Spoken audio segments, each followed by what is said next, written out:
When a luxurious private jet is struck down by a missile, the survivors find themselves stranded on a desolate island, isolated from the world. It becomes clear to me that this is not a natural calamity, but rather a man-made catastrophe. The gentle executive goddess of the company is, in fact, a secretive ace agent. Meanwhile, I, a former Special Forces soldier regarded by all as a useless recruit, become her only ally. As the veneer of civilization is torn away and colleagues transform into predators more ferocious than beasts, I must shed my disguise and reclaim my instinct for slaughter. Battling against nature, beasts, and humanity, in this lawless wasteland, I will pave my path to survival with the corpses of my enemies. Chapter 1. Everything happened so suddenly. On a late June evening, the vast expanse of the Atlantic Ocean was bathed in a resplendent orangered glow as the sun set. A customized A330-343X luxury private jet sliced through the cloud sea at an altitude of 10,000 meters, moving forward steadily. Within the cabin lounge, the atmosphere was fervent to the point of combustion. Company employees radiated enthusiasm, their synchronized chants ringing deafeningly. Tai Chung, forge ahead. Nothing is possible. My name is Wang Zheng, a name etched with the weight of warfare and tenacity. A year ago, I participated in a special mission, returning to find myself utterly alone, burdened only with unutterable sorrow and a hidden military medal. The offer from the resettlement office was left to gather dust in a corner. Later, through the introduction of a comrade's cousin, I joined this trading company. With low emotional intelligence and a stubborn disposition, my performance was naturally dismal. Sir, red wine. A melodious female voice interrupted my chaotic thoughts. A golden-haired, blue-eyed flight attendant, clad in a resplendent chi-pao, smiled at me while inquiring in fluent Chinese. Feeling slightly flustered, I took the wine glass. Thank you. She returned a professionally reserved smile, elegantly pouring me a small glass of rich red liquid. Bang! The plane jolted violently, as if struck by an invisible hammer. Everyone was thrust forward by the tremendous force. The second, more violent turbulence followed, pinning everyone firmly in their seats. A sharp female scream shattered the prior calm. The flight attendant in front of me was caught off guard, her body propelled backward by inertia. In a split second, I extended my left arm like lightning, precisely grasping her arm. Almost simultaneously, the sales department's general manager, Chao Zihe, was uncontrollably tumbling toward me. I held onto the flight attendant with my left hand while still clutching that cursed glass of red wine with my right. In a moment of urgency, I lifted my right leg abruptly, blocking Chao Zihe's soft waist with it like an iron bar. She collided with my leg, halting her fall.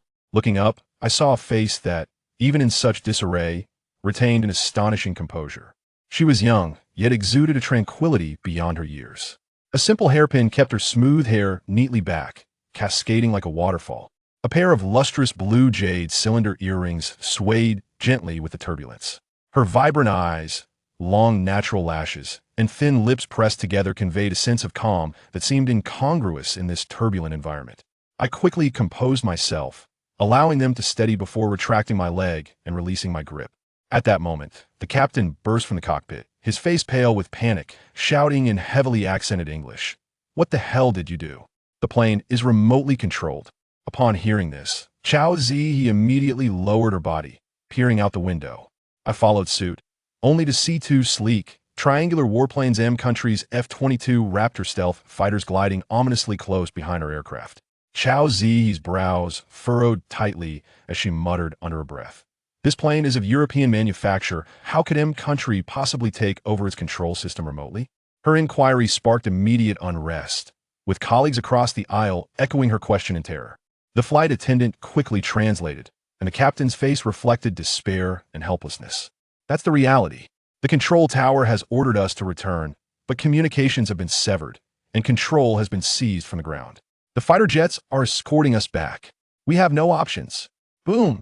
A deafening explosion erupted from the tail of the aircraft. The entire plane shook violently, as if gripped by a giant in a frenzy. What the hell is happening? Panic-stricken screams and curses flooded the cabin. The plane began to uncontrollably dive. Boom! Boom! Explosions erupted at the tips of the wings in quick succession.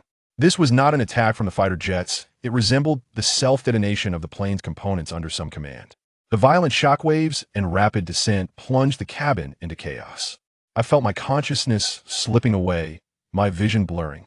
In the last moment before succumbing to semi-consciousness, my right hand instinctively yanked, pulling Soldier.She toward the empty seat beside me. My fingers barely grazed the safety belt buckles when an unfathomable darkness engulfed my senses. In a haze, time seemed to reverse. The squad leader, with crimson eyes, slammed a USB drive against my chest, kicking my leg. Get out. Survive and return. This is an order. I gritted my teeth, tears blurring my vision as I leapt from the window, pulling the parachute cord. The deafening explosion from the command center tore my world apart. A cold, wet sensation brushed against my face. With great effort, I opened my heavy eyelids, the incessant sound of crashing waves filling my ears. The sky was dark as ink, yet no rain fell. It was not rain. The substance on my face just now. I suddenly felt the urge to sit up, but the movement sent waves of pain through my muscles, causing me to groan involuntarily. Wiping my face with my left hand, a pungent, foul smell invaded my nostrils. It was bird droppings. What rotten luck. I turned sideways, bracing myself on the ground, and finally managed to stand unsteadily. The scene before me jolted me to full awareness. An endless expanse of deep blue ocean, waves frothing white, continuously washing over the golden sandy beach beneath my feet.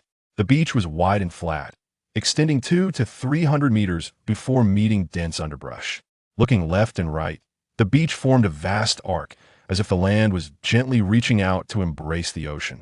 On the boundary where the azure sea meets the sandy shore to the right, a few fragmented debris float aimlessly. Not far to the left, at the edge of the crashing waves, lies a grotesquely contorted corpse, its head positioned at an unnatural angle, clearly indicating a broken neck. I'm still alive. This in itself is a miracle. I compel myself to regain composure, instinctively surveying my surroundings. Directly ahead, the land gradually rises, eventually merging with the distant, undulating mountains. To my left lies the edge of the terrain, where grass stretches along the ridge towards a far-off cliff. To my right, more similar ridges extend into the horizon. However, as my gaze sweeps across the end of a ridge to my right, my pupils constrict in shock. Behind the ridge, a familiar silvery gray tail wing suddenly comes into view. It is the very aircraft we were aboard. I calculate the distance with my thumb, over 3 kilometers in a straight line. I must take action, gather supplies, seek sustenance, then head towards the aircraft wreckage. I approach the corpse, preparing to embark on the first step of this survival endeavor. Just then, a faint yet rhythmic knocking sound pierces through the tumultuous waves, subtly reaching my ears. Bang, bang, bang, bang, bang. 3 long, 3 short, 3 long. This is the universal SOS distress signal. The source is not far away. Reason dictates that I should first gather supplies. Yet the persistent knocking, akin to the relentless inquiries of fate, compels my feet to move. I exhale softly, following the sound, and step into the grass behind the beach. Chapter 2. Soldier.She. Reason shouts for me to prioritize supplies. Yet that steadfast and faint distress signal tugs at my steps like an invisible thread. The sand bears traces of something having crawled, and I follow these marks into the patch of grass above the beach. The grass is sparser than it appeared from afar. Not long after, I spot a figure lying within the grass, persistently striking a stone. It is she, our sales department's general manager, Soldier.She. At this moment, she lies there, her face pale, lips cracked. Her right hand clutches a stone, rhythmically tapping against another rock beneath her. Upon hearing my footsteps, she opens her eyes, and upon recognizing me, a fleeting glimmer of relief passes through her once vibrant, yet now dimmed gaze. Her voice is hoarse, but tinged with a hint of gratitude as she whispers, "So there really is someone here. Had I known, I would have called out directly." Her consciousness remains intact, a good sign. I refrain from hastily assisting her, and instead crouch down to maintain eye contact. "Xiaozong, where do you feel pain?" She gestures to her left side, indicating her rib area. I note the swelling of her left wrist. Taking a deep breath, I state, "Xiaozong, forgive me, but I need to check your ribs." Clad in a company logo t-shirt and jeans, her attire clings to her drenched form, accentuating her graceful curves. Notably, her exquisite blue earrings remain perfectly intact despite the ordeal, a remarkable sight.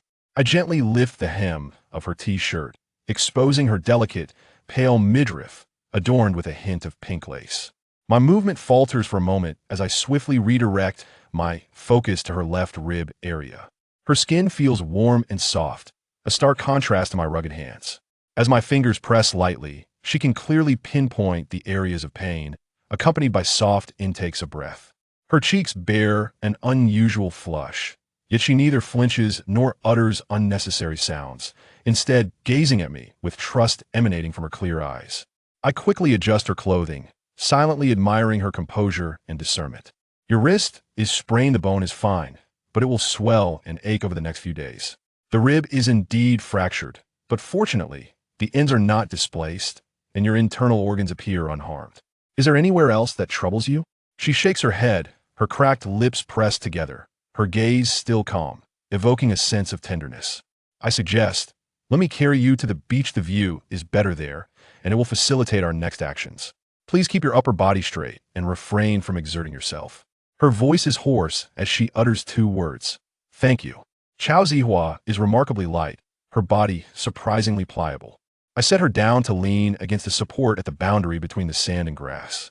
I turn to search for supplies, but she gently tugs at my shirt. Wang Zheng. She calls me by name for the first time. Thank you for coming to my rescue. Rest assured, as soon as I feel better, I will not become a burden to you. Her voice, though soft, resonates like a stone cast in my heart's pond. Do not overthink, our priority is survival. I respond succinctly, then hastily make my way toward the corpse and the floating debris. The search yields disappointing results. No food, no bottled water. Surprisingly, as I wade into the water to retrieve floating garments, I notice that Chao Zihua, despite her pain, is inching her way toward the shore, determined to assist with her uninjured right hand. I retrieve several relatively intact pieces of clothing and return to help her sit up. Your ribs cannot be jostled. We must prevent the ends from piercing your internal organs. I will handle these trivial matters. She casts a grateful glance my way. Thank you. The crisis of food and water looms ominously. The sky darkens with heavy clouds, and distant thunder rumbles. A downpour seems imminent. My gaze shifts to the thatch nearby. I crouch down, easily pulling up a handful and placing it beside Chao Zihua. I snap off two segments of the white roots, scraping off the sand with my nails before placing them in my mouth to chew. I struggle to swallow the dry, coarse bits as I speak to her. Given our current circumstances, we must swallow it all. At least it will provide some hydration and fiber. Chao Zihua, this seemingly delicate and artistic woman, shows no hesitation or disdain. She mimics my actions, meticulously cleaning the soil from the roots. Then, without a second thought, she bites down and chews. It is slightly sweet, she remarks, reaching for more, her movements somewhat clumsy due to her wrist injury. Yet her determination remains resolute. I nod approvingly. Glancing at the sky and then at the corpse, I address Chao Zihua. Chao Zong, we must hasten to the aircraft wreckage to reunite with the other survivors. This place is unsuitable for establishing a camp, and we lack the means to start a fire. However, before we depart, I need to scout that small hill to see if I can find some decent food. Relying solely on these roots will not suffice. Very well. I shall wait for you here, she replied with a gentle nod. As I turned to leave, she shyly added, Wang Zheng from now on. Please just call me by my name. We are survival partners now, no longer in a superior-subordinate relationship. I was momentarily taken aback, then nodded in agreement, offering a brief smile. All right. I dragged the lifeless body into the sea, allowing the waves to carry it away, and resolutely made my way toward the elevated ridge several hundred meters away. Chapter 3. Disposing of the bodies in the sea. Leaving the beach and stepping into the concealing grass, I quickly removed my clothes.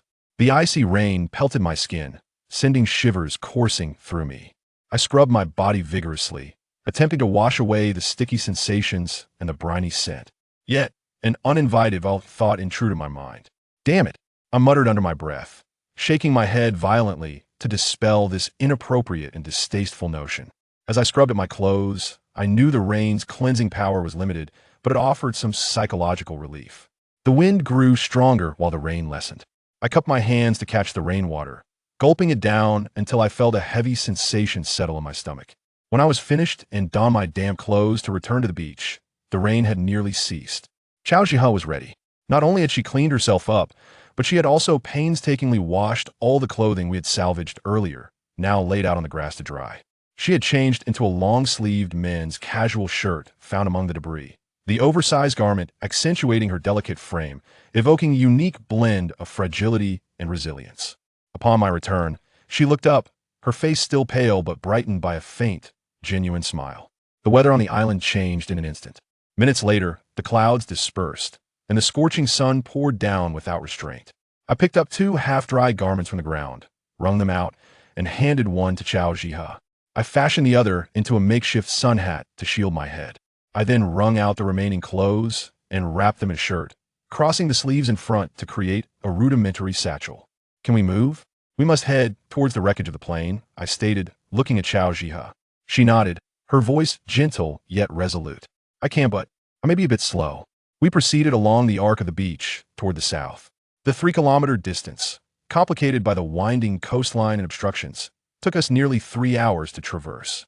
You rest here and conserve your strength. I will check the plane for survivors, and then we can decide where to spend the night, I instructed Soldier.She. She obediently nodded, taking the satchel from my chest. The path from the riverbank to the plane was marked by clear signs of passage. The wreckage of the plane was a harrowing sight. It appeared to have been torn apart by tremendous force. A disfigured corpse lay in the grass, as if it had been hurled from a great height. I followed the drag marks back to the beach, where I discovered another body. On the shore lay 4 women and 1 man, in disarray. After checking for breath and pulse, I confirmed they were all deceased. Without hesitation, I re-entered the wreckage. Inside the cabin, it resembled a hellscape. 4 charred female corpses curled in their seats, emitting a nauseating burnt odor. I dragged each of them out of the cabin.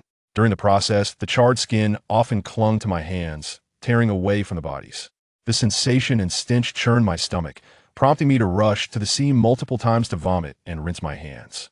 There was nothing of value on their bodies. I found 2 male corpses in the grass, their clothing severely soiled. I only took their belts. On the beach, I meticulously searched the clothing of the 5 bodies. Jiha, I turned to the quietly following Soldier.She, clutching the satchel. Do you need any of these undergarments? Her cheeks flushed slightly as she replied softly, I can keep 1 bra, but I'd rather not take any underwear. I nodded, quickly unfastening a seemingly suitable bra from a relatively well-proportioned female corpse and handing it to her. She accepted it, her ears flushed with embarrassment, yet she whispered, thank you. Then, I began dragging the bodies toward the sea. Brother Wong, Soldier.She observed my actions and finally asked, they were once colleagues. Why must we dispose of them in the sea? I paused, looking at her, my tone calm yet firm. It is not cruel. Leaving the bodies on the shore will attract predatory beasts at night. Decay can breed disease. In a place devoid of medicine, any germ could spell our doom. I hesitated before continuing, my voice lowering. Moreover, including the crew, there were nearly 100 people. There are signs of other survivors on the riverbank, yet they have not signaled for help. I fear that some may be driven by hunger too. I left the thought unfinished. But she clearly understood my implication, her face blanching slightly as she nodded in contemplation. After disposing of all the bodies, I initially considered spending the night in the relatively sheltered cabin. However, Soldier.She proposed an alternative. Brother Wong, I believe we should set up camp by the riverbed near the trees. It will be easier to find firewood there, and being able to start a fire is crucial for us. I wholeheartedly agreed. We walked upstream against the riverbed.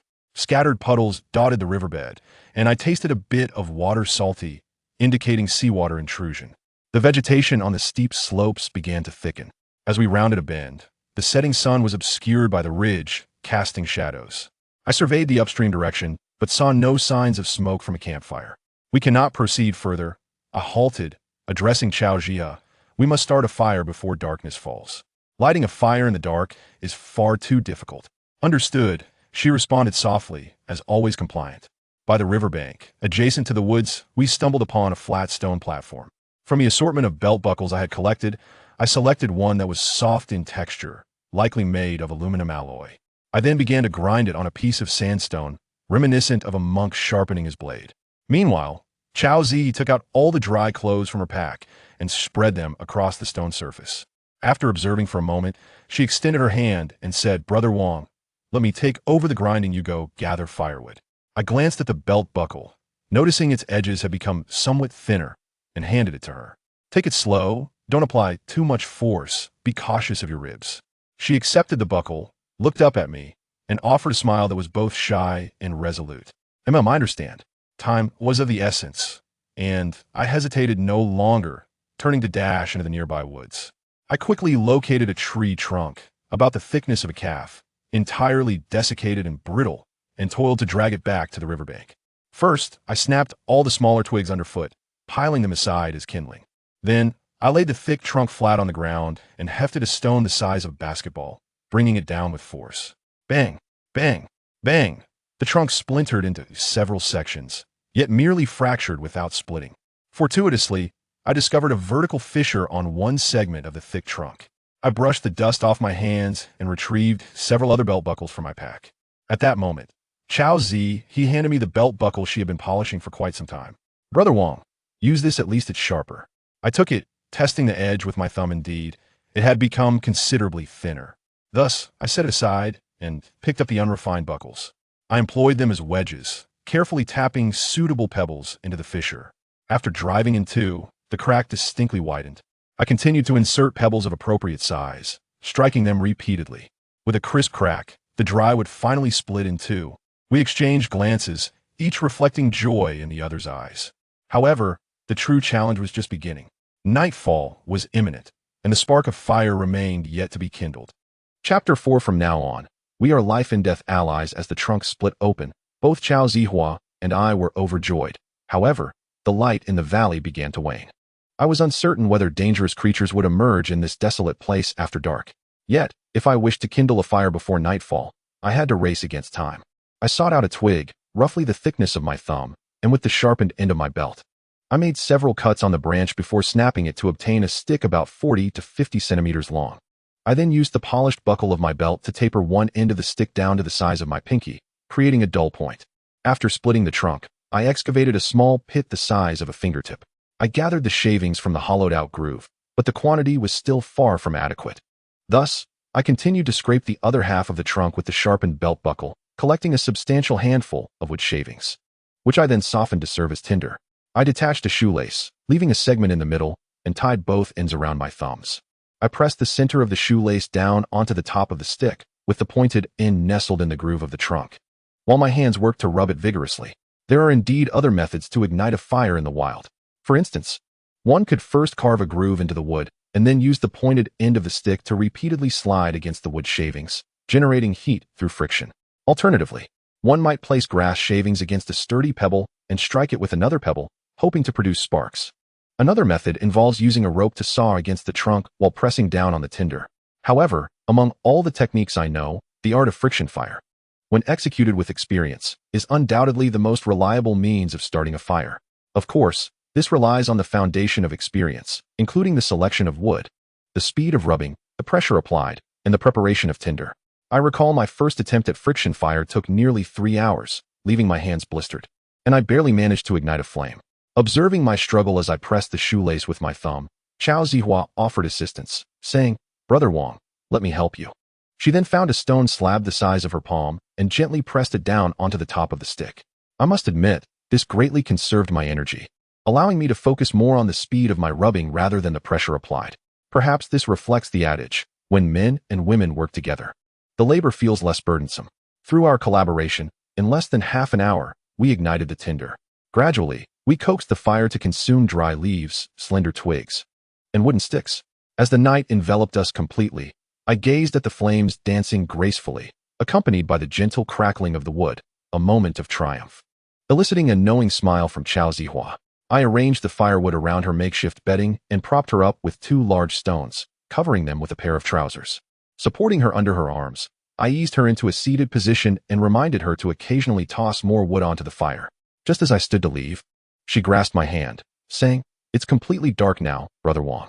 Don't go searching for food. The grass and woods are not safe. We had plenty to eat at noon. Missing one meal tonight will be fine." I smiled reassuringly. "Don't worry, I won't venture into the woods or the thicket. I'll just stroll along the riverbed. If luck is on my side, perhaps I might find some crabs." With that, I retrieved the t-shirt I had used for carrying wild yams, retied it to form a pocket. I took a handful of twigs, ignited one end, and pinched them together. This arrangement allowed for airflow between the sticks, facilitating a more sustained flame than a single wooden stick could provide. I chose this direction, concerned that if I found nothing along the riverbed, I could still try my luck on the beach. Strangely, the riverbed was teeming with tiny crabs, no larger than my fingers. I was left with no choice but to head to the outer beach. At this moment, on the other side of the grass, lay the remnants of an aircraft, riddled with holes from the fire, casting an eerie shadow. Perhaps it was the early night that left the beach barren of bounty. I searched until the torch extinguished, finding only a few small holes slightly larger than chopsticks. I unearthed 3 clams, but managed to collect 5 or 6 fist-sized sea snails.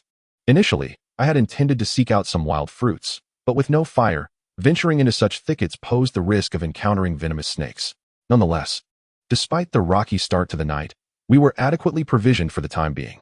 I made my way back along the riverbed in the dark. Just as I approached a bend that led back, I heard commotion and shouts ahead. This sound tightened my chest. Either other survivors had arrived, or something had happened to Chao Zihua. I hurriedly stumbled forward. Upon turning the corner, I saw that the fire, once solely attended by Chao Zihua, was now surrounded by several women. Clearly, other survivors had found us. I approached quickly, noting the 4 familiar faces among the newcomers, all colleagues from the second department, identifiable by their matching attire. They were clad in sheer white silk blouses, revealing the black undergarments beneath, and wore form-fitting skirts, though they were barefoot. One woman stood out to me immediately, Xiong Mingyun, a prominent figure in the company often featured in gossip columns. At this moment, she held a pair of high heels, and it appeared that she and another woman were quite grand in stature. The presence of high heels seemed absurd given our ordeal through the crash, the ocean, the beach, and the rocky riverbed.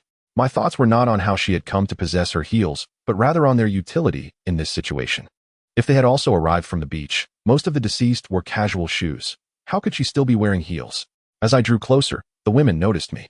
Chao Zihua greeted me first. "Brother Wang, you're back." The others chimed in, their voices a cacophony of excitement that I could not decipher. Nevertheless, having more colleagues around made the wait for rescue less lonely, and I felt a swell of happiness. I found a sandy spot nearby and dug a small pit about 10 centimeters deep.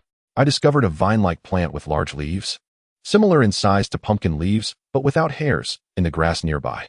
I laid these leaves at the bottom of the sand pit, placed the sea snails and clams atop them, covered them with 2 more leaves, and filled the pit with sand before relocating the fire to burn above it.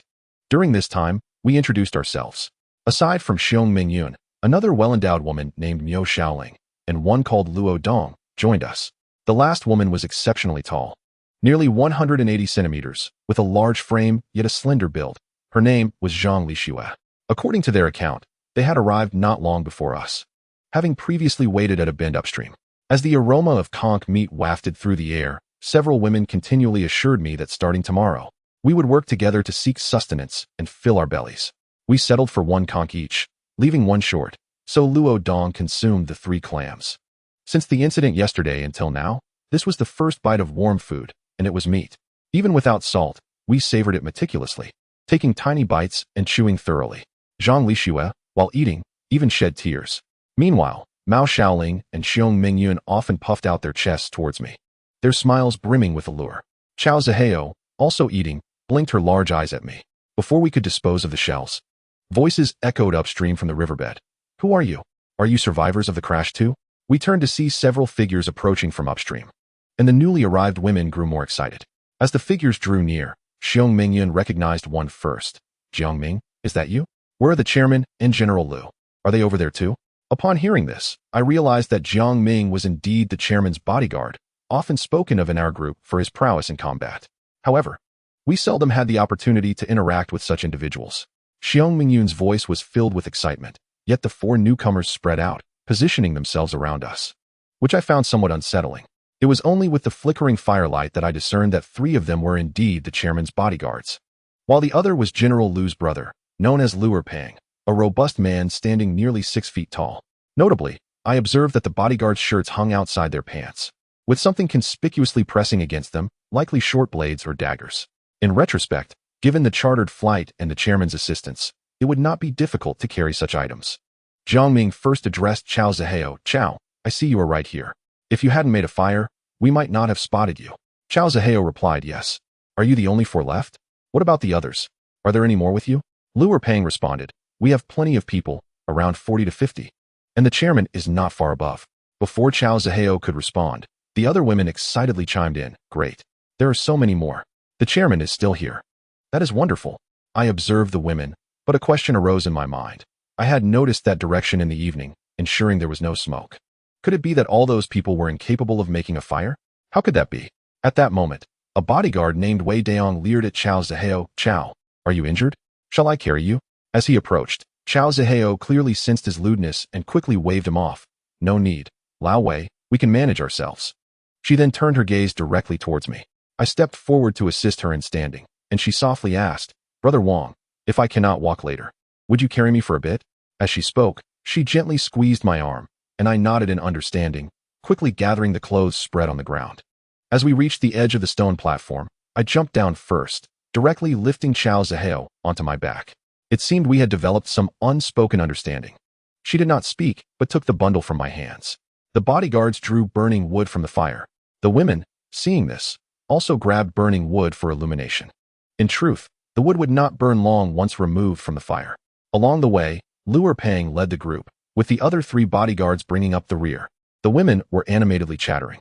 Mao Shaoling even ran ahead to link arms with Luer Pang, excitedly conversing while nestling against him.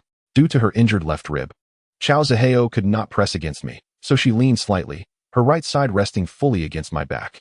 She wrapped her arms around my shoulders, and several times I sensed her hesitation to speak. Her lips brushed against my ear, her breath tickling me, causing an involuntary reaction. Finally, she whispered softly, Wang Zheng, thank you. As long as you are willing, we shall be lifelong comrades, unwavering in adversity. I smiled without replying. Given her position as the head of 6 departments in the business division, I anticipated that upon reaching their camp, many would likely try to curry favor with her through food. However, her words at this moment genuinely moved me. Yet, something came to mind, and I finally posed the question, do you remember what happened before the crash? The plane being remotely controlled, and the fighter jets coercing us to return? Chao Zihao hesitated for 2 seconds. It is possible that Jiang Ming and the others' positioning was merely an instinctive reaction as bodyguards. I think we should not overthink it for now. Let us observe the situation first. What do you think? The riverbed gradually inclined, but perhaps due to her lighter weight. I hardly felt fatigued carrying her. Their campsite was indeed not far from ours, perhaps around a kilometer away. As I carried Chao Zihao, traversing the rocky riverbed was not particularly taxing. Contrary to my expectations, the camp lacked the glow of a fire, yet the moonlight provided a rough outline. It was a stretch of gentle terrain upstream, beside the riverbed, a relatively open sandbank.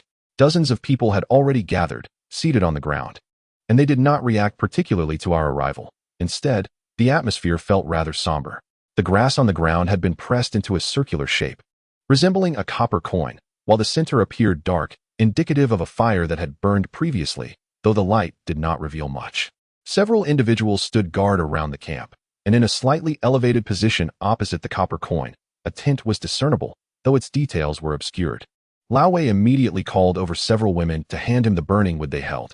Several men from the crowd also came to assist, gathering the embers in the center of the clearing.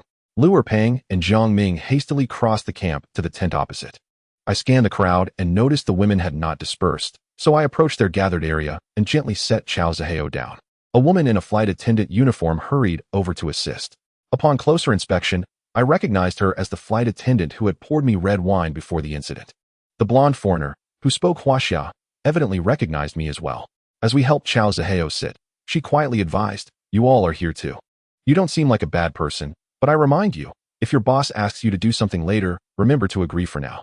I was somewhat puzzled, but she glanced around and ceased speaking. Before long, the bonfire in the center of the venue began to ignite, and the crowd finally erupted with cheers. Several men started tossing chunks of firewood into the flames, and by the flickering light, I could ascertain that the wood had indeed been previously burned. Habitually, I glanced around and estimated that, including us newcomers, there were over 50 individuals present, around 17 or 18 of whom were women, and more than 30 were men. The shelter I had noticed earlier was merely a skeletal structure made from wooden sticks, completely covered with clothing. Given the current circumstances, this was indeed a luxurious arrangement. Nearby lay several disheveled boxes, both fabric and aluminum, scattered haphazardly. At this moment, Jiang Ming emerged from the shelter and approached us, saying, Chao Zong, the chairman would like to see you both. Chao Zihe and I exchanged a glance, revealing a composed smile. Chapter 5.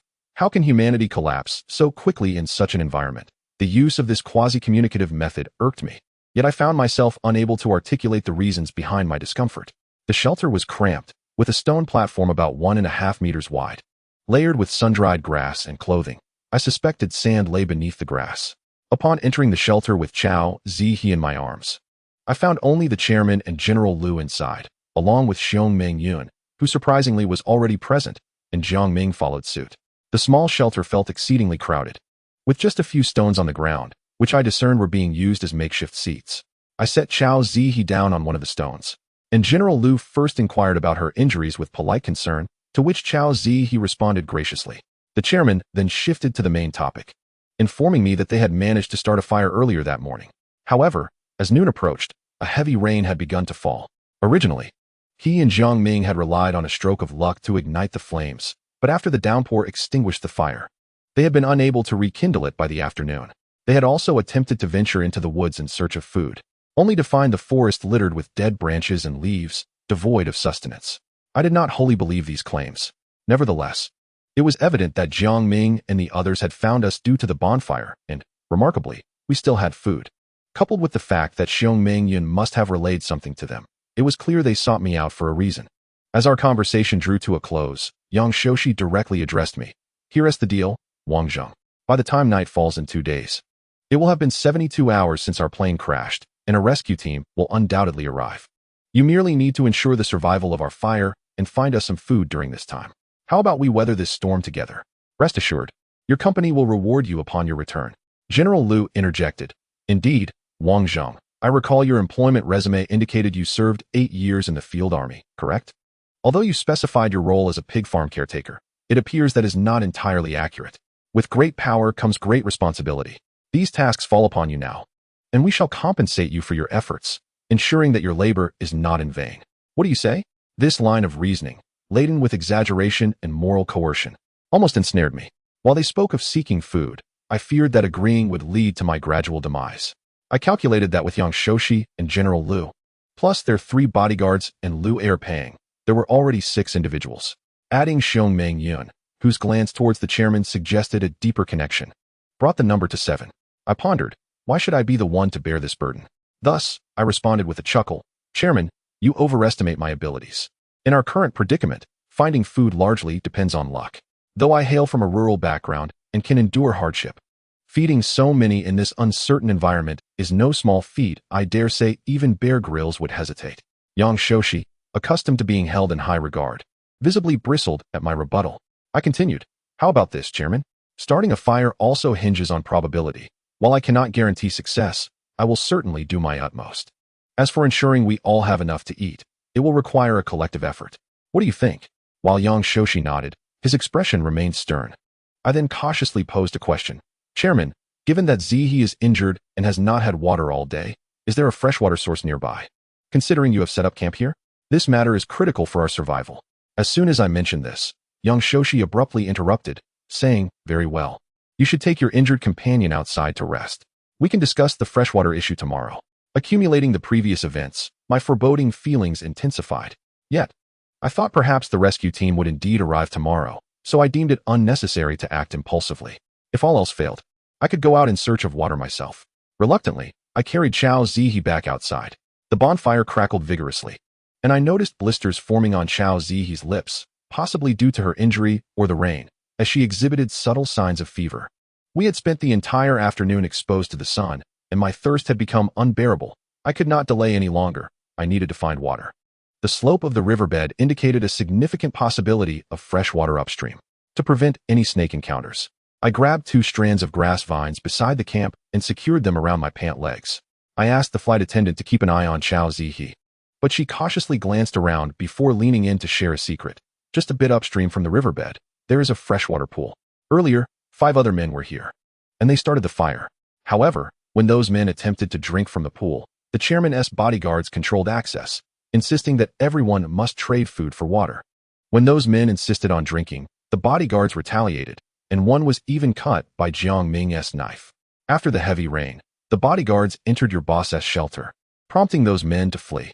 Given my earlier conversation with the chairman, I found her words somewhat credible, but my rational mind cautioned me. It had been less than 24 hours since the crash, and survivors typically maintain a facade of civility and camaraderie during such early stages. Surely, humanity could not degrade so swiftly. I informed Chao-Zi-He that I was going out to search for water and would return promptly. Then, I pulled 2 burning logs from the bonfire. Just as I was about to head towards the riverbed, I was intercepted by 2 individuals. One was Jiang Ming, and the other was a bodyguard of the chairman, who appeared neither too thin nor too stout, and rather handsome, though I could not recall his name. I explained to them, Chao Zong is injured, and we have not had water for quite some time. I must go find some. They initially refused to let me venture out alone, citing concerns for my safety. After I persisted, Jiang Ming chuckled and said, I heard you're called Wang Zhong, right? To be frank, there is indeed a freshwater pool a little further up. However, if you wish to quench your thirst, you must barter with food. I furrowed my brow, realizing that the flight attendant had not exaggerated. Yet, how could humanity crumble so swiftly, merely after 20 hours? Without any hesitation, I declared, very well, we shall trade food. It is only fair. Allow me to venture out in search of sustenance. Initially, I intended to slip away unnoticed, but Jiang Ming seemed to discern my intent. He lifted his t-shirt, revealing a curved, dog-leg-shaped Nepali knife, gesturing towards me as he asserted, according to the rules of our camp, no one is permitted to leave unaccompanied from this afternoon onward. Those seeking food must wait until tomorrow when we can go together. What if I insist on going out? I coldly interrupted him. Jiang Ming, however, paid me no heed, brandishing the Nepali knife near my clothing. You, Wang Zhong, truly lack understanding. Have you not noticed that you are over 10 centimeters shorter than I, and you are merely wielding 2 sticks? At that moment, I comprehended why those 5 colleagues had chosen to flee. Without waiting for him to finish, I released the firewood and swiftly executed a 2-pronged elbow strike, disarming him of the knife while driving my knee into his abdomen.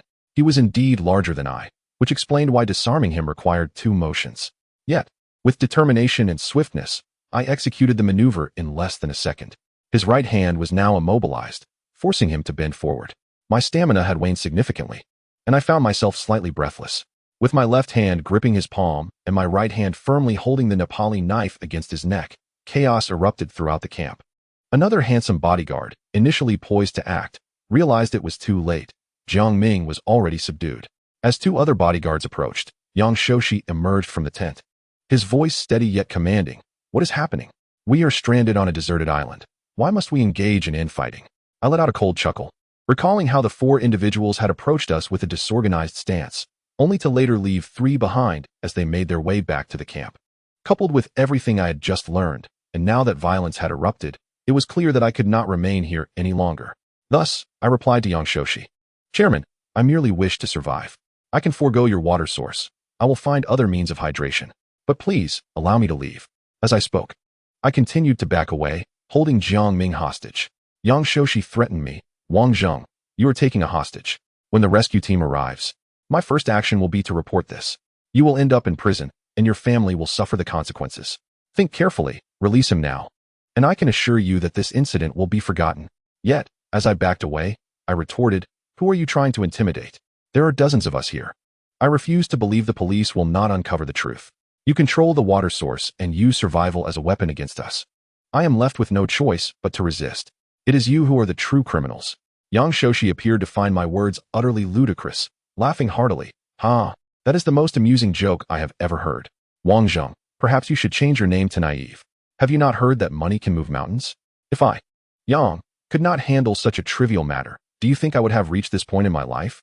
As he spoke, the other bodyguards edged closer. Sensing an opportunity, I tightened my grip, and the Nepali knife pressed against Jiang Ming's neck, drawing forth a thin line of blood. I addressed everyone present. You see? Jiang Ming is willing to risk his life for the chairman's words.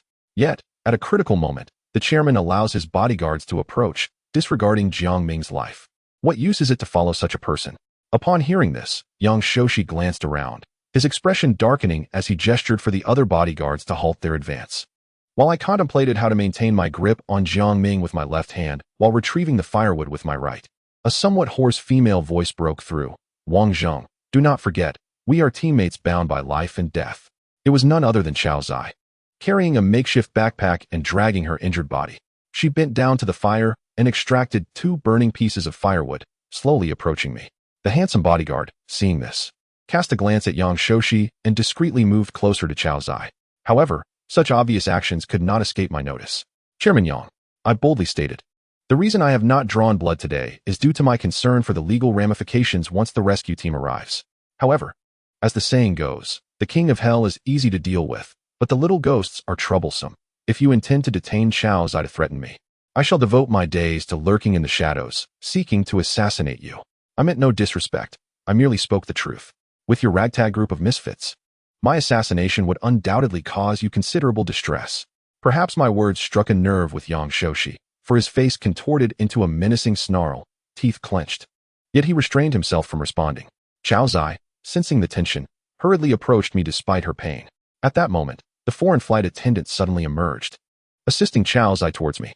You are Wang Zhang, correct? I wish to join you. The crowd erupted into noise once more. Many had initially observed the spectacle, but now contemplated whether to follow me. Soldier.She's brow furrowed deeply. His need for control was immense, and this was utterly intolerable for him.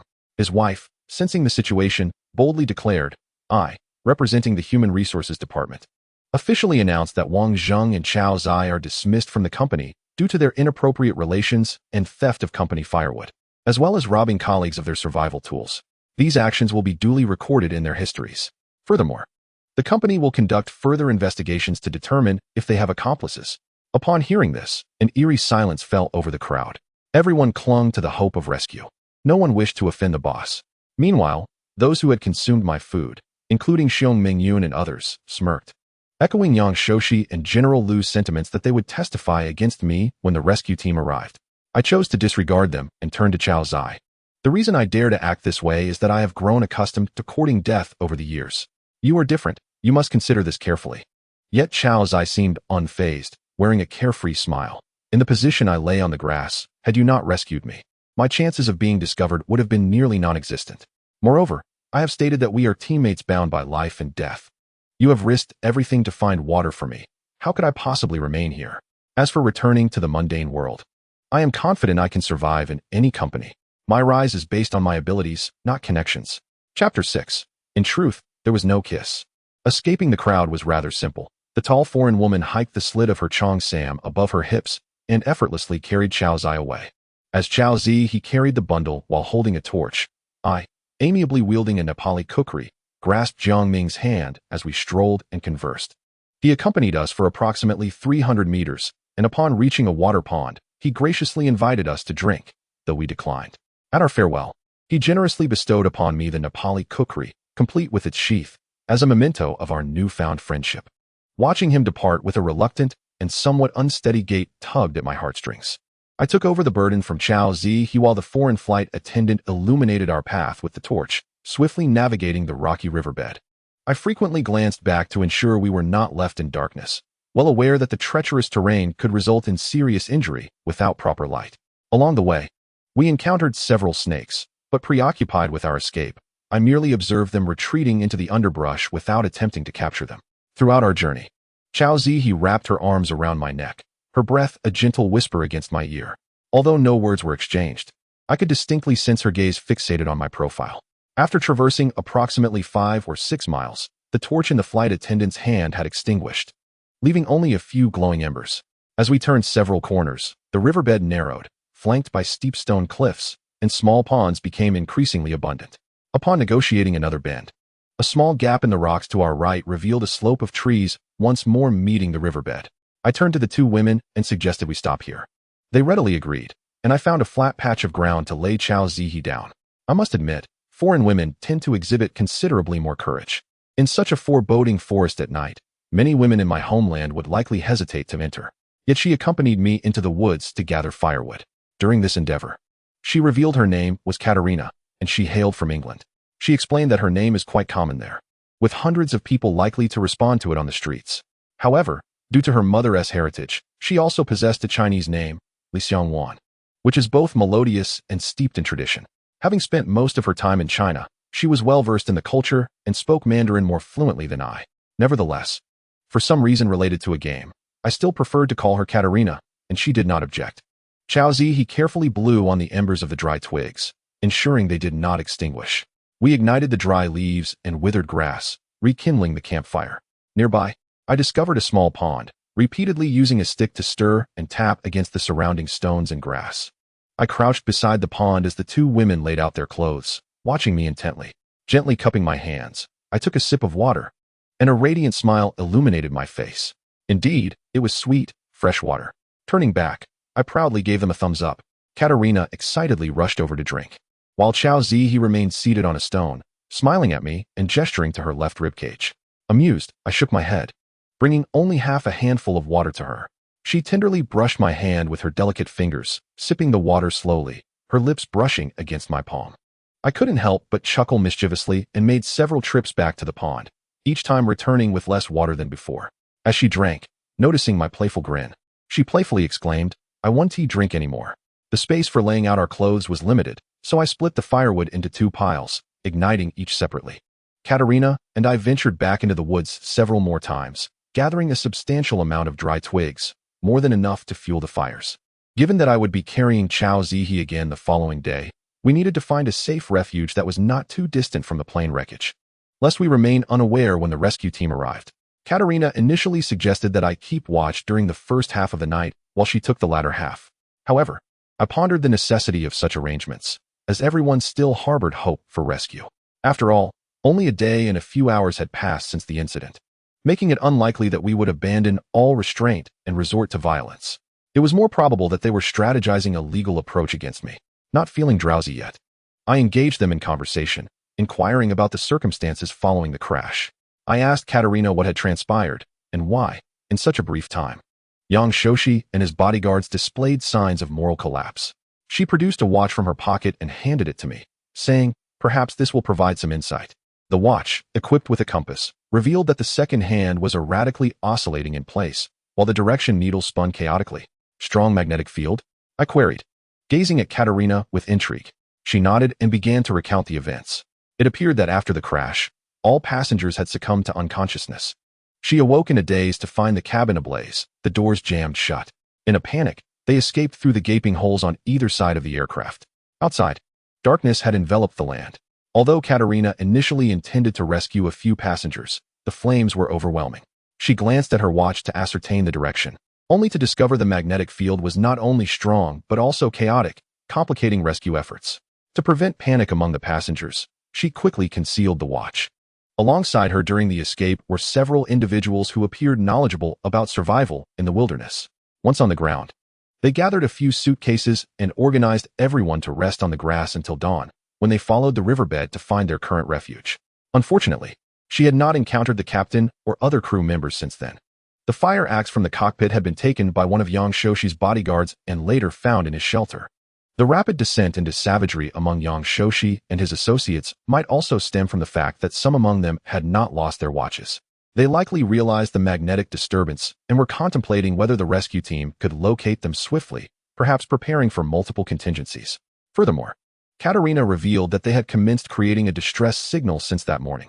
However, Agent.She's ambitious plans involved cutting down 2 tall trees, intending to erect one trunk over 30 meters tall and paint their company logo on the signal.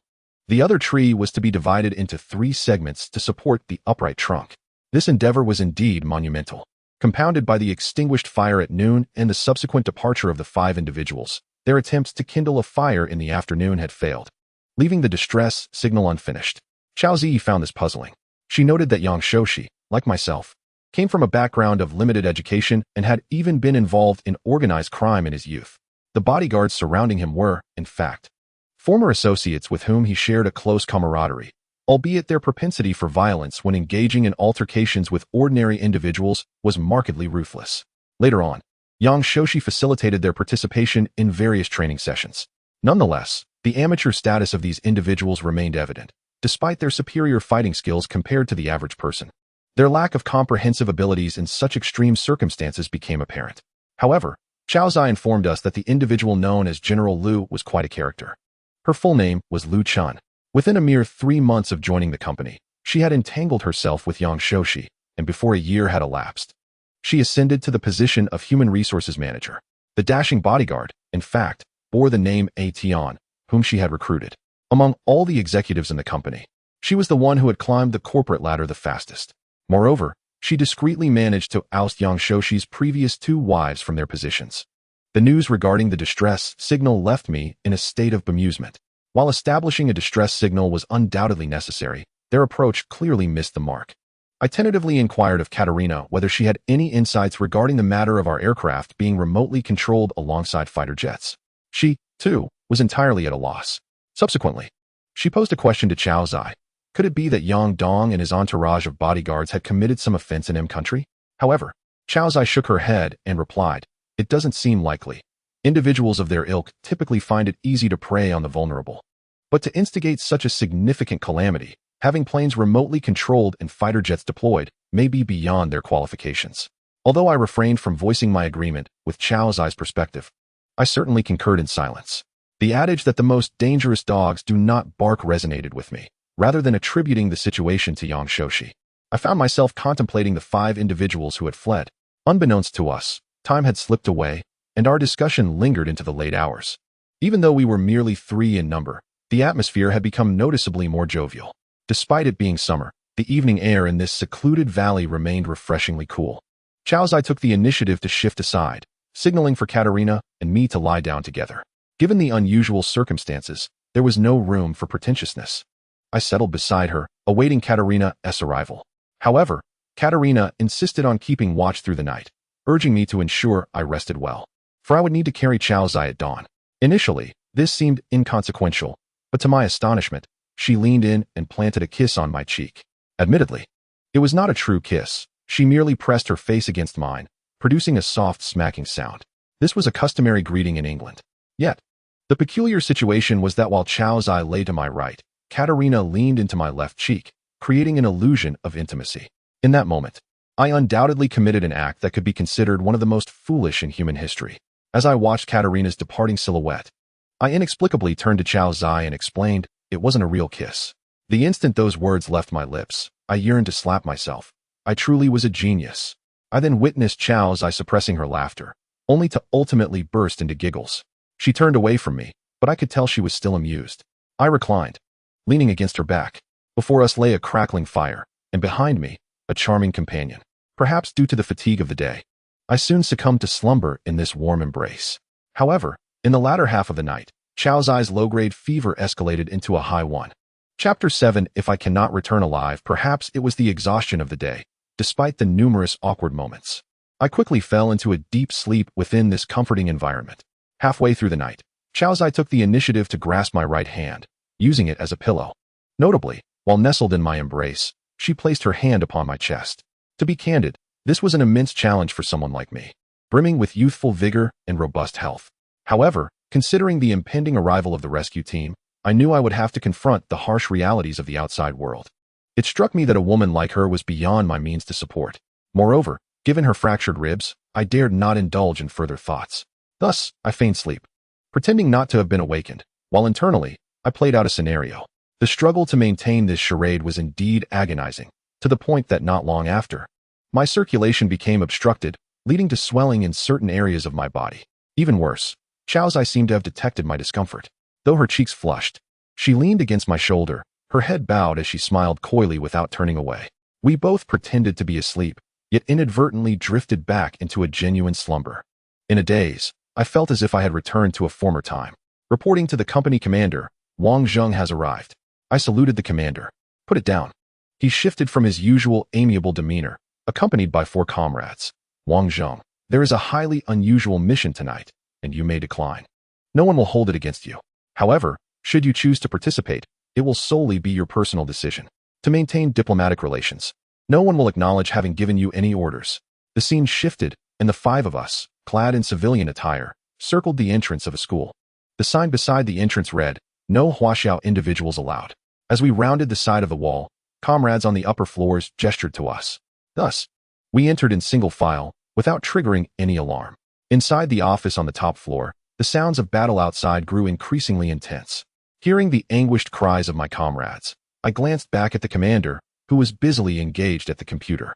Just as I intended to inform him of my intention to go out and assist my comrades, a solid wooden door was suddenly shattered, and bloodied comrades stumbled through. 2 tall, slender individuals from the island nation wielding East Asian blades entered. The commander thrust a USB drive into my hands, pushing and shoving me towards the window. When I turned back, his left arm was already missing. He shouted something frantically at me, tears streaming down my face.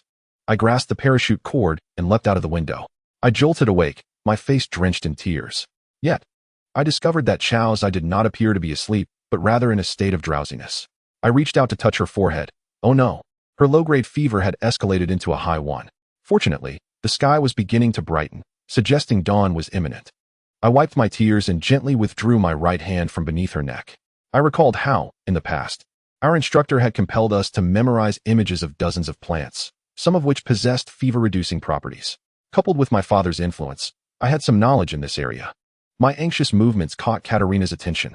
Upon realizing that Zai had developed a high fever, her expression turned grave. I informed her of my intention to venture outside in hopes of finding some plants with anti-inflammatory and fever-reducing properties, such as artemisia, mint, lavender, rosemary, willow, and others. However, she conveyed another piece of news. The emergency medical kit on the plane was, in fact, with Agent.She. Moreover, she was certain that it contained aspirin tablets. Upon hearing this, I immediately turned to head towards their encampment. Yet, the occasionally lucid, occasionally dazed Chao Zai called out to me, "Wang Dage, I have something to discuss with you." I approached and squatted beside her as she took hold of my hand and said, "Wang Dage, I am truly delighted that you value Zai so much, but you cannot go like this. Consider this. They are already demanding food in exchange for water. How could they possibly part with something as vital as medicine so easily? Thus, your departure will inevitably lead to bloodshed in the end. Wang Dage, you are our beacon of hope for survival. I cannot bear the thought of anything happening to you. Moreover, the rescue team may arrive at any moment, and we have yet to reach such a dire situation." I grasped her hand earnestly and conveyed my solemn vow. I have sworn never to abandon any teammate again, nor will I allow any comrade to perish by my side. You mentioned last night that we are companions in life and death, and thus I am compelled to save you. Chao Zihe appeared to be drifting into confusion once more, and before she succumbed to her haze, she gazed at me with unfocused eyes and suggested, "Wang Dage, I heard you mention many Chinese herbal names earlier. Why don't we first try to find some plants? I can endure a short-term high fever." I understood her implication. If I were to cause casualties among Agent.She and the others now, what would happen when the rescue team arrives? Katerina pondered for a couple of seconds and asserted, "She is right. If you leave now, not only will you fail to procure medicine, but it is also highly likely that someone may die.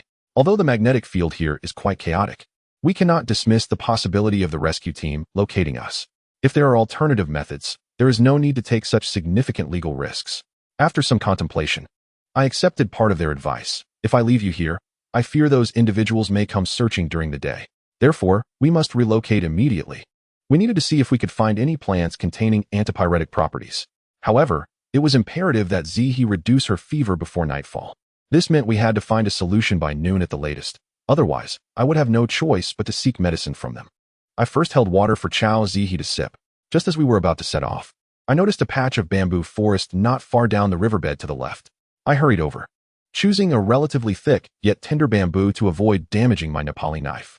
With swift precision, I cut 3 segments of bamboo, each complete with nodes at both ends. Then gently carved 2 small holes, each the size of a finger, into one end of the bamboo. I carefully filled the bamboo tubes with water and tore some fabric strips from my clothing to plug the holes. Each bamboo tube, once filled, weighed over 3 pounds. Katerina rummaged through our clothing bundle and found some passable garments to wear. Perhaps due to the more liberal nature of Western culture, she exhibited no hesitation. Even with me nearby, she changed clothes without a hint of modesty, stuffing her qipao uniform into the bundle and slinging it over her shoulder. She turned her back to me, requesting that I insert the water-filled bamboo upright. Thus, she bore the water while I carried Chao Zihe, and we briefly oriented ourselves. Returning was not an option, as it would lead us through Agent.She's camp. I recalled that the ridge on the right extended towards the ocean's edge, where the remnants of the aircraft lay. Therefore, my best course of action was to traverse the ridge to the right and explore the valley on the other side for streams or freshwater sources. As we ascended the ridge towards the ocean, daylight completely broke. I discovered that the ridge was rather sparse in trees. As we descended towards the ocean, the ridge gradually transformed into barren stone. To the right, near Agent.She's camp, there was a thicket of trees, while the left slope featured scattered patches of bamboo. After progressing roughly 2 to 3 miles, I faintly heard voices ahead.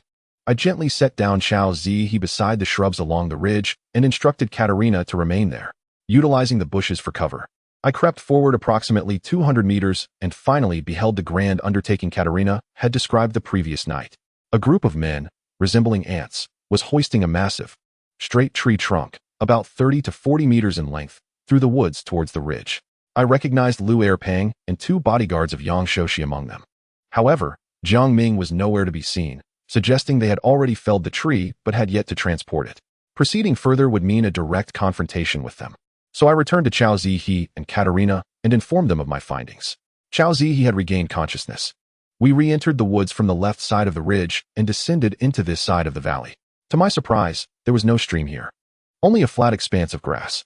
The grass was lush, comprising both upright and creeping varieties, and even some vines. The grass reached up to thigh height and varied in width, with scattered water puddles extending towards the ocean.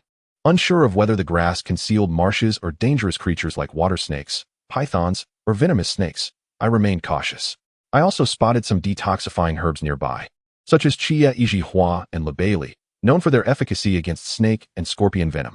In my hometown, we have a saying, a family with half a lotus can sleep with snakes. My father, who practiced herbal medicine, once told me that detoxifying herbs often grow near habitats frequented by venomous snakes. Hence, we dared not venture into the grass and opted to continue walking through the adjacent woods towards the western direction. Throughout the journey, Soldier.She occasionally shivered with cold, while I felt as though I was carrying a furnace on my back. Despite my vigilance, I failed to encounter any plants with high salicylate content, like willow or aspen trees, that could be directly used as medicine. The forest grew increasingly sparse, and the sun had risen high in the eastern sky. I estimated that our current position aligned with where I had kindled a fire with Soldier.She the previous afternoon. My heart raced with urgency. It seemed I would ultimately have to consult Agent.She. Yet, as the saying goes, when one reaches a dead end, a new path emerges. Just when I felt an overwhelming sense of despair, I spotted a cliff to the west beyond the grassland. The cliff was steep, approximately several dozen meters high, with occasional patches of grass and vines, interspersed with flecks of red. However, the most significant sight was a robust tree, the thickness of a basin, thriving near the edge of the cliff, close to the grass. Its leaves bore a resemblance to those of a willow, yet lacked their softness. With a spirit of experimentation, I gently set down Soldier.She and sought a 3 to 4 meter long, oddly shaped branch from the woods. Just as I prepared to descend into the grass, Soldier.She, still in a daze, grasped my hand and murmured, "Wang Dage, don't go down. If you encounter a water snake, it could be fatal." I felt her forehead, which was now quite warm to the touch. I entrusted her to Katarina, grasped the branch in my left hand, and drew my Nepali knife with my right. I struck the grassland ahead as I proceeded cautiously towards the other side. Along the way, although a few creatures were startled by my movements and scurried away, the anticipated tumultuous scene, thankfully, did not unfold. The grassland was remarkably damp, with patches of water evident in places. I also discovered animal paths likely created by creatures venturing to the waterholes. However, upon crossing the grassland, the imposing tree before me extinguished the flicker of hope in my heart. This is not a willow tree. It is merely a species known as liang, which bears a resemblance to the willow. The leaves of this tree closely resemble those of the willow, yet it is neither a willow nor an eucalyptus tree, but rather a type of spice. Its trunk is composed of a redwood, and the aroma of its leaves is said to repel mosquitoes. While liang does possess some anti-inflammatory properties, it is unrealistic to expect its minimal constituents to alleviate the fever of Soldier.She. Just as I was about to retreat in disappointment, I stumbled upon a patch of grass on the adjacent cliff, and behind it, a faint outline of a cave seemed to beckon. Next to the grass, there appeared to be a narrow path leading directly into the nearby woods. I hurriedly stepped over the dry branches and leaves, reaching the end of the path in the forest, only to realize it was not a path at all, but rather a slanted crevice in the rock face, where the lower stones protruded slightly outward. The wider sections measured barely over 20 centimeters, while the narrowest parts were less than 10.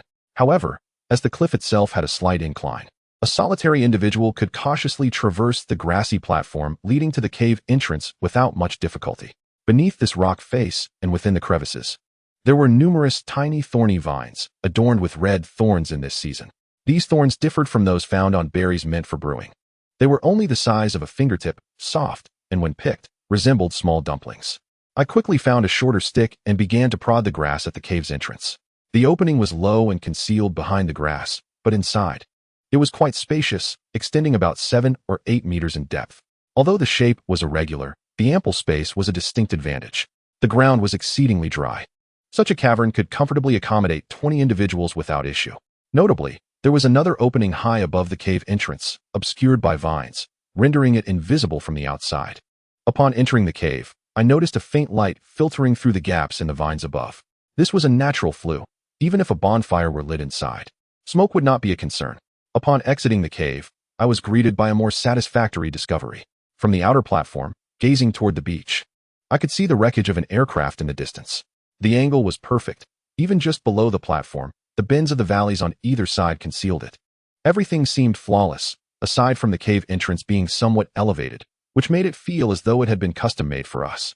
With Chao Zihua still suffering from a high fever, I quickly descended into the woods, retrieved the long branch I had previously found, and made my way back across to the grass on the opposite side, prodding as I went. Katerina sat behind Chao Zihua, cradling her in her arms. Upon my return, she cast me an inquiring glance, to which I nodded, indicating that I had discovered a cave on the opposite side, an excellent choice for shelter. As I spoke, I hoisted Chao Zihua onto my back once more.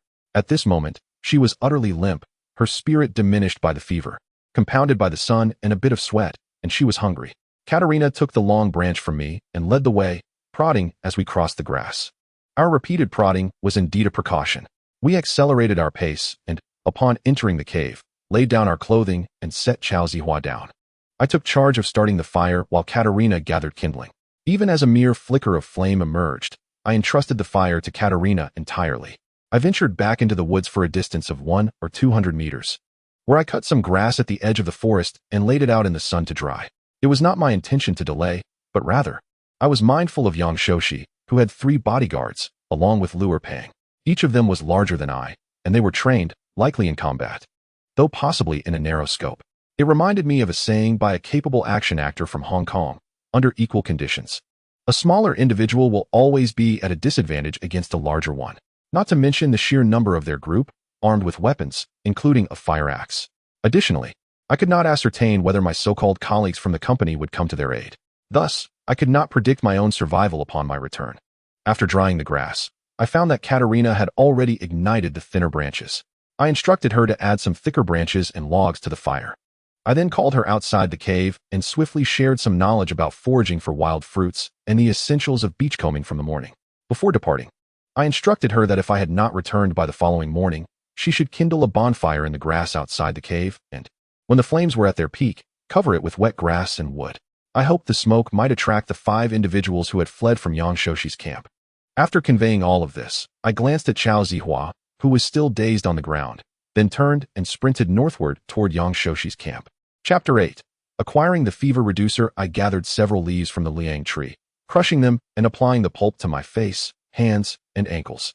To save time, I did not take a detour around the aircraft wreckage, but instead scaled the ridge directly opposite. On the ridge, I could hear the raucous voices of men in the upper right, suggesting that Yang's extensive project was still in progress. This indicated that most of the men in their camp were likely out. For me, this was fortuitous news. I did not interrupt them, but continued northward into the sloping woods. Within Agent.She's camp, aside from Lu Chun and Jiang Ming, only 7 individuals remained. I crawled quietly outside the grass thicket and observed that these 7 were mostly grievously injured. It seemed the women had also departed. At this moment, the injured individuals exhibited dull expressions, some even showing signs of despair.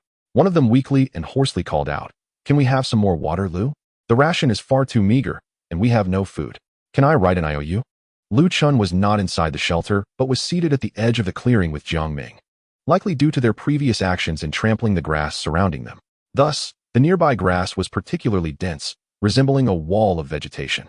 She responded to the injured with a gentle voice, "No need for IOUs. Didn't the chairman say last night that the injured may drink water without exchanging food? You are free to drink as much as you need. However, we cannot allow you to venture out on your own. You are all injured. What if you encounter Wang Zheng? You saw last night. He is a ruthless character."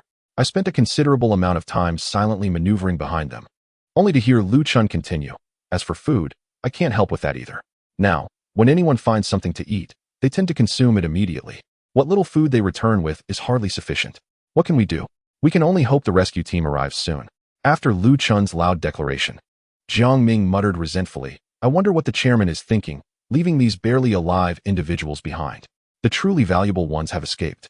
Such words could be spoken openly, indicating a deeper relationship between the two.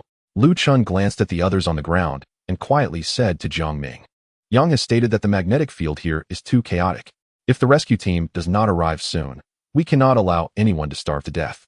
Jiang Min appeared to experience an epiphany. "Ah, President Lu, Director Yang, you are truly remarkable. If the rescue team arrives, and we save them in their dire moments, we shall be their benefactors. However, he remarked with a mischievous grin, as if recalling something particularly amusing. Perhaps the 99 people have never tasted human flesh. I have heard that the fingers are the most delectable. I wonder if that is true? This presents a rare opportunity.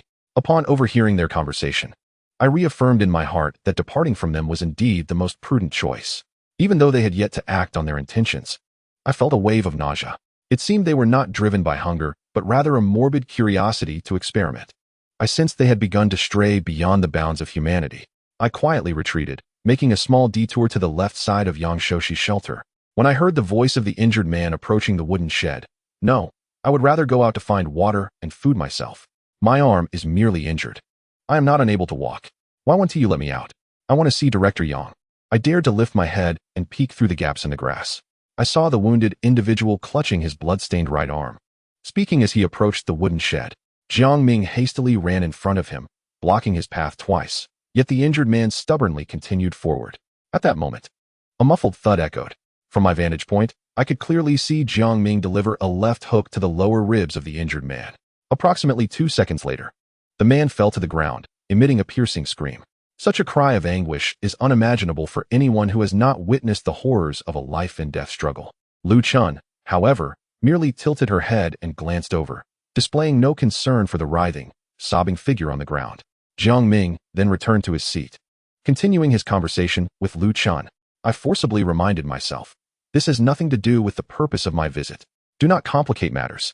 Calming my emotions, I noticed that the shelter had no door, only a curtain made of cloth strips and grass. I listened intently. There seemed to be a sound inside. Although it was unclear, the nasal tone was unmistakably that of Agent.She. Yet it did not resemble speech. Rather, it sounded like muffled groans of pain. I had initially thought that if Agent.She had gone to supervise his grand project on the opposing ridge, I could have taken advantage of the situation. Who would have guessed that he remained at home? As it approached midday, it seemed unlikely that he would leave anytime soon. Furthermore, this appeared to be the moment when the area was least crowded. It sounded as if Agent.She had sustained some injuries, yet I could not fathom how he might have been harmed. However, one must seize the opportunity. If not now, then when? With that thought, I suddenly exerted force in my legs, leaping over the tall grass barrier in front of me and landing at the edge of the camp in front of the shelter. My position happened to be diagonally opposite Lu Chun and Jiang Ming, who immediately spotted me and shouted, "Wang Zhong, what are you doing?" In an instant, I turned and dashed into the shelter. From the outside, the interior appeared shrouded in darkness, but upon entering, visibility improved remarkably. To my astonishment, I was greeted by a most repugnant sight. Perhaps due to Jiang Ming and Lu Chun's earlier outburst, the occupants within had mentally braced themselves. As I entered, Agent.She sprang up from beside his bed. Meanwhile, Xiong Mingyun, who had been crouched in front of him, stood up like a startled creature. Before they could utter a word, I swiftly turned and pressed my Nepalese knife against Agent.She's neck. At that moment, Jiang Ming and Lu Chun pulled aside the curtain, and everything unfolded too rapidly. My entry to this moment had taken no more than 2 seconds. Upon seeing the knife against Agent.She's neck, Lu Chun glanced at his hands, which were gripping his belt, as well as at Xiong Mingyun, who was vulnerable to the cold. She exhibited little change in expression, immediately demanding, "Wang Zhong, what do you intend to do?" Xiong Mingyun, possibly startled by the sudden turn of events, seemed to choke on her own saliva. Sputtering before clearing her throat, she extended her bright red tongue to lick her lips, took a breath, and hung her mouth open, seemingly wanting to say something, but at a loss for words. I couldn't help but shake my head and chuckle softly, even feeling a degree of admiration for Lu Chun's emotional intelligence. I earnestly addressed them, "President Lu, Director, you cannot hoard the medical supplies from the airplane.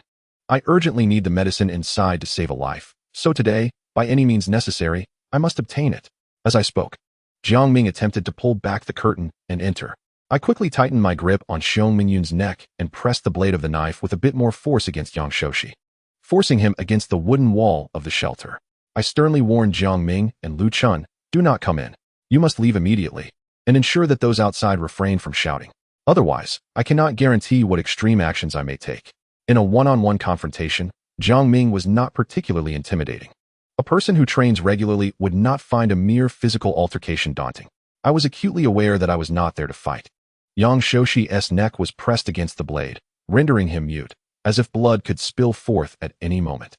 Xiong Mingyun's face turned a shade resembling that of a liver, and the clothing she had been clutching fell to the ground.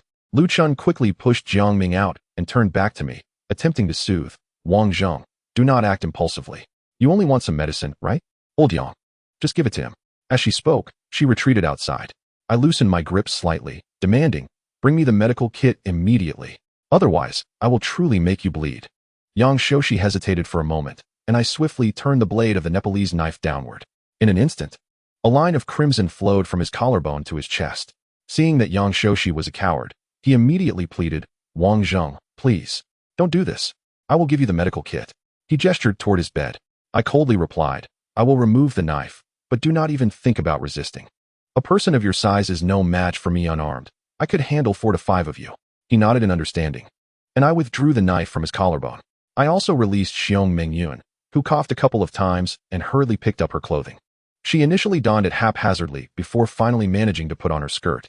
Yang Shoshi pulled aside the bedding, revealing that beneath it was not sand, but a makeshift wooden fence.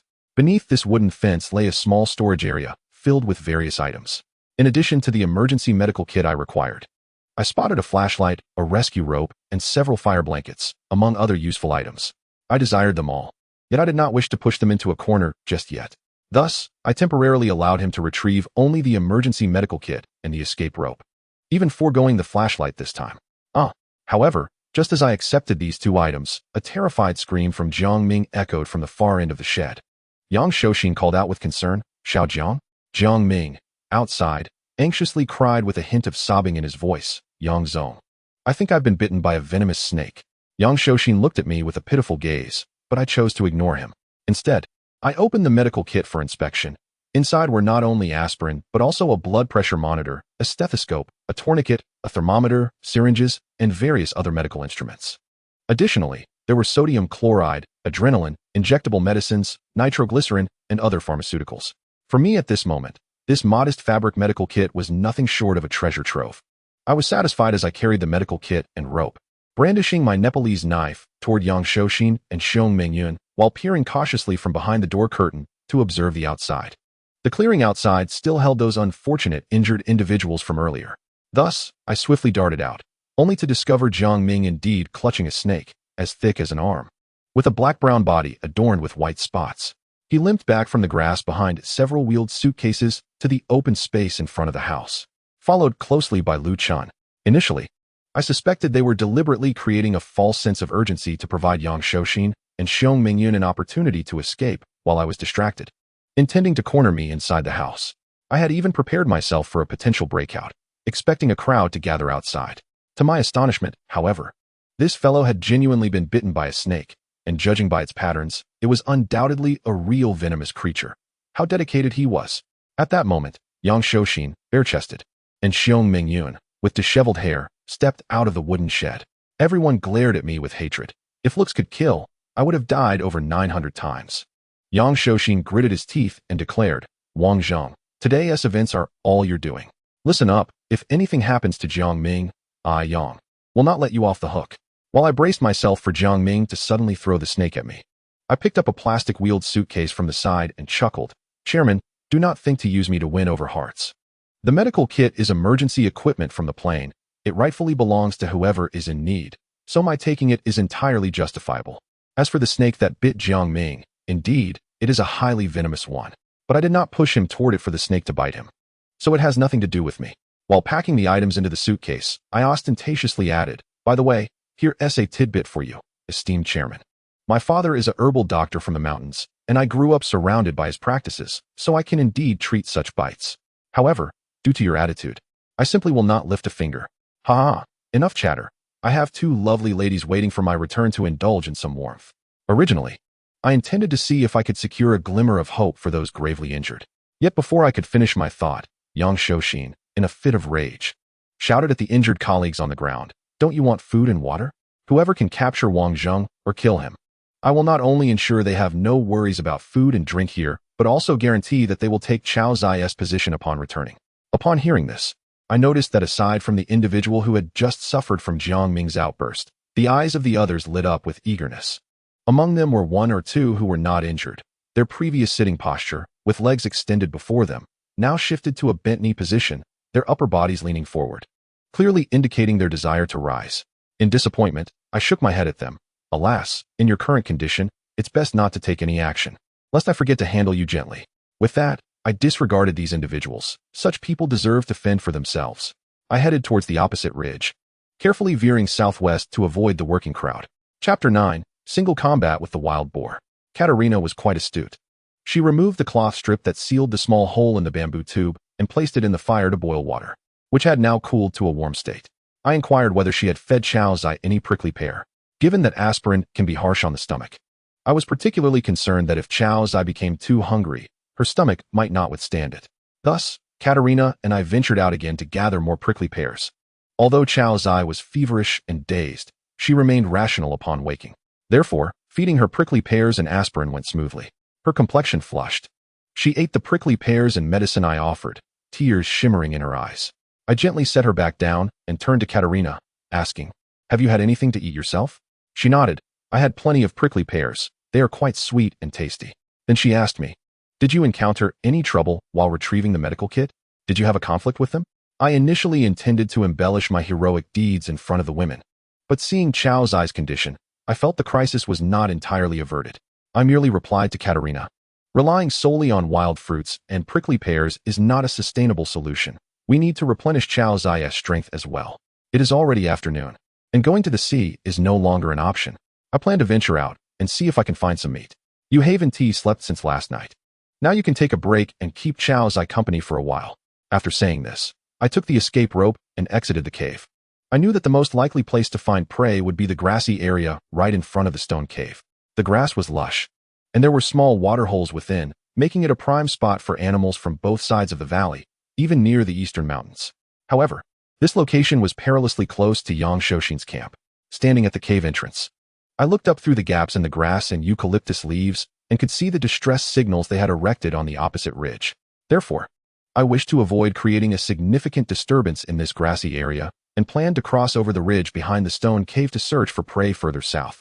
Climbing the ridge with the rope, I noticed that the valley to the south had gradually changed compared to before. The ridges grew taller, and the trees on both slopes became denser. During my descent, I also observed that the large trees here, while spaced further apart than in the previous two valleys, were growing increasingly stout. In addition to dead branches and leaves, the forest was beginning to teem with weeds and vines. On a 3 to 4 meter high earthen embankment, I even discovered a yellow jujube tree as thick as my ankle. This was a prized find in my hometown. Many hunters from my grandfather's generation crafted their bows from this material in their youth. Such a large, straight yellow jujube tree is a rarity indeed. I contemplated that making a bow and arrow is a substantial project that cannot be rushed. My immediate priority, however, remains to hunt for meat. Nevertheless, I made a mental note of the location of this yellow jujube tree. Below the valley lay a small stream, but unlike the one near Yang Shoshin's camp, this stream was significantly wider. Moreover, it contained few of the large boulders that weighed tons. The riverbed was densely covered with small stones and pebbles. Occasionally, there are segments devoid of stones, replaced instead by river sand, and this stream does not experience any interruption in its flow. Although the current is gentle, the water is remarkably clear. I cupped my hands to taste the water. While it was somewhat hard, it undoubtedly possessed a sweet, fresh quality. As I meticulously searched the riverbank, I hoped to find crabs and also believed that the dense forests on either side of the slope must harbor some form of wildlife. Therefore, there must be a drinking point for them within this stream. Initially, I scoured the area with great care, but after walking over a kilometer upstream, I realized that such meticulousness was unnecessary. In the distance, I spotted a section of the riverbank to the south of the stream that was thoroughly trampled and muddy. Upon closer inspection, I found it riddled with the tracks of wild boars.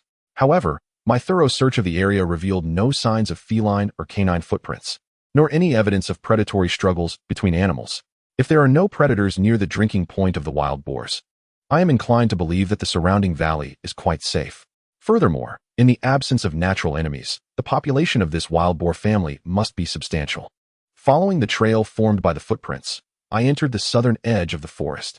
I found a relatively narrow spot, secured one end of my escape rope to a tree, and tied a sturdy knot. With the remaining length, I fashioned 2 loops. Using several small sticks, I propped the 2 loops above the footprints, allowing for a potential second chance if one loop was avoided. The survival rope on the plain was limited in length. However, The larger 330 model afforded nearly 7 meters of rope. Had it been the 320 model, the length would likely have been even shorter. Thus, after creating the 2 loops, I had nearly exhausted the available length. This waiting proved far more tedious than fishing, and after over 20 minutes, my patience waned. Moreover, for some unknown reason, the stream appeared almost devoid of crabs. With plenty of daylight remaining and thoughts of Soldier.She occupying my mind, I wondered whether the amoxicillin had been effective. Consequently, I decided to return to fetch that piece of Huangjing wood. In truth, given our current circumstances, using a Nepalese military knife to fell trees is quite a luxurious endeavor, and I was cautious not to damage the blade. Thus, I carefully encircled the Huangjing wood near the handle, wielding only moderate force, avoiding any lateral pressure, relying primarily on brute strength. After considerable effort, I managed to extract a beautiful piece of Huangjing wood, approximately 1.5 meters long, thick as an ankle, and weighing several dozen pounds. Elated, I carried it back towards our resting cave, my mind racing with thoughts of bowstrings and arrowheads. This once again led me to contemplate the aircraft wreckage, pondering whether I should search for materials that could be easily repurposed. Upon returning to the cave, I found KTLN wide awake, having gathered a substantial amount of dry firewood from outside. Soldier.She was fully conscious, having just recovered from a minor fever, her temperature dropping to a little above 37 degrees. The previous chill she felt was now absent, though she was drenched in perspiration, a normal response to fever reduction. This was quite reassuring, and I exhaled a sigh of relief. However, it was not yet time for conversation. I needed to devise a way for her to cleanse herself and change out of her damp clothes. I placed the Huangjing wood trunk inside the cave, and with 2 bamboo tubes remaining from the 3 filled with water this morning, I placed both tubes in the fire to heat. I instructed them to use Soldier.She's shirt as a makeshift towel, conserving water to clean themselves and change out of their wet garments. Yet, I needed to find more water. Alas, every beginning is difficult, and I resolved to endure this day's challenges. Thus, I ventured out of the cave once more, only to find KTLN following suit. Soldier.She approached the cave entrance, perhaps feeling a tinge of guilt or perhaps moved. Brother Wang, please return quickly, do not let me worry. I did not hesitate to accept KTLN's offer of assistance. In this environment, it is only right that every team member contributes. We used long branches to prod through the underbrush, making our way once again to the northern grasslands. Recalling the morning's memory, we ventured eastward towards the great mountains and discovered a grove of bamboo. The bamboo was substantial yet remarkably supple, commonly used in rural areas to weave baskets. Another advantage was its long and ample joints, making it exceedingly convenient for temporary water storage. To safeguard the knife, I chose 2 thick yet tender stalks, from which I harvested 6 of the largest bamboo segments, ensuring each retained both ends with joints. The one end was punctured with a thumb-sized hole. The thickest of these segments rivaled the girth of a thigh. I glanced at the small pool in the middle of the grassland and frowned. KTLN regarded me with a questioning expression. After hesitating and considering the dangers posed by the overgrown grass and wetland, we ultimately abandoned the idea of adventure and returned to the stone cave. Soldier.She had finished cleaning and changed into dry clothes. The plastic suitcase I had retrieved was propped against her, serving as a makeshift basin. Though she spoke little, I sensed a newfound warmth and unspoken affection toward me. I found a small stick, tore a strip of cloth to wrap around one end, and selected 2 company t-shirts, which were elastic and perfect for making bags. With all these preparations in hand, disregarding the sweat pouring down, KTLN and I set off southward. Just before leaving, Soldier.She generously embraced my arm. You are a man, but please remember to stay safe. KTLN and I fashioned pouches from the t-shirts, each carrying 3 bamboo tubes. Before we could descend from the ridge to the riverbank, we heard a sharp, distressed squeal reverberating from upstream. KTLN and I exchanged glances, our faces lighting up with excitement. We hurriedly dashed to the riverbank, discarding the bamboo tubes and t-shirts as we raced upstream. However, our exhilaration waned within 10 minutes. We found a mid-sized boar, weighing around 100 pounds, ensnared not by its neck, but by its front leg. The wild boar was frantic and agitated, yet fortunately, the escape rope proved sturdy, no matter how it struggled. The rope held firm. Surrounding it were over 10 other wild boars, circling anxiously. The smaller ones weighed perhaps 30 to 40 pounds, while the larger ones might tip the scales at 300 to 400 pounds. Faced with such a scene, KTLN and I dared not approach. In our rural lore, we often say that 1 pig, 2 bears, and 3 tigers pose varying degrees of threats. A solitary wild boar might not be overly aggressive. A mere nudge could result in a fall, and as long as one is cautious not to be bitten, the risks are manageable. However, should 2 or 3 wild boars converge, it could be lethal. They are robust and resilient, and among them, there was one weighing over 300 pounds, resembling a tank among pigs. These wild boars showed no fear of us, regarding us with vacant, contemptuous gazes before resuming their frantic circling around the ensnared one. I pulled KTLN back and retreated into the northern forest. KTLN gazed at me, pondering a way to drive the swine away. I furrowed my brow, lowered my head towards her, and earnestly pointed to my forehead, saying, "Look." She searched through my hair with a puzzled expression, asking, "What do you see?" I replied, "This head is deep in thought." Clearly amused by my humor, KTLN chuckled, stood up, and began to remove her top. I quickly covered my belt, exclaiming, "What are you doing? I am a gentleman." She looked at me with a teasing smile, saying, "Come on, don't pretend to be virtuous. The most effective way to scare animals is through size and sound." As she spoke, she had already shed her top, revealing 2 impressive forms adorned with a black lace protective covering. Then, she urged me to do the same, waving my shirt in hand, as we charged towards the herd. Instead, I drew my Nepali knife, saying, "You should put your clothes back on. The wild boars are not just one but a whole group, with only 2 garments. Our display will not make much of an impact." I wasn't sure if she understood the term impact. I chopped off 2 branches, roughly the thickness of eggs, but 5 or 6 meters long, covered in leaves. Each of us took one, waving them vigorously while shouting as we rushed towards the herd. The wild boars initially stood there, bewildered by our antics, sniffing us curiously. As we closed the distance, KTLN's expression shifted to one of fear. Finally, when we were about 10 meters away, the herd could no longer withstand our approach and hastily fled towards the southern slope, disappearing into the woods. Having successfully frightened the wild boars away, KTLN seemingly regarded this as a victory, joyfully embracing me and cheering. What followed was a one-on-one confrontation with a trapped wild boar weighing around 100 pounds. Though not particularly large, it still posed a certain danger. Chapter 10. The eve of the rescue team's arrival. In truth, hunting wild boars requires finesse. One must not attempt to stab them in the neck as one would with domestic pigs. In a one-on-one scenario, achieving the right angle is often challenging. Moreover, should a wild boar bite, the consequences could be fatal in such a medically barren environment. KTLN repeatedly cautioned me to exercise caution. Fortunately, the rope had already run out around a large tree, allowing me to hang the Nepali knife and sheath at my left waist, slowly approaching the creature. I remained still for a moment, allowing it to exhaust its most frantic energy. I then focused on a moment when it was relatively calm, dashing to its side, tackling it while pulling its hind legs towards me, pinning it to the ground.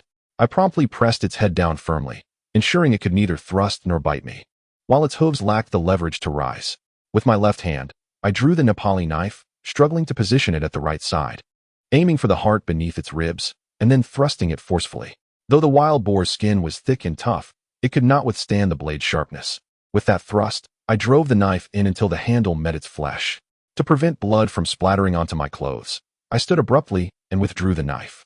The injury proved fatal, as the wild boar succumbed within 2 minutes. I dug a considerable amount of mud and sand to cover the bloodstains, though I was aware that, in terms of a wild boar's sense of smell, my efforts might be in vain. Perhaps I was merely seeking psychological comfort, hoping that wild boars would return here in the future. KTLN observed my actions, actively assisting in the process. I instructed her to gather the rope while I carried the wild boar along the stream, heading west for quite a distance until reaching the mountain ridge's edge. Drenched in sweat, I found a nearby pool, and in an effort to save time, I stripped completely, washed my clothes, and laid them out to dry on a nearby rocky shore. I then dragged the wild boar into the shade of nearby bushes. Lacking the means to boil water for hair removal, I resorted to skinning the boar, removing its head and entrails. However, I kept the heart and intestines, particularly for the sake of the bowstring. With no sheep available, I could only attempt to use the pig's intestines. This was indeed wasteful. After processing the 100-pound wild boar, we were left with less than 60 pounds. Had we been able to boil water for hair removal, that single hide could have provided us with at least a couple of days' worth of food for the 3 of us. The head and ears, which could typically be consumed, now had to be discarded, as pig hair differs from that of chickens or ducks. We had previously experimented at home, discovering that the remaining pig hairs after scalding could be treated with hot tongs or iron hooks. However, burning directly would leave remnants. Of course, a blowtorch would yield different results. As for the untouched fur, direct burning was not an option. After completing the task, I was drenched in sweat. I jumped into the water for a quick bath, and just in time, my clothes were dry. I chopped a stick, and with the escape rope, hoisted the two halves of the meat.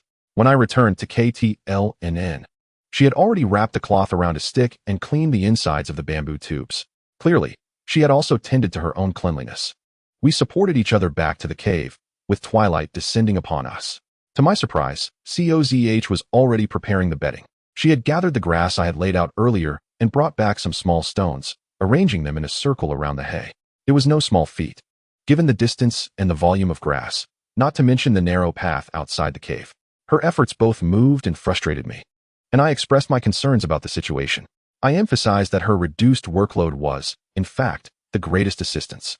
Otherwise, should her injuries or ailments resurface, all my previous efforts would be in vain. Listening to my admonitions, she did not react with anger or rebuttal. Instead, she gazed at me with wide eyes, smiling warmly. I sighed, realizing that being handsome can indeed be quite troublesome. I placed the fire pits on either side of Soldier.She's bedding, maintaining a distance of over 3 meters between them. I added kindling to both fires, stoking them to life. Seizing the moment while the flames roared, KTLNN and I ventured back into the woods. We chopped several sticks, collected damp leaves, and gathered some eucalyptus branches. Returning to the cave before darkness fell, we knew we could not finish the wild boar meat that night, and without salt. We decided to construct a rack to smoke and preserve it. KTLNN placed 2 of the bamboo tubes in the fire to heat, while I stood at the cave entrance, observing the grassland devoid of sunlight. The sky had not yet fully darkened, but I detected some movement in the distance. I reminded myself sternly that I must not venture into this perilous area at night. WingDG, it's time for skewers. Turning around, I saw Soldier.She propped against a bundle of firewood, with KTLNN holding skewers of meat, sizzling with juices. The skewers were roughly crafted from split wood. I poured a little water from the bamboo tube to wash my hands. We were too far from the water source, so we had to conserve every drop. I also took some meat skewers from the smoking rack and began to barbecue alongside them. After a long day of activity, the sudden stillness felt somewhat unsettling. I glanced at the wild boar meat smoking against the stone wall, and as I raised my eyes to the smoke fin above, my mind wandered.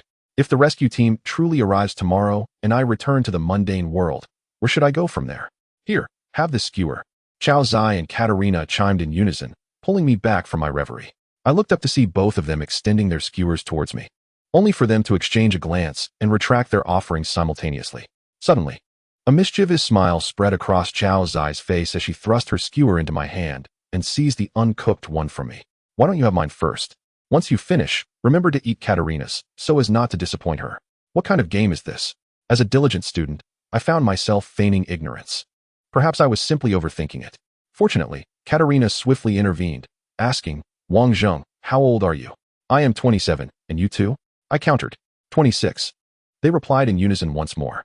An awkward silence enveloped us as I continued to nibble on my skewer while grabbing another to roast by the flames. Katarina then snatched the newly acquired skewer from me, and with her perfectly cooked skewer now in my hand, she remarked, Then I shall call you Brother Wang. Now, please tell us how you managed to obtain the medicine today. Frankly, I find it hard to believe they would willingly give it to you. With 50% Huaxiao blood and her fluency in Mandarin surpassing my own, Katarina posed her questions with remarkable ease and no sense of discomfort. I embellished my tale, narrating how I had stealthily approached Jiang Ming and Lu Chun, who were completely oblivious. I recounted the speed at which I dashed to that small wooden shed, swiftly subduing Yang Shouxi and Xiong Mingyun, embellishing the story to make myself appear more valiant than Zhao Zilong, even claiming that Guangong would not dare to wield his mighty blade before me. In some instances, I spun the tale so extravagantly that even I found it hard to believe. Yet, the two women listened intently, their faces lit with admiration. Eventually, as Chao Zai lay down on the ground, she remarked, Today we have forged a deep enmity. Yang Shouxi is a vengeful person. We must be cautious in the future.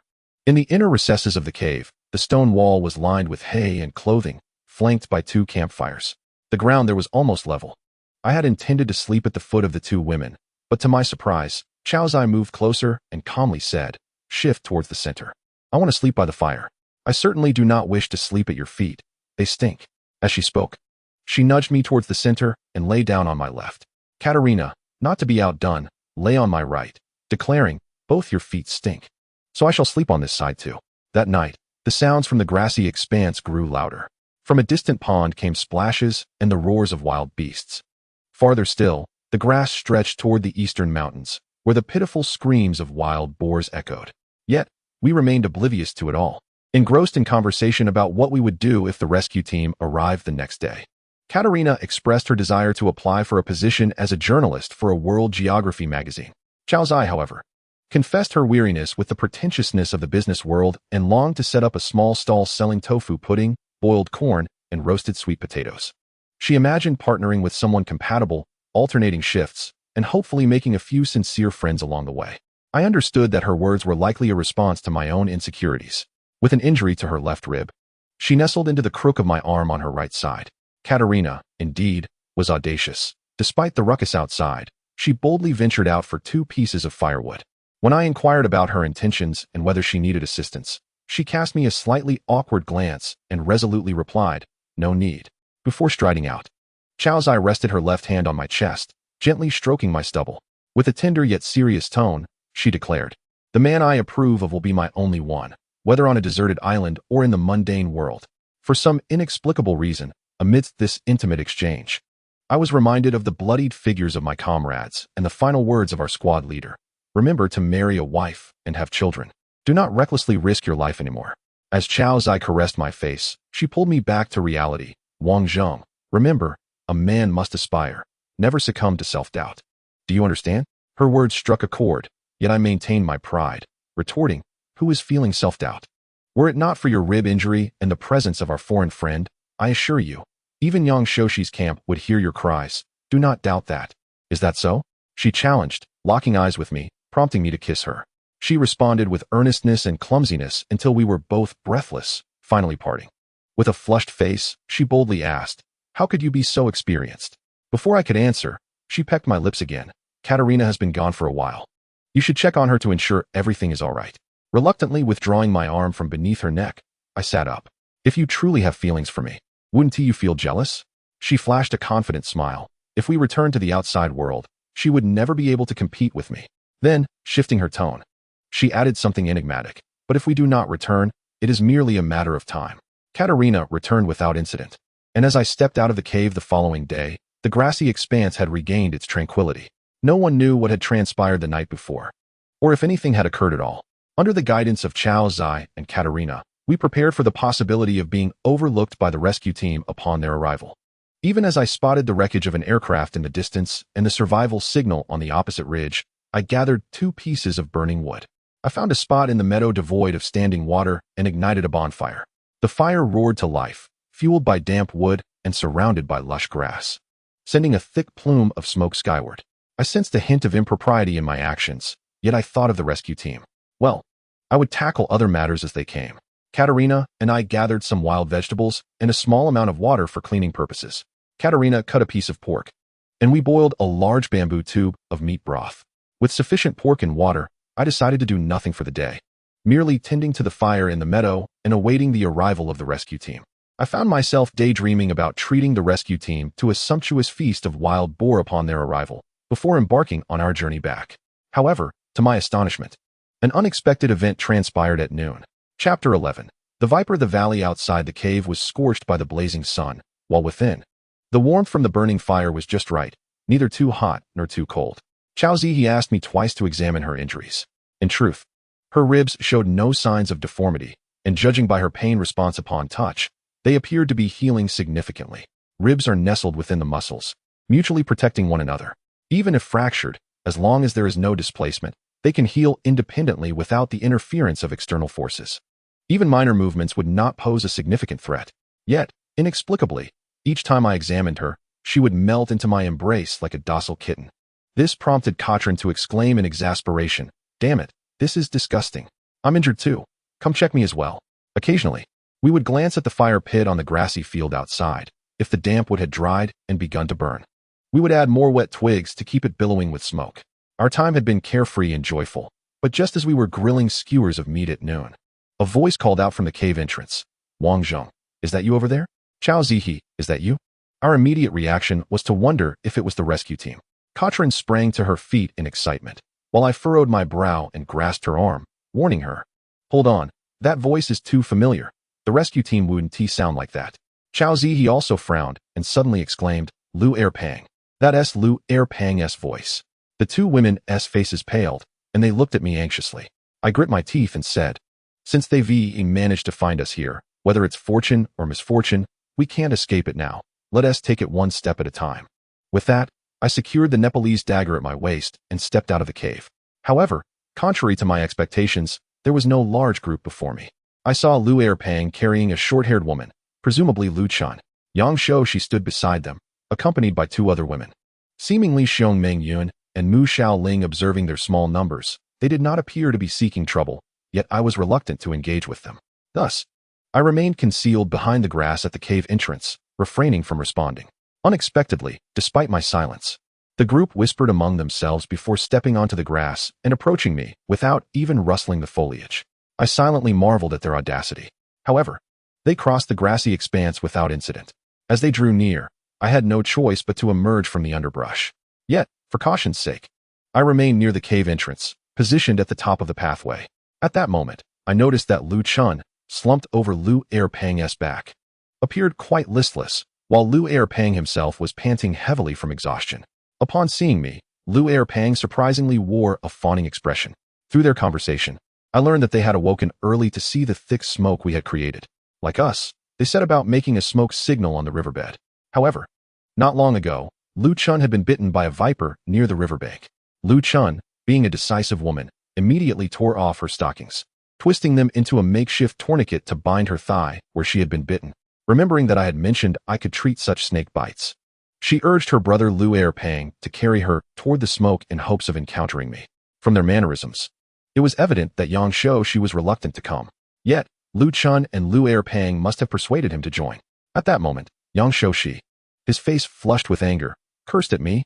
Wang Zheng, this is all you're doing. After you took my medical kit yesterday, not only did it lead to Jiang Ming's death, but now my wife has been bitten by a snake and cannot receive treatment. Jiang Ming is dead? I asked instinctively. Yes, after you left yesterday, Jiang Ming chopped off the viper's head and crushed it with a rock, then wrapped it around the bite wound. He claimed it was a folk remedy from our hometown, called fighting poison with poison. Xiong Ming Yun replied, her face still bearing traces of embarrassment. With Mu Xiaoling by her side, I found myself both amused and exasperated. I too hailed from a rural background, where such notions of fighting poison with poison were prevalent. Yet, considering that the venom of a snake is stored in its fangs, the very act of biting already injects venom into the victim. Subsequently, smashing the snake's head and applying it to the wound seemed more like an attempt to increase the venom dosage rather than a remedy. Confirming that they were not here to cause trouble, I decided to step forward. I coldly addressed She. Firstly, the emergency medical kit is an essential item aboard the plane. I had a legitimate need for it yesterday, which I have already explained. As I spoke, I lifted Lu Chun's skirt for a brief inspection. She wore a vibrant red undergarment, consisting of two thin strips of fabric tied to a small triangular piece. The material was used sparingly, and the craftsmanship suggested it was of a high-end brand. However, I wondered why such a luxury brand bore frayed maroon threads on either side. Sighing inwardly, I was not particularly interested in this. My focus was on examining her injury. She had been bitten just above the inner side of her right knee, with the bite marks oozing blackened blood.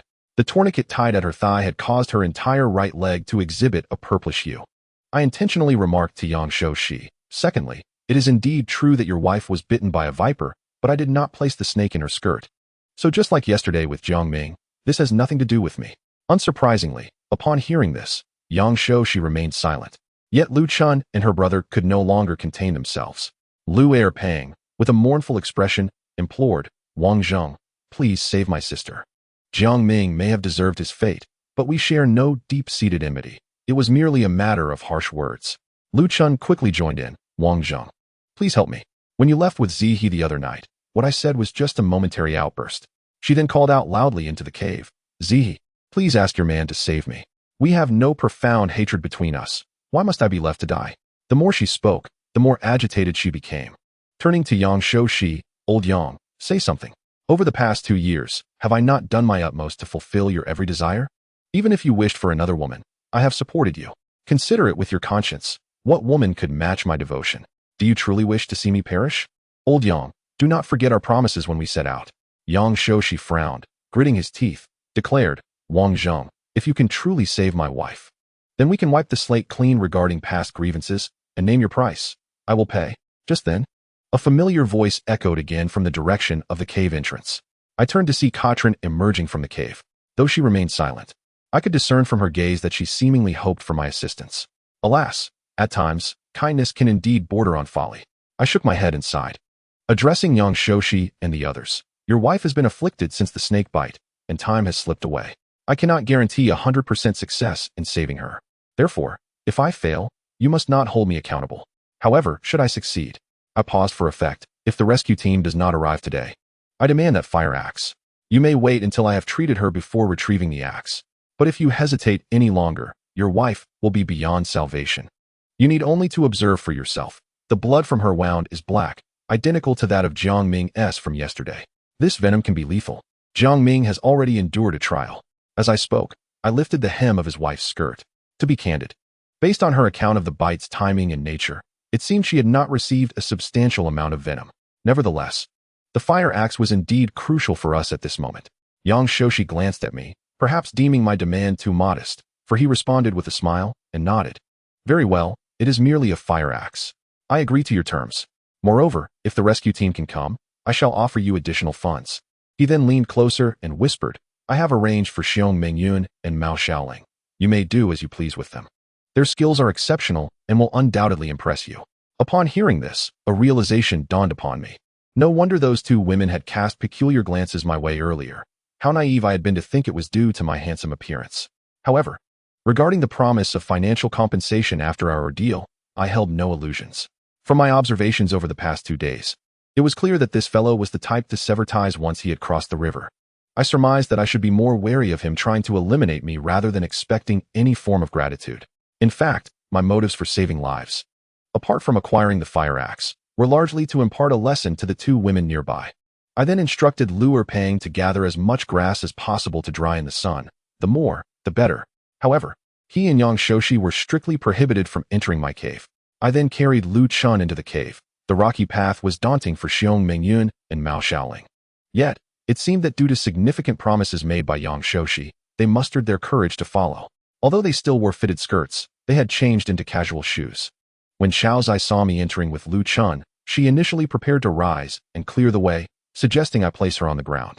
However, I insisted it was unnecessary and asked Katerina to fetch a pair of trousers for me, setting them on the opposite side of the fire.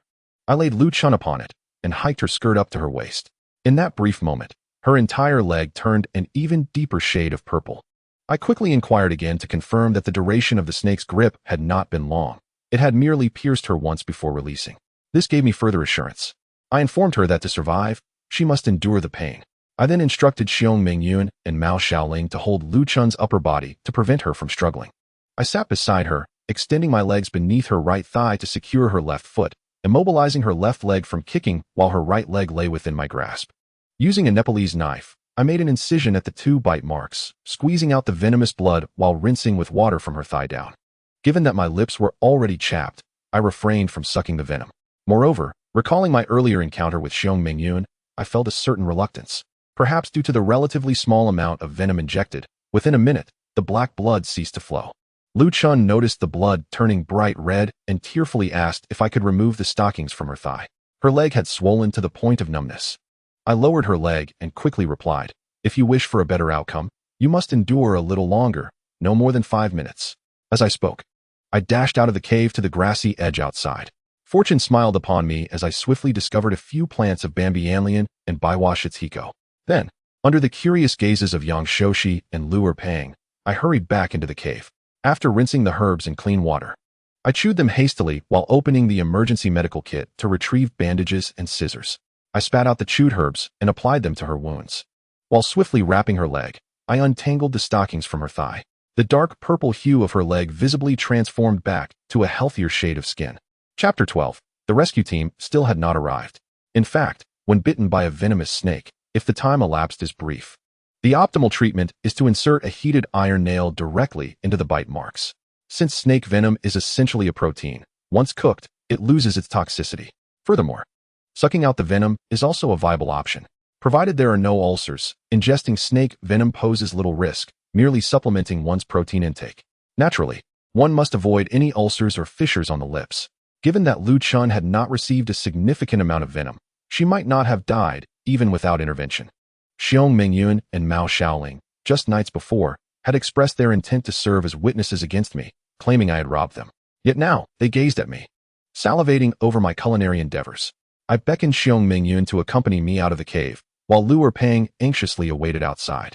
Upon seeing me emerge, both Yang-Shoshi and Lu Erpeng leaned forward with anticipation, resembling anxious relatives waiting outside an emergency room. I had no desire to exchange pleasantries with them, especially considering Yang-Shoshi's ulterior motives in leaving those injured behind. I instructed Xiong Mingyun to proceed down on her own and addressed the two men below. Her life should be secure, but she will require hospitalization here for a time. When she is ready for discharge, I shall send another woman to notify you to come retrieve her. Do not forget to bring the medical fees. With that, I dismissed them. And though my tone was somewhat brusque, Yang-Shoshi and his companion seemed relieved to escort Xiong Mingyun away. After sending them off, I returned to the cave. When Lu Erpeng had carried Lu Chun in earlier, we had scarcely eaten our lunch. Thus, I prepared more skewers of meat, ensuring I did not deprive Lu Chun and Mao Shaoling of a meal. I intended to inquire a few questions of Lu Chun, but after a moment's reflection, I refrained. I was acutely aware of my own limitations. In terms of physical strength, even 10 Lu Chuns combined would not be a match for me. Yet, if it came to cunning and strategy, I doubted even 10 of me would stand a chance. To my surprise, events would later reveal that even my estimation of physical strength was fundamentally flawed. This woman nearly claimed my life in a one-on-one confrontation. Meanwhile, Chao Zai seemed to perceive my contemplations. Sitting beside me, she roasted skewers while resting her left elbow on my thigh, leaning her upper body into my embrace. She feigned a particularly affectionate demeanor and, while grilling, queried Lu Chun, Lu Zong. There's no other pressing matter at hand now, and I'm quite curious. Surely, Chairman Yang has no shortage of women around him, yet after being by his side for so long, he must have lost his novelty with you, hasn't he? Before Chao Zai could finish her question, Lu Chun interjected. You wish to ask why, despite his reluctance, he still stoops to save me, correct?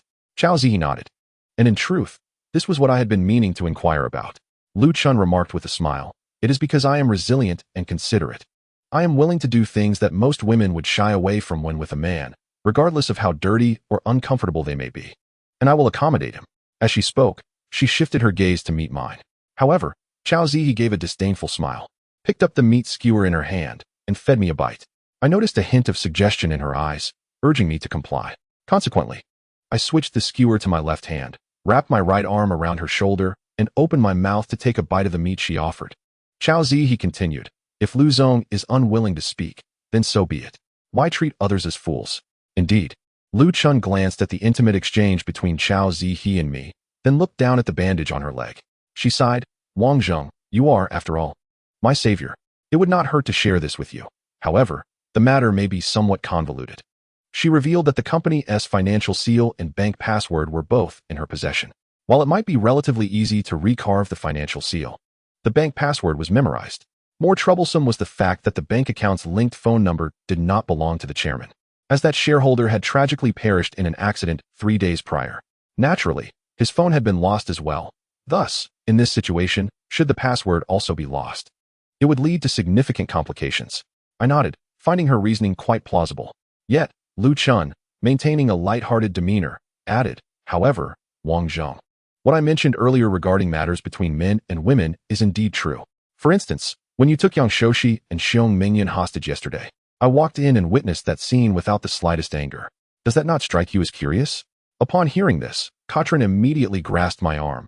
Her curiosity piqued. What scene? Why didn't you mention it last night? What scene? Chao Zai, he furrowed her brow, remaining silent as if awaiting the latter part of the story. It seemed that women possessed an inherent penchant for gossip.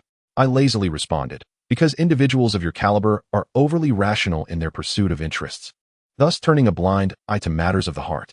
Upon hearing my reply, Lu Chun chuckled helplessly and shook her head. It is not merely turning a blind eye. I shall tell you, Wang Zheng, that Xiong Mingyun and the Mu Shaoling before you are both individuals I specifically trained for Yang-Shoshi. I glanced at Mu Shaoling, who was devouring the roasted pork, somewhat taken aback by this revelation. Perhaps sensing my surprise, Lu Chun explained, such a man is destined not to belong to me alone. Hence, I might as well adopt a different approach and create a harem team that I can control. I nodded thoughtfully, recalling having seen some short videos on training in that regard in a certain group chat, which I had merely perceived as humorous at the time. I had never imagined such practices existed in reality, let alone that a legitimate wife would train a concubine. The world of the wealthy is indeed astonishing. Yet this woman was undeniably astute. In this manner, she effectively garnered the entirety of the man, albeit in a rather distorted manner. Lu Chun's smile faded as she glanced at the ravenous Mu Shaoling, then looked back at Chao Zihe. Turning to me with a mischievous glint in her eye, she remarked, "Wang Zheng, I can see that Zihe is still just a girl.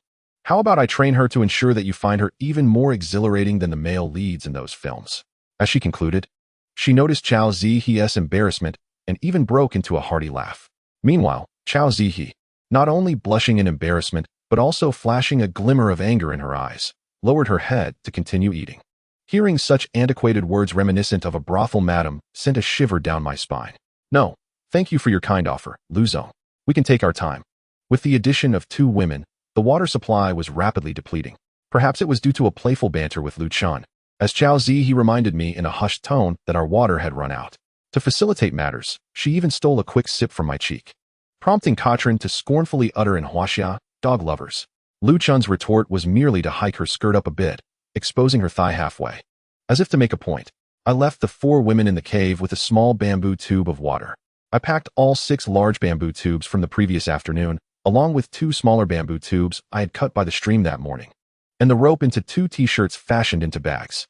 Before departing, Katrin had initially intended to accompany me. However, I did not take her along and cautioned her to be wary of those 2 women. I instructed her to ensure everything was arranged, including keeping the campfire in the grass burning, and to remember to wait for me should the rescue team arrive. Exchanging a knowing glance with Chao Zihe, I exited the cave. I hurried to the stream behind the southern mountain, realizing the sun was already around 2 or 3 in the afternoon. After quenching my thirst, I set the t-shirts and bamboo tubes aside. With the rope in hand, I carefully surveyed my surroundings while hastening upstream. "Zihe, I am grateful for your thoughtful planning." Upon returning to the cave, darkness had already descended. I took a risk and gathered a few medicinal herbs near the eucalyptus tree at the edge of the grass.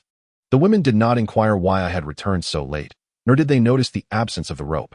Even when I placed the water on the ground and announced it was time for them to drink, their reactions were rather indifferent. The grass that Luer Pang had dried before leaving had been collected by Katrin and Mu Shaoling, and they had set up another sleeping area next to the cave entrance. They had also ignited fires on either side of their sleeping area. Meanwhile, a larger bonfire blazed in the center of the cave, consuming more wood than necessary. Fortunately, Katrin had not idled away the afternoon. Mu Shaoling, despite her reluctance, had no choice but to comply with Chao Zihe's demands and Lu Chun's pressure, thus assisting Katrin with the chores. I estimated that as long as the large fire in the middle was not stoked with more wood, the warmth from the 2 side fires would suffice until tomorrow morning. On the opposite side of the cave, the wild boar meat had turned a golden hue, dripping oil onto the fire below, making it quite appetizing to behold. I split open a bamboo tube, carved out a handful of bamboo skewers, and called the women over to help me skewer the meat for dinner. During this process, Mu Shaoling, with a quivering voice, asked, "Sister Chun, the 72 hours you mentioned have already passed, and the rescue team has yet to arrive. Are we never going to return?" Lu Chun smiled and was about to respond when I preemptively retorted, "On March 8, 2014, there was an international flight disaster that shocked the world. The airline was of the Ma character, and the flight number was 370. Surely you remember?" The women nodded in unison, and I continued, "At that time, the aircraft and over 200 passengers simply vanished, and the search and rescue operations by various countries lasted for at least 3 months. As for the search and recovery of the wreckage, to my knowledge, that continued well into 2018. The so-called 72-hour golden period is merely a phrase denoting the optimal time for rescue. It does not imply that they will only conduct rescue operations within 72 hours. Perhaps my words provided them with a modicum of encouragement, as the atmosphere around the skewers gradually became a tad more vibrant. However, the absence of salt remained a significant shortcoming. Reflecting on it, we had not consumed salt for several days. Prolonged deprivation of salt is certainly untenable. Regardless of whether the rescue team arrives, we must devise some means. Lu Chun's right leg appeared somewhat swollen, yet it was evident that she had reached the peak phase of the poisoning, after which she would slowly begin to recover. Before sleeping, I changed her dressing. Despite the swelling, her skin remained remarkably delicate and smooth. To my surprise, the wound I had previously incised at noon, which had not yet healed, seemed to evoke a far greater tolerance for pain in her now than it had earlier. As I tended to her, She playfully lifted her skirt to her waist and smiled at me, saying, "Wang Zheng, I believe it's more convenient to lift it up, isn't it?" I averted my gaze, focusing on the task at hand, while explaining, previously, it was necessary to cut open the wound and expel the toxic blood. I had to restrain you to prevent any struggles. Now, I merely need to expose the wound a little for the dressing change. Yet, she continued softly, "If you wish to come over tonight, feel free to do so. Chun Jie and Xiao Ling would be immensely grateful to you." At this remark, sitting beside her, Miao Xiao Ling, clad in a form-fitting skirt, shifted from a stretched position to a cross-legged posture, even making a rather alluring gesture. I hurriedly changed Lu Chun's dressing, but found myself bending over for some reason, too embarrassed to stand upright. Upon returning to Chao Zihe's side, the two women appeared to be asleep, albeit rather unconvincingly. I wished to conceal my embarrassment from them, so I approached the foot of their makeshift bedding. However, before I could lie down, Katerina suddenly sat up, pulling me to lie between her and Chao Zihe. I dared not lie flat, curling up on my side instead. Katerina was clearly stifling laughter, reaching out to explore my waist, then pulling Chao Zihe's hand closer. Upon noticing my injury, Chao Zihe expressed mild reproach. Yet her tone remained calm. "Why did you return? You could have simply lain down over there. They are quite capable." Despite her words, she did not sulk. Given the ambiguous nature of my relationship with Chao Zihe, coupled with her rib injury and the fact that Katerina was merely a foreign acquaintance, this night promised to be exceedingly arduous. As time passed, I felt an unsettling sense of urgency returning. Unable to sleep, I decided to rise. Releasing Chao Zihe and sitting up, I rummaged through the pile of clothes and found a strip of white fabric. Then, I searched the fire for a suitably burning branch to use as a charcoal pencil. The women jokingly inquired if I was feeling particularly poetic. I chuckled and replied, "I wish to document the intriguing occurrences since our arrival on this island. Who knows, it might even be adapted into a film one day." In the morning, Katerina and I ventured out to forage for wild vegetables. I changed Lu Chun's herbal dressing once more, although the swelling in her leg had not completely subsided. She could now walk with some effort. Gazing at the extinguished fire pit in the grass, the previous night's sense of crisis flooded back. A voice within me warned, "We cannot simply wait for the rescue. Otherwise, this campsite, with its singular exit, might soon find us without a retreat." Consequently, I gathered several articles of clothing and made my way to the opposite side of the clearing, locating the bamboo grove from before. The two bamboo poles I had previously cut remained undisturbed on the ground. This time, I felled over 10 bamboo stalks, each still possessing their nodes. I carefully split each stalk vertically, removing approximately a quarter of its length. Following Chao Zihe's instructions, I fashioned a small bamboo tube the width of my thumb, ensuring one end was meticulously cut to retain the segment. After completing these tasks, I packed the bamboo tubes in some clothing, placing the fabric and small bamboo tube inside one of the larger sections, and returned to the cave. It must be said, women are indeed creatures of emotional intelligence. Just yesterday, Chao Zihe and Lu Chun were at odds, each relishing in the other's awkwardness. Yet now, the four women gathered around the fire engaged in light-hearted conversation. I exchanged a knowing glance with Chao Zihe, placing the bamboo tubes on the ground and directly addressing Lu Chun and Miao Xiaoling. "Lu, your injury no longer necessitates hospital treatment, so I shall escort you back now. This way, I can also collect my medical fee. Furthermore, after returning you, I can administer one final dressing change, as your poison should be nearly resolved." Chapter 13. Has the slaughter already begun? For some inexplicable reason, Miao Xiaoling struck me as particularly simple-minded. In her eyes, it seemed that apart from opportunism, no other thoughts existed. From that fateful night when she rushed forward to embrace Lu Erpang's arm, to the moment we arrived at Yang Shoshi's camp, her gaze was perpetually scouring for uninjured, robust men. Even now, while I carried Lu Chun, Miao Xiaoling walked ahead, swaying her hips enticingly. Each time I paused to rest Lu Chun, she would coincidentally adjust the neckline of her clothing to create a breeze for herself. In truth, Lu Chun's physique was undeniably impressive, surpassing even that of Katerina in terms of allure. Thus, as we traversed the path, it felt as though I bore the weight of 2 mountains upon my shoulders, testing both my stamina and endurance. As we ascended the opposing ridge, a journey that typically required little time had stretched to nearly 2 hours. Lu Chun once again mentioned her fondness for Chao Zihe's earrings, having brought it up twice before our departure. The fact that she was grooming women for her husband led me to question her mental state. Calculating the time, Chao Zihe and Katerina should have reached the ridge behind the cave by now. This thought offered me a slight sense of reassurance. As we navigated through the woods, descending diagonally towards the northeastern slope, Yang.Together's camp had undergone a significant transformation. The previously flattened ground now surrounded by a cleared circle of grass. Sprinkled with wood ash would indeed deter venomous insects and snakes in the short term. Yet, upon closer inspection, it appeared that the number of individuals in the clearing had diminished by more than half, and the injured man, who had suffered an explosion, was nowhere to be found. The 7 severely injured individuals had dwindled to 6, and they seemed even weaker than before. In the short span of 2 days, they appeared not only physically diminished, but also mentally exhausted, teetering on the brink of collapse. Aside from He and Katerina, whom I had brought along, the number of women remained relatively unchanged. However, I did not see Mengyun. The number of uninjured men had fallen to 7 or 8, but their demeanor suggested they were guarding something. Instantly, a foreboding feeling settled in my heart. Upon seeing me arrive here with Lu Chun on my back, Lu Pang shouted and scrambled to his feet, rushing out of the camp to greet us. Just as Lu Pang was about to exit the clearing, Yang.Together also emerged from the wooden shed. However, accompanying Yang.Together was not Mengyun, but rather another woman named Luo Dong, who had previously been with Mengyun and Mao Shaoling. Her face was flushed as she stepped out, adjusting her clothes and hair. Oh, the life of the wealthy is truly delightful, I jested to myself, though another question lingered in my mind. Where was Mengyun? I refrained from stepping into their camp immediately, waiting for the group to approach. I directly inquired of Yang.Together. Boss Yang, I have fulfilled my promise. I have returned with a vivacious wife for you. Where's the fire axe?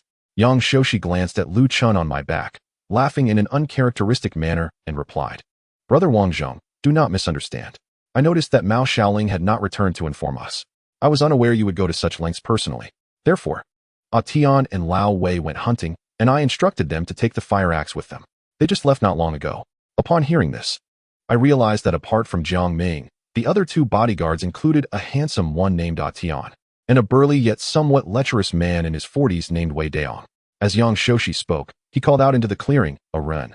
A short, dark-faced man in his 20s with a flat face approached. Yang.Together quickly instructed him, You must hurry and inform Tian and Lao Wei to return.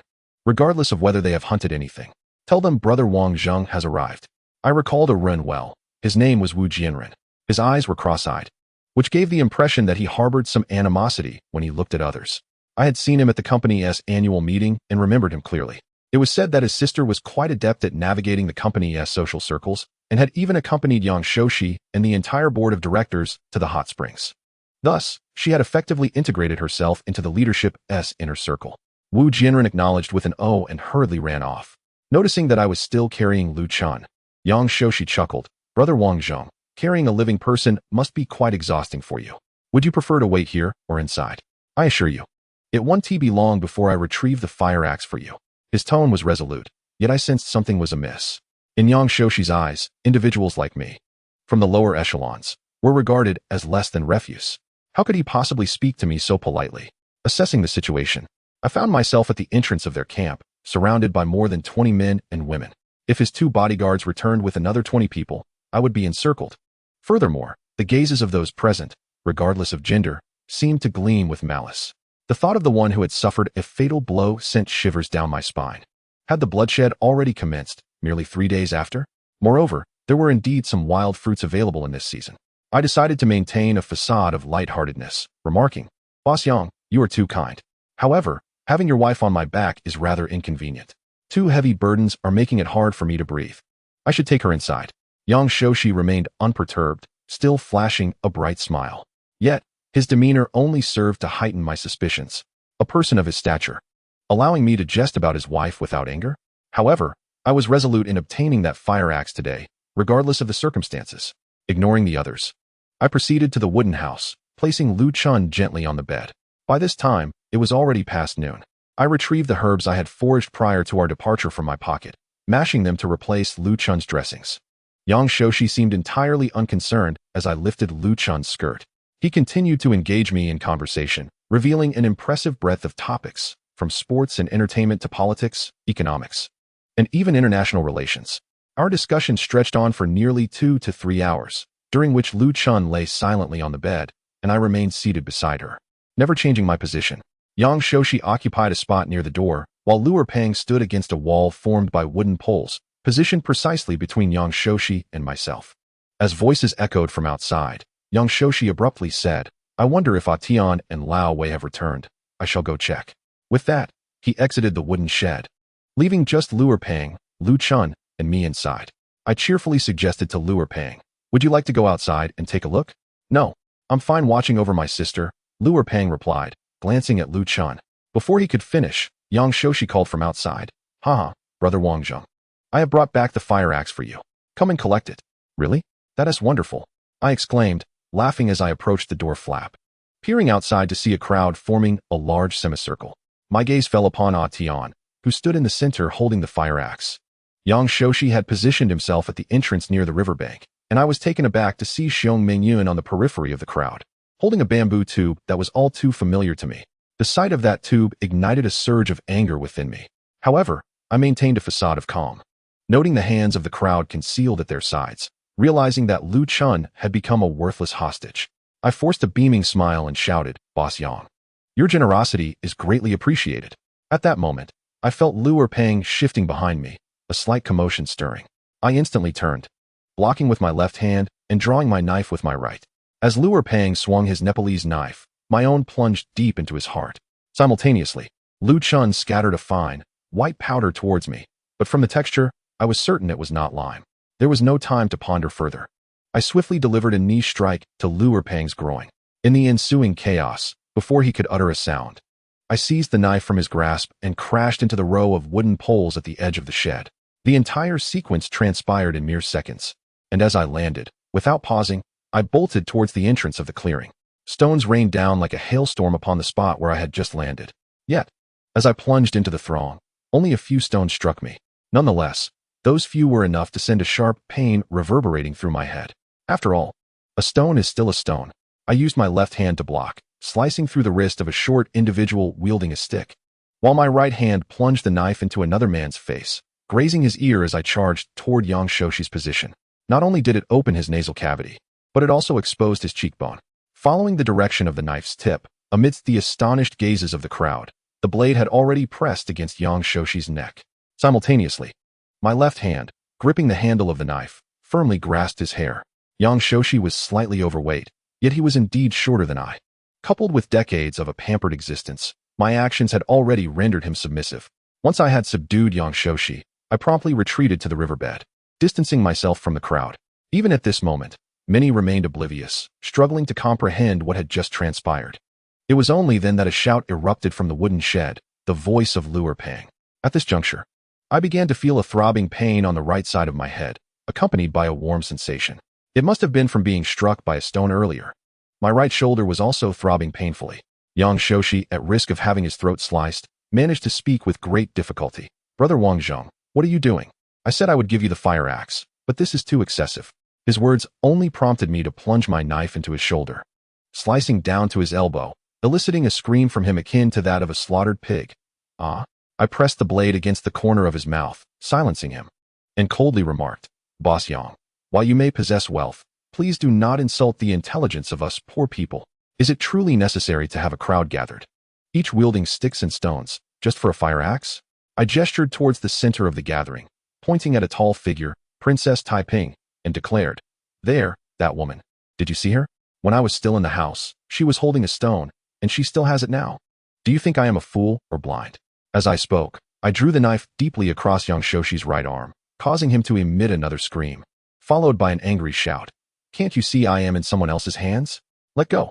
Bang, bang, clatter. At that moment, the crowd finally dropped their stones and wooden sticks, including the Nepalese knives held by Tian and Lao Wei. It seemed that the Nepalese knife was indeed their standard equipment. Chapter 14. A new refuge. Although I had gained the upper hand, I was not so arrogant as to confront dozens of them alone. In a direct confrontation, especially with Tian and Lao Wei both prepared, it would surely be more than I could handle. Therefore, I commanded Mu Shaoling to bring me the fire axe, and once I had it in hand, I instructed everyone to remain still. Just as I sought a way to extricate myself, Lu Chun limped into view. Brother Wang Zheng, your sister is truly grateful for your life-saving grace, but if you find yourself suffering from recurring fevers, remember to bring the earrings of He when you come to me. I will help you reduce the fever. Her voice was laced with allure. Yet I was almost certain that this woman had psychological issues. Her brother had just been stabbed by me and might very well be dead. Yet her concern was a pair of earrings, which held no value in a place where survival was dictated by food. The audacity of threatening someone with a fever was simply absurd. Ignoring her, I continued to hold young Shoshi captive as I retreated along the riverbed. Upon reaching a bend 200 or 300 meters away, I sheathed the Nepalese knife and secured the fire axe at my waist. Young Shoshi's right arm was severely wounded, deep enough to expose bone. He covered his arm, forcing a smile as he said, "Brother Wangjung, you truly are a man. Let's consider this matter concluded, shall we? When we return to the outside world, I will give you a sum of money, at least in the 7 figures."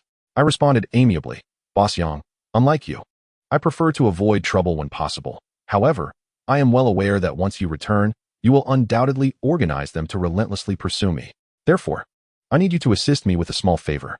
Yang Shoshi nodded vigorously, his head bobbing like a sunflower swaying in the wind. "Rest assured, brother, rest assured. Everyone at the management level in the company should have heard of me.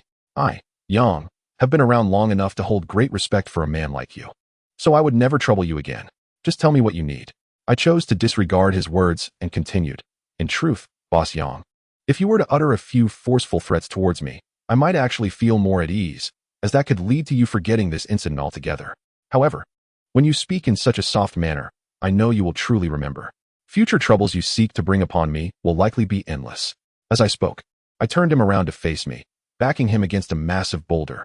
"What I would like you to do is to ensure that you cannot trouble me any longer."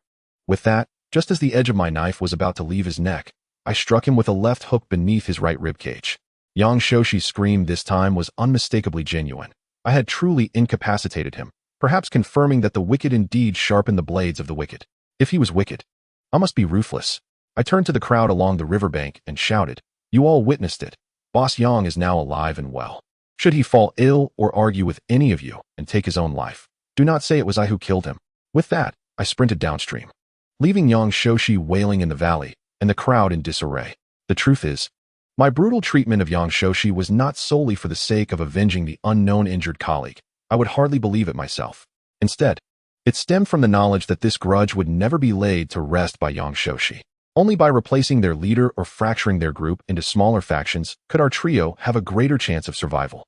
I understood that the cave was already deserted, so I continued running along the river toward the sea. At the sight of the plane wreckage, I had intended to explore my luck, hoping to find screws or small fragments that could be fashioned into arrowheads.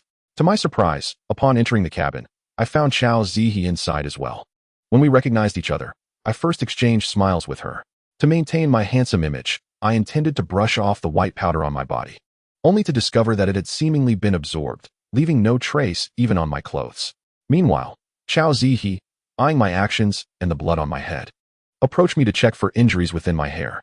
As if recalling something, she directly asked, "Are you hurt anywhere else? Also, what were you patting off just now?"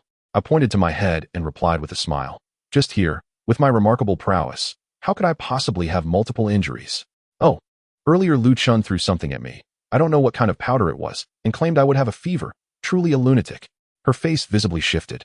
Yet she continued, "Impossible. If it were just one stone that hit you, I could have dodged it. But if a barrage of stones were to come, how could you possibly only be injured in that one spot?" As she uttered those words, her delicate fingers, as soft as if devoid of bones, had just pressed against my upper right arm. Upon witnessing the pain etched upon my face, she anxiously removed my shirt. I glanced at my arm and found that it was merely bruised in 2 spots. Meeting my questioning gaze, Chao Zihe calmly reassured me, "It is all right. We have encountered a scare, but no real danger." In truth, earlier that day, after finishing lunch with Lu Chun and Mao Xiaoling, she had whispered to me under the guise of jesting with Lu Chun. She was subtly urging me to seek a new refuge, and the sooner, the better. To my surprise, the previous afternoon while swimming in the stream, I had indeed discovered another cave, albeit a much smaller one. Its width reached 5 or 6 meters, yet its depth barely surpassed 2 meters. Fortunately, the cave entrance was not centrally located, but rather positioned a little over a meter from the left end, conveniently close to the stream for easy access to water. Situated 5 or 6 meters above the ground, it was easily defensible. However, accessing the cave entrance proved troublesome, lacking a path and entirely exposed without any surrounding foliage. Last night, I had used a piece of white cloth to sketch a rudimentary map. The small bamboo tube was something Chao Zihe had discreetly mentioned she would fashion into a simple fire starter. I possessed some knowledge of crafting such devices, though we lacked the necessary materials. Nevertheless, She insisted that a single-use starter sufficient for 1 to 2 hours would suffice, without the need for meticulousness. I surveyed the cabin, recalling that the hatch could not be opened. The large holes were at least 2 meters from the ground. How could she manage to climb so high with her rib injury? Sighing, I noted that she was indeed a source of constant concern. Observing her clutching her ribs, I surmised that she must have endured some hardship to reach this point. I inquired about her purpose here, and she simply informed me, "I reviewed your map. The new habitat is somewhat distant. So I thought it prudent to leave a message for the rescue team. What if they managed to find us?" I found her reasoning sound. But the question remained, how to convey the message? Writing it plainly risked its destruction by others, leading to missed opportunities. At last, prompted by Soldier.She's suggestion, I recalled an alternative, a QR code, or more accurately, a Morse code representation. Given the widespread familiarity with Morse code, even among casual hikers, I had to ensure that no member of Soldier.She's team could decipher it. Thus, with Soldier.She's guidance, I inscribed a segment of QR code on the cabin wall using varying thicknesses to represent Morse code principles. The message contained fewer than 10 characters, yet its length was nearly double that of a standard QR code. As for crafting an arrow, I initially considered using a fire axe to dismantle the installation tracks beneath the seats to procure screws.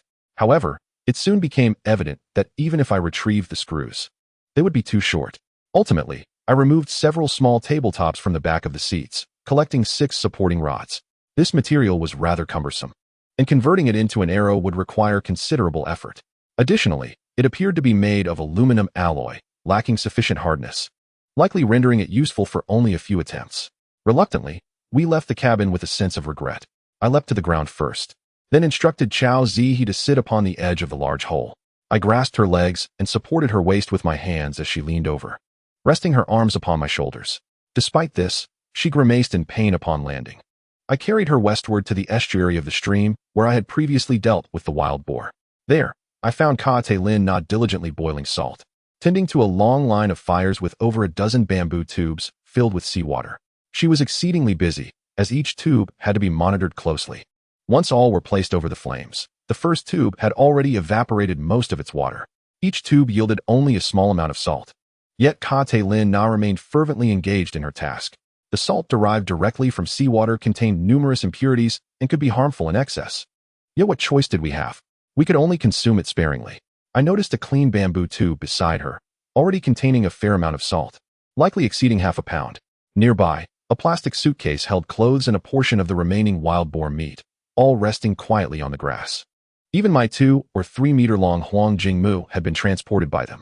Given the injuries suffered by Soldier.She, it was evident that Catelyn had endured considerable hardship. As the end of June approached, the weather was sweltering, and with her vigil over the fire, Catelyn's clothes were completely soaked. I removed my Nepalese army knife, complete with its sheath, and presented it to her, saying, "Here, a gift for you today." Upon seeing that I still possessed another knife, she eagerly accepted it, exclaiming, "Brother Wang, thank you so much. I am truly delighted." In that moment, I was unexpectedly embraced and kissed on the cheek. With a resigned gesture towards Soldier.She, I directed Catelyn to the suitcase, advising, "Please find a change of clothes and wash up over there. I will take care of this." I must commend Catelyn for her unwavering diligence within our trio. After she and Soldier.She finished bathing in the pool, they promptly returned. Considering it was our first day of relocation, I did not fixate on the quantity of salt we could produce. As long as I knew we could extract salt from seawater, I felt reassured. Together, we organized our belongings, taking 3 pieces of clothing just to wrap those bamboo tubes. Soldier.She tore off a strip of cloth, wrapped it, and stuffed it into the bamboo tube. She mentioned that if fortune favored us, this fire starter could last for several hours, though it would not ignite a bright flame and was likely only usable once, depending on luck. We followed the stream eastward toward the mountains, walking approximately 10 miles. Initially, the riverbed was broad and filled with stones and sand. However, as we approached the mountains, the stream twisted and narrowed, and at some points, it seemed to reach an impasse, only to reveal another vista upon turning a bend. Gradually, flat land and grassy areas emerged on both sides, with the grass rising over a meter above the water's surface, while the slopes on either side were cloaked in dense forest. The once expansive riverbed had dwindled to little more than a meter in width, and the rocky and sandy terrain transformed into a nearly still water surface. Finally, as we rounded a right bend, the waterway truly reached its end, revealing 3 sheer cliffs ahead. To our left, the sloped forest had given way to a steep cliffside, the height of which compelled us to tilt our heads back, straining our necks. The cave I had discovered was situated beneath this cliff, 5 or 6 meters above the ground. In front of us lay a steep incline composed of loose stones, sparsely dotted with a few blades of grass, devoid of trees. The water cascaded down from the cliff above, and years of erosion had carved a deep channel into the rocky slope, creating tiered pools of water, some of which housed crabs resembling the robust iron crabs found in the rivers of my hometown. The water was remarkably clear, allowing even the tiniest crabs, no larger than a fingernail, to be seen with perfect clarity. The jagged rocks on the right side form a precipice, thanks to the fire axe. Our entry into the cave has become significantly more convenient. I dashed into the nearby woods and felled a tree, slightly thicker than a plate. I severed the lower part, devoid of branches, while leaving a small segment attached to the upper trunk where the branches sprouted. This arrangement created a rudimentary staircase. After assisting Soldier.She up, I instructed KTLN to remain inside the cave and not descend again. Subsequently, I handed her the hay that had been drying on the rocky terrain, along with the suitcase and wild boar meat. To facilitate long-term habitation, I also collected several stones, transporting them back and forth into the cave. Perhaps it was a stroke of divine favor. I fortuitously discovered a slab of stone measuring around 50 to 60 centimeters in length and 20 to 30 centimeters in width. The slab was only a couple of fingers thick, with a subtle concavity in the center, though not overtly pronounced. I mused that this slab would serve excellently as a cooking surface, suitable for grilling meat or even stir-frying dishes. I then organized the branches I had cut down into several wooden sticks to bring inside the cave, constructing a new rack for hanging the wild boar meat and any game we might hunt in the future. I had prepared a small quantity of dry firewood inside the cave, so once the rack was secured, a fire starter from Soldier.She's supplies ignited the fire pit. KTLN had already fashioned a bedding area using hay and clothing on the inner side of the cave. The suitcase had been emptied, and I detached the 2 metal rods from it. Although hollow, I sensed they might prove more useful than the small table supports dismantled from an aircraft. My choice of this suitcase, located beside YingSHUX's camp, was due to its unique feature. The metal rods rested on the base rather than extending from within the case. Thus, upon splitting the suitcase in half and removing the rods, it transformed into 2 large rectangular plastic basins. KTLN accompanied me outside the cave. Armed with a Nepali knife, she felt considerably more secure even when venturing alone into the woods. I utilized the 2 halves of the suitcase to fetch water, making 2 trips into the cave before hastily returning outside. The previous afternoon, I had set a rope in the diagonal woods and felt compelled to check for any results. Chapter 15. The confrontation with women. Yesterday afternoon, I had traversed from the southern bank of the stream inward. Before discovering this 3-sided cliff, I had already noticed an animal path on the opposite side. The trees in this area are robust and sparse, and the undergrowth has grown increasingly dense, making the animal trail distinctly visible. It stretched from the depths of the woods to a low grassy area beside the stream. At that moment, I observed the tracks closely. They did not resemble those of a wild boar. Although wild boars also have cloven hooves, their tracks taper sharply downward, while these tracks bore a closer resemblance to those of a goat. Given that goats have horns, it is prudent to avoid ensnaring them around the neck. Otherwise, only kids can be caught, as the heads of adult goats are too large. Thus, I secured one end of the rope to a tree trunk adjacent to the animal path and fashioned over 10 slip knots, each the size of a bowl. With the remaining length of the rope, I then laid a thick layer of dry leaves along the path, arranging these slip knots in a sequence atop the leaves. Whether it be goats or other creatures, stepping into the snares would tighten them with every struggle.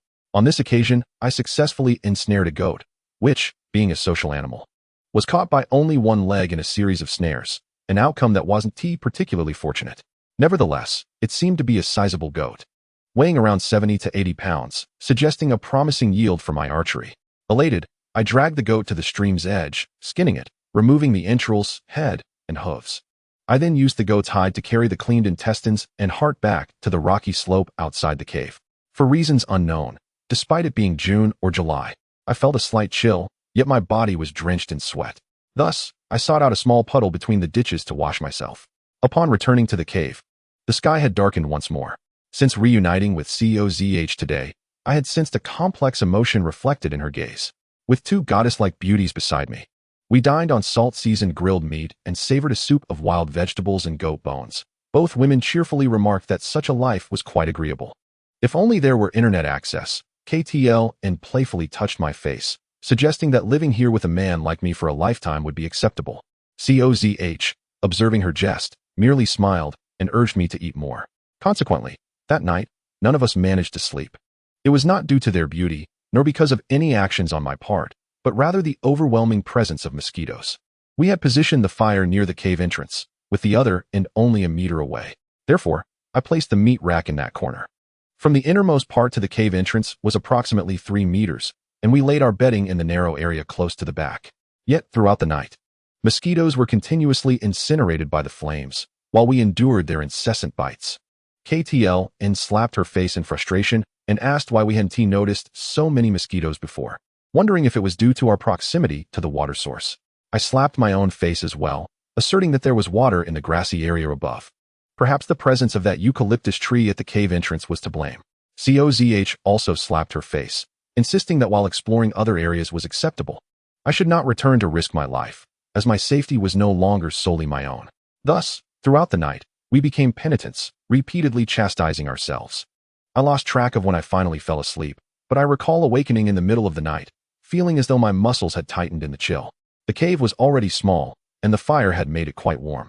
The 2 women were sleeping on either side of me, yet I still felt cold. I suspected I might be running a fever. I opened the medical kit, skipped checking my temperature, and simply took an aspirin before lying back down to sleep. I then noticed Soldier.She had also awakened. She reached out to caress my cheek, her large eyes sparkling as she gazed at me, remaining silent before leaning in to give me a kiss. Perhaps due to just waking, I felt my fever had lessened by morning. Since the 2 women had not rested well the previous night, I refrained from waking them. On one hand, I needed to devise a method to ward off the mosquitoes, as being drained of blood daily was not sustainable, and contracting a bloodborne illness would be dire. In my memory, there are indeed various plants effective against mosquitoes, not limited to eucalyptus. Some plants are even more effective than eucalyptus in repelling them. On the other hand, I was genuinely eager to learn about Yang.Shux and his team's current situation. I recalled that Lucy had confidently predicted I would develop a fever. A sense of unease lingered within me, and before heading out, I took another aspirin. I then followed the riverbank as I ventured outside. The trap for the sheep lay desolate, devoid of any signs of life, and the watering hole for wild boars bore no fresh footprints. It appeared that the animals possessed a naturally heightened sense of caution. Soon enough, I stumbled upon an ideal mosquito-repelling plant by the riverbank. Its leaves bore a resemblance to those of sweet potato, and it was evident that it had recently shed its blossoms. The wilted flowers were primarily yellow and green, with a delicate, fragmented shape. A wave of joy washed over me. It seemed that fate was indeed favoring me, providing exactly what I needed. Was this not the famed Yilaisiang? Its efficacy in repelling insects far surpassed that of a fact I could scarcely fathom. However, as I examined its vine, curiosity piqued me, for I recalled that the vines of Yilaisiang were typically short and not prostrate. Yet this particular specimen's vines were longer than those of sweet potato and sprawled across the ground. I pondered whether to sever it for burning or to excavate the entire plant to cultivate it as a bonsai. At that moment, a commotion erupted from the northern hillside. If my estimation was correct, it was the team of Agent.She, who had presumably taken over the cave we had previously occupied. I was uncertain whether they remained united or had fractured into various factions. As they scoured the mountainside, I surmised their motives were either to seek food and supplies or to search for us. Thus, I hastily concealed myself behind 2 adjacent large trees. Descending from the hill were 2 men and a woman, the latter undoubtedly Lu Chun. Her voice, a blend of allure and authority, resonated. Are you certain their habitat is situated in such a place? A lewd voice responded, absolutely, Lu Zong. Last night, some of our team ventured south along the coast, and as you instructed, they indeed spotted the glow of a fire atop a distant cliff. At this juncture, they had passed the trees behind which I was hiding. I cautiously peeked out, noting that accompanying Lu Chun were likely Wei Daong and Wu Jianren, perhaps driven by curiosity or an unwillingness to succumb to my fever. I armed myself with a fire axe and followed them at a distance, wary of being discovered. I perceived Lu Chun as a significant threat. I resolved that if an opportunity arose, I would eliminate her sooner rather than later. Given her ruthlessness, it was only a matter of time before she posed a danger to my entire team. In truth, my method of following was rather foolish. Had I been prepared, whether through parallel tracking or high-point observation, I would have remained far more concealed. Yet, at this moment, I had no alternative, and if I were to confront her, it would have to be face-to-face. Thus, I trailed them to the seaside, where they veered southward. After what felt like an hour or two, I began to feel the fever intensify, a stark contrast to the summer sun that left me shivering, my muscles taut. As I neared the distant cliff, the forest gradually gave way to the shoreline, becoming increasingly lush. Occasionally, the trees extended to the flat terrain. My journey involved traversing various terrains, and it was clear that midday had long passed. Upon rounding a bend, the trio ahead of me had dwindled to two. I halted, exhaling a heavy sigh. I had overestimated my abilities, foolishly tracking them for so long, presuming they were merely ordinary individuals. I took a moment to gather myself, reaching for my waist. Just then, Lu Chun and Wu Jianren turned to face me. Lu Chun's voice retained its seductive lilt. Wang Denren, are you trailing behind your sister because you have unfinished business from the other night? Before I could finish my inquiry about the powder she had scattered upon me, a towering figure burst forth from the nearby underbrush. Fortunately, having noticed the telltale signs of disturbance earlier, I had prepared myself, swiftly bringing my hand to my waist. The figure that emerged was none other than Lao Wei, and as he thrust his Nepali knife toward my shoulder, I positioned my blade against his hand, where he gripped the hilt. This reverse-curved Nepali knife differed from those commonly found domestically, lacking a guard. Thus, if he continued his advance, his fingers would surely be severed before he could reach me. Despite my attempts to muster my strength, the lethargy brought on by my fever was inescapable. After a brief exchange of blows, I had inflicted 3 wounds upon Wei Dayong's face and arms. Yet I too bore the brunt of his powerful strikes to my abdomen and left forearm. The pain in my forearm signaled a possible fracture of the ulna. At last, he withdrew, clutching his mangled wound. Just then, a sharp sound echoed, a resounding slap. I turned to see Lu Chun had struck Wu Jianren across the face, the force of which left blood trickling from his nose and mouth, marking his cheek with a distinct imprint. Wu Jianren, bewildered, protested, Sister Chun. It was Lao Wei who failed. Why strike me? Lu Chun, casting a glance my way, retorted with a mix of indignation and mockery. What skills do you possess? You spend your days daydreaming about me. Who else should I strike? As she spoke, she seized the Nepali knife from Lao Wei, gripping it in her right hand as she approached me deliberately. Wang Zhong, I recognize that your attack on my brother was a reflexive action, and thus, I bear you no grudge. I merely desire the earrings of Chao Zai. I am utterly enamored with them. Consider it compensation for my brother's life. You stand to gain from it. In truth, before dawn, as I felt the fever take hold, I had been contemplating a troubling question. This woman was extraordinary. Her obsession with the earrings could not simply stem from their aesthetic appeal or high-end brand. The more I pondered, the more apprehensive I became about any further interaction with her, for she exuded an unsettling aura. Perhaps there was a reality I was reluctant to confront, the true identity of Chao Zai. Yet, what did it matter? Thus, I coldly replied, I wish to convey that I will not tolerate any threats to those around me. Should such a situation arise, I will take measures to eliminate them. Lu Chun remained silent, instead exuding confidence as she spoke again. I have observed the pupils of Chao Zai closely. A young girl's gaze does not deceive. I discern that she has indeed fallen for you. I initially thought that after your poisoning, either she or you would come forth for the earrings to seek peace. However, I now realize I had been overly indecisive. Perhaps employing a more direct approach would help her arrive at a clearer decision. As her words echoed, she launched herself at me with astonishing speed. Under the influence of fever, my condition was already compromised, and in a moment of panic, I swung my knife forward. However, just as Lu Chun reached me, she seemed to vanish into thin air, and simultaneously, I felt a searing pain in my right leg. I am certain that the wound must be from a blade. However, I had no time to lower my gaze and examine it. Acting solely on instinct, I pivoted and delivered a swift kick with my left foot, astonishingly striking Lu Chun squarely in the chest. This kick was entirely a fluke, yet it propelled her more than 2 meters away. She rose, brushed off the imprint on her chest, and charged at me once more. The ensuing moment unfolded as I found myself being thoroughly overwhelmed by a woman. Chapter 16. The secret of the earring. In that fleeting moment, I managed to block a portion of her assaults through sheer instinct. Yet my arms, chest, back, legs, and calves bore numerous lacerations inflicted by her swift movements. There was no denying that her speed was extraordinary. Although these wounds were merely superficial cuts and scratches, they did not penetrate my thoracic cavity or injure any bones. I pondered that even in my prime, I would hardly stand a chance against her. The more I contemplated this, the more alarmed I became. What manner of woman could render a man of extensive training powerless? After a laborious struggle, I seized an opportunity to deliver a side kick and executed a feint that forced her back momentarily. I then collapsed onto the ground, gasping for breath. Despite the adrenaline surging through my veins, dulling much of the pain, I was still in agony. How ironic that I had managed to survive on this island, only to face death at the hands of such a woman. As I begrudgingly lamented my fate, Lu Chun mocked me, saying, "Wang-Da-Shui, you should behave and heed your sister's words. I promise that if you procure the earring, not only will it alleviate your fever, but we shall become friends henceforth. You shall gain much by befriending me.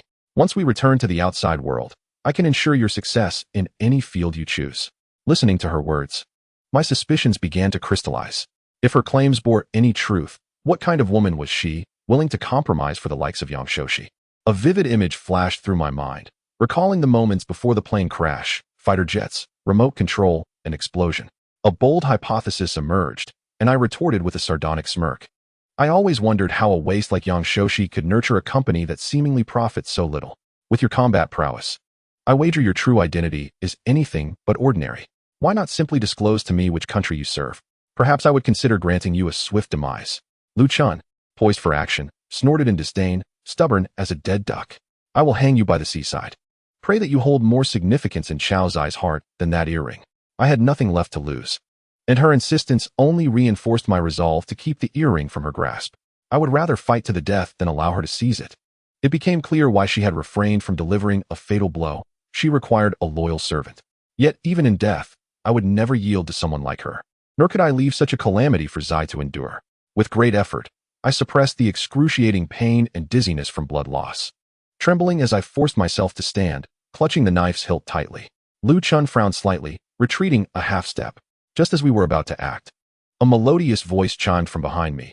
"You must be De Qiao Taoxiang, one of the most renowned spies of the island nation, specializing in the art of seduction. The true culprit behind this crash must be you." The urgency in my heart tightened. Despite facing a formidable opponent, I wondered why she had chosen to intervene. Was it not Chao Zai's voice? My anxiety surged. Given this woman's ruthlessness and strength, I would accept my fate. But why had she come here? All questions faded as I focused on the immediate threat of Lu Chun while turning to Chao Zai. "This woman is incredibly strong. I will hold her off. You must escape." However, Chao Zai approached, supporting me with a reassuring glance, urging me to sit upon the grass. Lu Chun, intrigued, remarked, "Are you so certain that I am De Qiao Taoxiang? It would not be difficult to uncover your identity." As Chao Zai seized the Nepali army knife from my grasp, she continued, "We initiated our investigation over a month ago. In the island schools of Huaxia, 5 of them were orchestrated by you, correct? Including the island customs street in Jia province. I never expected that the spy we had been tracking for so long would be so close to me. If not for your obsession with this earring and your so-called art of seduction, I may have overlooked you entirely." As she spoke, Chao Zai glanced at me before addressing Lu Chun. "No, De Qiao Taoxiang. Once more, since you seek to exploit him as leverage, why not play a game? Let us reveal the truth to him and see how he chooses." "Very well. I am curious to see just how fearless your man is." Lu Chun chuckled with an air of superiority. Chao Zai, holding the knife in her left hand while resting her right arm around my shoulder, continued, "What you have been poisoned with is not an ordinary toxin, but a peculiar virus developed by the M Nation's military laboratory, commissioned by the island nation. This virus is designed to control high-level puppets. Its transmission rate is nearly 0, but should you suffer from fever more than 5 times, you will carry this virus for life, relying on their methods to stave off suffering. Otherwise, you will progress from fever to festering sores and ultimately death. With no cure in sight."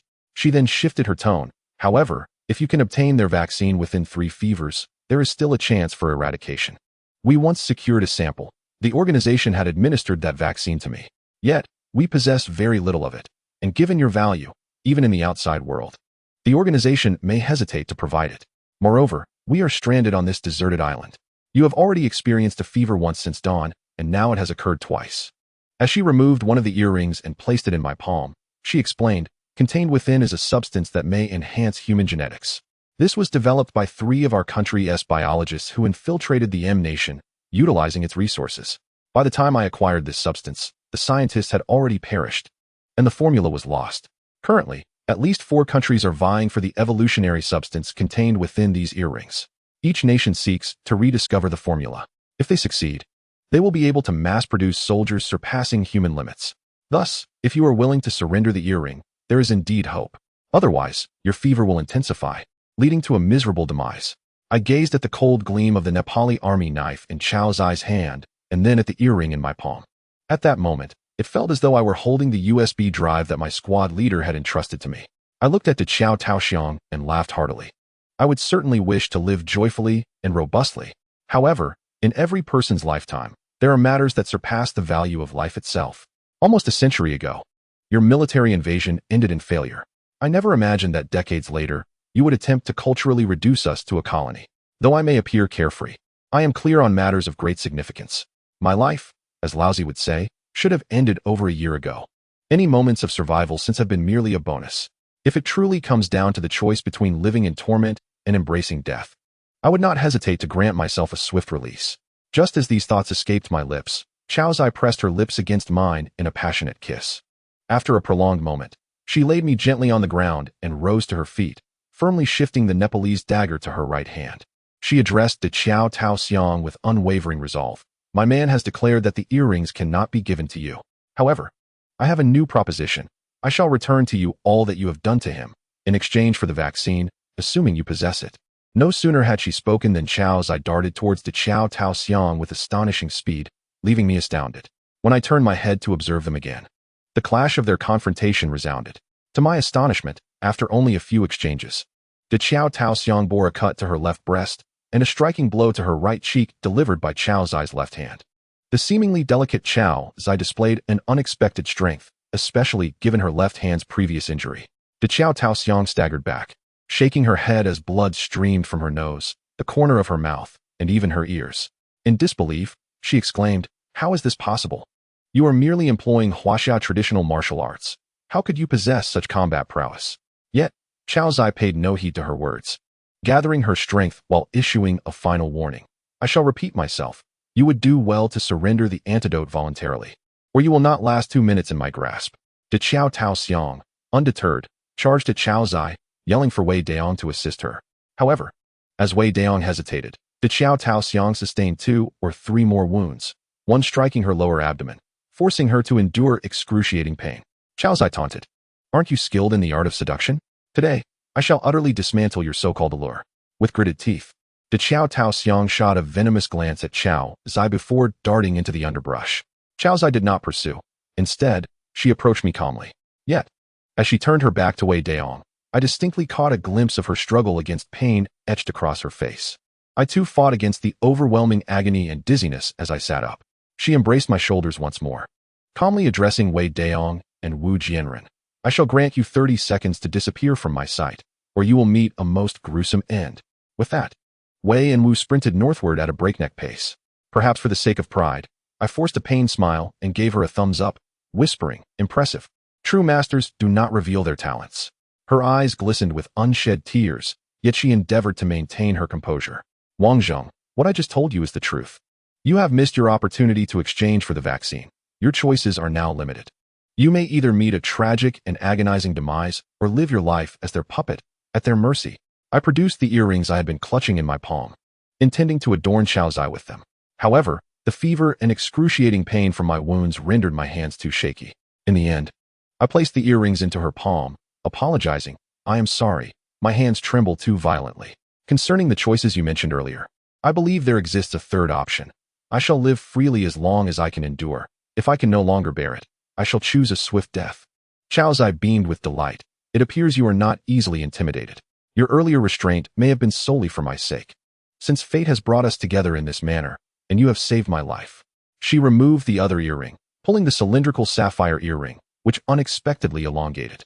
With a gentle twist of the earring's hook, she revealed a hollow needle concealed within, transforming it into a makeshift syringe. She extracted the liquid from one earring and mixed it with the contents of the other, explaining, "I possess another method, albeit somewhat perilous. However, given your current condition, we can only resort to desperate measures. When a person's physique reaches a certain level of strength, their innate immunity may be capable of combating weaker viral infections. Therefore, the more robust one becomes, the higher the caliber of viruses they can suppress. I suspect that their research on viruses likely references the existing strength of human constitution." My heart swelled with hope, yet she added, "Of course, my understanding of biology is rather limited. Professor Shin informed me that the evolutionary serum had never been tested on humans and was only utilized in live animal experiments. Historical data indicated a mere 30% chance of exceeding species limits. while failures often resulted in death or mutation. Thus, after administering it to you, I cannot predict the outcome. With everything prepared, she gazed at me as if seeking my approval. But did I truly possess any other options? Chapter 17. The catalyst for evolution. Perhaps due to the limited volume of the serum, the injection was brief, yet the sensations were intensely exhilarating. From head to toe, every nerve and cell felt as though it were engulfed in flames and torn apart. Concerned that I might inadvertently harm myself through my wounds, Chow's eye pressed down on my hands, forcing me to endure the torment. In an effort to spare her from my agony, I clenched my fists tightly, resolutely bearing the pain until my consciousness began to fade. I regained awareness several times. The first time, Chow's eye fed me raw oyster meat, her face glistening with water, her clothes soaked. The second time, night had fallen, and she was carrying me, her body drenched in sweat. To my surprise, Katerina was beside us, equally soaked. I informed them of a night-blooming jasmine nearby, where I had concealed the fire axe. I wished to remain awake, but eventually succumbed to sleep. When I next awakened, I found myself lying on a bed of earth within a cave. The air was thick with the scent of smoke, and at the entrance, a mound of soil cradled the night-blooming jasmine, its vines draping down like a curtain. Yet, the leaves exhibited signs of wilting. The fire illuminated the cave with a warm glow. I moved my arm, half expecting to feel excruciating pain. However, I soon realized that aside from the feeling of confinement, there was not much pain. Rising to my feet, I looked down to find my chest, abdomen, arms, and legs bound tightly with strips of cloth. Attempting to remove them, I discovered that the wounds had healed, leaving only faint white scars. At that moment, I became aware that I was completely unclothed, save for the cloth strips. To my astonishment, the bedding on either side of me had been stripped bare. It seemed that the two women had spent the last few days sleeping directly on the hay, tearing their clothes into strips to bandage my wounds. While I was examining my body, a figure slipped through the entrance. "Wow, Wang Dage, you're awake." It was KTLNN. As I watched her, she turned her head and called out to someone outside. ZH. Wang Dage is awake." In no time, COZH entered the cave. She appeared quite haggard. Upon seeing me sitting on the ground, she did not express her excitement like KTLNN, nor did she shed tears. Though her eyes were slightly red, she maintained a strong facade. As she handed me some clothing from beside the fire, she playfully remarked, "Fortunately, from the looks of it, you still appear human." Although we had not yet broached the main topic, our previous interactions had already stripped away any shyness or pretense. Even as she assisted me in dressing, there was no longer any excessive modesty between us. I felt an intense hunger gnawing at me, as though I might retch from acidity. Thus, I inquired of COZH how long I had been asleep. Grasping my hand, she led me to the fire, where KTL and N had already tossed several bamboo tubes into the flames. The aroma of wild vegetables and meat broth wafted through the air, though they were not yet fully cooked. While the bamboo tubes heated, COZH briefly recounted what had transpired. She revealed that I had been unconscious for merely 3 days. During that time, she had fed me a few times, but due to a high fever, I had lost consciousness completely. After administering the evolution serum, I had gone from struggling violently to slipping into a deep coma. The journey was long, and she had to carry me, stopping intermittently. Not long after entering the gorge, darkness enveloped us. At that point, she was on the verge of exhaustion and contemplating finding a place to spend the night when unexpectedly, KTL and N arrived. The two of them took turns carrying me back to this cave. I had awakened once along the way. Despite receiving the serum, my fever had not subsided. In fact, my temperature had only continued to rise. Upon entering the cave, they checked my temperature with a non-mercury thermometer from the emergency medical kit, and to their shock, it registered at an astounding 426 degrees. Upon hearing this, I stared at the two women in disbelief. Impossible. If my fever exceeded 42 degrees, how could I still be alive? COZH, meeting my gaze, smiled and continued her narrative. When she noted my temperature, she had been even more astounded than I was now. The human body can only withstand a fever up to 42 degrees. Surpassing that threshold results in the denaturation of bodily proteins. My temperature of 426 degrees was evidently beyond human limits. However, as long as my vital signs persisted, she had to convince herself that the evolution serum was beginning to take effect. As it turned out, this notion was not entirely self-deceptive. When they tended to my wounds, they discovered that my healing process was remarkably swift. In fact, they had torn all their clothing into bandages not just for wrapping my body, but primarily to maintain the shape of the healing wounds, preventing deformities from misalignment due to the rapid healing. In just 3 days, The numerous wounds that had once exposed muscle had not only healed, but also formed scabs that had begun to fall away. My alarming fever gradually diminished as my injuries improved. I consumed the meat broth, wild vegetables, and the tender meat of wild boar. But Soldier.She cautioned me not to overindulge too soon, for the sake of my stomach. Nevertheless, I devoured 4 large bamboo tubes, totaling perhaps 8 or 9 jin when combined with the broth and vegetables. I even ventured outside to relieve myself before returning to continue eating. I felt as though I could drink the broth with the same ease as one might consume beer. Soldier.She asked if I felt any burgeoning strength or a surge of speed, but I sensed nothing at all. I was uncertain whether the effects of the evolution serum were solely restorative or multifaceted. Thus, I decided to venture outside to test my limits. KTL&N, however, expressed her desire to remain behind to tidy up the cave and insisted that Soldier.She accompany me, worried that I might encounter trouble alone. Upon inspecting the cave, I noticed that while the food supply had not increased, there was now a full bamboo tube of salt. It was evident that during these past few days, the 2 women had not been idle. They had gone to the seaside to boil salt, all while keeping a lookout for others. Their tension and toil were no less than that of hunting. Standing at the cave entrance, I gazed down at the narrow and unstable so-called staircase, as well as the gorge before me, contemplating my weight of over 70 kilograms. I found it hard to fathom the hardship Soldier.She must have endured to sustain us until KTL&N arrived. I felt immense gratitude for the effort both women had exerted to bring me into the cave. Grasping Soldier.She's hand, I followed the stream towards the gorge. For a long while, we walked in silence until Soldier.She finally broke it. "Wang Dage, I would like you to carry me again." Turning around with a smile, I replied, "Of course." I intended to crouch down to lift her, but instead, she placed one hand on my shoulder and leapt up to drape herself across my chest, and I instinctively caught her. She was quite light, and with a push from my legs, I began to run. Initially, we both laughed heartily. However, as I continued, my pace slowed, and my breaths grew heavier. Soldier.She's brow gradually furrowed, and I sensed something was amiss. Given the speed at which my wounds healed and my ability to endure a temperature of 426 degrees for several days without succumbing, I could not be an ordinary person. Yet, in that moment, as I held Soldier.She, the weight and speed felt no different from before. How could this be? Upon returning to the cave, I noticed the tree trunk I had previously cut for the staircase lay discarded on the ground. Having grown up in a mountain village, I estimated that the trunk weighed over 200 jin. In my former state, I could have managed to lift it, albeit with difficulty. However, to carry it while walking would have been exceedingly challenging. I attempted to lift one end of the trunk, bracing it awkwardly, and tried to hoist it onto my shoulder. With effort, I finally managed to lift the entire trunk off the ground, but after only 6 or 7 steps, I was already at my limit. My physical condition had not yet returned to its peak, even before leaving the army. Yet, I felt an overwhelming sense of reluctance, having made it so far. I did not want to give up. I struggled to let go, but found myself unable to release it, as the rear end fell to the ground while the front remained stuck. Fortunately, Soldier.She was there to lend a hand. Otherwise, I would have been pinned down like a turtle, flailing helplessly. Looking at Soldier.She, I was filled with guilt. 3 scientists have already made the ultimate sacrifice, and the formula is said to have been destroyed. I am acutely aware of the preciousness of the current purification serum. However, to my dismay, it has proven entirely ineffective for me. Yet, Chao Zihua embraced me, drenched in sweat, and whispered comforting words in my ear.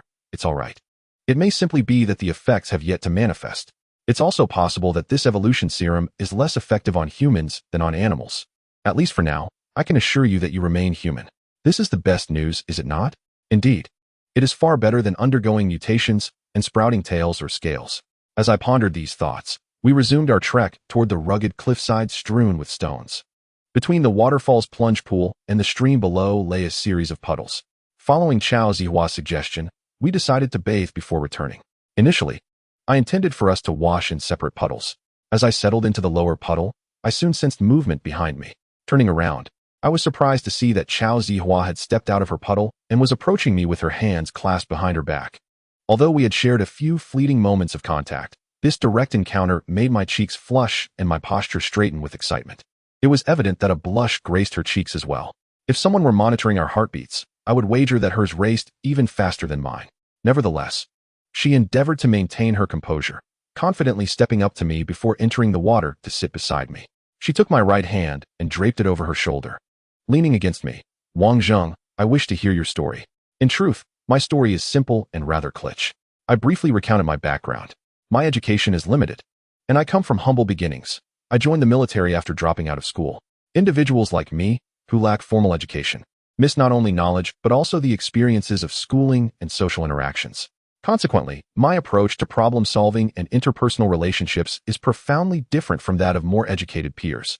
Perhaps due to these shortcomings, my applications to join the reconnaissance platoon were rejected for 3 consecutive years.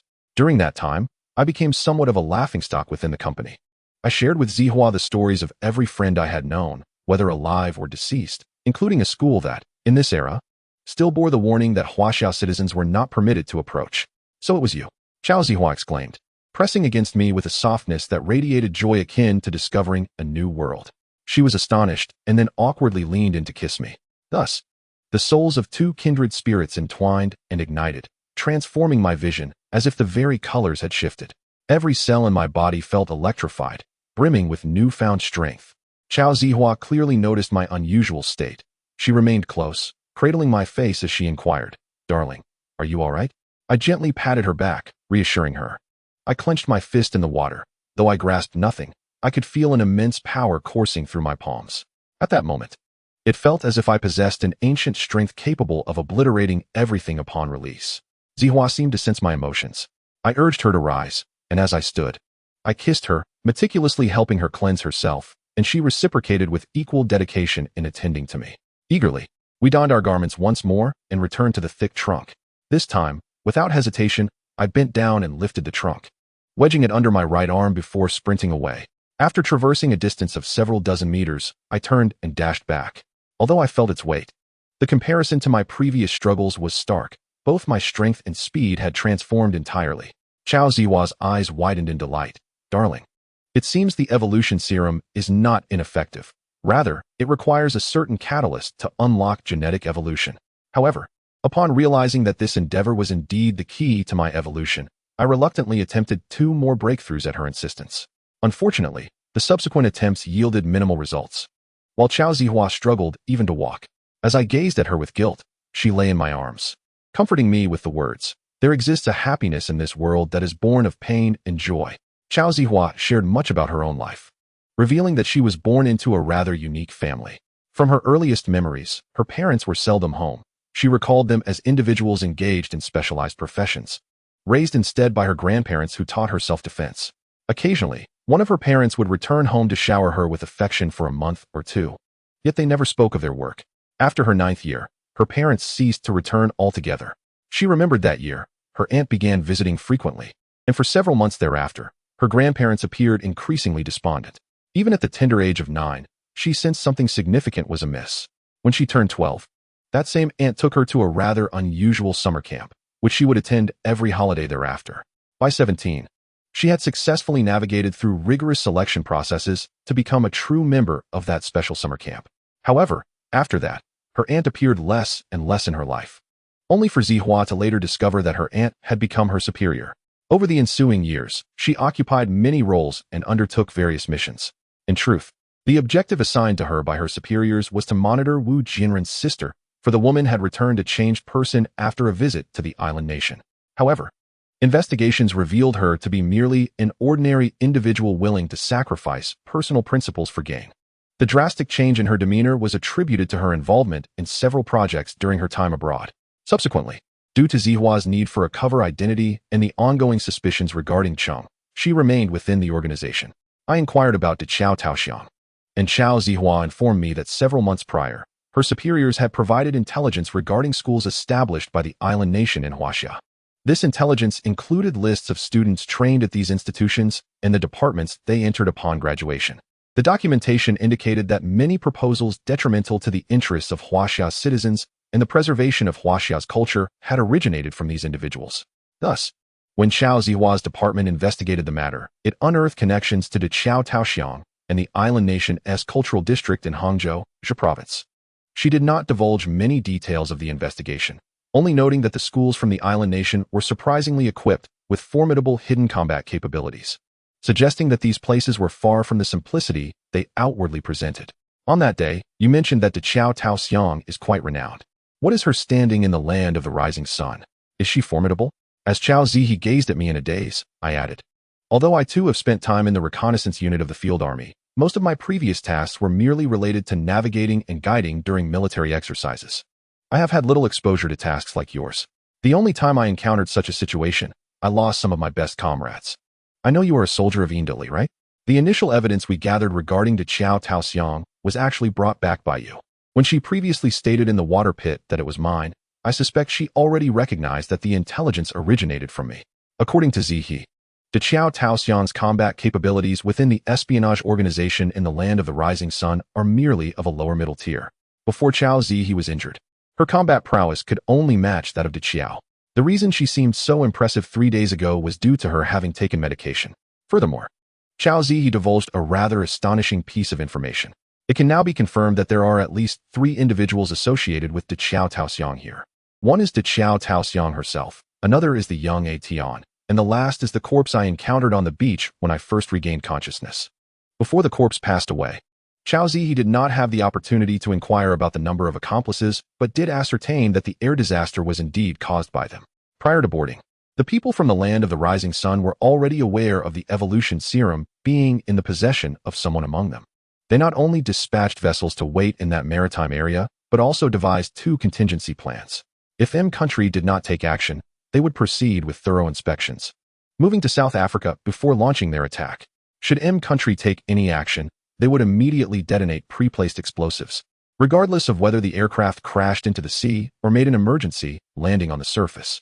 They would collaborate with the waiting agents from the land of the rising sun under the guise of rescue, to evacuate everyone swiftly and subsequently identify the suspect carrying the serum, to prevent the serum from falling into the hands of other countries. They might even eliminate all witnesses to avoid any leaks. While we were conversing, a voice from the direction of the cave interrupted us. I say, you 2 slippery eels. Are you planning to lie there all night without putting on any clothes? Aren't you afraid of catching a chill? Chao Zihe looked up at the direction of the voice before rolling over onto me, kissing me while reaching for the clothes nearby. Caitlina seemed rather disheartened, remaining quiet throughout the meal. I suspected our previous actions had caused her some discomfort. I even worried that she might begin to see herself as an outsider. I truly wished to say something, but I was at a loss for words. Ultimately, it was Caitlina who broke the silence. There is something I must mention, but I fear it may dampen your spirits. Both Chao Zihe and I ceased our movements.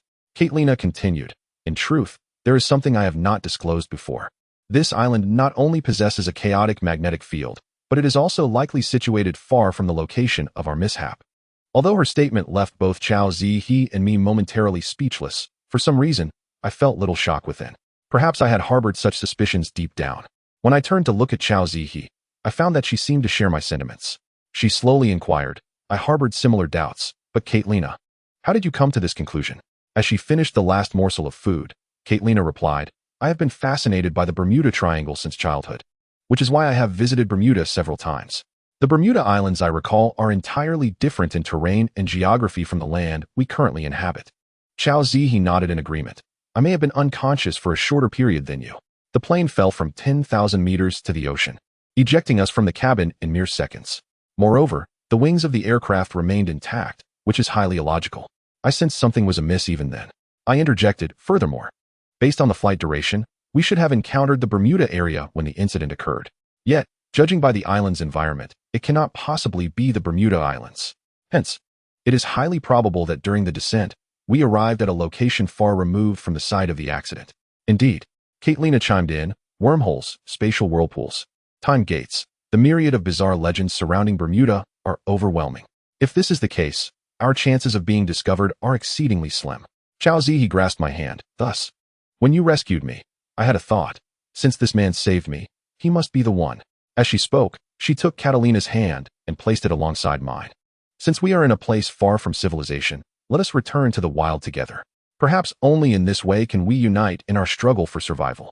A rare blush appeared on Catalina's face. I had never imagined that a woman from a Western country would exhibit such a reaction. She briefly locked eyes with Chao Zihe before averting her gaze, lowering her head in embarrassment. What happened to the notion of openness in Western culture? As night fell, everything seemed normal until the rain began to pour gradually and then intensified into a torrential downpour, accompanied by thunder and fierce winds. The deluge continued unabated until morning. I peered out from the cave's entrance. The waterfall cascading from the cliff, once a gentle vale, had transformed into a raging torrent. The rocky slopes below had morphed into a swift river, the furious waters rushing out towards the valley. The rain persisted until evening before finally tapering off. During this time, I carefully processed the sheep intestines I had soaked in salt water days prior, using the back of my knife. With no other materials available, I had no choice but to rely on salt, uncertain if the bowstring would ultimately be effective. Over the course of 2 nights, although there was physical contact between the 3 of us, nothing substantial transpired. It was not for lack of desire, but rather an awkwardness in our trio. On another refreshing morning, perhaps due to my restless heart, I stood at the cave entrance, as if I could hear the sound of waves beyond the canyon. I donned my clothing and shoes, fastening the Nepalese military dagger to my waist. Kaitlina appeared anxious.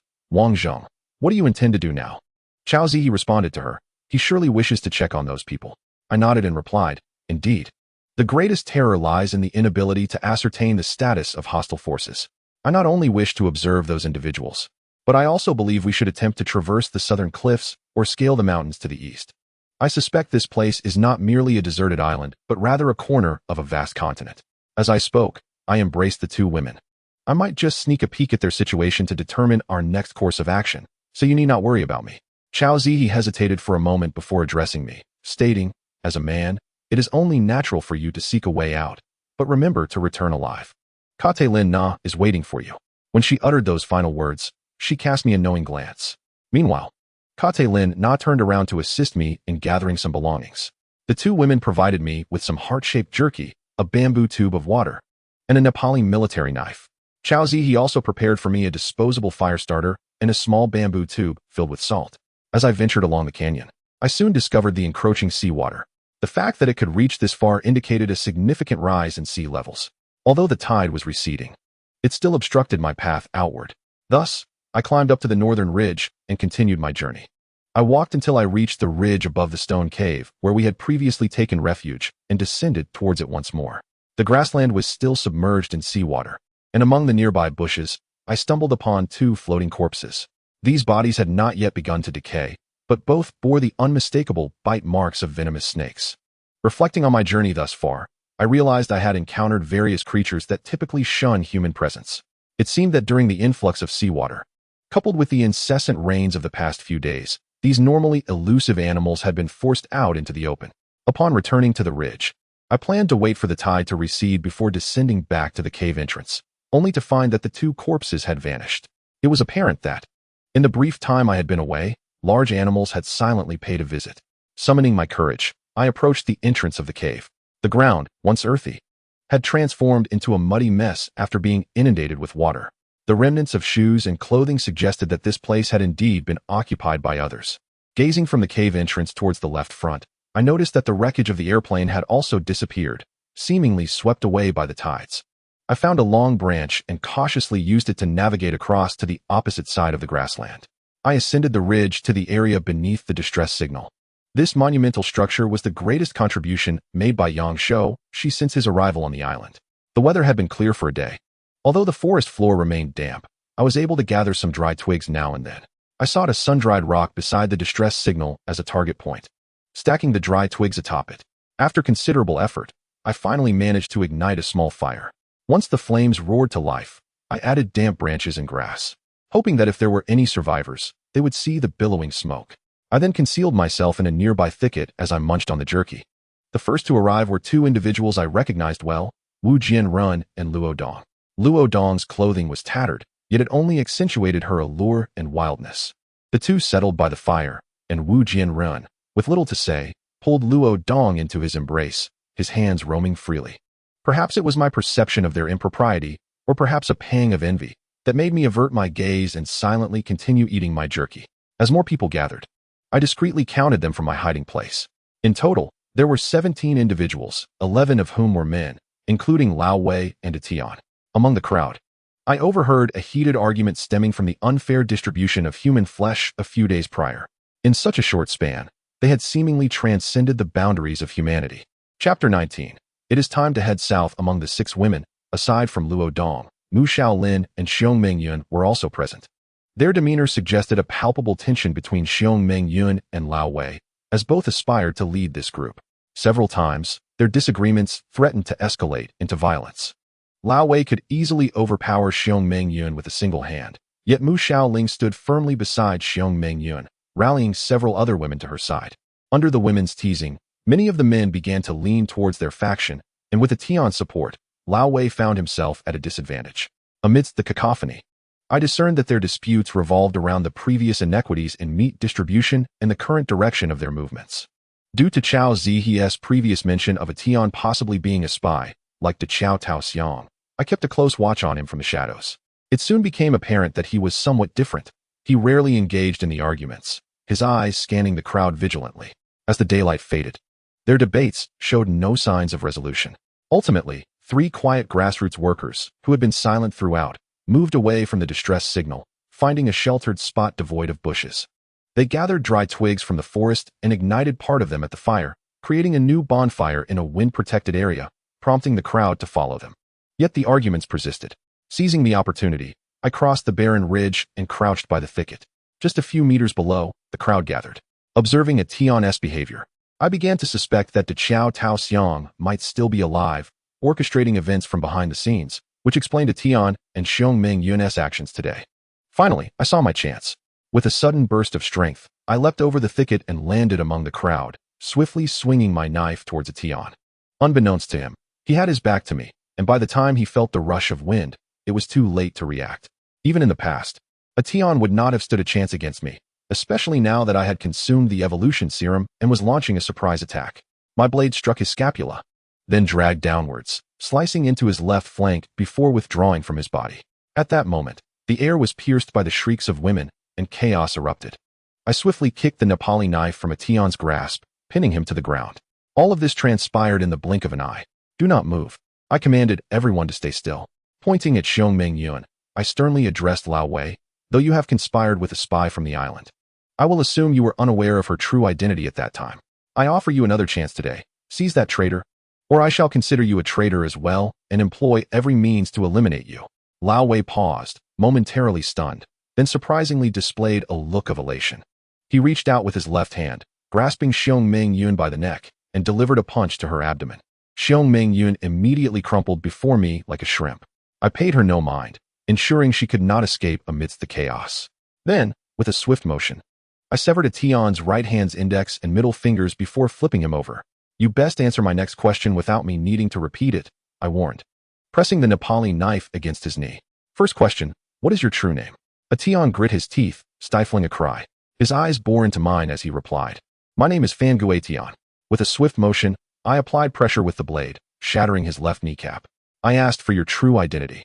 What is your name in the island nation? As I posed this question, I noticed that despite the beads of sweat glistening on his forehead from the pain, a flicker of shock crossed his eyes. Yet, after a moment's hesitation, he shook his head and replied, I don't have an island name. I am simply called Fan Gue Tian. Is that so? I coldly responded as the Nepali knife pierced the front of his right thigh, then pulled it downward, directly towards his knee. A cry of anguish escaped his lips, prompting a flurry of chatter from the onlookers. We've all worked together at some point. Isn't this a bit cruel? Even if he had wronged you before, must you be this merciless? Indeed, the one who wronged you was the boss. He is merely the boss's bodyguard. Do you really need to go this far, Wang Zheng? I paid no heed to the crowd's murmurs, but instead positioned the Nepali knife on his other ankle and warned.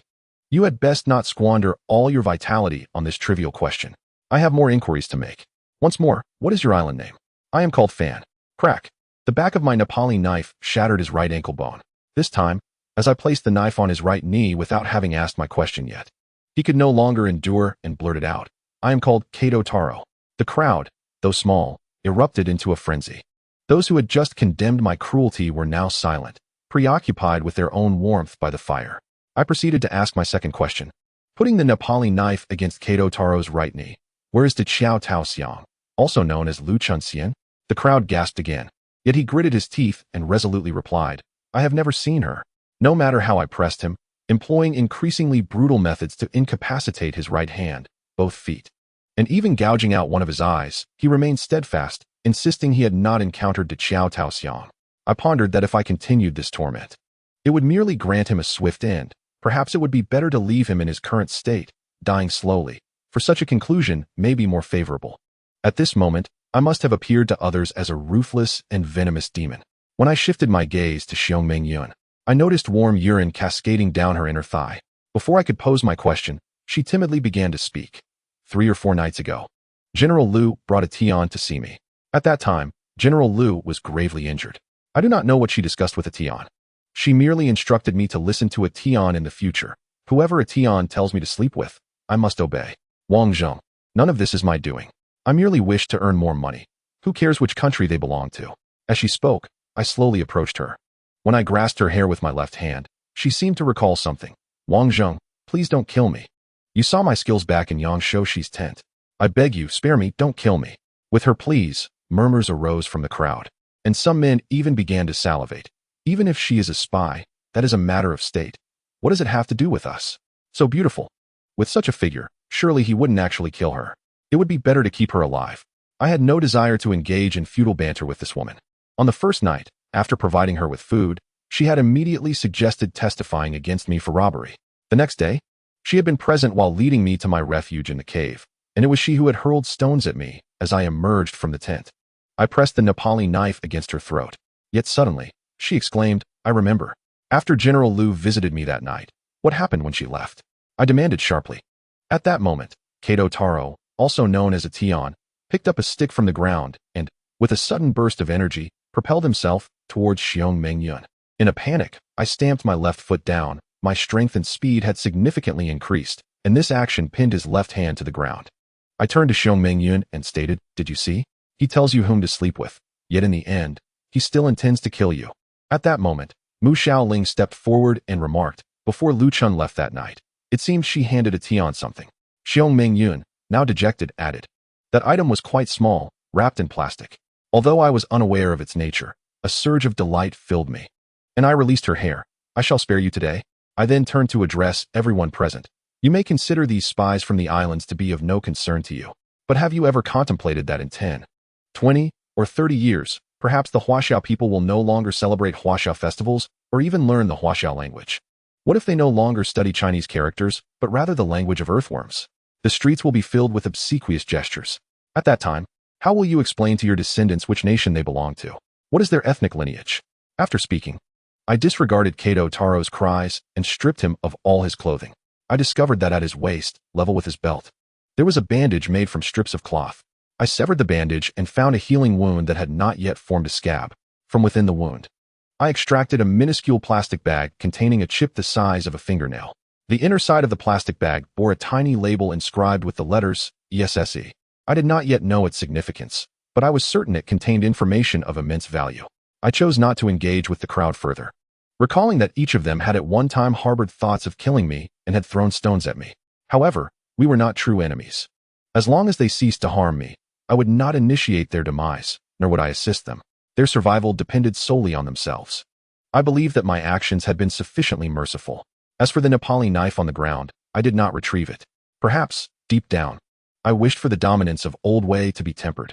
In a group, if only one faction holds absolute power, given Old Way's nature, it would be all too easy to revert to a state of servitude. The sky had darkened considerably. I did not dare risk returning to Chao Zihe and the others in the dark. The distance was too great, and one could never predict what one might encounter in the shadows.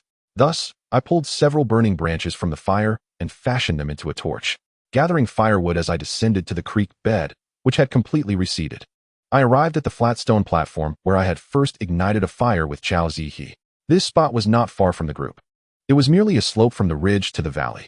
I rekindled the fire at the edge of the stone platform, dividing it into 4, allowing the flames to burn around the platform. It was not a matter of extravagance. The seawater that had flooded the area had only just receded today. In such a short time, the sun had not dried the moisture within the stones. Therefore, I thought it would be better to light a few more bonfires. I took a stick and lit a torch, carefully searching along the riverbed. My initial intention was to see if, after the tide receded, any sea treasures might be left among the chaotic stones. However, to my dismay, after searching for a while, I found none of the imagined sea cucumbers, crabs, or fish. Could it be that this stretch of sea is inherently barren? I continued my search toward the beach, almost reaching a point where I could see the ocean. Unexpectedly, nestled between 2 large stones by the riverbed, I discovered a snake as thick as my wrist. This venomous serpent bore an uncanny resemblance to the one that had bitten Jiang Ming to death. It was indeed a rare source of meat. I cautiously pinned it down with my stick and then, using my Nepalese knife, severed its head. I was aware that many types of snakes would reflexively bite even after decapitation. In truth, I was somewhat tempted to test the effects of being bitten by a venomous snake, given my body had been altered by the evolutionary serum. However, I also recognized that such an inclination might border on foolishness. Ultimately, I refrained from courting danger, using the stick to push the snake's head far away, then proceeded to skin it and remove its internal organs. The skin and entrails were remarkably easy to clean. This snake, not particularly long, weighed less than 2 kilograms after being cleaned. I had initially planned to keep half for breakfast the following morning. Yet, in the dead of night, I noticed the tall Soldier.She had approached my bonfire. Although not far away, her position near the ridge required her to traverse the woods to reach the riverbank. All in darkness, not to mention the risk of stepping on a venomous snake, which could easily lead to disaster. Just as I was bewilderedly observing Soldier.She, Mao Shaoling emerged from the woods as well. Accompanying her was another woman, short, slender, and flat-chested. It was evident that they had both stumbled in the woods. Their appearances disheveled. I sat on a stone platform, leisurely adding some wood to the bonfires while curiously watching the women, uncertain of their intentions. The three of them gazed longingly at the half-cooked snake meat beside me, swallowing their saliva. As Mao Shaoling began to remove her clothing, she said, "Wang Zheng, let us have some other meat. Human flesh is truly too rich and lacks salt." Soldier.She and the diminutive woman followed suit, shedding their garments alongside Mao Shaoling. The latter continued, "The first time I ate human flesh was Jiangming. At that time, we weren't even starving enough to resort to cannibalism. It was Yang Shoshi who encouraged us to eat. He said that once we were rescued and returned to civilization, we might never have the chance to experience eating human flesh again." In truth, it wasn't just us. I observed everyone partook. It had only been a few days since Jiang Ming was bitten by the snake, and I distinctly remembered that day. Our plane had crashed less than 48 hours prior. How premature it all felt. I recalled him expressing a desire to eat human flesh, eagerly anticipating it before Lu Chan. Little did he know he would soon become the meal himself. Was this a cruel joke? Soldier.She interjected, "Wang Zheng, if you resent us because of that incident, we cannot be blamed. Everyone participated. How can you hold it against us?" As she spoke, all three women stood completely undraped before me. I placed a hand on my forehead and managed a wry smile, saying, "If you seek my assistance, please don your clothing first. I find it uncomfortable to converse in such a manner." After they donned their clothes in astonishment, I divided the remaining half of the snake meat among the three of them. However, I declined their request to sleep beside me that night. It was not due to any sense of superiority, but rather a concern over how many men these women had been with in recent days and whether they had contracted any ailments. No one could ascertain such matters. Yet their presence by the bonfires, roasting and staring at me, made it impossible for me to sleep. At dawn the next morning, I departed from that place. I surmised that, given to Qiao Tao Xiang's injuries, even if she did not perish soon, she would pose no further threat to Chao Zai and Katerina. With Cat Taro already dealt with, it was time to survey the cliffs to the south. Perhaps fortune awaited me around the bend. Little did I expect that this journey would lead to even more unbelievable events. Chapter 20. More survivors of the air disaster? The sun had yet to rise, but daylight had already broken. I gazed at the mountains to the east, requiring a 60-degree angle of elevation to behold, along with the flat-topped main peak. I chose to head south first, having heartlessly abandoned the women. Killing them would be beyond my capability. Yet they had once sought my life. I was no fool to nurture such women. The location of the plane wreckage left no trace. If not for the vividness of my recent experiences, I might have doubted that anything had ever occurred here. Continuing southward, I arrived at the mouth of the creek that flowed into the sea, where Katerina had once boiled salt. The remnants of the burnt bonfires had completely vanished. I followed the stream upstream for a short distance, refilling my bamboo tube with water. I still had more than half of the jerky left in my clothing pocket. Looking at the distant mountains to the south, I thought I could find more food along the way. However, not far into my journey south, an extraordinary sight on the beach caught my attention. It was a corpse. More precisely, it appeared to be that of a young woman. With Asian features, she seemed to be in her 20s, of average height, dressed in professional attire. She wore a mid-length skirt and autumn stockings, though her shoes were missing. I could almost guarantee that this body was not one of my colleagues. Moreover, her attire was clearly from a season later than when we had met with misfortune. It was well known that especially during summer, women would often dress minimally to stay cool. How could one be clad in such heavy stockings? Out of habit for collecting supplies, I removed her clothing, the skirt and stockings. As for her undergarments, I left them on her, as both Chao Zai and Katerina were distinctly larger than her size. However, during this process, I discovered that her cervical vertebrae, ribs, arms, and legs were mostly broken. In this time, I had encountered many corpses and had even taken a life myself. There was little hesitation. I cleaned her clothing in the creek water and laid them on the grass nearby, waiting for the sun to dry them. As for the corpse, I unhesitatingly cast her into the sea, performing a small act of kindness. Yet, as I continued onward, less than a kilometer away, I stumbled upon another corpse on the beach. This time, it was that of a Western male. After removing his clothing, I found that, like the previous female corpse, he too had multiple fractures throughout his body. A wave of unease washed over me. I threw his body back into the sea and in the surrounding waters. I found no remnants of any aircraft or vessels. However, as I pressed forward, traversing the ends of 2 mountain ridges, I discovered more than 10 corpses. Aside from the first, which was that of the Asian woman, the rest were all Westerners, many of whom were elderly or children. The sheer number of corpses leaves me with little doubt. It appears yet another unfortunate group has met with a tragic fate. Whether in an aviation disaster or a maritime catastrophe, I tirelessly removed the clothing from these bodies, discarding the garments into the underbrush before tossing the remains into the sea. Most of these corpses exhibit multiple fractures, which likely stem from their plummet from the aircraft to the ocean's surface. I find myself feeling somewhat fortunate, recalling that aside from a general soreness, I did not sustain any fractures myself. Nearby, I managed to salvage some supplies. Fortune smiles upon me as I retrieve a medium-sized denim backpack along with 3 bottles of mineral water. One of the bottles is nearly full. The backpack still bears a luggage tag, and its contents are thoroughly soaked. However, as I sift through the clothing, I discover a small plastic bag containing a manual razor with 4 spare blades. Additionally, there is another plastic bag containing 2 packs of sanitary napkins and a sealed box filled with several size 7 batteries, remarkably free of water damage. In the small side pocket of the backpack, I find some chewing gum and a charger, along with several pairs of men's socks. I discard the long pants, keeping only 3 pairs, leaving no shorts or underwear behind. I tightly wrap the socks, clothes, and other items at the bottom of the backpack. After selecting a few casual sports tops from the clothes I had previously stripped from the corpses, I fill the backpack to capacity and refrain from taking anything more. Just as I hoist the packed backpack onto my shoulders and prepare to unscrew the bottle cap for a drink, a painful groan escapes from nearby. Help me. Following the sound, I spot a young woman of Asian descent, seemingly in her 20s, sitting a short distance away among the grass. Though not particularly tall, she possesses a curvaceous figure. Her black women's suit appears somewhat snug, giving the impression that the contents of her white t-shirt might burst forth. Finally, a living soul. I ponder this as I approach, putting away the mineral water to inquire, "How are you?" She gazes at me without responding, merely swallowing hard. I produce a half-full bottle of mineral water, twist off the cap, and offer her a sip. She takes it cautiously, sipping slowly. I repeat my question, "How are you? Are you injured? Are you the only survivor?" She gestures towards her right arm, speaking through pain. "I think my arm is broken." With the sun now shining, warming us both, I carefully remove her outer jacket to reveal a short-sleeved t-shirt. Her right elbow is significantly swollen, suggesting a fracture about an inch above the elbow.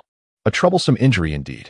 Any movement of her entire right arm is compromised by this injury, and given its proximity to nerves, surgical intervention would be challenging even under normal circumstances. I ask her briefly, "Was it an airplane or a ship? Are there any other survivors?" She points towards the woods. "Yes, there were dozens of us who survived the plane crash. The co-pilot is also of Asian descent, and he is currently leading the survivors in search of food." I glance at the few remaining bodies and the debris floating in the water, shaking my head. In the aftermath of an air disaster, the immediate priority should not be the search for food, but rather the gathering of supplies. I draw my Nepali knife and venture into the nearby woods, returning with 7 or 8 sticks of varying lengths and thicknesses, which I place beside the woman. From the clothing I had previously stripped from the corpses, I select 2 or 3 ties and a pair of women's tights, which I intend to use as makeshift bandages. I then inform the woman, "The misalignment of your fractured bone must be corrected, or your entire arm may be rendered useless. I need to move you to a place where you can lean against something. Then I will manually realign your bone and secure it with these sticks. This process may be painful, but it won't take long." She nods in agreement. "Thank you." After receiving her consent, I place the ties, sticks, and tights into her arms and gently lift her, following the path of footprints leading into the woods. Once there, I set her against a tree. As I contemplate how to stabilize her right arm, I hear a sharp voice nearby. "What are you doing?" At the same moment, 2 women and a man approach. One of the women bears a resemblance to the injured woman. Upon her arrival, She immediately inquires, "Sister, are you all right?" As she speaks, she checks the woman's clothing, as if to ascertain whether I have harmed her, exposing her belly. A young man and a tall, strikingly beautiful woman regard me with some suspicion. The young man assesses me carefully and asks, "Why did you bring her into the woods? What do you intend to do?" Feeling somewhat awkward, I reply, "Please don't misunderstand. I genuinely intend to help her realign her bone.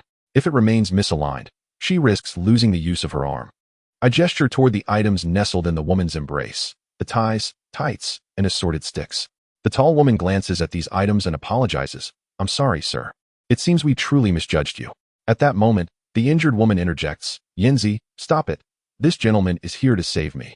She then turns to me apologetically. "I'm sorry, sir. The trauma from the crash may have caused my sister to become overly anxious." Hearing her words, the young man offers a congenial, "I'm sorry for the misunderstanding. It's quite all right," I respond, just as I lean down to attend to her injured arm. The tall beauty then instructs the other woman and the young man, "Realigning a broken bone will undoubtedly be painful. You both need to help ensure your sister doesn't struggle." With that, she gives me an encouraging look. Subsequently, I position the young man behind the injured woman, securing her upper body with his arms, while also cradling her left hand against her chest to prevent any thrashing. The injured woman's south sister takes her place on the left side, cradling her legs. I arrange the ties and sticks on the injured woman's right side.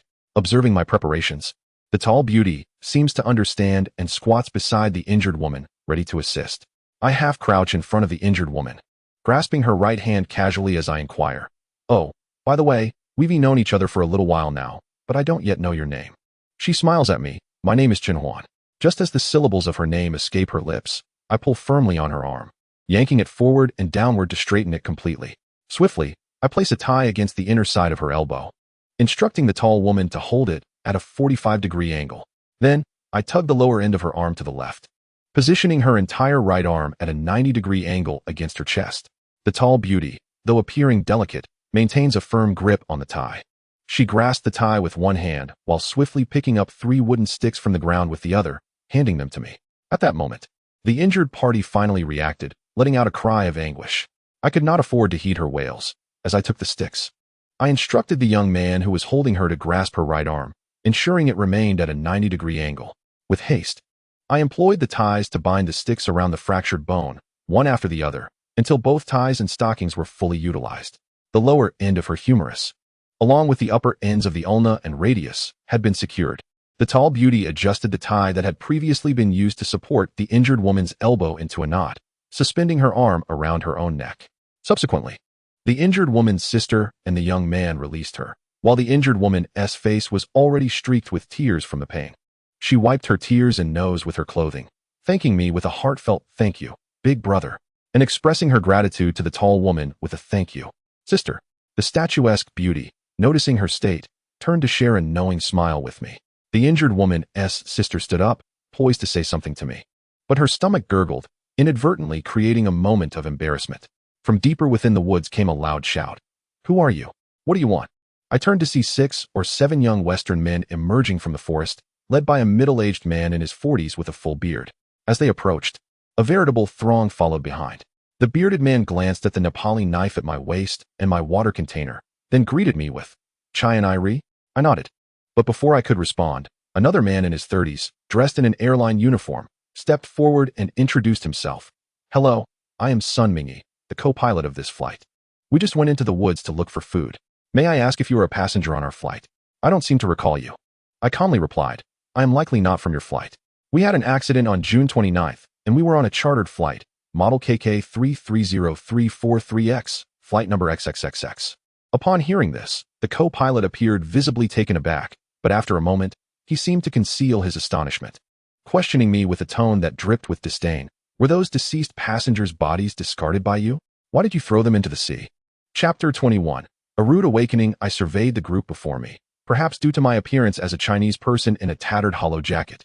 Many regarded me with scornful glances. Even the co-pilot cast a disparaging look in my direction, while fawning over the others with beaky noses. I observed that the majority of these individuals were robust adults aged between 20 and 50. Among them were approximately 27 men and 16 women. It appeared that the disaster had naturally filtered out the weaker and infirm. Most of them were predominantly Westerners, with only about 7 or 8 being of Chinese descent. I found the co-pilot's tone rather irksome, and combined with my recent experiences, I chose to ignore him and address the crowd directly. The weather on the island is exceedingly hot. Leaving these corpses on the shore will lead to rapid decomposition, breeding bacteria, and potentially causing an epidemic. If you wish to survive, I urge you to assist. As I spoke, someone in the crowd translated my words for the others. Perhaps many found my reasoning compelling, or perhaps they were swayed by my prior actions in treating the injured woman, which had crafted a semblance of professionalism.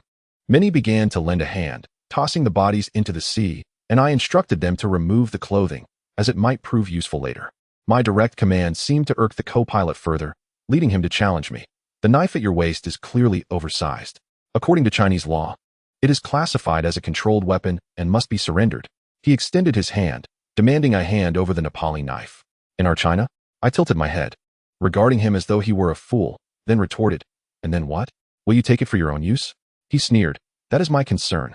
I warn you, if you refuse to comply, according to your domestic regulations, carrying a controlled weapon can result in detention. Oh, by the way," he seemed to suddenly recall something. "I remember now, that knife belongs to our aircraft. I am ordering you to return it immediately, otherwise, I will report you as soon as we return. Consider this carefully, under your laws. If you are found guilty of stealing aircraft property and refuse to return it upon discovery, that constitutes robbery, and once convicted, it could affect your family for 3 generations. His brazen arrogance, coupled with his foreign condescension, elicited a bemused smile from me. I was genuinely astonished that such individuals existed. Thus, I gripped the knife handle, poised to draw it from its sheath. Very well, I shall surrender it. Come and fetch it. But I added a caution. This place lacks medical facilities. Even a minor injury could become fatal. You would do well to consider this. He looked at me, and my gaze remained unyielding. Ultimately, he swallowed hard and did not approach to take the knife. At that moment, the tall beauty gently tugged at my sleeve, speaking softly, "Big brother, these 2 young girls seem rather hungry. Why don't we think of a way to find them something to eat? After all, we are all fellow countrymen. We should look out for one another while away from home." In truth, I had intended to leave after tending to the injured. However, observing these dozens of foreigners, along with the Chinese co-pilot, made the few Chinese individuals appear somewhat isolated. I nodded in agreement. "Sure. But I have matters to attend to and cannot delay for too long." "All right." She smiled, and together we ventured back into the woods, soon gathering a small pile of dry twigs. Upon emerging from the woods, we walked a short distance south to the mouth of a canyon, which revealed a dry riverbed. As I walked northward, I noted that aside from the stream we had taken refuge in, all other canyons, even those with riverbeds, were devoid of flowing water. With a battery in hand, starting a fire became significantly easier. I fashioned a handful of leaves into fine, soft tinder and took out a battery along with a piece of chewing gum's foil. I tore the foil into 2 larger ends and a smaller middle section, then placed the torn foil onto the positive and negative terminals of the battery. The smallest section ignited to a glowing red, successfully igniting the tinder. Next came the dry leaves and twigs until I had a lively fire. While I was engaged in these tasks, the tall beauty returned with the 2 girls and a boy, gathering around the fire. I noticed that the boy and girl had also used this interval to collect some supplies, bundling them in clothing and carrying them in a manner reminiscent of olden times. The co-pilot was calling everyone to assemble from a distance. As he spoke, he glanced at me while deliberately raising his voice to address the crowd, saying, "Do not allow yourselves to descend into lawlessness simply because you have temporarily strayed from civilized society." It was evident to me that he held the position of a leader in high regard. However, what did this have to do with me? I instructed the 2 young men and women to place their belongings by the fire, allowing the injured woman to observe. We then all ventured to the seaside in search of food. The injured woman was quite agreeable, even volunteering to help gather firewood, her actions revealing that she was accustomed to labor. On the other hand, the younger girl displayed a bit of a temper. She naively exclaimed, "With you 2 big men here, why should we also have to look for food?" Just as I was about to respond, the tall beauty interjected, furrowing her brow. "Those who do not work shall not eat. What gives you the right to expect others to provide for you? I do not know the nature of your relationship with these 3, but my companion and I are tending to your sister's injuries and facilitating your search for food. We have already gone above and beyond our duty." I added, "I am neither your father nor your partner. I have no obligation to care for you. My assistance is merely out of respect for you as fellow Huaxia people." The injured woman quickly admonished, "Chinyan, how can you act this way? You must apologize to this gentleman and this lady immediately." As she spoke, Chinyan's eyes glistened with unshed tears, yet she remained unmoved. Struggling to rise, she addressed us. I am sorry, I am sorry. My sister is young and does not understand. I hastily helped her back down, advising her to remain still due to her injuries. The young man took Chunyan's hand, and they followed us to the beach. This was merely a fleeting episode, but I found myself increasingly concerned for the injured woman. Chunhuan. In such an environment, with an uncomprehending sister, if the situation were to worsen drastically, it could become extremely troublesome, even life-threatening. I found 3 sea conchs, and they had also made some catches. The young man, surprisingly, managed to catch a sizable crab, about the size of a palm. Upon returning to the fire, I instructed the 2 women to collect broad leaves from the vines. Meanwhile, I asked the young man to dig a shallow pit about 10 centimeters deep in the sand. After the women returned with the leaves, I directed them to line the bottom of the pit with the foliage and place our gathered seafood on top, covering it with another layer of leaves before replacing the sand and moving the fire atop it to cook. During this process, we took the opportunity to become better acquainted. The 2 young women were indeed sisters. The injured one was the elder, named Chunhuan, aged 22, while her sister, Chunyan, was 21, slightly taller but slender. Lacking some fullness, the young man, surnamed Wen, was named Wenfeng, also 21, and was Chunyan's boyfriend. They were on their way to Nassau for work, as employment in the Bahamas was well known to offer high wages. The tall beauty, who was actually a year older than I at 29, was named Chao Lina. She was said to study ancient cultures and had a keen interest in paleobiology. It was mentioned that in her field, a professor surnamed Ji was particularly renowned, and Chao Lina was his assistant. Her skin was fair, with a classic oval face and a well-proportioned figure, strikingly beautiful in a refined manner.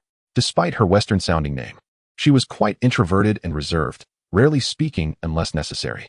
However, when it came to foraging for food, she was eager to lend a hand, seemingly indifferent to dirt. Her hands and face often smeared with grime. She tended to prioritize the needs of me and Wenfeng before attending to the sisters, and ultimately herself. She seemed to habitually defer to my opinions, embodying a deep-seated sense of traditional Huaxia femininity. Her attire was modest, consisting of traditional long sleeves and trousers, paired with athletic shoes. Her hair was simply tied back, not in a historical style, yet meticulously arranged. She explained that she had received a call from Professor G about a significant discovery in South Africa, while she had been in Missouri studying a type of flower. Upon receiving the call, she departed immediately. However, the flight from M country to South Africa had a layover in Nassau, Bahamas, and coincidentally, Chunhuan and her companions boarded the same flight after transferring in M country. As we chatted and ate, the Huaxia co-pilot and a group of Westerners were busy in the distance. Some were imitating our actions, scavenging on the beach, while others formed 5 groups attempting to create fire by friction, yet they were unsuccessful. A foreign man in his 40s was directing them, appearing quite anxious. Chao Lina mentioned that the co-pilot had been particularly attentive to that foreigner while still on the plane, having left the cockpit twice, as he was known to be a banker. Nearby, there were a few other Huaxia individuals, one a man in his 40s and a couple in their 30s, who appeared to be traveling together. The husband of that couple seemed to have had a dispute with Sun Mingyi, prompting them to seek refuge with us. However, as they took only a few steps, Sun Mingyi unexpectedly lunged forward and delivered a sudden punch to the single man's abdomen. The man crumpled to the ground like a shrimp, while the couple hurried to assist him, clutching his stomach. The assaulted man regained his composure and was about to confront Sun Mingyi when 3 or 4 foreign men rushed in, assaulting him with punches and kicks. The middle-aged man could only protect his head in defense. Sun Mingyi cast a resentful glance in our direction before addressing the crowd again. I could hear his voice at this distance, but the specific content was unclear. A few Huaxia women accompanying the Western men no longer glanced our way. We exchanged solemn looks, each face reflecting concern. It seemed that Sun Mingyi was even more radical than Yang Shoshi had been, with several burly foreigners standing beside him. It appeared his humanity could crumble rapidly. Yet, this was merely an interlude, and we soon resumed our conversation. I introduced myself as Wang Zhang, explaining that the 2 women accompanying me had also found themselves stranded on this island. They were my allies in life and death, as well as family. My aim was to traverse the ridge extending southward toward the sea, to ascertain whether there was a route or a better environment for survival on the other side. If not, I might have to scale the peak of the eastern mountain. Naturally, I refrained from divulging all the bloody details of previous events. Upon learning of my exploratory intentions, they expressed a desire to join me. However, due to Chunhuan's injury, only Chao Lina could accompany me, while Wenfeng, gazing at us with longing, chose to remain with his girlfriend and sister-in-law. I held great admiration for this young man. He was intelligent, eager to learn, discerning, and responsible. Thus, I resolved that should a path present itself, I would certainly invite him to join me. As we finished our meal and had yet to embark on our journey, the first officer, Sun Mingy, approached us with 4 imposing men, their expressions unwelcoming. As they drew nearer, Wen Feng extracted a thick, burning branch from the fire and stood up, gritting his teeth. Chow Lina glanced at the men's intimidating demeanor and also picked up a piece of firewood. Rising to her feet, when they arrived, they wasted no time in stating their demands plainly. Brothers, we need fire. If you politely hand it over, we'll take a couple of pieces and leave. Frankly, even if they hadn't come, I had intended to approach them for a chat before departing. Observing their hostile formation, I scoffed and replied, today it's fire, what will it be next time? Food? Women? Or will you demand that others become your slaves? Besides, your attitude hardly suggests that you are the ones in need. Sun Mingy seemed unwilling to maintain the faade any longer. We are stranded on this deserted island. And in the face of survival, we care little for niceties. Today, you will give us fire, whether you like it or not. I shook my head and drew my Nepalese knife from my waist. The men instinctively took a step back at the sight of my blade. However, I then handed the knife to Chow Lina and said to Sun Mingy, here's the deal. I know you've always had a disdain for me. Unfortunately, I possess a weapon you cannot contend with. Hence, I offer you a chance. Let us gamble. If you win, you may take the fire, and I will leave without protest. But should you fail? I paused, enunciating each word. Next time I come here, if any Huaxiao person has suffered at your hands, I will not hesitate to kill you. Sun Mingy scrutinized me closely. He stood nearly 6 feet tall. Seeing me genuinely pass the knife to Chow Lina, he nodded with a smirk of arrogance. Chow Lina cast a worried glance my way, but upon receiving my reassuring nod, she relayed the terms of the wager to the other foreigners in English. The men observed my stature and mockingly retreated a few steps. Sun Mingy stood opposite me, underestimating me, and lunged for my collar. Yet, to me, his strength was akin to child's play. As I seized his wrist with my left hand, my right fist struck his soft ribcage. With that single blow, he collapsed to the ground, retching. I thought if I were to put on a show, I might as well make it convincing. I hoisted him by his collar with one hand and by his belt with the other, lifting him overhead and tossing him towards the 4 foreign men. The act appeared forceful, yet it was executed slowly, causing minimal harm. My intention was merely to intimidate him, but perhaps that was precisely why Sun Mingy rose, his face more flushed with humiliation than fear. As the crowd gathered to witness the altercation, Sun Mingy chuckled and addressed a bearded foreigner beside him in English, grab the fire. If he dares to strike again, we will report him to Huaxia. And with Huaxiao's laws, ensure that his family will never hold their heads high again. Although my command of English was limited, I could comprehend his meaning. He was clearly aware that I understood, and with a cunning smile, he taunted, whether you agree or not, we will take it. What will you do? Kill someone to prove your point? The foreigner glared at me and huffed as he reached for the firewood. I had to admit, this individual was brawn over brains. Not only was he acting as Sun Mingy's pawn, but his actions also exposed his vulnerabilities to me. I sighed. It seems that unless I take decisive action, reason will not suffice. With that, I launched a powerful kick, my calf connecting solidly with the foreigner's ribcage. With the strength I possessed, even without exerting my full power, I was certain that any ribs in contact would surely break. Then, from behind him, I placed my right hand against his throat, my left hand against the back of his head, and locked his neck between my arms. With a sudden, forceful twist, a sickening crack echoed as I snapped his neck. When I released my grip, the foreigner lay lifeless on the ground. The remaining men recoiled in shock, taking 2 steps back. Sun Mingy's mouth fell open in disbelief as he stammered, why you actually killed someone? The shock wasn't limited to Sun Mingy's group. The Huaxiao man he had previously struck, along with the couple beside him, were equally astounded. Even those around me stared in shock, with Chow Lina perhaps being the first to regain her composure. She furrowed her brow, seemingly contemplating for a moment, then exclaimed in English to the foreigners. Sun Mingy and Wang Zheng had already agreed to resolve their issues through a duel. However, you all resorted to robbery first, and then resorted to deceit after losing. Furthermore, Sun Mingy has used your lives to challenge our limits. Thus, this man's death is justified. If blame is to be assigned, it lies solely with Sun Mingy. If you do not learn from this lesson and continue to push your luck, we will surely become mortal enemies. Chow Lina's words resonated with conviction, and some foreigners cast disdainful, even hateful glances at Sun Mingy. The crowd gradually retreated toward their previous location. Hey, I called out, then extracted several burning logs from the fire and handed them over, offering a confirming nod to Chow Lina. She understood my intent and continued addressing the crowd. The fire we provide symbolizes our friendship, withholding it is our right.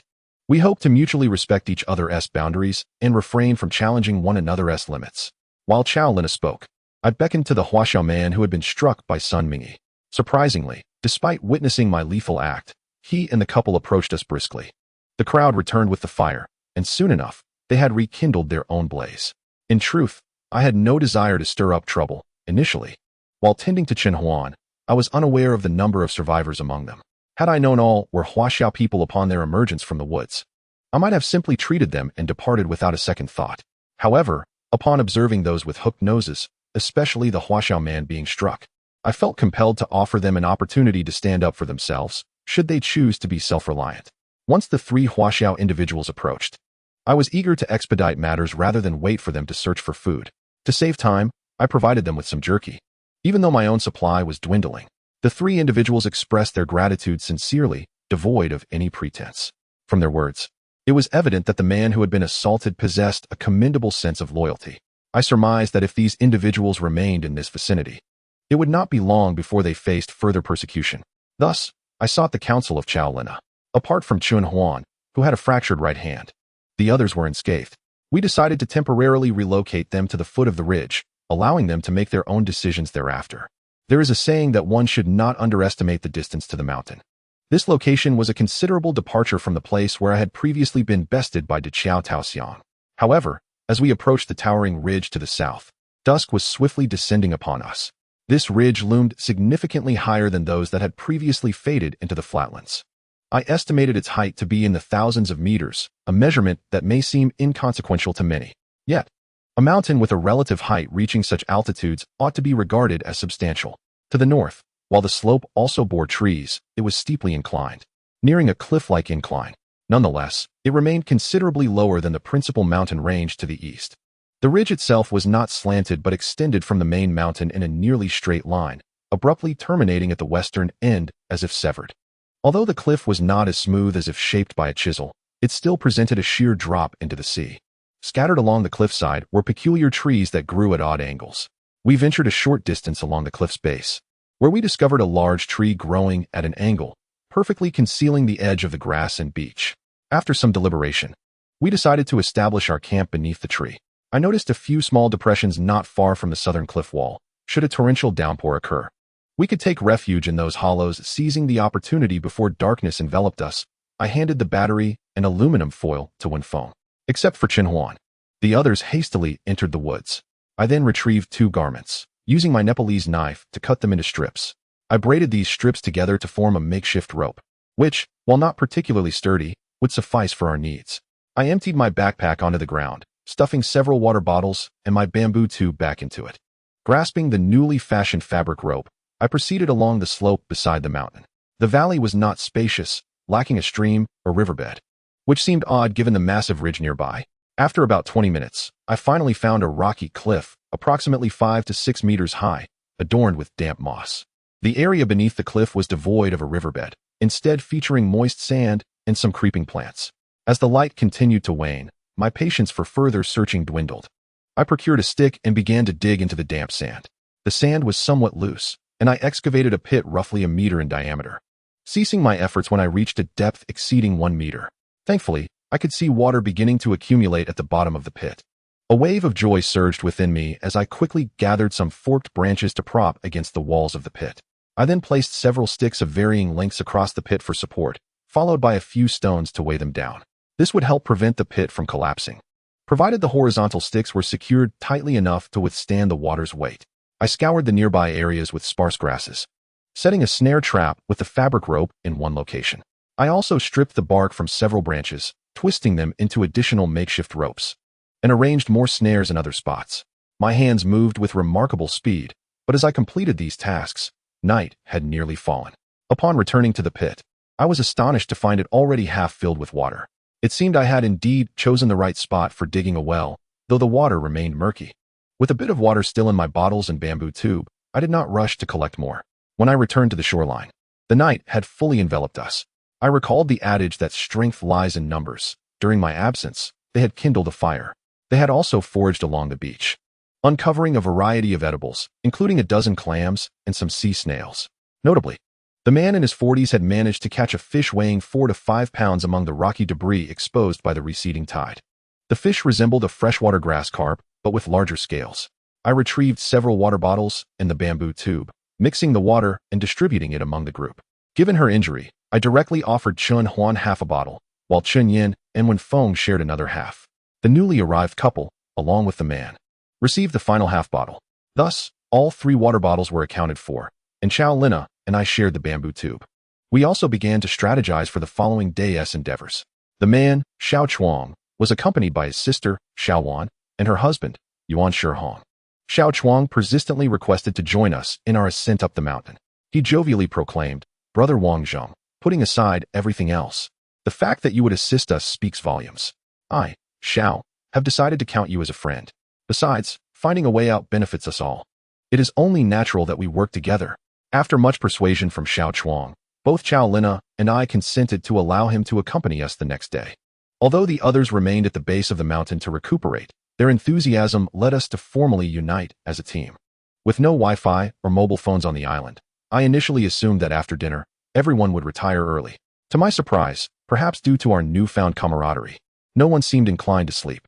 We began envisioning our future lives and discussing ways to attract external attention.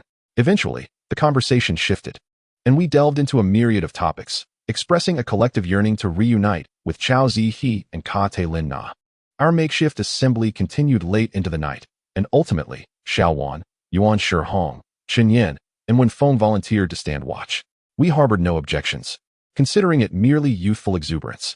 The atmosphere throughout the night remained light and joyful. In the middle of the night, I felt compelled to check the snare traps. I gathered the water bottles into a single place, igniting a stick in the fire to use as a torch. After taking only a few steps, Xiao Lina followed closely behind. Typically reserved, she playfully remarked, "Allow me to accompany you, even if I can only help with the torch. It is certainly more convenient than going alone. I am a member of your team, after all, right?" As we ventured through the woods, we collected slender, dry sticks to replenish the torch. As we approached the vicinity of the sandwell, we heard a distant commotion from one of the snare traps. The sound of an animal struggling against the tree branch. Originally, I felt a tinge of excitement alongside Xiao Lina. However, after taking just a few steps, the sound of labored breathing chilled my spirits. My heavens! Whether the rope made from tree bark or the strips of cloth braided together, they were merely flimsy and unreliable, hardly suitable for ensnaring a wild boar. Finally, as we approached the source of the noise, illuminated by the flickering flames, we beheld a large, shadowy figure. It was a wild boar, weighing over 200 pounds, its tusks protruding from its mouth like daggers. Earlier, I had secured the other end of the cloth rope to a small tree, about the size of a wine glass and as tall as a person.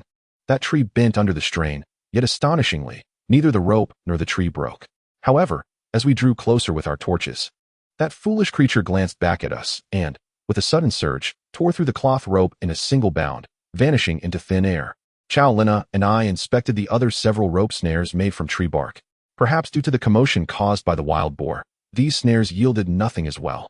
Nonetheless, I was relieved to find that the well I had dug was already brimming with clear water.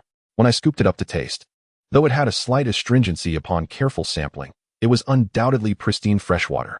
Perhaps due to the lack of success with the snares, I felt somewhat disheartened. Even while filling some mineral water bottles and bamboo tubes, I could not muster much enthusiasm. I planned to readjust the snares before returning, and Xiao Lina held the torch for me. Taking a deep breath as if she had resolved something important, she said to me, "Wang Zheng, I have a feeling that you are quite a reliable man. Even when we return to the outside world, as long as you don't mind, we can maintain our camaraderie." I found myself both amused and perplexed. What was this? I remembered that in the outside world, I was merely an emotionally inept person, often looked down upon. On our way back to the camp, she asked me many questions about Chao Zai and Katerina. I did not hold back, sharing nearly everything except for some identities and intelligence, even confessing that I had previously taken a life. However, after that, it seemed we suddenly lost our topic of conversation. Upon returning to the campfire, I distributed the filled water bottles and then collapsed onto the ground for a deep sleep. Xiao Lina, however, took the initiative to lie behind me, our backs pressed together for warmth. Perhaps it was due to the 8 of us huddled around the campfire, but there was indeed a chill in the air. In the latter half of the night, she even turned around and embraced me tightly from behind. Chapter 2398. K. Chun Yin and Wen Feng secretly sneaked to the beach for some exercise late at night. Xinyan's voice was indeed rather loud, and she let slip quite a few expletives. I suspected that the others were similarly awakened but pretended to be asleep. By morning, before the sun had fully risen, I was completely wide awake. Under my urging, all but Chun Huan rose from their slumber. Xinyan, very reluctant, nonetheless got up alongside Wen Feng, both sporting dark circles under their eyes. Seizing the moment before dawn broke, I led them to the shore to gather seafood. This time of day was the busiest on the beach, with sea snails, crabs, and small fish. We even spotted a large sea turtle. Working together, we managed to gather quite a haul, amounting to dozens of pounds. As daylight broke, we did not rush to eat breakfast. I took Wen Feng and Yuan Shihong back to the well I had dug in the sand. At last, the heavens rewarded our efforts. In the rudimentary snares, we had successfully caught 2 rabbits. One was less than 2 pounds, while the larger one weighed over 4 pounds. My primary intention was to inform them that this would be a future water source. Wen Feng and Yuan Shihong were touched to discover that this well had been specifically dug for them. Now that dawn had fully arrived, I easily found a bamboo grove on the northern slope. Having honed my skills in cutting bamboo for both cooking salt and storing water, I did not waste much time. Upon returning to the camp, I could already smell the delightful aroma of seafood being prepared in the sand. Naturally, we could not consume all of it in one sitting. We fashioned 2 pairs of pants into makeshift bags by tying off the legs, filling them with the still-living seafood that had not been fully cooked, and secured the waistband as well. We placed them in the seawater, allowing for short-term storage. Observing the abundance of food, everyone was ecstatic. Yet, I poured a bucket of cold water on their enthusiasm. Do not be misled by our current bounty. If we continue to gather seafood from the same spot, our yield will dwindle over time. Previously, I caught a family of wild boars in a valley, at least 10 or 20 of them, but after capturing one, the rest never returned to that place. Chen Huan, Wen Feng, and the couple Xiao Wan listened to my words with a sense of caution, while only Chun Yin seemed unconcerned. They had their own campfire, which would remain lit as long as they continued to add fuel. Thus, I reclaimed the batteries and the tin foil, which had already been used twice. Thankfully, I still had several pieces of chewing gum in my pack. As for the mineral water bottles, since they now possessed bamboo tubes, I left them with just one.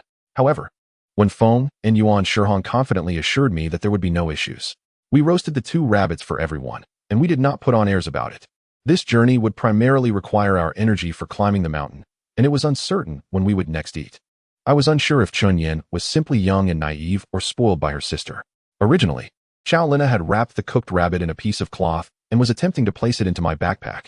But Chun Yin insisted on taking one of the larger rabbit's hind legs. Both Wen Feng and Chun Huan looked at me with guilt, perhaps because of their remorse. I found it difficult to express my anger. The mountain slope was steep, yet not a single incline led directly to the top. The layers of ridges resembled steps. After traversing 2 modest ridges, we found ourselves on the mountainside. The original broadleaf forest had transformed into a mixed forest of broadleaf and coniferous trees. Gazing at the sea to the west below, we took a brief rest under a tree to regroup. Just as I intended to press on to the summit, the observant Xiao Lina discovered clear signs of human foot traffic along an animal trail nestled against the western side of the woods. It was a remarkably distinct shoe print, reminding me of a few days ago when I overheard Wu Jianren mention to De Chao Taoxiang that they had seen firelight on this mountainside. Perhaps driven by curiosity, or perhaps a desire to confirm whether the 5 individuals who had escaped from Yang Shoshi's camp were camped nearby. We unanimously decided to follow the narrow path toward the cliff. The path jutted out from the rock face, barely a few dozen centimeters wide, initially concealed by the trees. However, as we approached the cliff overlooking the sea, the path became devoid of trees after rounding a corner. It must have been so narrow that we had failed to notice it from the bottom of the mountain. Continuing southward after the turn, we gradually encountered several caves in the rock face. Some were merely a few dozen centimeters wide and 1 or 2 meters deep, while others were simply slight depressions in the cliff. In a cave that measured 2 to 3 meters in width and depth, we stumbled upon bowls and spoons crafted from bamboo and wood. The ground was neatly covered with compacted wild grasses, yet these items appeared to have been abandoned for quite some time. This indicated that someone had once inhabited this space, only to depart and never return. This revelation instilled us with renewed confidence in our quest to find a path southward. However, shortly thereafter, we made yet another astonishing discovery. Emerging from the cave and continuing along a narrow path to the south, we unexpectedly encountered a figure ahead. Initially startled by his presence, Xiao Lina was taken aback, and Xiao Chuang even stealthily reached for his belt. Upon closer inspection, I realized the individual appeared familiar. I was over 90% certain he was a colleague of mine. I smiled and nodded in greeting, prepared to approach him, when suddenly another man emerged from a cave situated between us. To my astonishment, he was holding an antique rifle, which I initially mistook for a Type 38 rifle. Upon closer examination, I discovered it was, in fact, a Mauser 98K. To my defense, the 98K and the Type 38 bear a striking resemblance, differing only slightly in length and caliber, with the bolt mechanism exhibiting minor variations. During World War II, the Type 38 was the predominant rifle used in the Asian theater, while the Mauser 98K was the standard issue in Europe. Boasting a larger caliber and greater range than its counterpart, the Type 38 was designed primarily for penetrating wounds, whereas the 98K's larger bullet would tumble within the body, creating a devastating cavitation effect. The crucial point is that without a proper reference, one could easily misidentify the two. Observing the cautious gazes of the two men fixed upon me, I felt a mix of elation and wariness. This location, surrounded by cliffs, was certainly not an ideal battleground. The fact that one of them wielded a firearm, a potentially lethal weapon, made me acutely aware of the danger. I had no desire to meet an untimely end at their hands without any provocation. Therefore, I attempted to approach them calmly and amicably, stating, "Greetings. We harbor no ill intentions. I believe we may have been colleagues at some point. I, too, am a survivor of the June 29th air disaster, specifically from Sales Department 6. However, upon arriving at Agent.Together's camp, I learned that you had already departed. As for Chapter 24, East of the Mountains." The two men assessed our small group of three and noted that, aside from the Nepalese knife at my waist, neither Chow Lina nor Xiao Chuang bore any weapons. After exchanging glances, they unexpectedly invited us into their cave.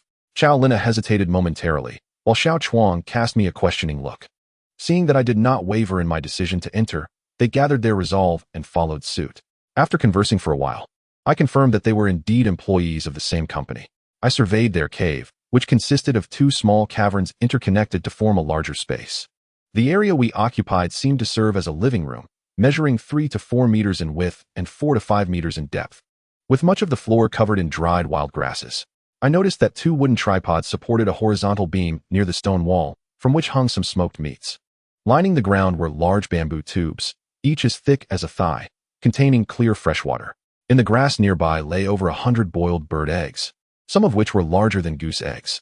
The man before me, named Lin Chong, welcomed us to sit down, after which he and his companion also took their seats. However, Lin Chong kept the rifle cradled in his arms, while the other man produced a large caliber revolver from behind his waist and idly toyed with it. Although neither made any overt threats or hostile gestures, it was evident they harbored some degree of suspicion towards us. I observed that both firearms appeared to be quite old. I chose to feign ignorance of their wariness, while Xiao Chuang exhibited signs of tension in the presence of Lin Chong and his companion's weapons. Chow Lina, typically not one for excessive conversation, displayed a surprising emotional intelligence, adeptly steering the dialogue and topics of discussion, perhaps a testament to the inherent social skills of women. We discussed various events that transpired following their departure. Upon learning that Agent.She had succumbed to my relentless efforts, and that Jiang Ming had been bitten by a venomous snake, while Lu Erpeo had been mortally wounded by my blade, and Etian was gravely injured, their expressions did not reveal the shock I had anticipated. The only surprise was that Jiang Ming was the first to be consumed, and that this occurred merely the night after their departure. Lin Chong reflected somberly, at that moment, observing how they managed the crowd. I anticipated that if the rescue team did not arrive, these employees would likely become slaves to the leadership. I had considered the possibility of cannibalism, but I did not expect it to escalate so rapidly. Moreover, their first taste of human flesh was not driven by hunger, but merely by a sense of novelty and curiosity. As he spoke, Lin Chong seemed to recall something, his expression shifting to a wry smile as he fell silent. When I inquired about their circumstances, Lin Chong casually recounted that after departing from Agent.Together's group, they had reached this cave within just 2 days, though they had encountered a brown bear along the way, which resulted in the loss of one member. I informed him of our intention to head south in search of an exit and invited him to join us, but he shook his head, stating, in truth, there are numerous caves scattered across this cliffside, some of which bear signs of past habitation. However, by the time we arrived, those individuals had already departed. If my estimations are correct, they too likely sought an exit to the south. Yet, with a sigh, he added, I cannot definitively ascertain whether this is an island or a continent, but I can assure you that those who arrive here face an almost zero chance of returning to the outside world. I do not speak in hyperbole. If you doubt my words, ascend the highest peak to the east and observe the bay beyond the mountains. You will understand." His tone shifted to one of sardonic amusement as he continued. "Not only is returning improbable, but even if it were possible, what difference would it make? Is the outside world truly superior to this place?" After exchanging a few more inconsequential remarks, he learned that Xiao Lina and Xiao Chuang were also survivors of another flight. I also inquired about the origins of their firearms, to which he simply smiled and refrained from answering, perhaps indicating that we were not yet familiar enough to delve into such matters. Exiting the cave, we found that the path ahead had not yet reached the southern bend and was rapidly coming to an end. Looking upward, I noticed 2 additional paths and some caves similar to the one we had just traversed. However, recognizing that this was not the purpose of our journey, we reluctantly retraced our steps to continue our ascent. Lin Chong, however, was generous, offering us a rabbit. As we prepared to head back to the northern bend, he remarked, "Do not worry excessively about fresh water. Once you ascend the ridgeline, there will be 2 or 3 locations where you can collect fresh water if you choose to climb eastward." Concerning the individual known as Lin Chong, our assessments of him along the journey have been exceedingly favorable. The weaponry in their possession undoubtedly represents the pinnacle of combat prowess among the local populace. However, they have refrained from descending the mountain to intimidate anyone. Rather, today they generously provided us with sustenance and guidance. Even though there exist minor discrepancies in our perspectives, it must be acknowledged that Lin Chong is, indeed, a commendable person. Perhaps we lingered in Lin Chong's cave, indulging in conversation longer than intended. By the time we ascended the ridge, the afternoon had already passed its halfway mark. Under the clear azure sky, visibility was remarkably pristine. We turned to gaze northward, observing the distant undulations of ridges and valleys stretching into the horizon, forming a vast, crumpled expanse. Regrettably, the farthest reaches remained somewhat obscured, yet from our elevation, it appeared we had scaled nearly 3/4 of the lower pass to the east. However, the disparity to the left, where the highest flat-topped peak loomed, seemed even greater. Further south, the main mountain range appeared to transform into a solitary spine, devoid of the numerous ridges extending toward the sea and the accompanying ravines. Only that towering range stood resolutely against the ocean, resembling a lone pillar reaching southward. At the base of the mountains, where they met the water, scattered patches of beach, gentle slopes, and a few cliffs were visible, yet they receded far into the east. Following Lin Chong's earlier hints, we were determined to ascend the eastern mountains. Once more, we cast our gaze upon the distant, low ridges and valleys to the north. Heeding Xiao Chuang's guidance, we traversed the backside of the ridge, making our way toward the eastern range. Upon reaching the western flank of the main mountain range, we found ourselves amidst coniferous forests. Ascending further, the trees grew increasingly diminutive, some taking on peculiar, twisted forms. Additionally, at the juncture where the ridge connected to the mountain's core, a narrow path wound southward, partially obscured by undergrowth. We exchanged glances, realizing that we were not alone in our quest for a southern passage. According to Lin Chong's prior indication, we indeed discovered a small waterhole slightly further south. Though modest in size, measuring only a few dozen centimeters across, a trickle of water continuously flowed into it, spilling over the edges. The water was remarkably clear, and although it possessed a slightly hard quality, it was sweeter than that found below the mountains. We sought a relatively flat area nearby, clearing away the dry leaves, and gathered kindling to ignite a fire using batteries and aluminum foil. As night fell, we pondered the wonders that awaited us beyond the upper pass come morning. What had Lin Chong witnessed to conclude that our chances of returning to the outside world were so minuscule? Chapter 25. The ship, Graveyard Bay. Another splendid morning dawned, though the sun had yet to cast its rays upon the western slopes of the mountains. However, gazing at the flat-topped mountain to our upper left, and the glimmers of golden light above the pass, our spirits were lifted once more. Early in the day, we began our ascent toward the mountain's summit. As sunlight broke over the peaks, we found ourselves within the pass. From below, this pass appeared as a triangular gap in the mountain range, but upon entering, we discovered it to be a transverse canyon at the mountain's apex.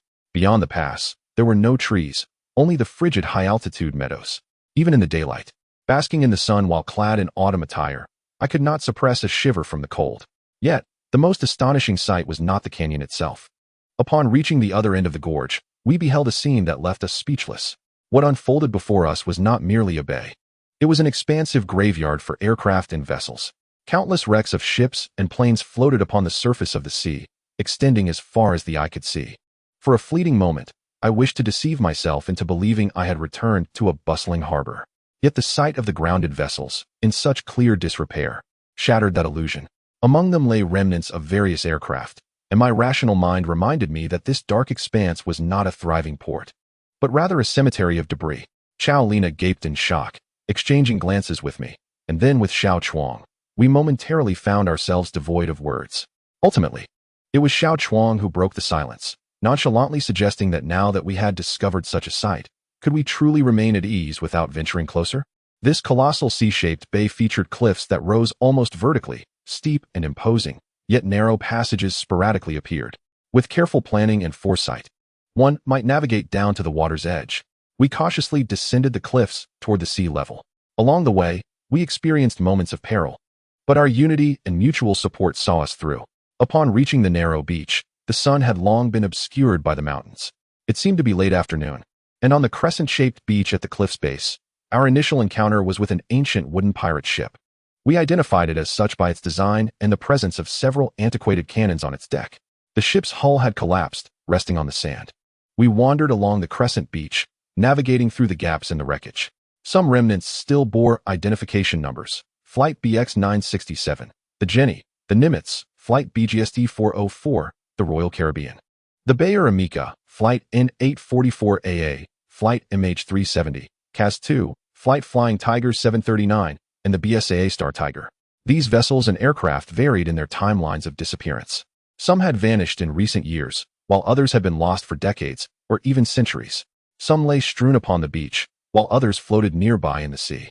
Certain ancient wrecks had decayed, while others, despite being over a decade old, retained a pristine appearance. Among the more notable disappearances, I recognized a few. Yet many others were unfamiliar to me, while Xiao Chuang recounted them as if they were old friends. I suspect that when we were still atop the pass, we had already prepared ourselves for the worst. However, upon confirming this information, it felt as though all our strength had been drained. Chow Lina murmured, "What Lin Chong said is true. We can never return." Xiao Chuang coldly added, if what we see here is not an illusion, then it seems that the majority of vessels and aircraft that have vanished globally over recent decades or centuries have likely found their resting place here." I expressed my frustration, saying, "If anyone has returned from here to the outside world, then this place must be known to the entire world. Thus, it seems we may truly never return." Chow Lina appeared equally despondent. The three of us sat on the beach, gazing at the vast expanse before us, a collection of remnants, some largely intact, others partially so, and a few reduced to mere fragments, falling into silence once more. Perhaps at that moment, Chow Lina suddenly handed me a bottle of mineral water, saying, "Wang Zheng, have a sip. We cannot allow ourselves to perish from hunger just because we discovered these wrecks. Even the tiniest creatures strive to survive, as long as we draw breath. We must live, right?" As she spoke, her demeanor softened considerably. I numbly accepted the bottle and took a gentle sip. When the cool, sweet water graced my lips, a flash of insight struck me. Indeed, we must persist in living.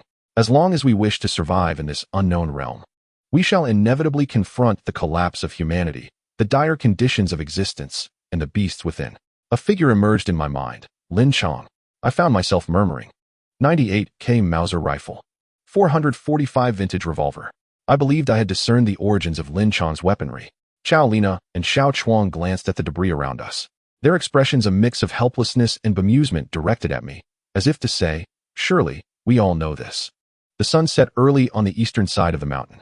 We scoured the beach for over a dozen vessels, but found nothing of worth. Some ancient wooden boats were so dilapidated that a single kick could puncture them. As twilight approached, Chow Lina furrowed her brow and remarked, "This method of searching is futile. We must devise a more precise strategy to identify valuable items. Otherwise, how long will it take to sift through all this?" Xiao Chuang chimed in. "It was about time we thought this through. We should consider which ships might contain what we need." Thus, we deliberated and concluded that to find weapons, the wrecks we searched must meet several criteria. First, they must be from wartime. Second, they should ideally have ties to warring nations. Consequently, we focused our attention on the Xing Ling HO, Xing HHO, FIH 739, and K2PXHO. We selected these vessels and aircraft as primary targets because they fell within our line of sight, matched the wartime era and national background, and were situated further from the beach in the sea. Chapter 26. The second rifle we traversed and climbed between the ships, yet after considerable searching, we remained empty-handed. Even Xiao Chuang frowned in disbelief, exclaiming, "How is this possible? These vessels and aircraft, With their wartime histories and military affiliations, surely must have weapons on board. He pointed at FIH-739 and asked, "Are you familiar with this plane? It was used to transport Army and Vietnamese soldiers. How could it be devoid of anything?" As I prepared to respond with a wry smile, Chow Lina interjected. "From the traces we've observed since ascending the mountain yesterday and descending today, this path has seen many visitors before us. We cannot know how many have passed through here. What we can conceive, others may very well have thought of too. Therefore, it is not that these ships and planes lack weapons. Rather, it is possible that they have already been claimed by others." Xiao Chuang sighed, lamenting, "Alas, we can only blame ourselves for arriving too late." At that moment, Chow Lina turned to gaze at the beach. In the distance to the left, several ancient wooden ships lay crookedly alongside the shore. I patted her shoulder and inquired about her thoughts. She explained, based on the age of those 4 wooden vessels and their collective quantity, they could very well belong to a renowned explorer, Giovanni Caboto, from the same era as Columbus. Xiao Chuang eagerly interjected, "Giovanni Caboto? The one from the 15th century, rumored to have had a ship laden with gold?" He became increasingly animated, exclaiming, "Let's go take a look." With that, he boarded the nearest vessel and headed toward the 4 ancient wooden ships. Chow Lina looked at me and shrugged. Expressing her exasperation, I merely voiced my speculation. I did not expect such a reaction from him. I was somewhat surprised as well, realizing that Xiao Chuang, whom I had assumed to be rather uncouth, actually possessed some knowledge in this area. Xiao Chuang moved ahead swiftly, leaving me and Chow Lina behind. Noticing my lack of enthusiasm, she asked what was bothering me. I teased. I suddenly recalled something. Xiao Chuang is in his 40s, yet remains single, and while he appears carefree, he seems to know a fair bit about historical maritime explorers from the 15th century. I spoke out of genuine curiosity and amusement, with no ulterior motive. Chow Lina raised an eyebrow and turned to me, asking, "Are you suggesting he might be a professional treasure hunter?" I nodded in agreement, suggesting, "Why don't we just ask him directly?" "Sure," Chow Lina replied, and she leaped onto the next ship. However, as she did, I noticed something about the vessel at my feet. This particular ship was only about 30 to 40 meters long, and despite its rust, it did not seem excessively deteriorated, likely dating back to the 1970s or 80s. Yet, what captivated my attention was the presence of bullet holes in the glass of the cockpit, indicating it had been involved in a gunfight. With a sense of curiosity, I approached the cockpit door. Chow Lina had already made her way to the next ship, but returned upon seeing my demeanor. She asked, "What's the matter?" I pointed at the cockpit, saying, "I want to take a look inside." As I spoke, I kicked open the cockpit door, and indeed, something caught my eye. Inside, I discovered 3 skeletons, one of which had a Mosin Nagant resting across its knee. I recognized it immediately, as it is acknowledged as the shortest yet most powerful among the 3 major manual rifles of World War II. Moreover, it was equipped with a PM scope. Given the scope and the rifle's length of about 1 meter, it was likely a specialized sniper rifle, but its position suggested it had been disturbed. Excitedly, I picked up the rifle and began to introduce it to Chow Lina while racking the bolt twice. Regrettably, the long exposure to the sea and the corrosive nature of the air had rendered the bolt inoperable, leading to my disappointment. However, just as I turned to exit the cockpit, something caught my attention once more. Chow Lina, however, seized the Mosin Nagant and struck a nearby wooden cabinet with a series of resounding thuds. The surface of the wooden table was instantly shattered, revealing a drawer beneath. As she gazed at the contents within the drawer, a look of delight spread across her face. She pried open the splintered tabletop and retrieved a bayonet encased in a scabbard. With a forceful motion, she drew out the bayonet, which measured over a foot in length from blade to hilt. I furrowed my brow and inquired, "How did you know there was a bayonet inside the drawer?" With a proud smile, Chow Lina replied, "Did you not just say that this gun is a Mosin Nagant? I know that the Soviets of that era valued bayonets immensely. I recall a leader once stating, 'Bullets are for fools, bayonets are for heroes.' Therefore, wherever there is a Mosin Nagant, how could there be no bayonet? In this room, aside from a few skeletons, the only suitable place for a bayonet is likely this drawer, so I thought I would give it a try." As she spoke, she handed the bayonet to me. However, to my eyes, this bayonet seemed peculiar. I remembered seeing in classified reports that the Mosin Nagant's bayonet was known as a 4-sided bayonet and not merely a knife. This was due to its 4 edges, designed for thrusting rather than slashing. Subsequently, the Chinese Type 56 3-sided bayonet was developed based on the Mosin Nagant's design. Yet, the bayonet before me was a single-edged blade over a foot long. This suggested that there might be a second rifle of another model aboard this vessel. Chapter 27. Another 98K. This indicated that there was likely another rifle of a different model on this ship. I returned the bayonet to Chow Lina. who initially intended for me to use it. As I informed her of my Nepalese knife, I excitedly searched for the entrance to the cabin beneath the deck. Considering the cabin would surely be pitch dark, we regrettably tore the clothing off several skeletons and dragged the previously damaged table onto the deck. After a vigorous effort, we scraped some fine wood shavings with my military knife. Using the decayed fabric from the clothes, we finally ignited a fire with a battery and aluminum foil. We then wrapped the tattered clothing around a table leg to create a makeshift torch. Chow Lina observed my actions and eagerly assisted. Just as I lit the torch, the audacious laughter of Xiao Chuang reached us. Haha, there really is gold. As his laughter grew nearer, Xiao Chuang approached the fire, one hand grasping a traditional Chinese straight knife, the other holding 2 gold ingots, each slightly shorter than my middle finger and less than a centimeter thick. Generously, he offered one to both me and Chow Lina, saying, Come, each of you take one. As a gesture of goodwill for our first collaboration, I had no intention of accepting, yet the gold was already in my hand. Habitually, I weighed it, estimating it to be over a pound. However, in a place devoid of even a ghost to mediate disputes, what use was gold? Yet, that robustly designed straight knife seemed far more valuable. Seizing the opportunity presented by the lit torch, I swiftly made my way to the front of the deck. Chow Lina followed closely behind as we lifted a square metallic cover and descended the stairs into the second level of the cabin. Down below, we discovered 2 or 3 decayed skeletons.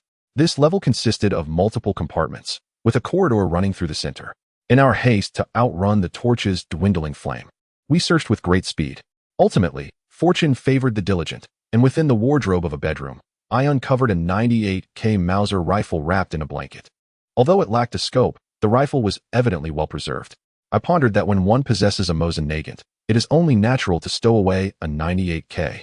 This was likely why the rifle had remained wrapped in the blanket, appearing as good as new. As I grasped the cold, solid wood and smoothly cycled the bolt, my excitement was palpable. In a lower drawer of the same wardrobe, we discovered a wooden box containing over 47 92mm Mauser cartridges. This was a treasure. A single shot could easily fell a wild boar. The only disappointment was that the Mosin Nagant was no longer functional. Otherwise, it would have been a superb sniper's weapon. Upon returning to the deck, I found Xiao Chuang had vanished once more. Chow Lina glanced in the direction of the 4 old wooden boats, teasingly remarking, It seems this Xiao fellow, even at 40, still lacks decorum. He is quite the gold enthusiast. I felt a surge of joy for having acquired a 98K and suggested, Shall we go take a look? I know you are quite intrigued by that foreigner. What was his name again? Chow Lina corrected me with a serious tone. It's Giovanni Caboto. When we found Xiao Chuang, he was on the 3rd of the 4 wooden boats lined up side by side. Due to the passage of time and the corrosive effects of sea air and water, much of the wood had decayed significantly. In some places, one could easily scrape off shavings with a mere grasp. As we approached, Xiao Chuang promptly urged, Brother Wang Zheng, tread lightly. If you step too heavily, you might just break through and fall into the sea. While this statement was somewhat exaggerated, these boats, though wooden, were constructed from thick timbers over a foot in diameter, not mere planks, and the ancients had their means of maintenance.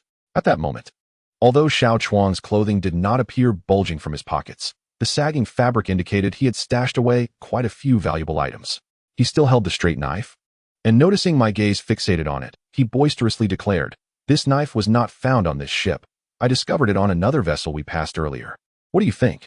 Isn't the Tang horizontal knife exquisite? His words made sense. It was no wonder the knife appeared so sharp. It was indeed one of the renowned horizontal knives from the Tang dynasty. However, the quality of the steel was evidently exceptional. The layered, dark gray wave patterns bore a striking resemblance to the designs of Damascus steel. Seeing my curiosity, Xiao Chuang generously handed me the knife, saying, Brother Wang Zheng, look. It even has a poem inscribed on it. This knife must be quite valuable, and after sharpening, it could still be of use. Upon examining it, I indeed found an inscription of a poem by Agent.Together, yet the signature was not that of Agent.Together, but rather Wanchuan, Chen Hao, presented to dear friend Wang Yu. I shook my head in exasperation, wondering what this was all about. I returned the horizontal knife to Xiao Chuang, only to find that Chow Lina, who had been by my side, had vanished. Lina, Chow Lina, I called out. I'm here. Following the sound of her voice, I spotted her on another nearby boat, standing at an elevated position. Xiao Chuang and I hurried over to ask if she had made any discoveries. Wang Zheng, come up and see for yourself, she beckoned. As we climbed to her side and followed her pointing finger, we indeed uncovered a peculiar sight. All 4 ancient wooden boats pointed towards the same distant cliff, and at the bow of each boat lay what appeared to be spare anchors. Following the direction of the anchor and chain formed an arrowhead, remarkably indicating the same destination. We gazed towards the cliff in the distance, but alas, the twilight had descended, rendering the view obscured. Could there be treasures hidden over there? I furrowed my brow. However, Kaelina shook her head and remarked that the legend of Kaboto's wealth surpassed even that of Columbus, and in this isolated realm, his true concern should not be riches. Xiao Chuang also shrugged in resignation, suggesting that regardless of what lay ahead, we had come this far, so we might as well explore it tomorrow. To facilitate our overnight stay, we gathered as much wood as we could and returned to the deck of the recently constructed vessel. Time was still on our side, as the fire had not yet extinguished. Night had fallen, and despite our unfamiliarity, we assisted in giving a sea burial to the few skeletons in the cockpit. Although the cockpit was somewhat dilapidated, it provided a far better refuge compared to the deck.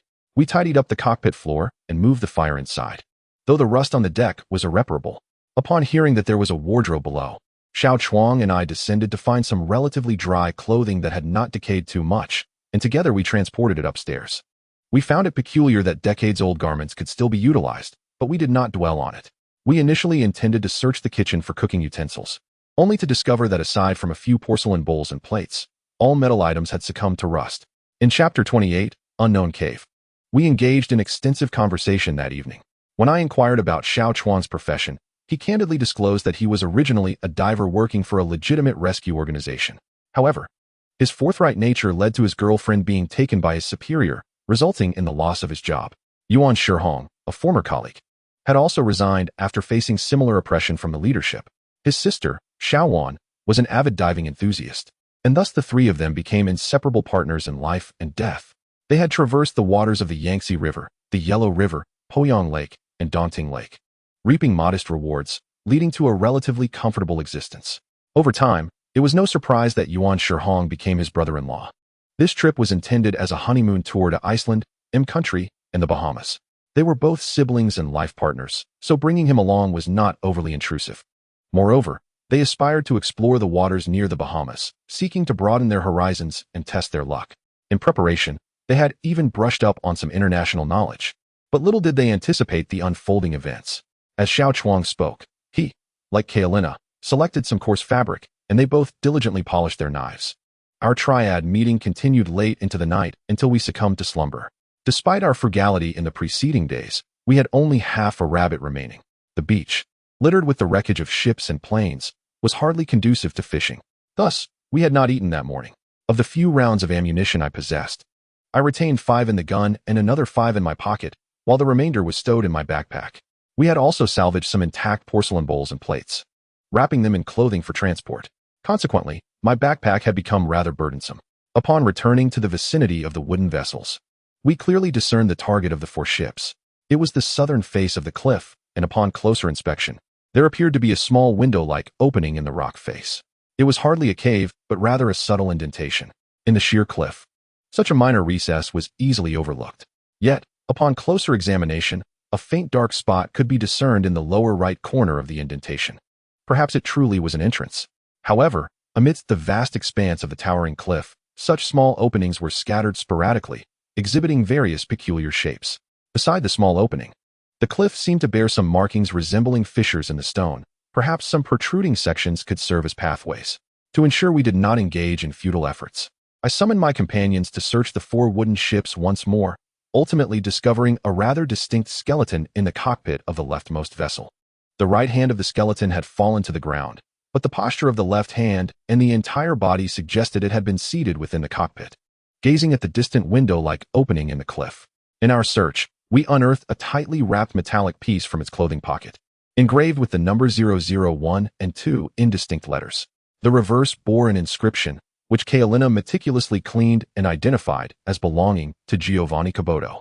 Numerous indications suggested that the small opening in the distant rock face might indeed lead to something extraordinary. We exchanged glances, and though no words were spoken, we silently agreed to continue our search among the nearby vessels. I had initially intended to procure a rope, but regrettably, all the ropes we found had rotted beyond use. Xiao Chuang dismantled the ship's furniture and collected the wood into a substantial bundle. Although the ropes were decayed, they sufficed for binding the wood. Meanwhile, Kaolina and I discovered several receipts aboard a vessel that appeared to date back to the 1980s, and in one compartment, we stumbled upon a large piece of plastic sheeting. Despite its deterioration and fragility, it would prove useful for crafting torches. I also found a severely rusted fire axe. But since there was a nearly new fire axe in the cave where Kaolina, Xiao Chuang, and I were resting, I had intended to save this one for future use. However, Xiao Chuang broke the decayed wooden handle and claimed the axe. After gathering supplies, Xiao Chuang hoisted the large bundle of wood and carried the Tang Dao. Kaolina bore some clothing, blankets, and the plastic sheeting, securing her dagger at her side, while I carried my backpack and the 98K. Among us, Xiao Chuang bore the heaviest load, yet he persevered without complaint. I offered to alternate carrying the burden, but he graciously declined with a smile. We navigated over the debris submerged in the water and finally reached the beach, making our way to the window-like opening. Looking up, we realized that the opening was positioned several hundred meters above the sandy shore. We assessed the gaps between the surrounding rocks and the vertical disparities between the layers, charting a route to the opening. Although the journey was somewhat lengthy, most sections appeared relatively safe. I contemplated abandoning the endeavor twice along the way. But Kaolina reminded me that with Giovanni Caboto's wisdom, the meticulous guidance to this location indicated its significant importance. After spending half the morning, we finally arrived at the recessed area that bore the semblance of a window. While it appeared inconspicuous from a distance, up close, it revealed a height of 4 to 5 meters and a width of 3 to 4 meters, with a depth of just over 2 meters, qualifying it as a cave. In the vicinity of the lower right corner, there exists a rather diminutive opening. This aperture measures approximately 50 to 60 centimeters in width and stands under a meter in height. Faint traces of scorching can be discerned, suggesting that this entrance was likely crafted by human hands. However, the conditions within remained shrouded in darkness, leaving us in uncertainty. Kaolina approached the opening and bent down, calling out into the abyss. Judging by the echo, it seemed to be quite spacious and extended far beyond our sight. Xiao Chuang left behind 2 wooden sticks and shoved a considerable bundle into the opening. I plucked some dried grass from a nearby crevice, fashioning it into a tuft. Kaolina tore off some fabric strips and plastic sheeting, wrapping them around the ends of the 2 wooden sticks. From the small bag outside my backpack, I retrieved a piece of chewing gum. After peeling off the foil, I ignited a torch at the entrance.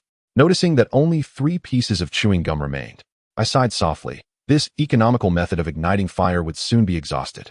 Xiao Chuang, bearing the torch, entered first, followed by Kaolina. I glanced back one last time at the vast remnants of ships and airplanes before diving into the opening myself. Chapter 29, The Eerie Murals Inside. The chamber spanned approximately 10 meters in diameter, qualifying as an exceptionally spacious hall, devoid of any dampness. Should the issue of fresh water be resolved, this location could serve as an excellent long-term refuge. We cautiously traversed beneath the stalactites, torchlight flickering, and soon discovered at least 5 different scripts etched into the cave walls. These inscriptions, crooked and haphazard, indicated that we were not the first to visit this cavern. Toward the inner side of the hall, the expansive stone chamber gradually narrowed. Sloping at an angle, we reorganized our belongings. I donned my backpack and held the torch, leading the way with my 98K rifle in hand.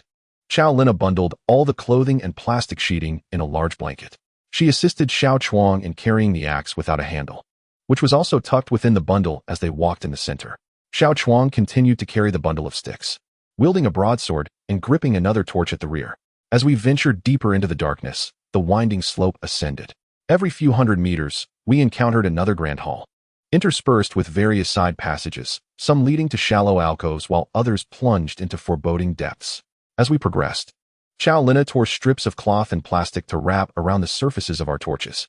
The pace of our journey through the cave was slow, and the enveloping darkness heightened our psychological pressure, inciting an inexplicable sense of dread. Upon reaching the second hall, the stalactites above had notably diminished, and the previous inscriptions had become nearly invisible. When we entered the third hall, as the flickering light of the torch illuminated the entrance, I discerned a shadowy figure lying against one side of the wall. Instinctively, I raised my hand in a fist, signaling those behind me to halt. With my left hand clutching the torch and the 98K rifle resting on my wrist, I secured the stock beneath my right armpit and chambered a round with my right hand, executing the motion fluidly. I then aimed the rifle at the figure on the ground and cautiously approached. Deep down, I understood that this precaution was 99% unnecessary, perhaps even quixotic. Yet, in the obscurity of the cave, I wished to eliminate even the slightest possibility of danger. Approaching within 3 or 4 meters of the shadow, I called out, Who is there? When the figure remained still, I advanced further, prodding it with the muzzle of my rifle. Thankfully, there was no unexpected turn of events. It was merely the remains of two skeletons dressed in dark clothing lying on the ground. Chow Lina, possessing a strong sense of autonomy, initially felt a slight tension from my reaction, but soon regained her composure. We all knew that the chance of encountering a living person in such a cavern was exceedingly slim.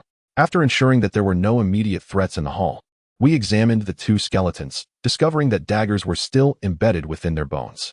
Beside them lay a dilapidated lampstand, once capable of shielding against the wind. Chow Lina surveyed the scene and remarked with a hint of sorrow, "It seems that human nature is indeed inclined toward mutual destruction, even in such an environment." We remained unable to unite. Habitually, we searched the hall, but there was nothing to conceal. Everything was visible at a glance. The stalactites overhead had significantly dwindled, and each was notably smaller. Continuing along the sloping passage at the end of the hall, we ascended further. In the fourth hall, the stalactites vanished entirely, leaving the dome completely bare.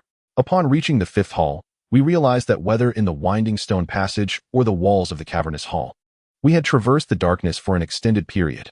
Xiao Chuang's burden of sticks and Chow Lina's package had grown increasingly lighter. However, the sense of dread in the unknown darkness intensified, prompting the three of us to engage in conversation to alleviate the tension. Using a primitive method, we estimated our distance from the beach based on our pace and the slope, concluding conservatively that we were at least 2,000 meters away. With no alternative, we pressed onward, as retracing our steps seemed increasingly impractical. The winding stone passage and the halls appeared to form an endless loop. Just as our patience was waning, we made a groundbreaking discovery in the seventh hall. The walls and ceiling of this chamber were remarkably smooth, adorned with vibrant murals in the style of Huaxia. Indeed, even I, a layperson, could recognize the unmistakable traits of Huaxia culture. The cave walls bore additional murals, simplistic in design, yet conveying meanings that were readily comprehensible. Although I lacked expertise in such matters, Chow Lina was adept. After a brief exploration of the walls, she began to interpret the imagery for us. Following her lead, we attempted to analyze the depictions together. These murals were divided into 8 groups, lacking specific chronological markers. The first group featured ceiling paintings illustrating ancient Huaxia legends, such as Nuwa mending the sky and the battle against Qiyu. It was evident that these messages were left by Huaxia people. Though I held no interest in superstitions, the realization that they were crafted by Huaxia instilled a sense of pride within me. Observing Xiao Chuang's smug expression, I surmised he felt similarly.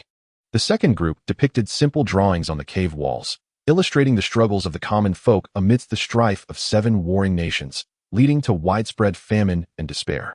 The third group illustrated an emperor who ultimately vanquished the other 6 nations and unified the realm. Initially, the populace believed that prosperity would follow.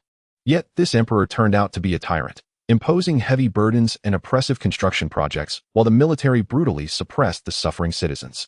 The fourth series of paintings features a few inscribed characters, yet it conveys the tale of a pair of young lovers who grew up together in the same village. One fateful day, a tyrannical emperor sent his men to slaughter their parents and families, subsequently placing them aboard a grand vessel. Apart from the two, many other youths shared the same fate, with dozens of such ships in total. Each vessel was manned by skilled artisans, technicians, crew members, commanding officers, and armed guards, loaded with textiles, provisions, and various other supplies. The fifth series depicts the very ship that the young couple inhabited, which became separated from others in a thick fog and drifted aimlessly at sea for an extended period. The imagery includes the sun, snowflakes, and the sun once more, suggesting a metaphorical representation of a year adrift, ultimately enveloped in a shroud of white mist. As the ship emerged from the fog, it was unexpectedly met by towering waves, which drove it onto an island. Judging by the cliff and mountain silhouettes, as well as the numerous vessels anchored on the sandy shore, it is evident that this location corresponds to the bay of the ship graveyard. The sixth series is particularly intriguing. After Chow Lina elucidated the sixth group, an electrifying excitement coursed through us. This series portrays the young man following a crowd through a cave in the cliff and wandering for a considerable distance in a certain direction. During this journey, the overseers continued to display extreme cruelty towards others. Meanwhile, the young man matured significantly, ultimately settling in a particular place. The mural suggests he appeared to have become a leader among a faction, rallying the people against the ruling class. He exhibited remarkable bravery, even single-handedly slaying a bear. However, one day, this once strong youth fell into the clouds, Why would an individual fall into the clouds? Chow Lina admitted she was unsure, but the mural indeed depicted it thus. Furthermore, after his fall into the clouds, an exceedingly bizarre incident occurred. Chow Lina glanced at Xiao Chuang, then turned to me, speaking earnestly and cautiously. According to the mural's account, upon falling into the clouds, he found himself back in the mundane world, yet devoid of his head, with only his face remaining, wandering throughout the realm. Upon finishing the 6th series of murals, we were left with an eerie sensation and a sense of confusion. However, the depiction of the headless figure was unmistakably clear, contrasting sharply with the previously illustrated complete spherical heads. After descending through the cloud layer, the representation of the head lacked the back portion, showing merely the facial contours from forehead to chin. We then continued to the 7th series, which illustrated the youth's journey in the world. His head appeared to gradually regain its completeness, with the lines of the crown and back finally forming a whole head again. On a scorching summer day, he remarkably killed the tyrannical emperor and stealthily slipped away. The subsequent images depicted him embarking on countless voyages, specifically seeking out mist-enshrouded waters. After numerous trials, he eventually returned to the island and located the young woman, leading the island's inhabitants in overthrowing the ruling class. They seemingly seized a square object from the rulers. For the people of Huaxia, this riddle seemed rather straightforward. Chow Lina excitedly remarked. Clearly, the mural narrates the story of Qin Shi Huang and Su Fu's quest for immortality at sea. According to Sima Qian's records, Su Fu took 3,000 young boys and girls with him, including sailors, soldiers, and artisans. The total number likely exceeded 6,000 or 7,000, a scale vastly greater than Columbus's 3 ships with fewer than 100 individuals. I continued her line of thought, adding, moreover, if several of their ships had fallen behind in the fog, it is indeed plausible. With the abundant supplies aboard, surviving months adrift is not impossible. Xiao Chuang interjected. Historical records state that Qin Shi Huang died suddenly, yet there are also legends suggesting he was assassinated. However, from this mural, the assassination narrative might indeed hold truth. Yet, I am more curious about the nature of that square object they seized. Truthfully, I am not particularly concerned about whether he died of natural causes or assassination, as I assisted Chow Lina in tearing off 2 strips of fabric and plastic. And while replacing the torch, I remarked, my greater concern lies with myself and those around me, whether we can return to the outside world, or if we can live peacefully on this island. Frankly, I have strong suspicions that this may not be an island at all, but rather a mysterious continent. Thus, armed with our newly replaced torches, the 3 of us proceeded to examine the final series, the 8th group of murals, depicting the young man who had slain Qin Shi Huang. Upon his return to the island, after toppling the ruling class, they settled into a life of peace and prosperity. Groups of women bore many children. Yet, they faced various peculiar and formidable beasts, serpents wider than doorways, tigers with long, sharp fangs, and bears towering thrice the height of a man. As time passed, the young man aged, growing a long beard, yet he remained concerned about the dwindling population, fearing his tribe might vanish from this land. Consequently, he returned to the cave, leaving behind these murals in hopes that future generations might find his kin and breed a larger populace. After viewing the murals, we all exhaled deeply. Indeed, if the population becomes too sparse, survival and propagation become precarious. Aware of the crucial information contained within these murals, we feared we might overlook vital details that could aid our survival, prompting us to sit down and review them together. Ultimately, we concluded that while the murals may contain exaggerated elements, such as the monstrous sizes of the beasts or the notion of a person falling into clouds and wandering headless, the events they recorded likely reflect real occurrences. The individual who dispatched these messages in such a remote cave may have chosen this smooth terrain for preservation, as the areas below, marked by stalagmites, would be unsuitable for painting. Alternatively, he might have intended to utilize this dark and deep cavern for a form of selection, whether of strength, willpower, or survival instinct. Who can say?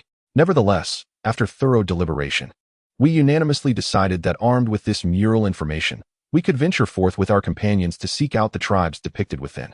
If we could mutually support one another in survival, at the very least, our chances would significantly improve. Moreover, our descendants might intermarry. If fortune favored us, we might even discover the path the young man once took back to the outside world. Therefore, seeking a new path is undoubtedly the right course of action. After a brief discussion, we felt we had uncovered the key to forging a new epic. The 3 of us excitedly gathered the remaining supplies and, ascending the slope of the cave, discovered another passage leading upward. After traversing 2 chambers devoid of any human artistry, we continued along a winding stone corridor and climbed upwards for quite some distance. In the final segment of the passage, the discovery of animal bones began to accumulate. And as we ventured deeper, the bones became increasingly abundant while the tunnel grew ever lower and more constricted. Yet, a gentle breeze began to waft through. And with this refreshing air, the 3 of us finally exhaled a collective sigh of relief. Ultimately, we emerged through a small opening, barely large enough for one person to crawl through, into a cavern. The entrance was adorned with vines resembling curtains, through which the moonlight poured in, eliciting an exuberant response from us all. Xiao Chuang let out a resonant whistle, causing Chow Lina to momentarily forget her composure and embrace me warmly. This cave was quite ordinary, featuring a vast triangular opening that matched the width of the interior. Numerous vine-like plants hung like drapes, nearly obscuring the entrance. Inside, the space was relatively spacious but uneven. As we pushed aside the vines and stepped out of the cave, we realized the sky had turned completely dark. The moon hung overhead like a ceiling light. At that moment, we became acutely aware of our empty stomachs, feeling exhausted, famished, and parched. Fortunately, we had managed to sustain our torches using cloth strips and plastic throughout our journey, so Xiao Chuang still had a considerable amount of wood left. However, the cloth and plastic were nearly exhausted.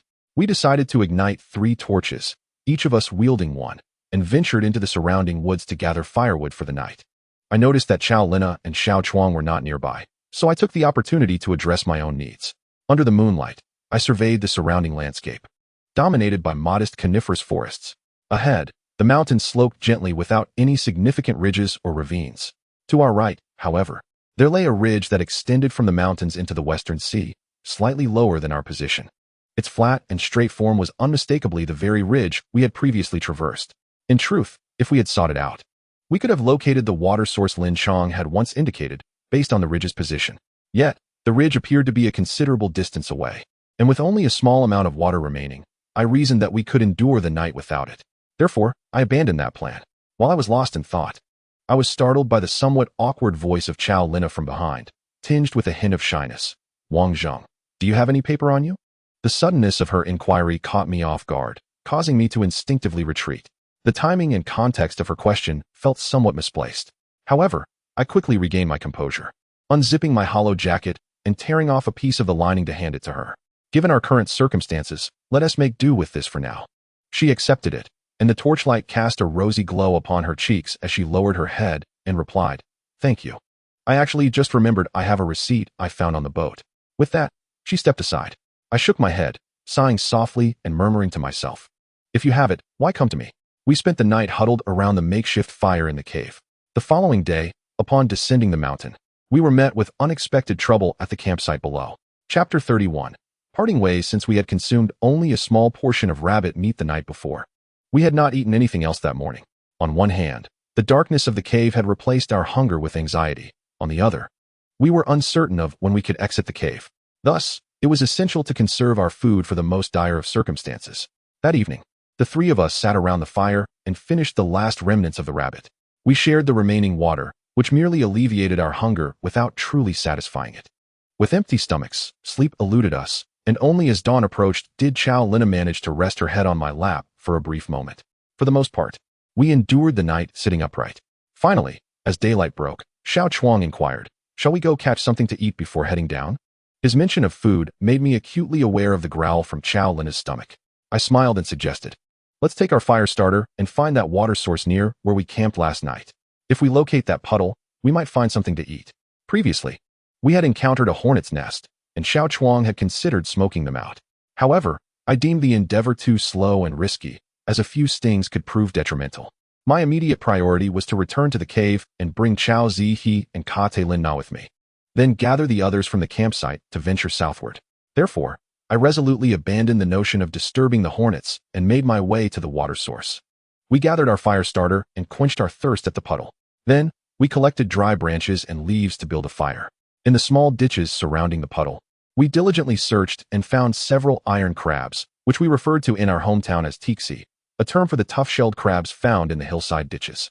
Chow Lina and I held 4 or 5 crabs, each roughly the size of a biscuit. As soon as I tossed them to the edge of the fire, we heard Xiao Chuang's excited shout. Turning to look, we saw him triumphantly descending towards us with a 2-inch wide snake, which was quite a rare find in the woods. Although I was puzzled about how a snake could be present in such an environment, I did not dwell on it. The snake was a delightful delicacy. All three of us were equipped with knives, and in no time, we skillfully prepared the snake, removing its head, skin, and innards. The snake was relatively slender, measuring about 3 meters in length. Fortunately, I still had a bit of salt remaining. I sharpened 2 slender sticks and threaded the peeled snake meat onto them, flipping and seasoning it with salt as it cooked over the fire. During this process, Xiao Chuang and Xiao Lina swallowed their saliva in anticipation, and they took the opportunity to sharpen their knives against the stones beside the puddle, removing any rust. We discussed the potential challenges we might encounter on our journey southward, even devising various contingency plans for different crises. I must say, in terms of perspective and understanding, Xiao Chuang and I shared many commonalities. Over the past few days, he had truly acted like a big brother, looking after both me and Xiao Lina. I could easily envision that, given our shared experiences and the rapport we had built, Xiao Chuang would undoubtedly become a true companion in life and death. After savoring the roasted snake and boiled crabs, the sun had risen above the eastern mountains. We filled our water bottles and bamboo tubes, heading to where the ridge connected with the mountain range. Originally, our plan was to follow the ridge westward until we reached the cliffs, then descend to the seaside campsite to reunite with the 5 others. However, I unexpectedly discovered a game trail extending northward on the slope. I pondered that if we continued from the ridge to the coast, we might have to traverse several miles. After reaching the seaside, we would then need to return to the estuary where Soldier.She and the others rested, which would require re-entering the depths of the gorge, an endeavor far longer than the ridge itself. Contemplating this, my mind began to entertain alternative thoughts. Xiao Chuang and Xiao Lina noticed my furrowed brow and inquired if something was troubling me. I shared my thoughts with them. Instead of venturing to the seaside and then retracing our steps back into the mountains, I proposed that it would be more prudent to traverse the northern path directly back to our cave. Without much deliberation, they readily acquiesced to my suggestion. I handed my backpack to Xiao Chuang, as I had 10 rounds of ammunition in my gun and pockets, leaving the bullets in my bag untouched. I instructed Xiao Chuang to carry the backpack and head west along the ridge with Xiao Lina to rejoin a few members of our camp, while I would proceed directly north from that point. Upon locating Katarina and Soldier.She, I swiftly guided them to reunite with Xiao Chuang and the others.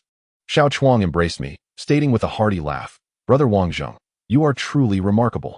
Your loyalty and our mutual understanding and trust are unmatched. Knowing you has been the greatest gain of this trip abroad. Even if we encounter misfortune, it has been worthwhile. If we manage to return to the outside world, we must maintain our partnership. I will help you prosper." I patted his shoulder, replying, "Old Xiao, let us not speak as if we are parting ways forever. According to our itinerary, we should reunite by tomorrow evening at the latest. Once we locate the descendants of those ancient people, we can each take 3, 5, or even 8 wives, and live as freely and joyfully as if we were thriving outside." Xiao Chuang feigned a cheeky expression, grinning slyly. I turned to look at the plump Xiao Lina, intending to offer her a hug.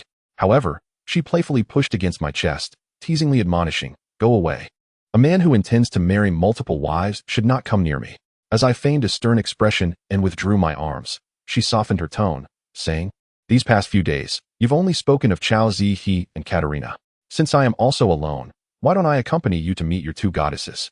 Xiao Chuang, with the backpack slung over his shoulder and a weapon in hand, smiled knowingly and said, "Brother Wangzheng, you might as well take her along." I estimated that if I descended the mountain from this point, I would likely reunite with the 5 on the beach by this afternoon. Having been away for 3 days, I wondered how they were faring. After speaking, he turned and followed the ridge toward the seaside, while Xiao Lina and I proceeded northward, chatting along the way. Little did we know that this parting would indeed be one of life and death. Chapter 32. A grievous sight. We had just walked a short distance north, barely crossing the first ridge, when the sound of gunfire echoed from the direction of the sea, perhaps due to the open terrain by the coast and the considerable distance. The gunshot resembled the sound of firecrackers. Xiao Lina exchanged glances with me and remarked, "It should be nothing to worry about, right? Xiao Chuang has only just begun his descent, and Sun Mingyi's group is unarmed. The more likely scenario is that Lin Chong and his team are hunting in the woods." Her words served as both reassurance to me and a comfort to herself. I furrowed my brow slightly, nodding in agreement. That does seem plausible, but I still can't shake off the unease. Perhaps we should go check it out? Xiao Lina nodded in agreement. Although my tone was inquiring, I had already begun to descend through the rocky outcrops amidst the grass.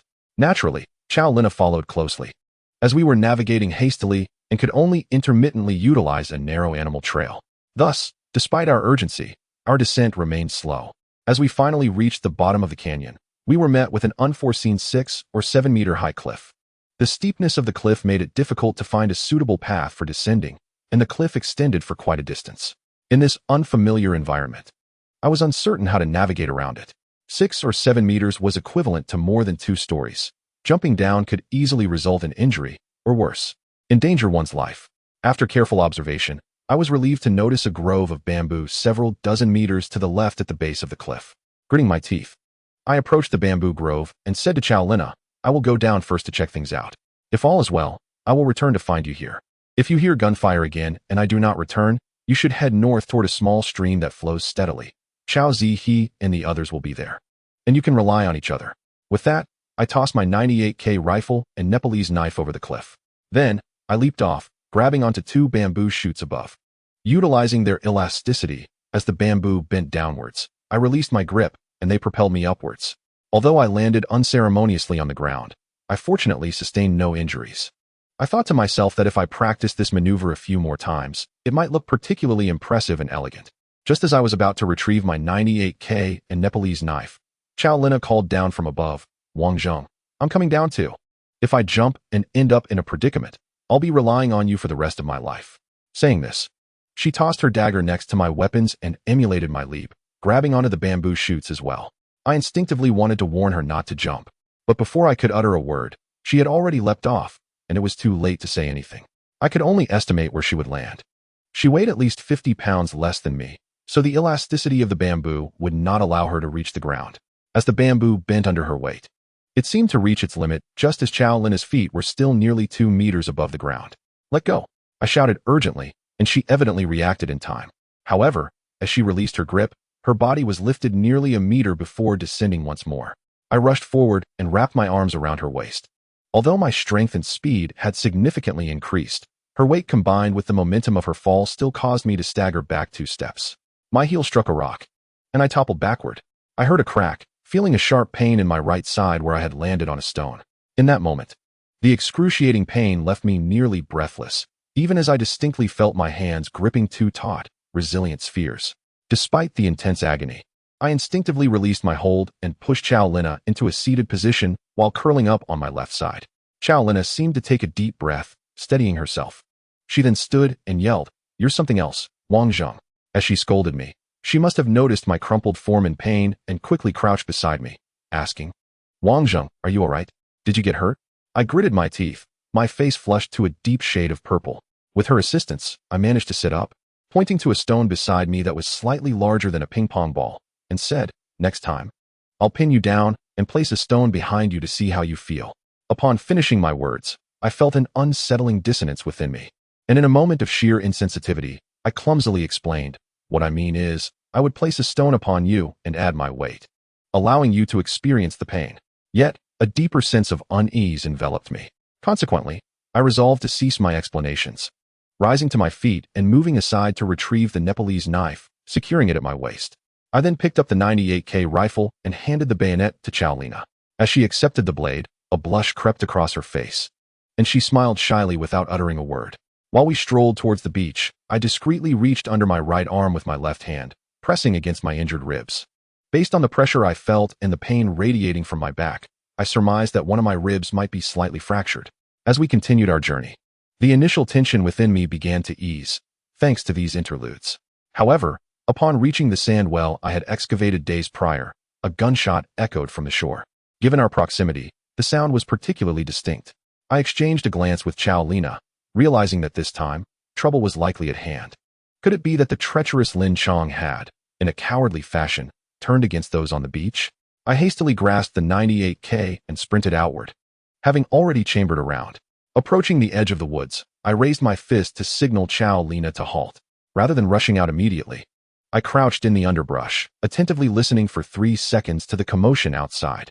To my left, beneath the large tree where we had previously camped, a cacophony of voices erupted, as if a multitude was in a frenzy.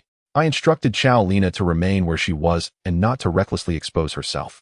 I then stealthily navigated southward through the foliage. Even from several hundred meters away, I cautiously lifted my gaze through the gaps in the grass. The sight before me was harrowing, even for someone like me, who had stained my hands with blood on more than one occasion and considered myself hardened. Chapter 33. Wang Zheng as an accomplice. Before me lay a scene beneath our resting tree, where it appeared around 40 individuals were in uproar. On the ground lay a naked man, his body marred with charred marks from burns, his hair completely singed, lying motionless. 2 other men were being mercilessly tormented by the crowd. Although I was several hundred meters away, I could easily discern one of them as Lin Chong, and the other as Xiao Chuang, who had only recently parted from me. Lin Chong, bare from the waist up, had one eye gouged out, and his right arm was severed, leaving him vulnerable to the crowd's kicks, with only slight twitches remaining. Xiao Chuang fared worse. It was evident that he had been shot in the right chest, blood frothing from his mouth and chest, his feet grotesquely contorted against the ground. Not far from him, 3 Western men were violating a naked Asian woman. Despite her disheveled appearance, I recognized her as Xiao Chuang's sister, Xiao Wan. Astonishingly, Chun Huan's sister, Chun Yin, was also among the throng, seemingly reveling in the chaos, cheering on the 3 foreign brutes as they perpetrated their vile acts. At that moment, Chun Yin appeared utterly transformed into a madwoman. Furthermore, I was startled to spot several familiar faces in the crowd, including Wu Jianren, wielding the Nepalese knife, indicating that Cat Taro's weapon had fallen into his hands. Additionally, I recognized Mao Xiaoling and Zhang Lixue, along with 3 or 4 former employees of Agent.She. Though I could not recall their names, their faces were familiar from previous encounters, suggesting they had formed a tight-knit group. However, I did not see Lao Wei or Xiong Mengyun, and the total number did not align with the 2 groups combined. With a shrill cry of excitement, I noticed that Zhang Lixue was brandishing Xiao Chuang's sword. In her frenzy, she slashed at Xiao Wan's back, and upon seeing the blood, the 3 foreign men became even more frenzied. Xiao Chuang, visibly consumed by rage and anguish, emitted faint, pained cries with each motion inflicted upon him, blood spewing forth. Perhaps due to the events of the past few days, I had come to regard Xiao Chuang as a brother. Witnessing his suffering made my head swell with unbearable tension. I could no longer endure it, even without locating Lin Chong's 98K among the crowd, which could threaten my life. I aimed my rifle at the head of a Western banker. Bang! The 98K, a remarkably advanced rifle from World War II, still had its inaccuracies. I aimed for his forehead, but the bullet struck his temple instead. Nevertheless, he collapsed rigidly to the ground. As everyone momentarily froze, I reloaded, preparing for a second shot.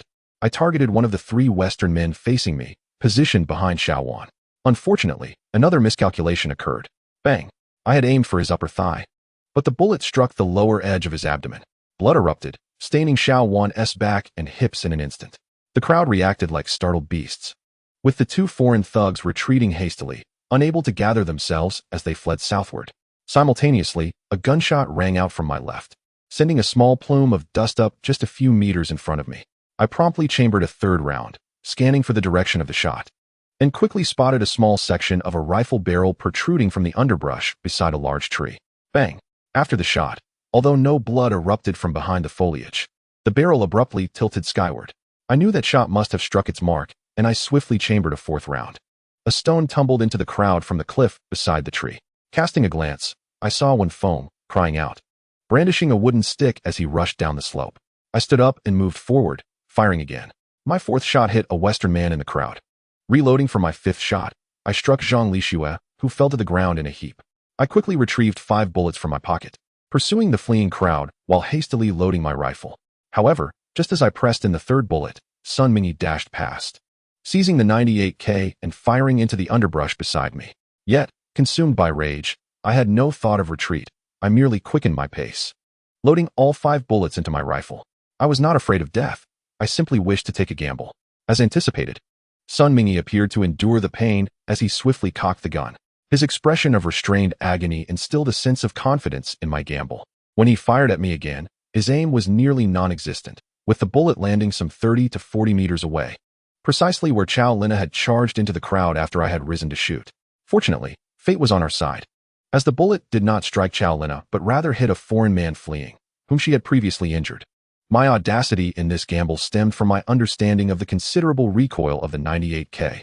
For an unprepared individual of Asian physique, it could spell disaster. The initial shot would jolt the entire right shoulder and even numb the right arm. Thus, it was only natural that Sun Mingyi lost his accuracy with the second shot. Of course, this gamble was perilous, Had he possessed even a basic understanding of firearms, he could have potentially struck me with the second shot after preparing for the first. Yet, it proved that my wager was victorious. I furiously pulled back the bolt, but Sun Mingyi had already melded into the crowd, fleeing alongside them. I pursued relentlessly, firing indiscriminately into the throng, regardless of gender. I truly regretted not having employed all means necessary to eliminate these brutes beforehand, even having previously offered them assistance. I felt complicit in the events of the day. I exhausted 5 rounds, managing to hit a few, yet Sun Mingyi had vanished into the crowd, slipping from my sight. Witnessing Xiao Chuang, who had been vibrant moments ago, now in a grotesque state, I frantically cried out while searching for the backpack Xiao Chuang had carried back. The dozens of bullets I had, aside from the 5 in the chamber and 5 in my pocket, were all stored in that backpack. I yearned to load every last round into my weapon. But why was there none on the ground now? I thrust the butt of my rifle into the earth and slapped myself twice in frustration. Xiao Lina did not blindly pursue, but instead seized Chun Yan. She pressed the dagger against Chun Yan's throat before returning to my side, gripping my arm, and urged, "Wang Zheng, we must prioritize saving lives. Let us see if anyone can still be rescued." With that, she approached Xiao Chuang, lying on the ground. I hurled the 98K forcefully to the ground, keeping an eye on the direction of the fleeing crowd to prevent them from realizing my ammunition was spent and retaliating. Meanwhile, I gripped Chun Yan, the madwoman, by the neck and moved to Xiao Chuang's side. Xiao Lina turned Xiao Chuang over and helped him sit up. However, Xiao Chuang's condition was dire. Chapter 34. The fangs of humanity begin to show what happened. I inquired of Chun Yan. Instead of responding, she looked at me with an expression of smug satisfaction. This inexplicable woman drove me to fury, and I struck her in the abdomen. I had hoped to extract some information, especially since her sister and partner had previously been relatively amicable with me. Therefore, I did not use my full strength. Yet she still doubled over and collapsed to the ground. "Brother Wang, I beg you, spare her life." At that moment, I noticed Chun Huan struggling to rise from beneath the large tree where the crowd had stood, appearing as though she had also endured a beating. Her voice quivering as she spoke to me. It turned out that my earlier position had obscured her from view due to the tree. I glanced at the fallen Chun Yan, but chose to ignore her for now, instead crouching to examine Xiao Chuang. Xiao Lina approached and helped Chun Huan to sit up. Despite her bruised face, Chun Huan's clothing remained intact, suggesting she had not been violated. Xiao Chuang's right chest wound was a penetrating one. However, the 792mm bullet from the 98K rifle inflicted a different kind of damage compared to smaller caliber bullets. The bullet twisted within, shattering an entire lobe of his lung, creating a cavity larger than a wine glass beneath the scapula, along with a broken rib. Such caliber bullets penetrate only at close range. More often, they tumble within, causing a cavitation effect. Xiao Chuang was unable to articulate coherent speech. Whether attempting to talk or breathe, blood would erupt from his mouth. Even more cruelly, the tendons in his left foot had been severed behind the knee, and his right knee had been bent backward. I glared at the anguished yet conscious Chun Yan on the ground, furiously demanding, "In just a few days, were your vows mere nonsense? What happened to the promised bond of brotherhood and sisterhood? What enmity drives you to such brutality?" Before Chun Yan could respond, Wen Feng limped over to Zhang Lixue, trembling as he picked up the horizontal knife from the ground, staring at the still-breathing Zhang Lixue. "Ah!" he bellowed, eyes wide and teeth clenched, raising the knife with a sweeping motion and striking Zhang Lixue's neck. The blow cleanly severed her cervical vertebrae, yet due to the remaining flesh connecting her body, she continued to convulse, her limbs flailing like a frantic rower. Wen Feng withdrew the knife, his eyes bloodshot, disregarding Chun Yan on the ground. He strode over to the naked foreign brute who had been shot in the triangular zone. Just as he was about to bring the knife down on the man's neck, I shouted, "Wen Feng, take it slow with that man." I too desired the foreigner's life, but the circumstances were too bewildering, and I sought the truth. My English may not be impeccable, yet my unique manner of questioning, coupled with Xiao Lina's assistance in translation, led the foreigner to divulge his story without much evasion. Xiao Lina, being a more traditional woman, retrieved 2 garments from the ground beneath the tree, handing one to me while signaling to the naked foreign man. I instantly comprehended, tossing the clothing over the man's sensitive areas for modesty. Wen Feng approached and turned Lin Chong over. His condition was equally precarious, merely nodding at me without uttering a word. Meanwhile, Xiao Lina wrapped another piece of clothing around Xiao Wan's body. Xiao Wan had sustained a deep cut from Zhang Lixue's blade, stretching from her right shoulder to her left armpit, though not immediately life-threatening. In this place devoid of medical care, infection could very well cost her life. Regrettably, Yuan Shihong had succumbed completely, and from his contorted expression, it was evident that he had been tortured to death. With bloodshot eyes, I drew my Nepali knife, commencing an international dialogue with the foreigner. According to his account, and my understanding, it turned out that just a day after I had departed with Chun Huan and the others from Sun Mingyi's group, Lao Wei's faction had made contact with them. However, since Lao Wei's group comprised over 10 individuals and included 2 Nepali knives, when the two factions met, they did not immediately bare their teeth. After communication between Sun Mingyi's group and Lao Wei's, they reached a mutual realization. Returning to the outside world was utterly impossible. I found myself perplexed, so I thrust a piece of wood, smoldering with embers, into the thigh of the foreign man, where I had previously extracted the wound with a Nepali knife while questioning him. I inquired, "How can you ascertain that the individuals here cannot return to the outside world?" The foreigner screamed in agony. "That old Wei is always cradling a woman with short hair who has been injured. This short-haired woman is exceedingly sociable and possesses a remarkably delicate disposition." Upon hearing this, I realized that Lu Chun, also known as Deqiao, had not perished. The subsequent narration from the foreigner can only be comprehended through the lens of science fiction. It turned out that our plane had encountered misfortune on the evening of June 29th, while theirs had met with disaster on October 7th. A staggering gap of nearly 100 days. I was struck with enlightenment upon receiving this news. No wonder they were all clad in attire suitable for spring and autumn. Yet, our emotions grew increasingly complex. From the moment we arrived on the island to the instant I encountered them, merely 10 days had passed. How could it be that over 3 months had elapsed outside? Additionally, I had previously mentioned our incident time to Sun Mingyi, and I distinctly recalled his momentary pause before he deftly changed the subject, which now seemed intentional. However, in the aftermath, Xiao Chuang and his companions had continuously accompanied me, and I had neglected to discuss our respective timelines, a fact that filled me with self-reproach and guilt. The foreigner continued his account, stating that after sharing information amongst themselves, they discovered that time on this island flows approximately 10 times slower than in the outside world, in places where the very passage of time diverges. How could one possibly return? If anyone had previously ventured out from such a remarkably slow-paced realm, the outside world would have surely been abuzz with tales of it. Hence, they had all but concluded that rescue teams could never locate this place. Even if they were fortuitously to arrive, they too would become ensnared here. This likely explained why I had observed Sun Mingyi's psychological state becoming more extreme than Yang Shoshi's during our earlier encounter. At that moment, the psyche of all present began to shift. As humanity shed the constraints of law and morality, their innate nature began to reveal itself. That very night, it was Sun Mingyi who first turned his hand against Mu Shaoling. That evening, Sun Mingyi directed his aggression towards Mu Shaoling. Initially, he felt a twinge of guilt, fearing that Mu Shaoling's flirtation was a trap. He had even previously advised a few trusted confidants to intervene should the situation turn dire. Little did he know, having recognized Sun Mingyi as the leader of this group, Mu Shaoling offered no resistance and instead eagerly complied with him. Mu Shaoling was indeed a woman of opportunism, yet she inadvertently conveyed a misleading signal to the men, who naturally assumed that the women's thoughts mirrored their own. Thus, the last vestige of their hesitation was completely cast aside, as they acted upon their impulses. They also noted that the women who accompanied Lao Wei were particularly submissive and cooperative. However, not everyone displayed such depravity. After the chaos subsided, they discovered that more than 10 individuals had vanished from the crowd, all of whom were couples. Chao Lina scoffed, "Humph. Any man with even a shred of dignity would certainly take his woman and leave such a group." The foreigner interjected, "In fact, some of the women involved also wished to escape, but their men were unwilling to depart." Upon uttering this, he detected the sharpness in my gaze and immediately tempered his demeanor, continuing in earnest. However, as time progressed, the crowd gradually divided into 2 factions. One faction was led by the co-pilot Sun Mingyi and the banker, while the other was spearheaded by Lao Wei and the short-haired woman, each vying for leadership. According to his account, although Sun Mingyi and the banker had greater numbers, they were, paradoxically, the weaker party. Yet unexpectedly, Wu Jianren aligned himself with Sun Mingyi's faction. It is worth noting that Kato Taro's Nepali knife later fell into Wu Jianren's possession. On Sun Mingyi's side, after that night's tumult, several individuals were enchanted by Deqiao, and these few managed to influence others as well. It appeared that even while injured, Deqiao possessed considerable charm.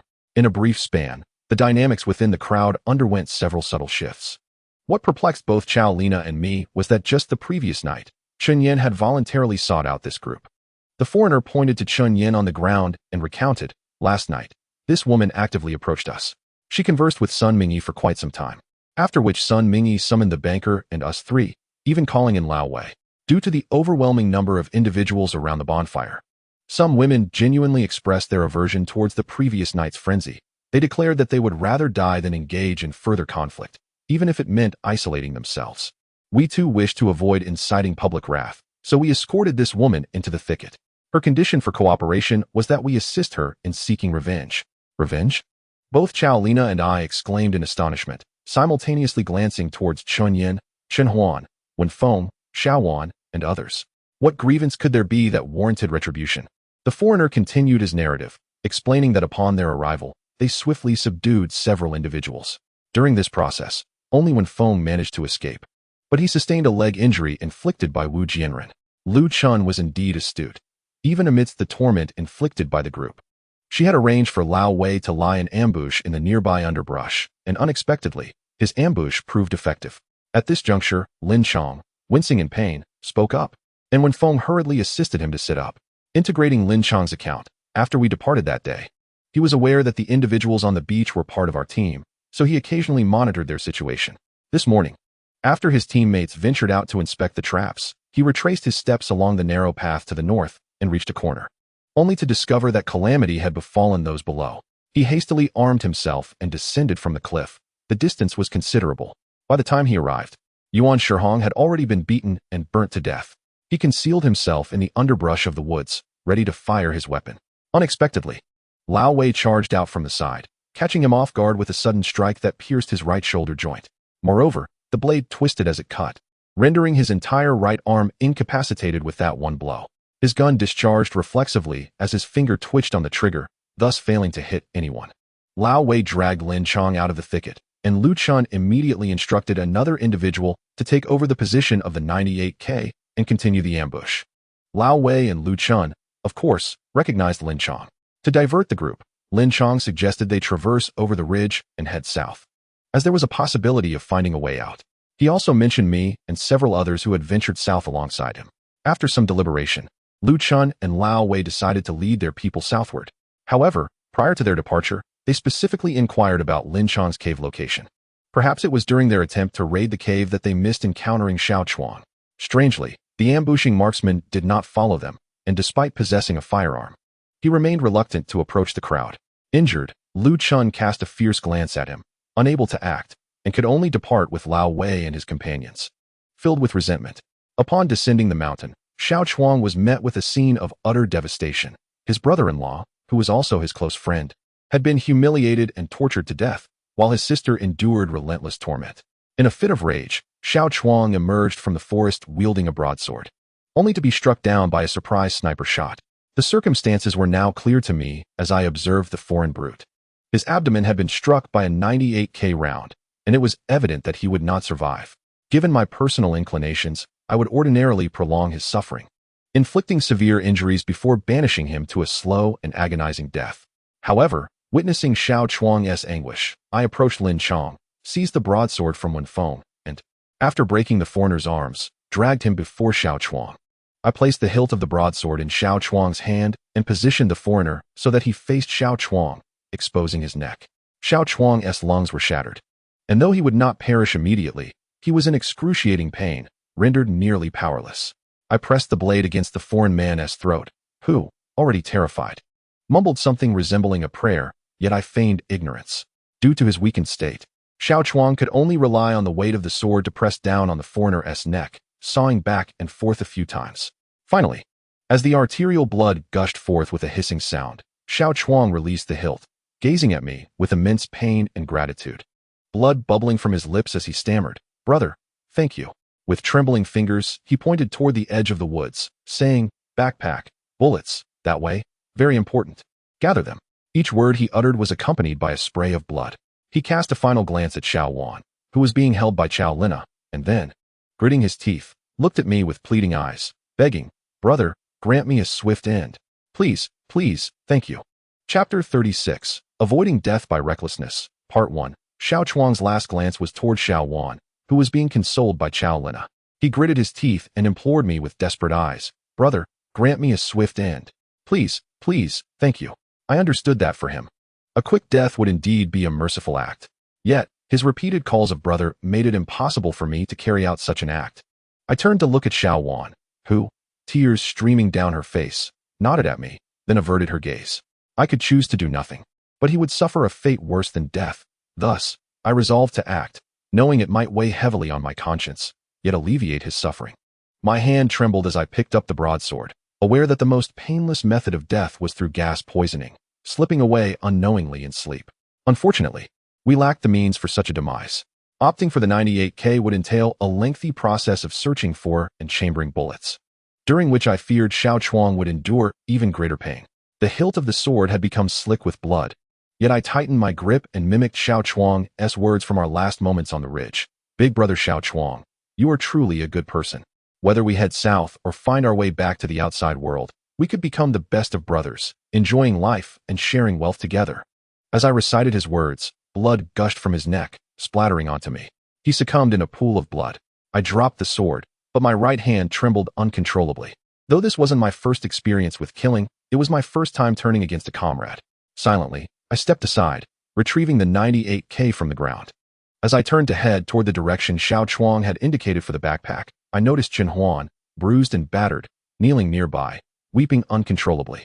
After a moment's hesitation, Wen Feng joined Chen Huan, kneeling in front of Xiao Wan instead. Chen Huan repeatedly apologized. I'm sorry. It's all my fault, forgive me.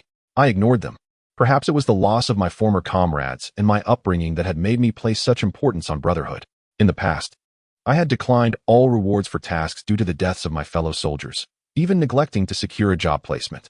Now, my mind was consumed with memories of Xiao Chuang, the sound of his hearty laughter, his tall and sturdy figure, always shouldering the heaviest burdens. I recalled when he handed me and Xiao Lina those 2 gold bricks, saying, "This is just a small token of our first collaboration, a gesture from an older brother." Hee.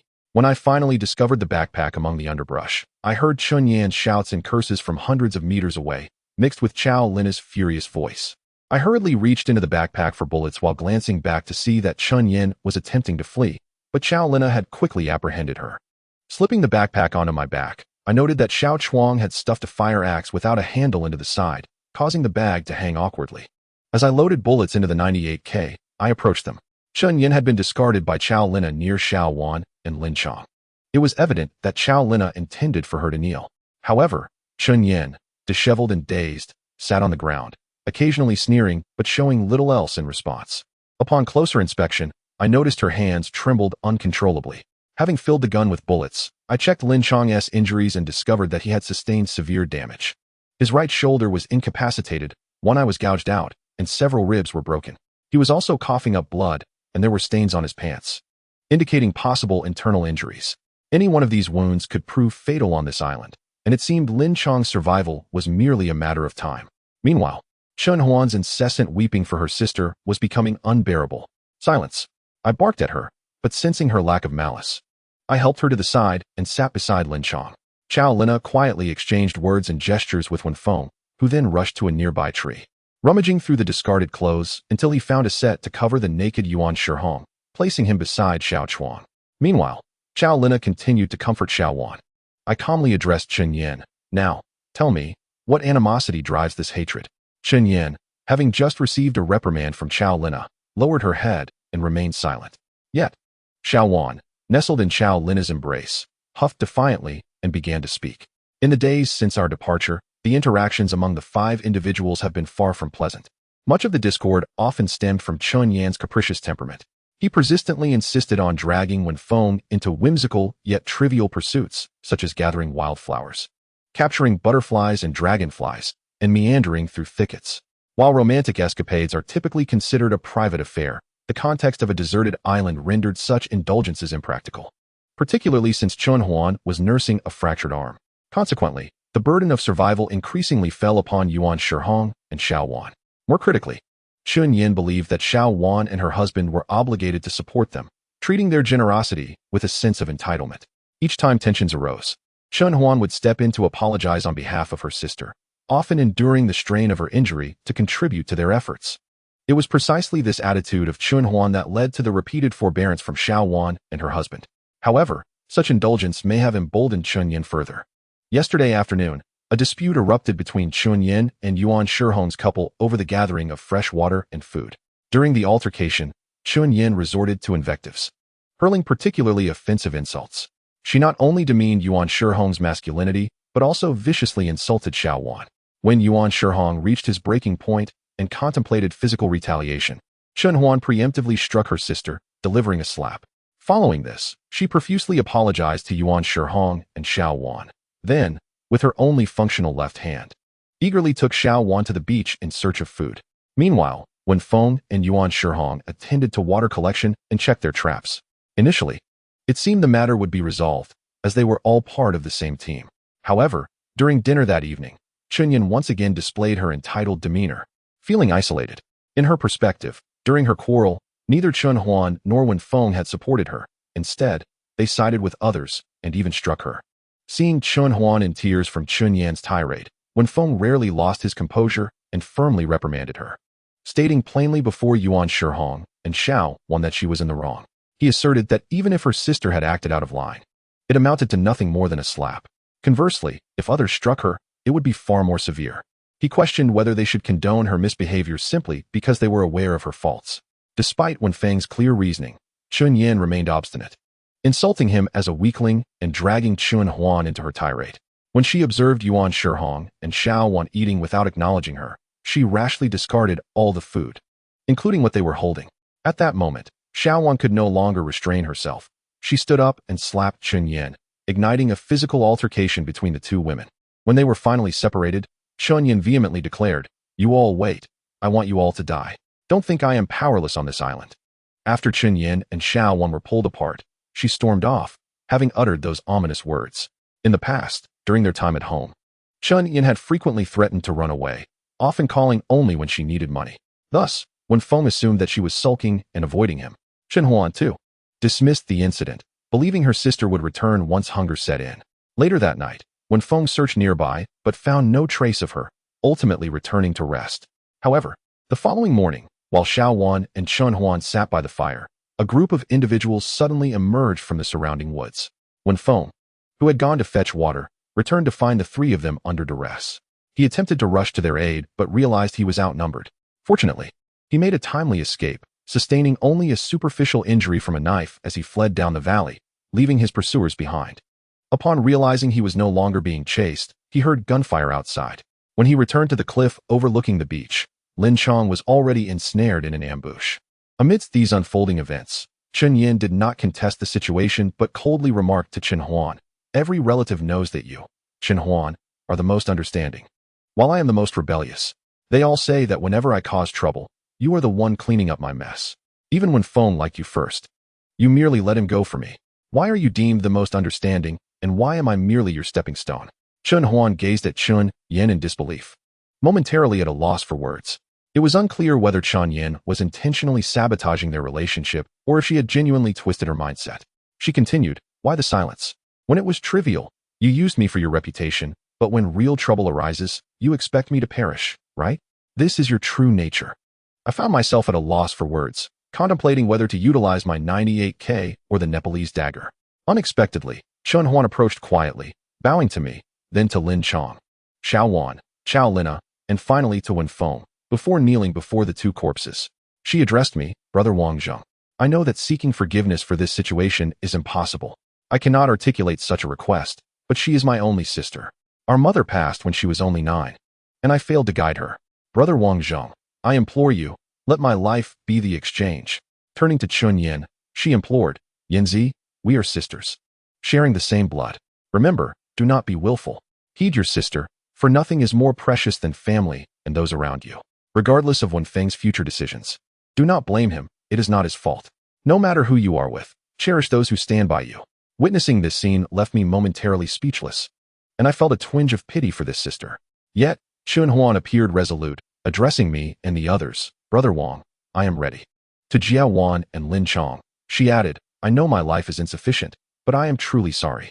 As she spoke, her voice quivered with emotion. I found myself deeply moved, yet I could not act against this sister. She had done no wrong. Moreover, I could not allow my comrades, including Lin Chong, to perish in vain. Just as I hesitated, Lin Chong placed his hand on my weapon, shaking his head in silent protest. I gazed upon the lifeless body on the ground. I had once vowed never to abandon a comrade again, nor allow anyone in my presence to perish before my eyes. I could not allow their deaths to be in vain. Yet, given your disposition, can you truly bring yourself to slay a sister before her elder sibling? Lin Chong remarked with a hint of mockery, suggesting, perhaps it would be best to postpone this matter. Of course, that is merely a suggestion. The affairs of your team are for you to resolve. He abruptly shifted his tone, stating, even if the suffering is tenfold compared to the current demise, it is the retribution that is deserved, and you need not factor it into your considerations. I cast my gaze upon Chun Yen, then Chen Huan, and finally onto the corpses of Xiao Chuang and Yuan Shihong sprawled on the ground. My right hand tightened around the stock of my 98K rifle, the sound of its creaking echoing in the silence. In the grand scheme of life, what weight does one person's sentiment hold? Just as I gritted my teeth and ready to pull the bolt, Xiao Lina leaned in close to Xiao Wan and whispered something. She then stepped forward and struck Chun Yen across the face, gripping her by the collar and articulating each word with deliberation. Your life will be spared today. Not because you do not deserve death, but because I do not wish for your sister to witness the scene she dreads most. Though directed at Chun Yen, it felt as though she were imparting a message to me.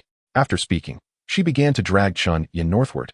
Sister Na, wait, a voice interjected, when Feng, who had remained mostly silent since his earlier outburst.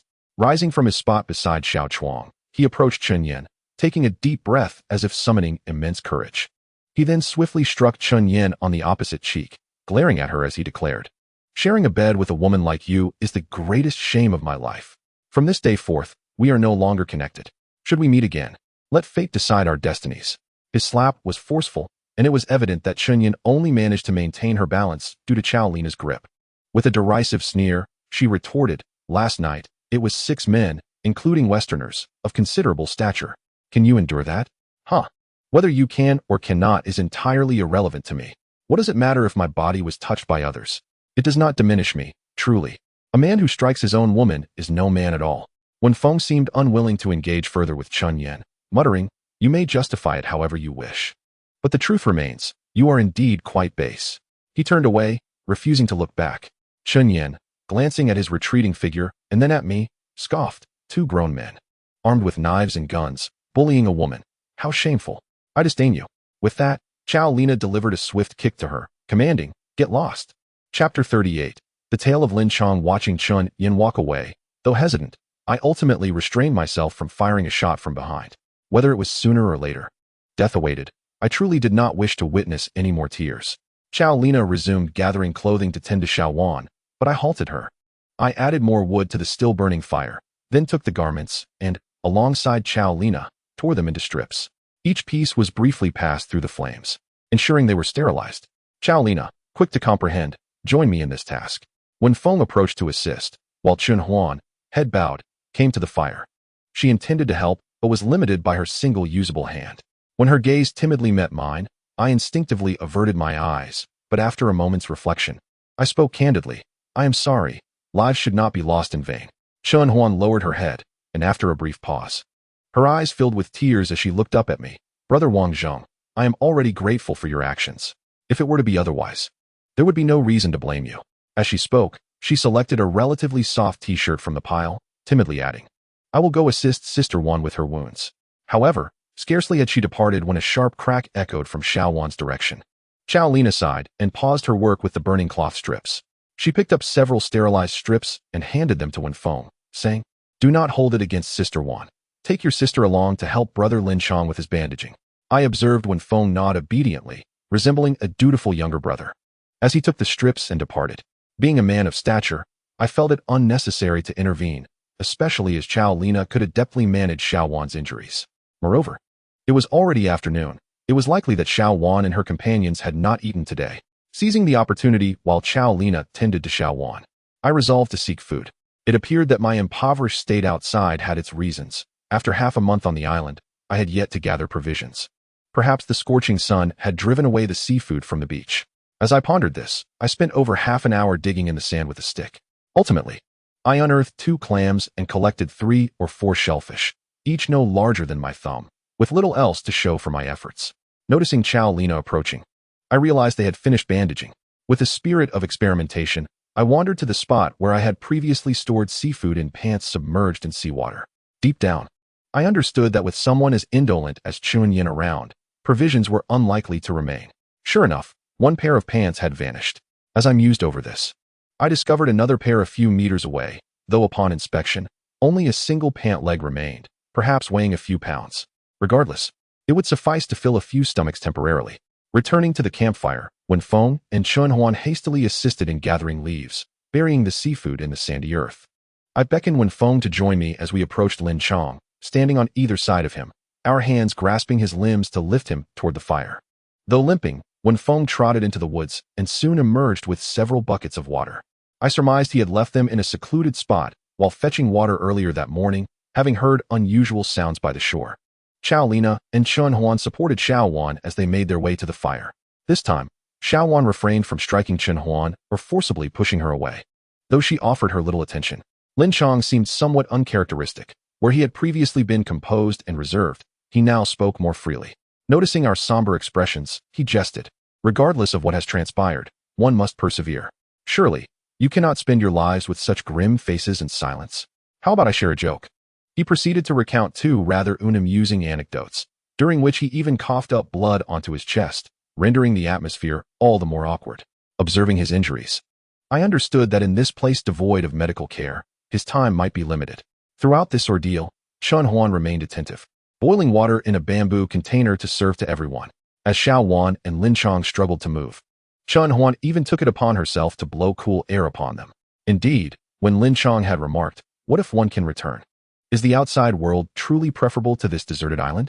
I had sensed that he was a man with a story to tell. Seizing this opportunity, I suggested that he express the thoughts weighing on his heart. Perhaps sharing them would bring him some relief. At times, individuals require a listener. Today, we shall be his audience. Brother Lin, I sense that you are a person with a story to tell. Would you be so kind as to share a bit about yourself? Lin Chong surveyed us with a smile and replied, "What is there for me to share? Perhaps I shall recount a tale, although it may be too starkly realistic for those outside my experience." Thus, he began to narrate. And though he claimed it was merely a story, we understood it was intrinsically linked to his own life. His tale was quite brief. There was a man named Zhang Honglin, born into a family of modest means.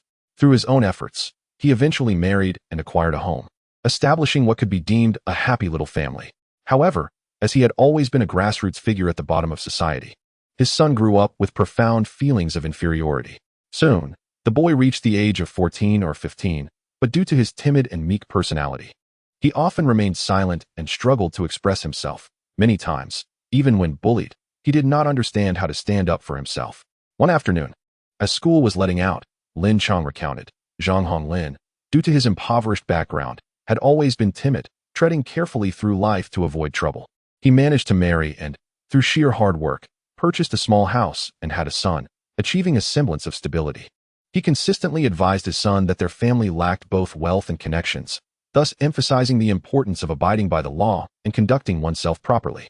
As his son turned 15, he mirrored his father's timidity and even exhibited self-doubt. On this day after work, Zhang Honglin followed his usual routine of picking his son up from school, and together they ventured to the supermarket to purchase some discounted vegetables. As it happened, it was his wife's birthday, so they conspired to buy her a carp, her favorite fish, to surprise her. After weighing the fish, Zhang Honglin instructed his son to take it to the killing station while he went a short distance away to select some side dishes. Just as he chose some bamboo shoots and sea cabbage, he heard a commotion outside the fish stall, where an elderly man was vocally berating someone. Initially tempted to observe, he soon found himself caught in a brawl. When he pushed through the crowd, he discovered a robust man, red-faced and imposing, forcibly restraining his son on the ground, striking him with fists and feet. Bystanders condemned the elderly man's actions, prompting Zhang Honglin to rush in and protect his son, asking what had transpired.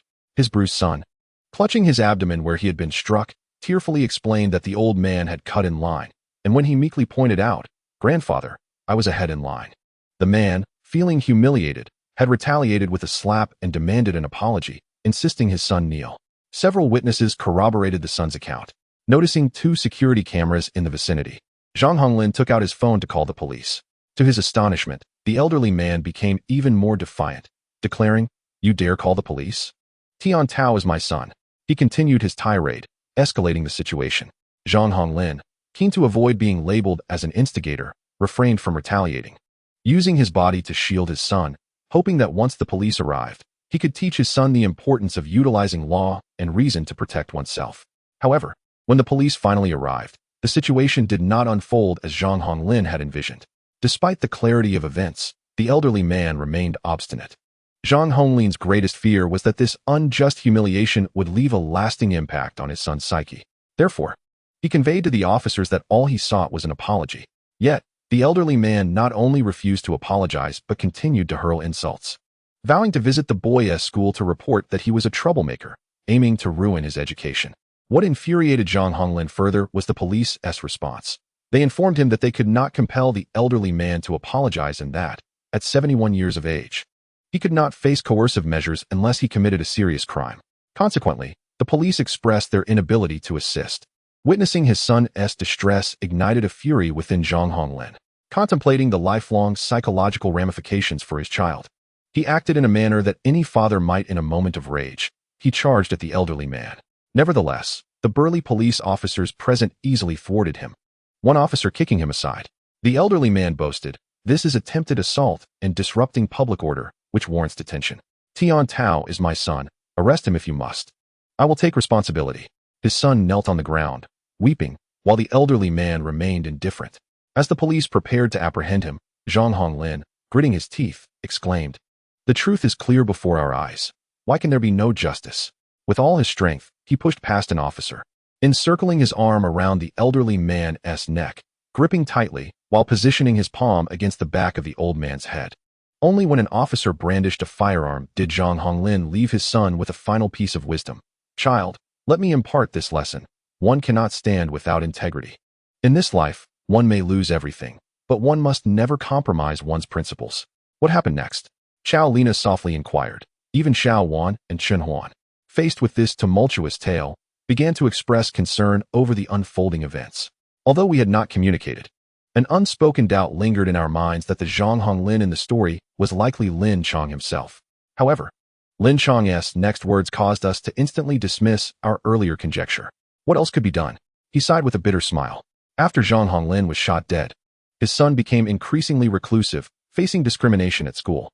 Within a week, the teacher even moved his seat to the last row.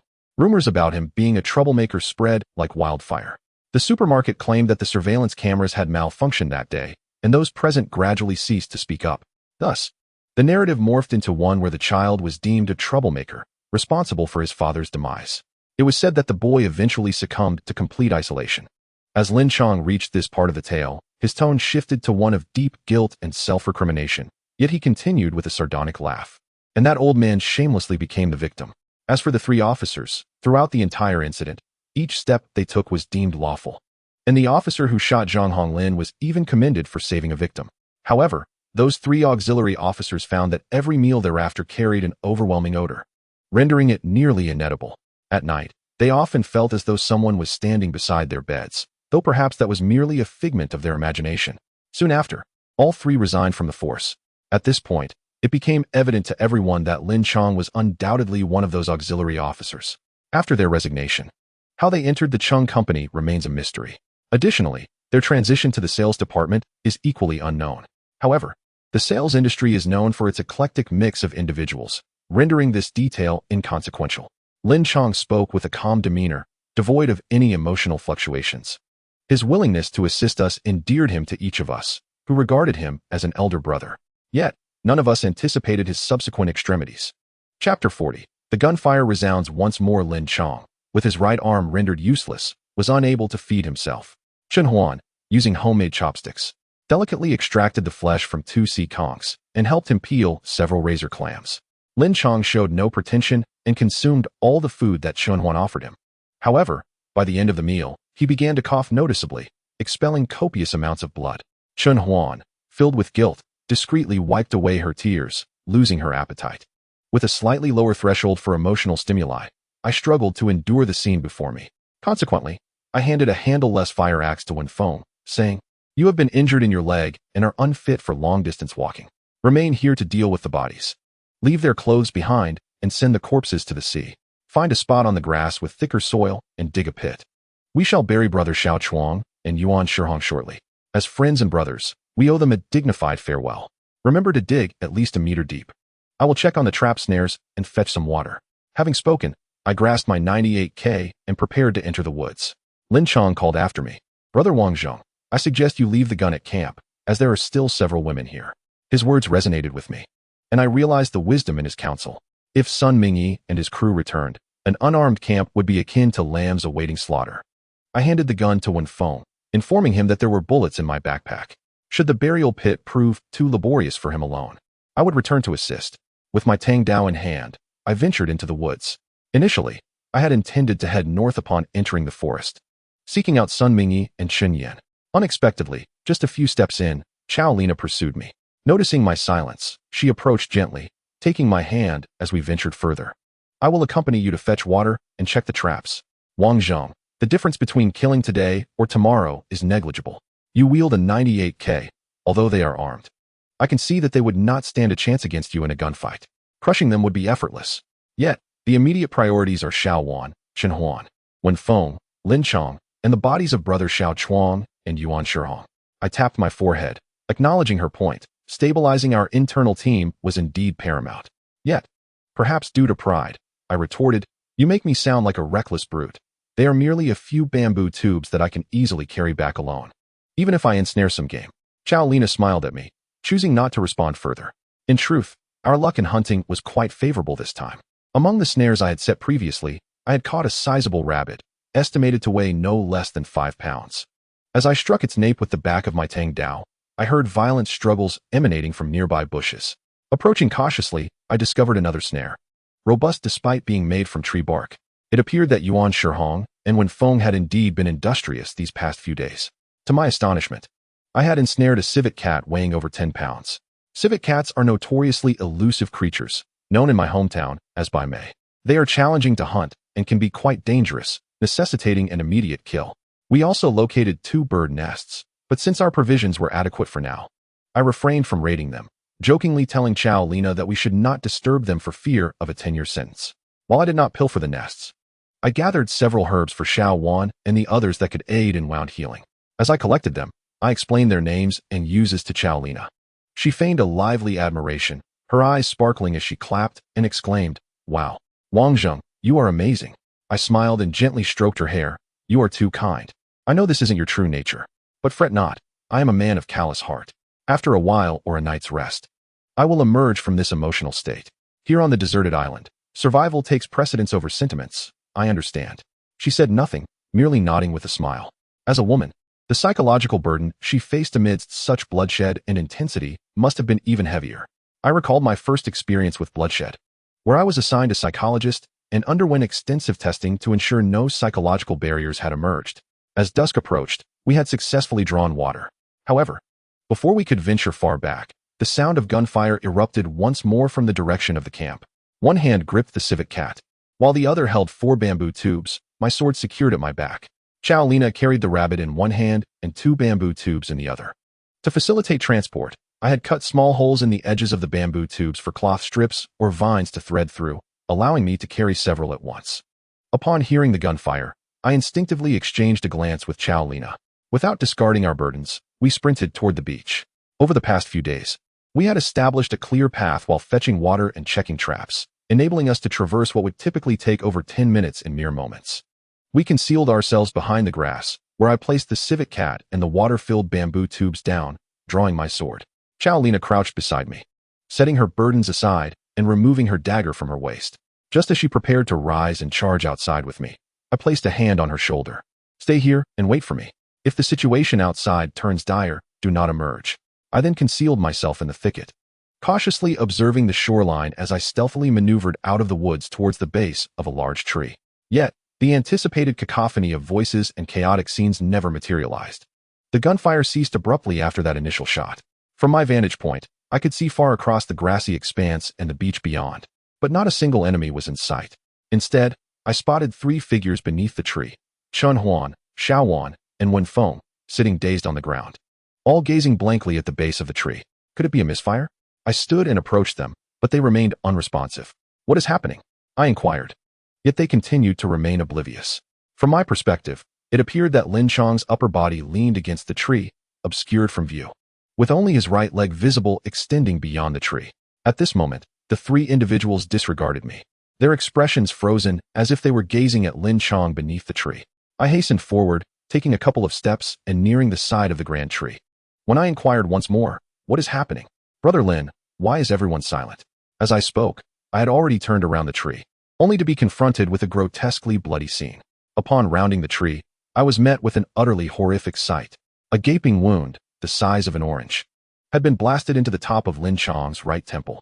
I stood in shock, observing the 98K rifle but still lodged in the earth. The barrel pressed against the soft tissue beneath his left ear and jaw. His left hand lay limply between the rifle butt and his body, clearly indicating that he had taken his own life with the weapon. The bullet had entered through the soft flesh beneath his jaw, and although the caliber of the 98K bullet did not surpass that of the 38, the close proximity of the shot rendered the thin, fragile skull utterly incapable of halting the bullet, which must have ricocheted violently within the cranial cavity. As I stood transfixed by the sight of Lin Chong, Chow Lina rushed to my side. She turned to look at Lin Chong, and I instinctively extended my hands, one supporting the back of her head, the other shielding her eyes. The scene of Lin Chong's shattered skull was indeed unlike any other gruesome sight. I genuinely feared she might not be able to bear it. Chow Lina instinctively placed her hand over my right hand that covered her eyes. Yet, after a brief moment, instead of pushing my hand away, she turned and threw herself into my embrace. After a fleeting hug, she gently whispered into my left ear, "Wang Zheng, I appreciate your concern. Rest assured, I can endure this." Her breath brushed against my face, and I found myself unable to focus on the tingling sensation beneath my ear. Nearby, I heard the muffled sounds of Chun Huan weeping, her sobs initially restrained before escalating into a louder lament. Chow Lina turned to look with me and discovered Chun Huan kneeling before Lin Chong, her face buried in her hands. Meanwhile, Wenfeng silently crouched beside her, wrapping an arm around her shoulders. Consequently, Chun Huan surrendered to her emotions, collapsing into Wenfeng's embrace and weeping uncontrollably, her cries reminiscent of a child who had been wronged. I understood that she and Lin Chong shared no genuine bond. She might not even have been aware of his existence prior to this. Her sorrow stemmed from the guilt of Chun Yen, which had claimed yet another life. My right fist clenched tightly, trembling slightly. Chun Yen, Sun Mingyi, Wu Jianren, the names of individuals from Daqiao Taoxiang flashed through my mind, along with faces I could not name. At that moment, I felt devoid of the earlier adrenaline that had fueled my combat. I turned and saw that Wenfeng had already dug a significant portion of the grave in the nearby grass. I remained silent. Approaching the pit, where the handleless fire axe was still embedded in the sand, I jumped into the pit and resumed digging. Chow Lina called to Wenfeng to retrieve game and fresh water from the woods. She tore off a third of a piece of clothing, dampened it with fresh water, and began cleaning the blood from Xiao Chuang's face and neck. I must admit that, despite his youth, Wenfeng demonstrated remarkable maturity, even going so far as to tear off another half of the remaining fabric. Armed with another bamboo tube of fresh water, he assisted in cleaning Yuan Shihong's body. Xiao Wan, enduring the pain in her back, approached Yuan Shihong's side to help clean her partner one last time. Chun Huan glanced at the others, picked up the remaining piece of clothing, and once again fetched a bamboo tube of water to clean the blood from Lin Chong's neck and body. The sand was quite loose, and a few strokes easily turned up a considerable amount, with most of the effort merely involving tossing the sand out of the pit. I retrieved the largest plate from my backpack that I had previously collected. Before long, I had excavated a grave over a meter deep, approximately 1.5 meters wide and 2 meters long. I climbed out of the pit and approached the corpses. Seeing that the burial pit was complete, Xiao Wan could no longer hold back her tears, yet she did not vocalize her grief. Instead, she reached out to remove the clothing that Wenfeng had recently put on Yuan Shihong. I quickly crouched down and grasped her hand to stop her. Xiao Wan replied, "When a person dies, it's as if a lamp has been extinguished. We cannot waste our resources on the dead." Even as she spoke, the tremor in her voice revealed the pain in her heart. I tightened my grip on her hand and earnestly said, "Sister Wan, there is truly no need for this. They are all my brothers. We must afford them a final dignity. As for the clothing, Sun Mingyi's group has dozens of garments. If necessary, we can weave our own from tree bark." Xiao Wan expressed her gratitude with an embrace, repeatedly saying, "Thank you. Thank you." However, due to her back injury, I could only raise my hands, refraining from the comforting gesture of patting her back. The burial of the three individuals did not consume too much time, yet it seemed to shape an invisible turning point within my heart. As Lin Chong had said earlier, regardless of what transpired, we must continue to survive. Thus, I began to prepare for the ensuing struggle for existence. I instructed Wen Feng and Chao Lina to separate the firewood into 2 piles, spaced more than 4 meters apart. The first pile continued to be fed with dry wood to sustain the flames, while for the second pile, I directed them to add wet wood and damp grass to produce thick smoke. I took it upon myself to clean the rabbit and the civet cat using my Nepalese army knife. I handed the machete to Wen Feng and asked him to gather some tree trunks and branches to fashion 2 tripods. We then placed a log across the top of the smoky pile, and that night we feasted on a rabbit, along with the front leg of the civet cat, while the remainder was smoked. Fortunately, with Chao Lina's presence, during our meal around the campfire, she intentionally initiated various topics of conversation. Over the days, an unspoken understanding had developed between us. Under our guidance, Wen Feng, Xiaowan, and Chunhuan gradually began to engage in conversation. It was clear that in the face of survival on this deserted island, there was no time for lamentation. Xiaowan's bandage could not remain on the wound indefinitely, otherwise, when the injury healed, removing the bandage would be a cruel ordeal. Therefore, it was essential to treat her wound and change the bandage that night. I enlisted Wen Feng to accompany me into the woods, where we cut branches adorned with lush leaves and gathered some grass. Between the bonfire and the smoky pile, we created a barrier of greenery, inserting the branches in a row to divide the space. We then stuffed the grass into the gaps close to the ground. This arrangement allowed everyone to sleep between the 2 fires, providing warmth while also segregating the sleeping areas of the men and women. Chao Lina aptly named it a greenery screen. We then spread the remaining clothing on either side of the greenery screen, avoiding placement too close to the fire. I thoroughly explained to Chao Lina and Chunhuan that by combining and chewing the leaves of Nanshi Tongue, Luo Shi Tongue, and Jingjia, we could apply the mixture to Xiaowan's wound to aid in her recovery. Then, I returned to the other side with WNF-ing, where I noticed a superficial wound on the back of his thigh, a result of WGNRN's fall. The injury was not deep. I applied some herbal medicine to bandage it simply. The likelihood of infection was minimal, and I believed it would heal swiftly, perhaps due to the day's many bloody events. WNF-ing appeared particularly youthful, despite being merely 6 years my junior. My choice of words may seem inappropriate, yet individuals of his age have indeed not endured significant suffering, even if they are quite mature for their years. They remain distinct from those of us who hail from impoverished mountain regions. Even in slumber, his limbs would occasionally twitch, and he would mumble incoherently. However, I was certain he did not have a fever. Typically, even if an external wound becomes infected, it takes 1 to 2 days for a fever to manifest. Thus, even in the event of infection, it was improbable for him to develop a fever so rapidly. Naturally, my own sleep was not restful. The day's unexpected occurrences had kept my nerves taut, leaving me vigilant even in slumber. The moon hung high in the sky, marking midnight. After much difficulty, I finally drifted into sleep, only to be awakened once more by footsteps. The sound suggested someone was deliberately trying to tread lightly. Although my body remained still, I instantly shifted into a state of readiness, a reflex ingrained from my years of military training. To my surprise, it was Chn who approached me. Unaware of my wakefulness, she tiptoed over and gently tapped my arm, softly whispering, "Wingziching, may I switch places with you? I wish to tend to WNF-ing's leg injury." I nodded and sat up, and she continued, "GOG and NG are both dressed. You can simply move over." I too proceeded with quiet steps, circling to the other side of the greenery screen, only to find COLN and Xiaoju-in already sitting up. Noticing my astonishment, COLN gestured for silence and pointed towards the side nearer the tree branch, indicating that I should lie there. She then assisted Xiaoju-in to stand, and the 2 made their way to the beach. COLN turned back, feigning a fierce expression directed at me. As I settled close to the greenery screen, I heard WNF-ing's surprised whisper from the other side, "Sister, why did you come over?" "I came to check on you," replied Chn. With the moon shining brighter than the previous night, I could clearly observe the scene across the beach. The 2 women had merely gone to address a pressing need, and since Xiaoju-in was injured, she surely required COLN's assistance. In less than a minute, they returned. I had already lain down against the greenery screen, opting for the side closer to the warmth of the fire, leaving space for them.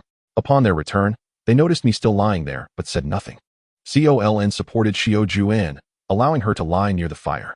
Due to her back injury, Xiaoju-in could not lie on her back and had to choose between lying face down or on her side. While COLN positioned herself between me and Xiaoju-in, the distance between the 2 fires was only a little over 4 meters. And after being separated by the greenery screen, this side felt relatively spacious, though the area available for lying down was scarcely less than 1.80 meters. It would be impractical to lie too close to the fire. COL and deliberately moved closer to me, tapping my shoulder and playfully whispering in my ear. You must turn over. I've heard that you men have a terrible odor. You can't sleep with your back to us. Reluctantly, I turned onto my back, staring at the sky. Meanwhile, CHN who N and WNF in continued their quiet conversation, but COLN was restless beside me, making it difficult to decipher their words. Before long, she took my right hand and softly complained, "There are no pillows here. How can one possibly sleep?" She then placed my hand flat beneath her neck, resting her head upon it. At last, the world fell into a serene silence. Yet, from the other side of the greenery screen, I could still hear CHN who N and WNF ing engaged in hushed whispers. Given that CHNYN had only just been expelled, and I had made it clear that I would not let her off easily, I worried that they might be conspiring. My heart skipped a beat at the thought, prompting me to listen intently to their conversation. To my surprise, COL turned her head and whispered in my ear, "You need to shift a bit more towards that side, lying on your side. We have occupied all the space. GOG is still an injured party." Realizing her intent, I turned onto my right side and shifted back slightly, pressing my back against the screen embedded in the sand. COL followed suit, adjusting her position until her back rested against my chest. This arrangement did indeed create a bit more space for GOG. It was evident that Shioju was not asleep. She lay face down, though now. Without opening her eyes, a mysterious smile graced her face as she turned her head towards the fire. At that moment, I found myself cradling COL in my arms. Her hair brushed against my face, filling my nostrils with her fragrant scent. My left hand, however, had no place to rest, and as a robust young man, this sleeping position left me feeling restless. Just then, I heard WNF Eng's voice, slightly anxious. From the other side of the screen, "Sister, what are you doing?" Immediately following was a rustling sound, with CHN who N's quiet voice responding, "F Engzy. Don't move. I want to check your body and see if there are any other injuries. From now on, I want to call you WNF Ing. I'll call you F Engzy, alright? Alright, but sister." Just as the rustling ceased, CHN who N continued, "Since you and Y and Z have ended things, you need to stop calling me sister as well. Just call me who N, okay?" The rustling resumed. "Ah, you." WNF Eng's exclamation was clearly spontaneous, his astonishment evident despite his attempts to keep his voice low. "Don't move." This time, CHN who N's tone was still soft, but it carried a hint of admonishment. And the rustling continued. "Ah, sister. I said not to call me sister anymore." CHN who N's voice became increasingly unclear, almost slurred. I felt my blood flow becoming restricted, as if it were congested. To avoid disturbing COL N's slumber, I shifted my body slightly toward the tree branch. However, given that I was already pressed closely against the screen, this movement provided little relief, serving merely as a psychological comfort. After a little over a minute, CHN who N's voice grew somewhat hurried and breathless as she said, "Cough, F Engzy. You must promise me that you will treat me well for the rest of your life, and if GOG is willing, we must also treat her well. Even if we have only one last morsel of food, GOG must eat first, alright? Of course, I swear to be devoted to you, unwavering in my intentions." When Chen Huan uttered those words, a tremor in her voice led me to suspect that her arm might be in considerable pain. Yet I wondered if such a suspicion was too naive and earnest. "Alright, Jia, no, Huan, I promise you, for the entirety of my life, I shall treat you well with my very being. I will regard Sister Wan as my own blood sister." When Feng's voice sounded equally off, perhaps due to the discomfort of his leg injury, I even suspected, from the tone, that he might be suffering from constipation. Could a leg injury lead to such an affliction? Chao Lina seemed to be deliberately teasing me, as she pulled my left hand to her front and then, with her other hand, supported my lower back, preventing me from moving. Simultaneously, she pressed her back ever closer to me, leaving me with no space to escape. I could hear Chen Huan's voice trembling even more from the other side of the screen. "Fool, this is a deserted island. Who asked you to regard Sister Wan as your sister? As long as she is willing, you can also consider her as another family member." Alas, the absence of visuals alongside the sounds left me both bewildered and distressed, as the nemesis of my tormentor was brazenly tormenting both my body and soul. Chapter 43. Is there truly a conspiracy? The nemesis of my tormentor was mercilessly testing the endurance of my spirit. Although both Chao Lina and I were clad in very proper attire, without any fabric damage, even such minor proximity to her silky hair and fragrant essence stirred something within me. However, I already had Chao's eye, And although Katerina and I had yet to engage in anything intimate, our relationship was, in essence, already established. Thus, I refrained from progressing further with Chow Lina. Knowing that the three individuals beside us were likely not asleep, compounded by my awareness of Chow Zai and Katerina. After much commotion, Wen Feng and Chun Huan finally ceased their antics. Shortly thereafter, Chun Huan addressed Wen Feng. Fengzi, I wish to ask you for a favor. Could there truly be a conspiracy? I mused silently, reflexively clenching my fists, relieved that this slight movement went unheard by those on the other side of the green screen. Wen Feng responded, given our current circumstances and your character, I trust you would never ask me to commit any wrongdoing. Therefore, whatever you request, I shall comply. Chun Huan continued, then I shall speak. Please do not be angry. I wish to set off before Brother Wang Zheng and the others at dawn to find Yan Zi. Fengzi, please do not be enraged. I am not offering myself to you as a transaction. I genuinely believe you are good and wish to follow you. I assure you. Regardless of whether we find Chun Yin or if she wishes to accompany us, I will remain steadfastly loyal to you for life. Even if you do not mind. I would be willing for both my sister and I to follow you. At this moment, I heard Wen Feng's sincere voice, Huan Huan. I can accompany you to find Chun Yin and will strive to assist her in the future. However, to speak frankly, I truly do not wish to live with that woman any longer. The things she has done are simply too malicious. Looking back, I am unsure how I endured this past year. You know, Huan Huan, there have been many times during the past year when, after she threw a fit or stormed off, I contemplated breaking up with her. Yet, as we had been together for so long, it became a habit, and each time I considered ending it, I hesitated, conflicted, uncertain of what would happen post-breakup. But today, after I resolutely decided to sever all ties, I felt an immense sense of relief, as if the very air had become fresher. Therefore, Huan Huan, she is your sister. Based on that relationship, I can assist her. However, I truly do not wish to continue living with such a woman. Chun Huan sighed deeply. Fengzi, you are already my man. Whatever decisions you make, I shall support you. Even if you forbid me from seeking her out, I would choose to obey you. However, she is still my sister. How could I stand idly by and watch her degrade herself among those people? If possible, it would be ideal to hide her before Brother Wang Zheng finds her. Fengzi, I understand that what she has done is indeed reprehensible, but as her sister, I possess a selfish side. After all, she is my sister, and I certainly do not wish for her demise. Wen Feng let out another long sigh. Then, I heard rustling sounds from that side, akin to someone putting on clothing. Quickly, I extricated my left hand from Chow Lina's embrace and closed my eyes, leaving a small slit open. I dared not open them too wide, but could make out a faint silhouette. First, Chun Huan appeared, rounding the screen to stand near our feet. Then Wen Feng, moving softly, took the horizontal blade I had given him and approached Chun Huan. He placed his hand on her shoulder, giving it a gentle squeeze. Perhaps a signal to her that it was time to depart. Chun Huan, however, bowed to the three of us, and Wen Feng, as if prompted, followed suit and bowed as well. The two standing figures bowing to the three reclining ones made me feel as though I were at a memorial service. As they moved farther away, I turned onto my side and sat up. Chow Lina also released her hold and sat up beside me. At that moment, facing me, I noticed her face had flushed to the roots of her neck. Observing my furrowed brow, she gently shook my arm but refrained from speaking. I quietly explained to her that I felt uneasy about their departure and wished to follow them. At this point, Xiaowan was also struggling to sit up. Chow Lina quickly extended her hand to assist her, and Xiaowan calmly said, "You should go after them." Given the madness of that group, coupled with Chun Yin being a little lunatic, if those two truly find them, they might not only fail to rescue her, but also face dire consequences themselves. I understood that Xiaowan was stating the obvious. I had refrained from directly stopping Chun Huan earlier, as I felt a flicker of anger towards them. I had initially told Chow Lina that I could go alone, but she insisted on not allowing me to venture out alone. Thus, I left the Nepalese knife with Xiaowan.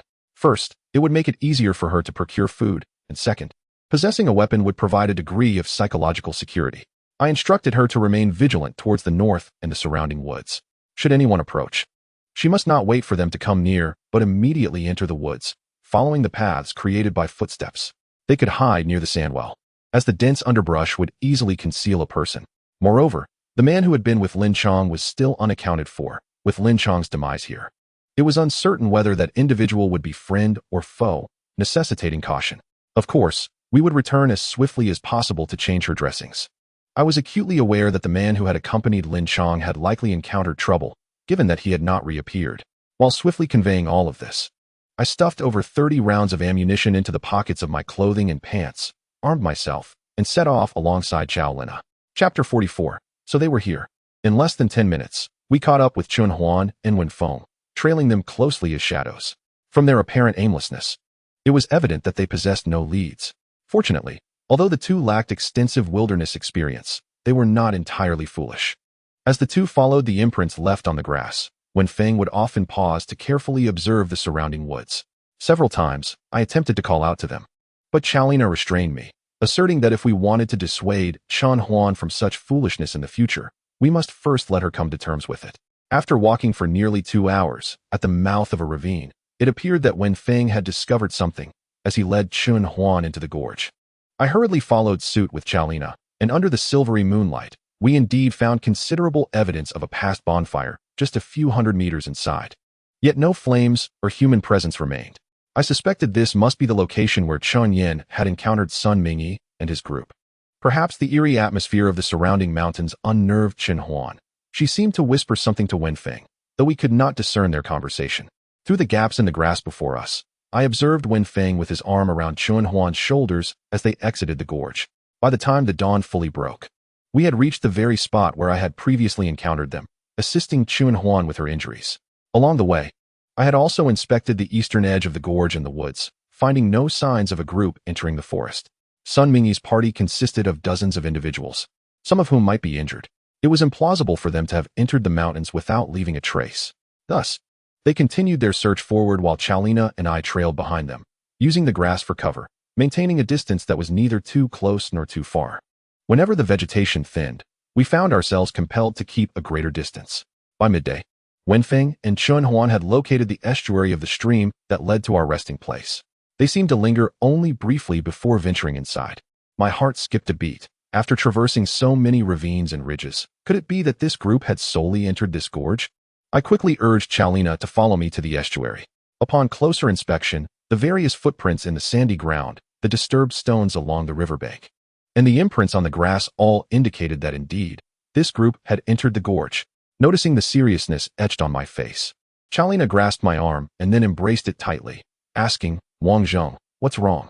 What has happened?" I turned to her, seeing her anxious expression, and as I pulled her along swiftly into the gorge, I said, "It's Zihe. Chao Zihe and Ka Te Lin Na are at the very end of this gorge." Kaolina's face paled at my words. She understood the gravity of the situation. With a mix of tension and apprehension, we pressed further inside. Fortunately, when Wen Feng and Chun Huan reached the spot where the night-blooming jasmine had previously been, they turned and entered the woods on the left side of the ridge. Chow Lina and I exchanged glances, and I felt a sigh of relief, only to realize she too had exhaled in relief. Seeing the question in her eyes, I quietly explained a few details. On the northern side of the ridge, the bottom of the gorge was a narrow stretch of grassland, beside which lay a spacious rock cave that we had once used as a shelter. Wu Jianren and Mu Shaoling must have known of its existence. Chow Lina immediately understood, so they took that large group to the cave.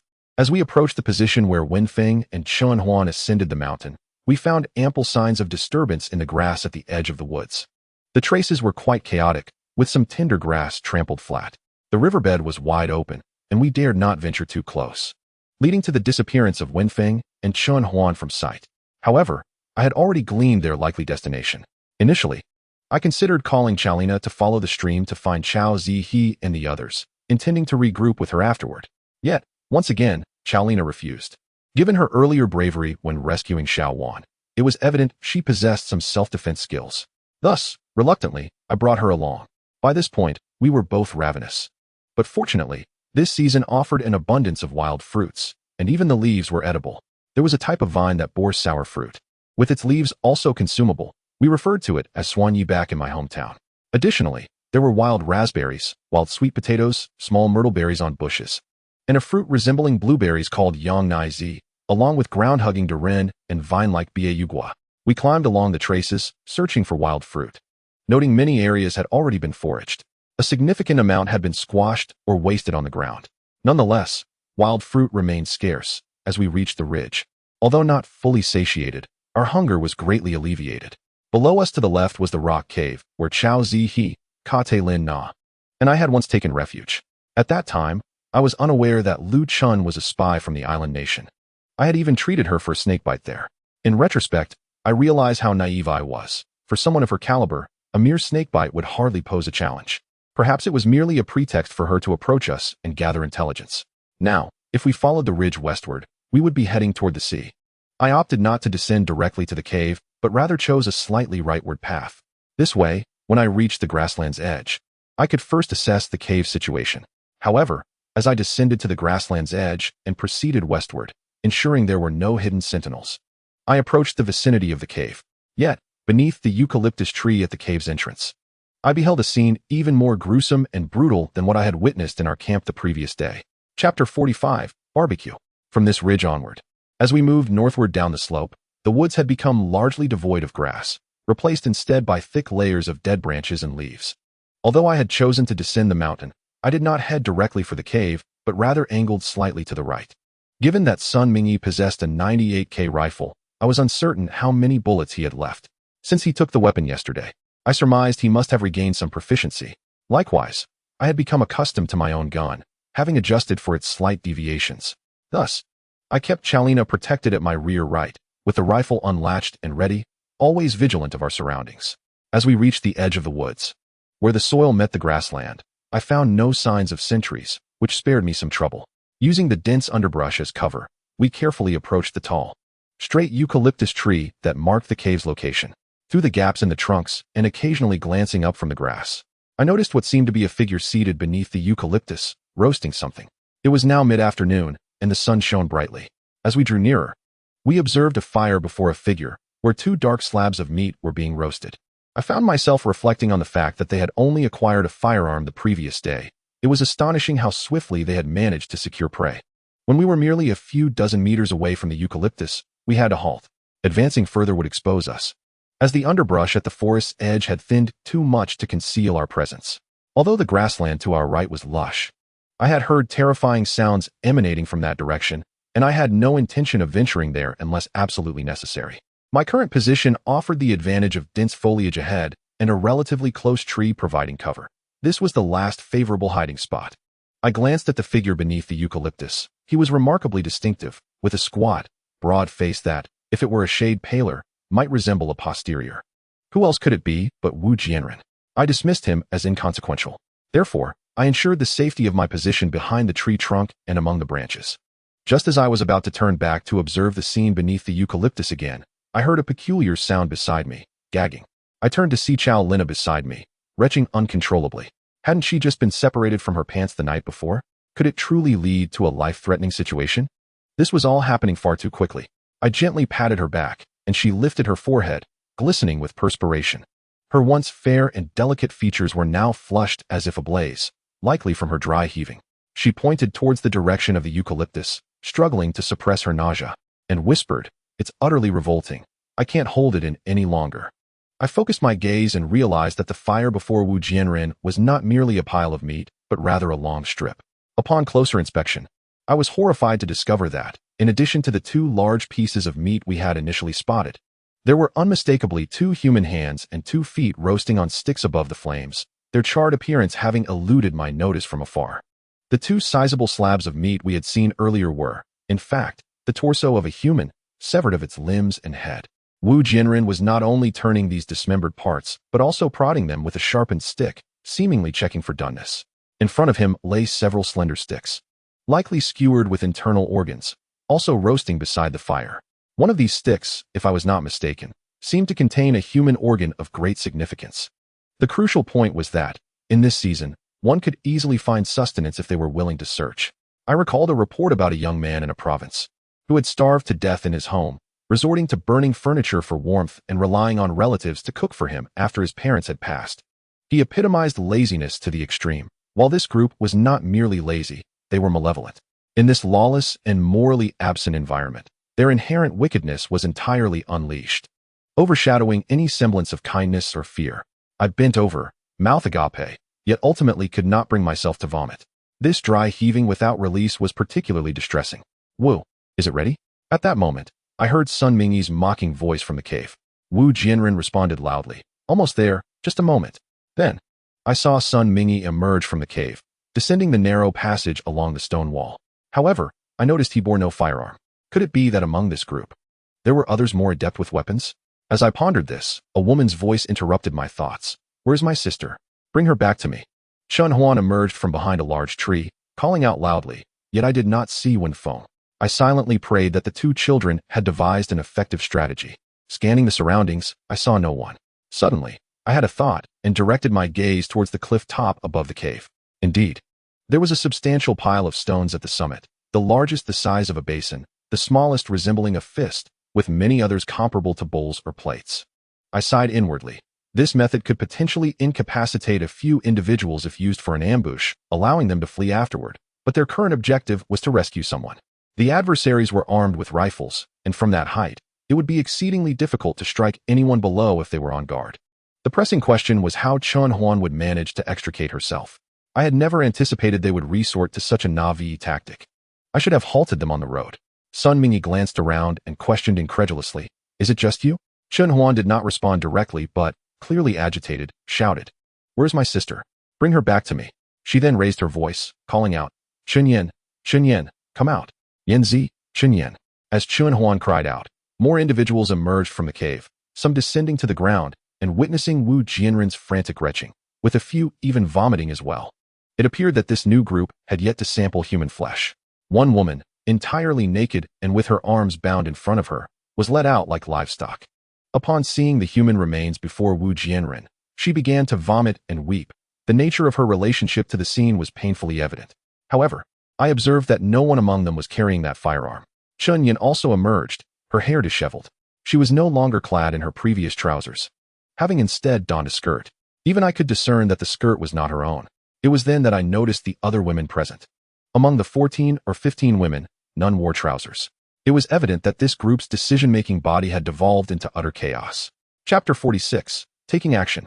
Upon seeing Chun Yan dressed in a skirt, I noticed that none of the women present wore trousers. Some were indeed in proper skirts, while others merely wrapped tops around their waists. The situation was so apparent that even a mere glance would reveal the unfortunate truth. It seemed that this so-called group had established some preliminary rules, and those rules appeared to be highly unequal, perhaps even grounded in brute force. Yanzi, come over here. Upon Chun Yan's emergence, Chun Huan exclaimed excitedly, reaching out to grasp Chun Yan. Chun Yan, clearly having shed tears, remained defiantly aloof, slightly taller than Chun Huan. With a flick of her wrist, she freed herself from Chun Huan's grasp, retorting, "What does it matter where I am? I refuse to be associated with you." Seeing Chun Huan on the verge of tears again, Sun Mingyi appeared to show concern, speaking in a soothing tone reminiscent of one comforting a lover. "Sister, do not cry. Do not cry.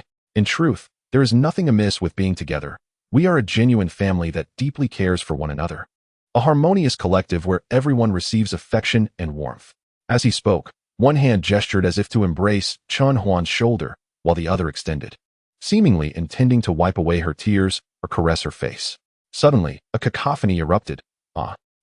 Damn. Yet, before Sun Mingyi's hand could reach Chun Huan, the anguished cries of 2 or 3 men nearby pierced the air.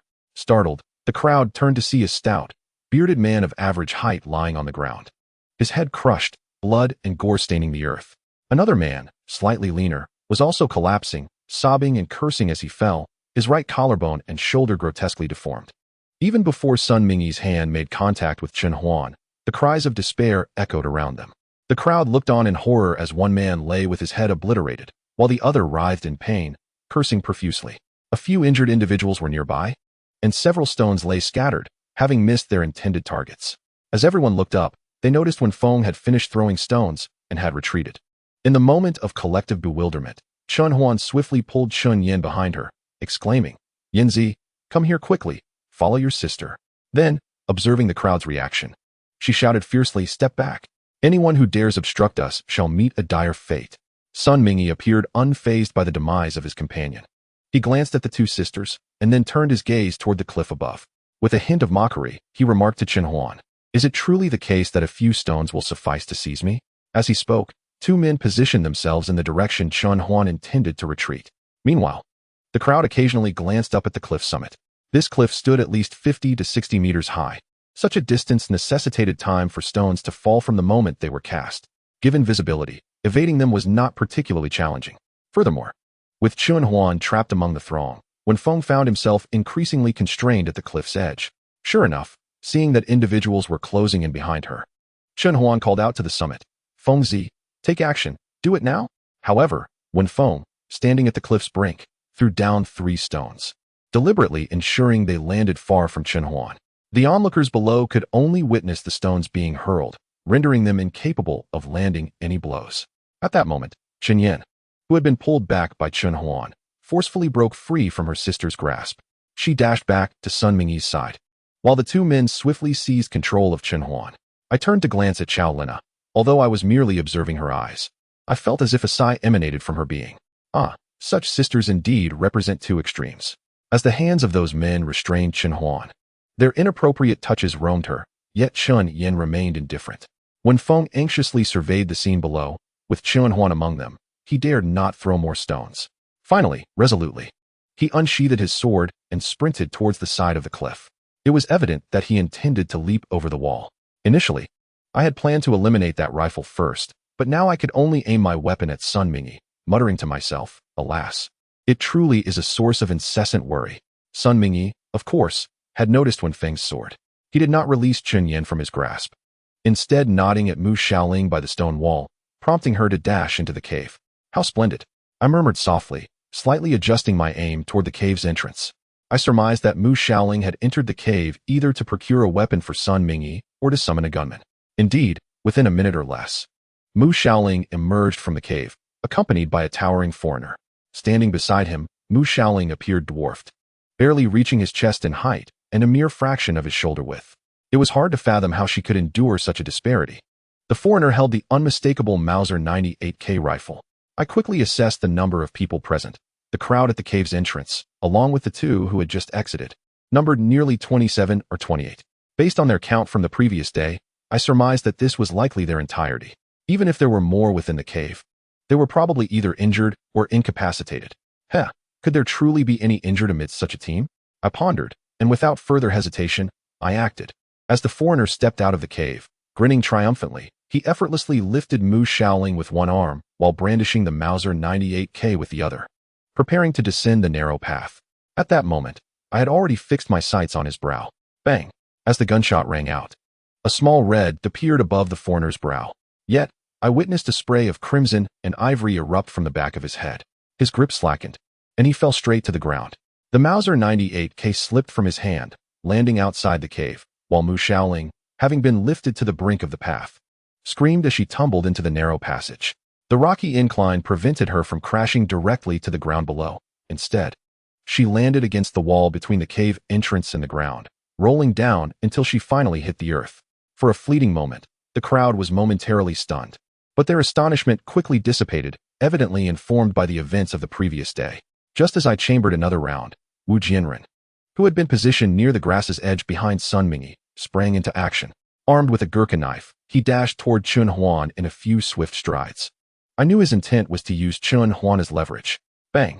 Thus, he became my quintessential moving target. Chapter 47.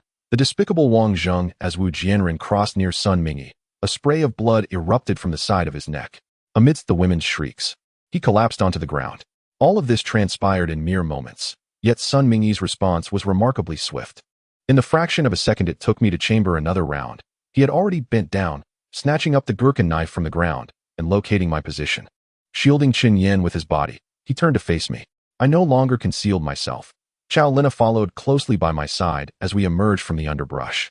As I advanced towards Sun Mingyi, I kept a vigilant eye on the crowd. Should anyone attempt to step onto that narrow path toward the cave, I would not hesitate to fire. For another Mauser 98K lay at the cave's entrance. I believed that the most prudent course of action was to first push the crowd aside, allowing Xiao Lina to retrieve the weapon from the cave. Drop the gun, or I will kill her. Sun Mingyi's voice rang out, the blade of the gurkha knife pressed against Chen Yan's neck. I scoffed inwardly, responding mockingly. Do you truly believe you can threaten me with the life of this lunatic? Given yesterday's events, do you think I would hesitate to take her life? You must be wielding a large stick to frighten a widow. Sun Mingyi appeared momentarily stunned upon hearing my words, yet I was poised to fire at any moment.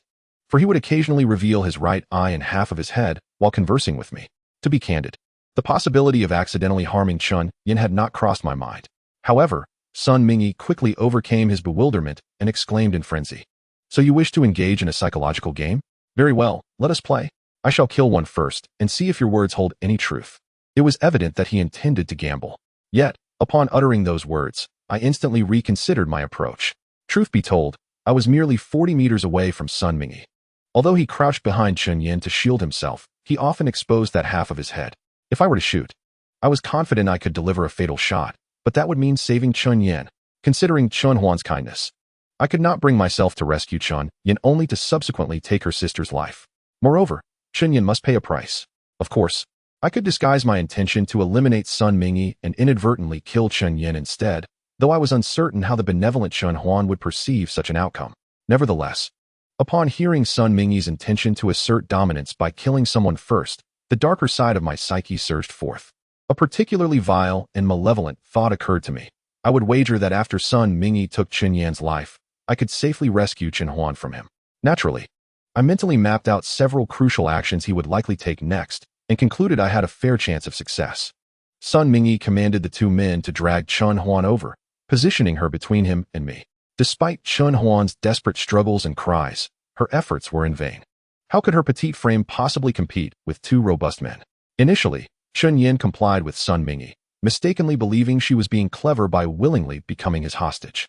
However, it soon dawned on her that the situation was dire. She cried out, "Sister, save me. He truly intends to kill me. Sister, sister." Yet, the moment Chun Huan was forcibly brought to stand between Sun Mingyi and me, Chun Yan's cries for mercy became muffled and trembled, as if someone had covered her mouth.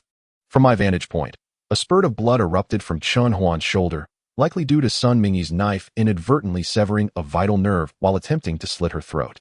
Chun Yin, tall and slender, writhed and convulsed, collapsing beside Chun Huan, and in that instant, I pulled the trigger. Bang! Although Sun Mingyi was astute, deliberately crouching to shield himself with Chun Yin, he overlooked the fact that she stood several centimeters taller than Chun Huan. Furthermore, once she fell, he would need to step over her to seize control of Chun Huan's life, requiring him to act swiftly. Given his imposing height of nearly 1.9 meters, he would likely misjudge his step in that moment, as such actions are not practiced daily. Thus, as the two men pulled Chun Huan, I held my breath, waiting. The instant Sun Mingyi's forehead emerged above Chun Huan's head, my bullet struck true. Click, click. I swiftly cycled the action of my firearm. I intended to command them to remain still. However, my inadequate English momentarily faltered. Just then, I heard a fluent voice declare, "Don't move. Stand aside." Fortunately, Chow Lina and I had developed a certain rapport. She seemed to intuit my thoughts and swiftly shouted in English. Despite my gun holding only 2 remaining bullets and our distance being merely 30 to 40 meters, not a single one of the 20-odd individuals dared to move. Indeed, in a crowd, no one wishes to stand out. Everyone seeks to protect themselves. The Nepalese knife lay beside Sun Mingyi's corpse. Yet none dared to bend down to retrieve it, fully aware that such an action would result in their immediate demise at my hands. The 98K rifle at the cave's entrance posed an even greater deterrent, as no one was willing to approach it. The previously panicked crowd fell silent under the weight of my rifle's intimidation. Chun Huan had also managed to break free from the grip of the two men. Cradling the bleeding Chun Yin, her demeanor a mix of confusion and overwhelming grief. Although Chun Yin had suffered a throat wound, the rapidity of events left her limbs still twitching. I had already pushed the crowd to the edge of the grass and positioned myself at their side, with the bodies of Wu Jianren and Sun Mingyi still sprawled on the ground. To my left, the narrow path in the stone wall was entirely vacant.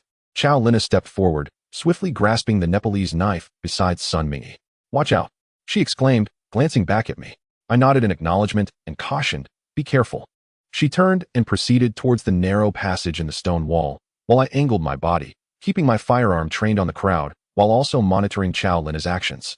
Fortunately, no disturbances occurred during this time. Chow Lina retrieved the weapon, cycled the action, and cautiously advanced a step to ensure the cave posed no threat. Confirming it was empty, she pivoted her weapon towards the crowd outside. I had initially contemplated executing every last one of them, if Chow Lina and I alternated firing. Systematically targeting men before women, I believed we could eliminate all 20 individuals. However, faced with their defenselessness, I hesitated. Alas, as the saying goes, good and evil will ultimately be repaid. Who among them deserved to live or die? That decision was best left to fate. Chapter 48, The Devil King Zhong, the Terror Canyon. Before proceeding, there was a matter that required attention. I instructed the women to step aside and sought a patch of soft earth for the men to dig a pit by hand. The rationale for separating the women was not out of sympathy, but rather because I recognized the men's physical advantage would expedite the task. Chow Lina and I positioned ourselves several meters away, ensuring our safety while maintaining a clear view of the scene, enabling a timely response should any issues arise. Initially, I intended to bury the bodies, but upon hearing Chun Huan's protests about interring Chun Yin alongside the others, she wept and pleaded with me and Chow Lina at length. The naked woman bound at the wrists also knelt before Chow Lina, beseeching her to allow her to bury her husband, who was being roasted above the flames. Given the considerable drop from the cliff's edge to the ground below and the need to navigate around to the mountain ridge, Wenfeng's descent was no small feat. By the time he arrived, we had arranged everything. After the men buried Sun, Wu, and the foreign brute, we dug 2 additional separate pits. During this time, I selected several women from the crowd whose physiques resembled that of a naked foreign woman and requested they remove some of their clothing. The previously naked foreign woman donned the garments and shoes we provided, expressing her profound gratitude for our efforts. Wenfeng originally possessed a sword, and I instructed Kaolina to leave a blade for Chen Huan. I then whispered to Wenfeng to be cautious of that foreign woman. Following this, I directed the men to bury Sun Mingyi, Wu Jianren, the foreign behemoth, and several others who had met their demise. I had them dig 2 additional graves, leaving the 3 to inter their own kin. Kaolina cooperated with me, escorting the crowd along the edge of the grassland, heading east for over a kilometer. This location was now level with the water pits in the center of the grassland. The grass had reached depths of chest height, even shoulder height, and visibility was lost below the waist or hip, rendering the nearby surroundings indistinct. Next, I had Kaolina assist me in translating my address to the crowd. You have threatened our safety, and given your actions yesterday, I initially intended to execute you all. However, there is a saying that good and evil will eventually be repaid. I truly believe you all deserve death, yet perhaps fate desires you to live. Thus, let destiny decide. Beyond the northern edge of the grassland, over the ridge, there is a gorge, a forest, and wild fruits. I hope we may coexist peacefully from now on. In truth, I had heard the rustling within the grassland. I was uncertain of the dangers lurking within and their severity. I said this merely to embolden them to venture forth. Of course, if they were to survive, it might indeed be destiny, and as long as they ceased to provoke me, I would not pursue their demise. However, I had not anticipated the lurking peril to be more terrifying than I had imagined. I continued, your fate now rests in the hands of heaven. But as you traverse the grassland, I implore you not to act cunningly. I have already fired upon many yesterday and today. Should I discover anyone attempting to change direction or flee, I will not hesitate to shoot. In response to Kaolina's skeptical gaze, I raised the gun to the sky, my voice booming. Now, traverse directly across the grassland behind you. Remember, do not alter your course, otherwise, I will fire. I hope we shall not meet again. With a nod to Kaolina, she pulled the trigger. Though the shot was fired into the air, the crowd erupted in chaos, all turning to flee down the grassland. Kaolina had intended to ask me something, but as I watched the throng moving toward the center of the grassland, an ominous premonition ignited within me. As that premonition intensified, before she could voice her question, I seized her hand, and, bending low, we sprinted toward the west, toward the stone cave. Having run barely 200 meters, a tremendous commotion erupted from the central area of the grassland. The shrieks of women, the cries and curses of men, and the roars of animals melded into a cacophony. Taking refuge behind the thicket at the wood's edge, we glanced back. And I believe this was perhaps the first truly terrifying scene I had witnessed since arriving on this land. Among the crowd, only 7 or 8 figures remained visible. From a distance, I could see merely their shoulders and heads. Some flailed their arms and screamed, darting about in panic, while others stumbled and vanished into the grass. Yet, what transpired next was a sight that would forever haunt us. We witnessed a woman in her 40s, with a slender face and golden hair, frantically running through the grass. Suddenly, mere meters away, a serpent emerged, towering thrice her height, and as thick as a utility pole. In an instant, it lunged forward, biting her shoulder, and then coiled around her, disappearing into the foliage. From the moment the serpent revealed itself to the time the woman vanished, scarcely more than a second elapsed. Then came a thunderous crash, sending up a tremendous splash of water and mud. It seemed not only the serpent was present, the surrounding thickets also stirred with violent activity. I could distinctly feel Kaolina's delicate hand trembling uncontrollably. The danger of this place was palpable, and we dared not linger another moment. We sped through the woods, resolutely heading toward the stone cave. Upon returning to Chun Huan and the others, they had already buried their relatives. Seeing us rush in, Wenfeng may have felt a twinge of guilt for leaving so abruptly in the early hours, yet his curiosity got the better of him, prompting him to inquire, "Brother Wangzhong, what was that noise just now?" I had no time to explain, urgently beckoning them to ascend the steps. However, that foreign woman seized the opportunity to grasp the gun from my hand. Instinctively, my right hand tightened around the weapon. She caught hold of it, but could not wrest it away. Simultaneously, I released my left hand, pressing my thumb against her eye. In her panic, she shouted in English, "Don't get me wrong, I'm not hostile." I withdrew my left hand from her head, following her pointed direction, where I spotted a man stumbling across the grass. Heading diagonally, she asserted firmly, "That man raped me last night, and he killed my husband. I want to kill him. May I borrow the gun?" My right hand loosened slightly, and the foreign woman snatched the gun away. Bang! The first shot struck the area beneath the man's armpit, and although he fell, he quickly rose again, staggering onward. Bang! The woman expertly chambered another round and fired again. This time, although the man seemed unscathed, he stumbled and fell after just a few steps. At this distance of over 600 meters, her marksmanship, despite her emotional turmoil and the improvised grip, was commendable. It was evident she had practiced. The commotion in the distant grassland grew increasingly intense as I seized the empty gun from her grasp. She had initially reached for the sword Wenfeng held, but exchanging a glance with Kaolina, I took the foreign woman's hand, while Kaolina took Chenhuan's. Calling upon Wenfeng, I urged them, "That man is as good as dead. This place is unsafe. We must flee." With that, we sprinted toward the ridge. Chapter 49. Return to the gorge. The foreign woman possessed considerable stamina, likely on par with Kaolina. I imagined the massive serpent's size. Knowing their territory could not be confined merely to the grassland. Fearing that the serpents might pursue us into the woods, I let go of the woman and began loading bullets into the 98K. Last night, Chenhuan and her companions had hardly slept, and with today's events, I surmised they were both still famished. Chenhuan did not run far before she collapsed. Wenfeng hoisted her up, but after only a few steps, he too fell behind. Seeing the pleading look in Wenfeng's eyes, I took Chenhuan from his shoulders. Once I exerted my strength and reached the ridge, I intended to turn back for Kaolina and the others. Yet after running but a few dozen meters, I discovered they had already caught up. As they ascended the ridge, both Soln and the foreign woman regarded me with the astonishment one might reserve for a monster, leaving me momentarily at a loss. I chose to ignore their gazes and turned to Chenhuan, who was seated on the ground, inquiring, "How are you? Did that fall earlier injure your hand?" Chenhuan nodded. "It indeed hurt quite a bit when I fell, but I can't tell if I am truly injured. The pain has subsided now." I glanced towards the northern canyon, the image of the massive python in its frenzied moments still haunting my thoughts. Just then, WNF asked me, "Brother Wang Zhong, what exactly is inside? From your reactions and those sounds, it seems terrifying." I was about to respond when I suddenly recalled that Chunyan's body lay buried below. I did not wish for Chenhuan to be concerned about Chunyan's remains, which might compel her to return and complicate matters. Thus, I fabricated a story, saying, "Inside, there are venomous snakes, many, many venomous snakes, of vast multitude. Perhaps dozens, or even more." As I spoke, I cast a glance at Soln, who quickly played along, saying, "Let us hurry, it's too frightening. Just looking at the patterns on those snakes indicates their toxicity. They are densely packed, and some even chase after people to bite." Once she finished speaking, I turned to Chenhuan and asked, "So, can we still proceed?" Before she could answer, I handed the rifle to WNF and lifted her onto my shoulder, stating, "Never mind, I will carry you down first, and then we can examine your arm."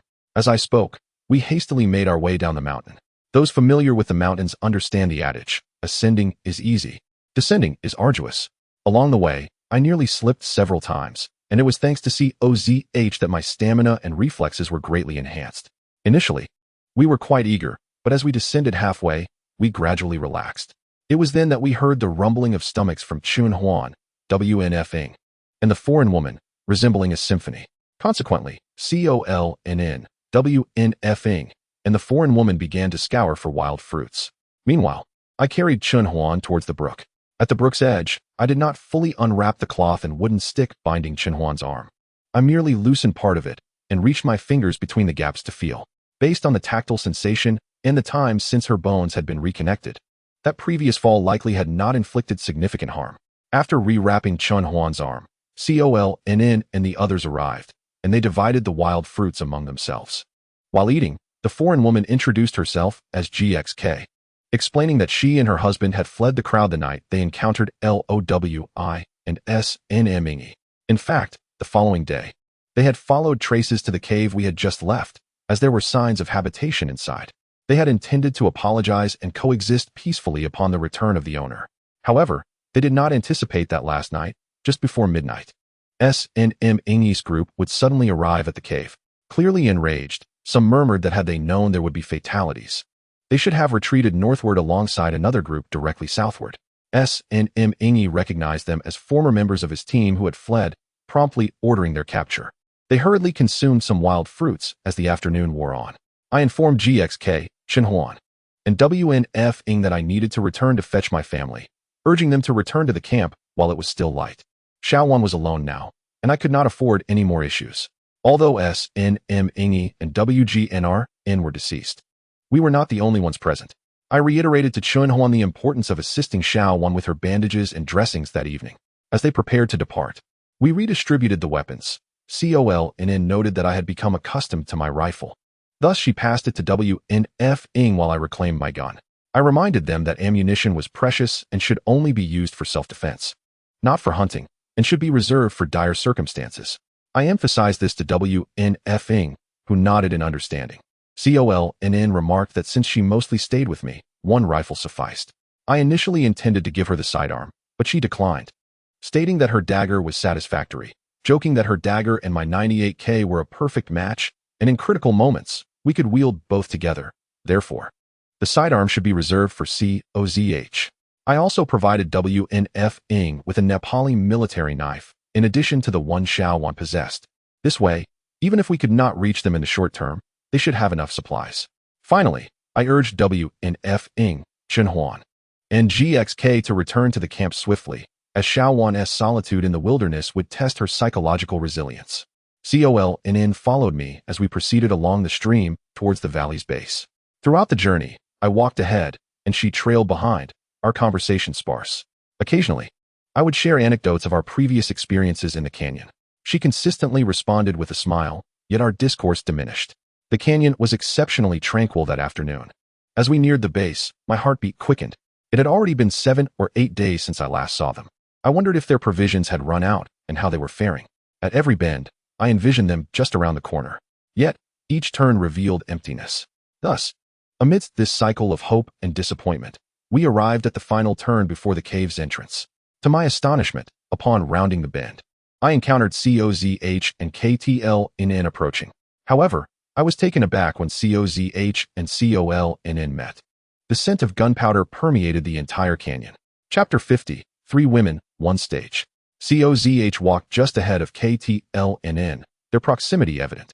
It was clear they had noticed the 98K in my hands and the presence of COL-NN behind me. Yet, COZH merely paused for a fleeting second before her gaze returned to my face. As I beheld her radiant smile, reminiscent of a spring breeze, I hurriedly approached her. Her bright eyes sparkled as she looked up at me, and she retrieved a piece of white cloth from her pocket to wipe the sweat from my brow. To my surprise, it was the very cloth I had used to draw a map for her, now cleaned and repurposed as a handkerchief. While she wiped my face, her melodious voice inquired, "Why do you smell so strongly of gunpowder? Did you just have a shootout?" Captivated by her proximity and the allure of her lips, I did not respond to her question, but instead wrapped my arms around her waist and kissed her. There is a saying that absence makes the heart grow fonder, especially in our case, where we had only shared a few brief moments before this parting of 7 or 8 days. At that moment, my desire to envelop her within my embrace was overwhelming. Thus, even with both L and NS present, I paid no heed. After all, it was merely a kiss, nothing more. Surprisingly, COZH, usually reserved, did not shy away, but rather reciprocated my affection. I could only speculate about COL-NN's reaction behind me. Knowing her character, she was likely silent, neither leaving nor interrupting the moment. Katerina, who had been closely following Chao Zihe, seemed somewhat estranged after a week of separation, despite her lack of overt shyness. However, Chao Zihe did not withdraw from my lips, but instead grasped Katerina's arm, gently pulling her into my embrace while whispering to me that Katerina had been waiting for me and urged me not to neglect her. She then approached Chao Lin-Na. I instinctively wrapped my arms around Katerina, fully aware that if I were to disregard her now, she might truly start to feel like an outsider. Thus, the moment Chao Zihe removed her lips from mine, she caressed my face and guided my head towards Katerina. Rather than immediately kissing Katerina, I held her hand firmly, smiling as I softly pinched her hand twice. I intended to turn and lead her towards Chao Zihe and Chao Lin Na, but unexpectedly, Katarina leaned in and gave me a gentle peck on the lips. I was momentarily taken aback, yet she smiled radiantly, instantly dispelling any prior sense of awkwardness. She then took my hand and turned to walk towards the two women with the surname Chao. Chao Zihe approached Chao Lin Na at a leisurely pace. As I was about to introduce them, she calmly extended her hand and introduced herself, saying, "Hello, I am Chao Zihe." Meanwhile, Chao Lin Na, who had exuded calm confidence in recent days, now appeared somewhat restrained and shyly introduced herself. "Hello, I am Chao Lin Na, a researcher of ancient culture and paleobiology." 29 years old, Chao Zihe, who had been shaking Chao Lin Na's hand, suddenly burst into laughter upon hearing this, glancing at me with mild embarrassment and then at Chao Lin Na, exclaiming, "This is not a formal meeting. There is no need to be so serious." As she laughed, she pulled Katarina closer and added, "This is Katarina, a foreign friend and also Wang Zheng's woman."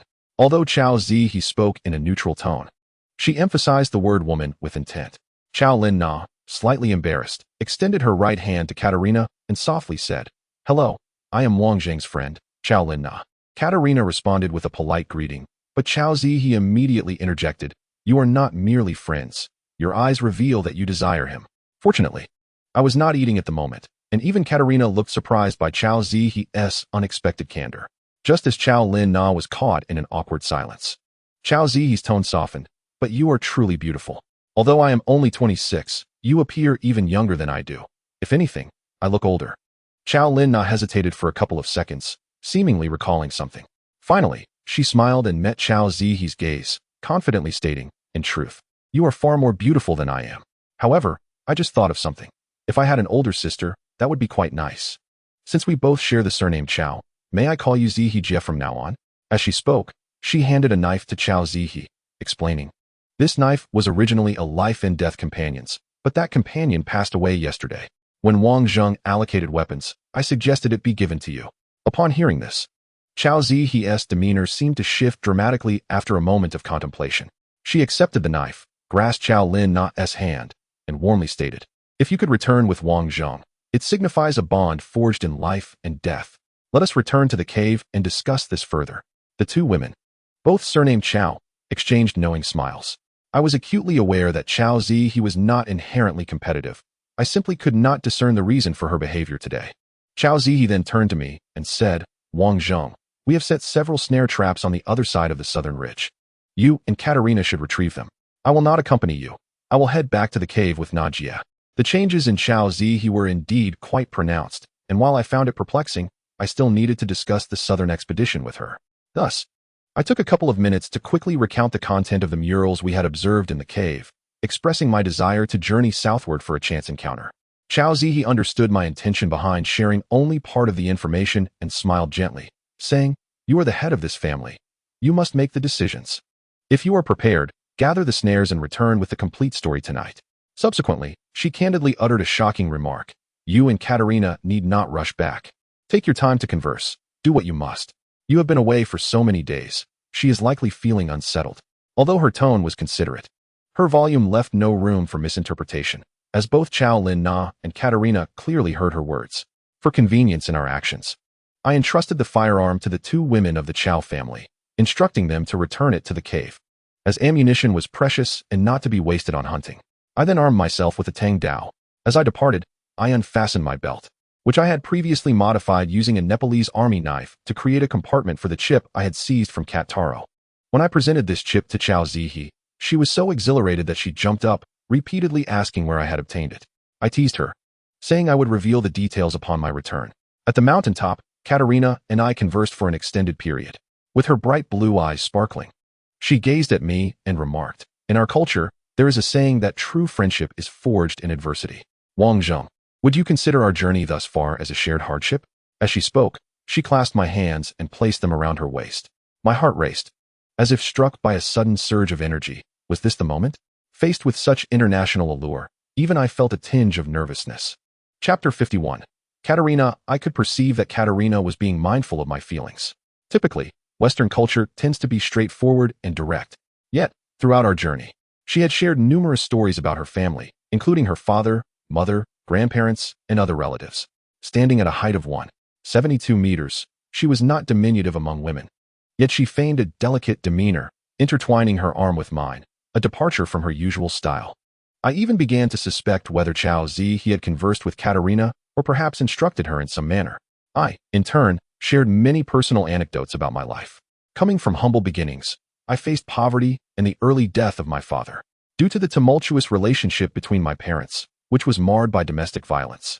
After my father's passing, my mother transferred much of her animosity towards him onto me. Once an excellent student, I had to drop out after middle school. Among many other struggles, as the sun was yet to set, Katerina expressed concern that her skin could not endure the harsh sunlight. Prolonged exposure would lead to severe sunburn. However, she did not strike me as the fragile type. We sat beneath a large tree on the ridge, chatting as I observed the unique valley around us. This valley was unlike any I had encountered since arriving on the island. Its exterior featured a winding gorge, while the innermost area revealed a serene basin. We now find ourselves atop the northern slope of the basin, facing a hillside adorned with lush green grass and stones of varying sizes. The trees scattered across the slope number perhaps fewer than 10 in total. The grass predominantly consists of poaceae, reaching only to the depth of our knees. Due to the absence of large trees before us, we can gaze westward, across a relatively lower area, directly at the distant sea. The stones, varying in size from those as large as umbrellas to others merely the size of grinding wheels, are haphazardly strewn across the slope. Some lie flat, others at an angle, some in diamond shapes. Despite their diversity, they possess a surprising symmetry when observed through an aesthetic lens. In the grassy patches between the stones, clear footprints have formed a winding path leading down towards the valley below. Although the sun is becoming increasingly crimson, its power diminishes as it sets upon the sea. I believe this amount of sunlight should be bearable for Katerina. Rising to my feet, I took her hand, intending to descend and inspect the rope traps they had set. However, before I could turn, she kissed me once more. This kiss was brief, like a dragonfly skimming the surface of water. And then she skipped away to a large stone that stood half her height. She leaped onto the stone and turned to face me, the sunset reflecting on the sea behind her. "Brother Wong, have you seen Titanic?" "I have," I replied as I walked slowly toward her. But she turned her back to me, extending her arms outward. "Then let us watch the sunset together." Observing her silhouette, I pondered how well she seemed to understand Huaxia. As she consistently accommodated me today, despite having spent more time in Huaxia, she has always embraced a Western education, and her intrinsic Western heritage sets her apart from our culture. Huaxia embodies moderation and Tai Chi, while her demeanor is notably more direct. Clearly, we belong to different cultures. Yet she has nearly relinquished her own cultural identity for my sake. In truth, we need not go to such lengths. I too jumped up and extended my hands. But instead of lifting her hands as in the movies, I gently held her waist, tilting my head to kiss her silky hair and cheek. Initially, she raised her head and closed her eyes, allowing me to explore her cheek with my lips. Eventually, she turned her head, parting her lips to meet mine. After a long moment, she opened her eyes. In Huaxia, there is a saying that true friendship is forged in adversity. "Wang Zheng, have we not shared trials together on this journey?" As she spoke, her lips occasionally brushed against mine, yet she remained turned away from me, holding my hands before her. At the moment my palms rested in hers, my heart raced as if struck by a surge of energy. Indeed, we have. We survived the same plane crash, escaped from Yang Shoshi's group together, helped He when she had a fever, and sought ways to survive. She had originally been dressed in oversized men's leisure pants, having changed out of her flight attendant uniform. As I recounted our shared experiences, her men's leisure pants slipped down to the ground. We Westerners may not be as nuanced as you, and perhaps our thoughts are not as elaborate. "Brother Wong, do you have feelings for me?"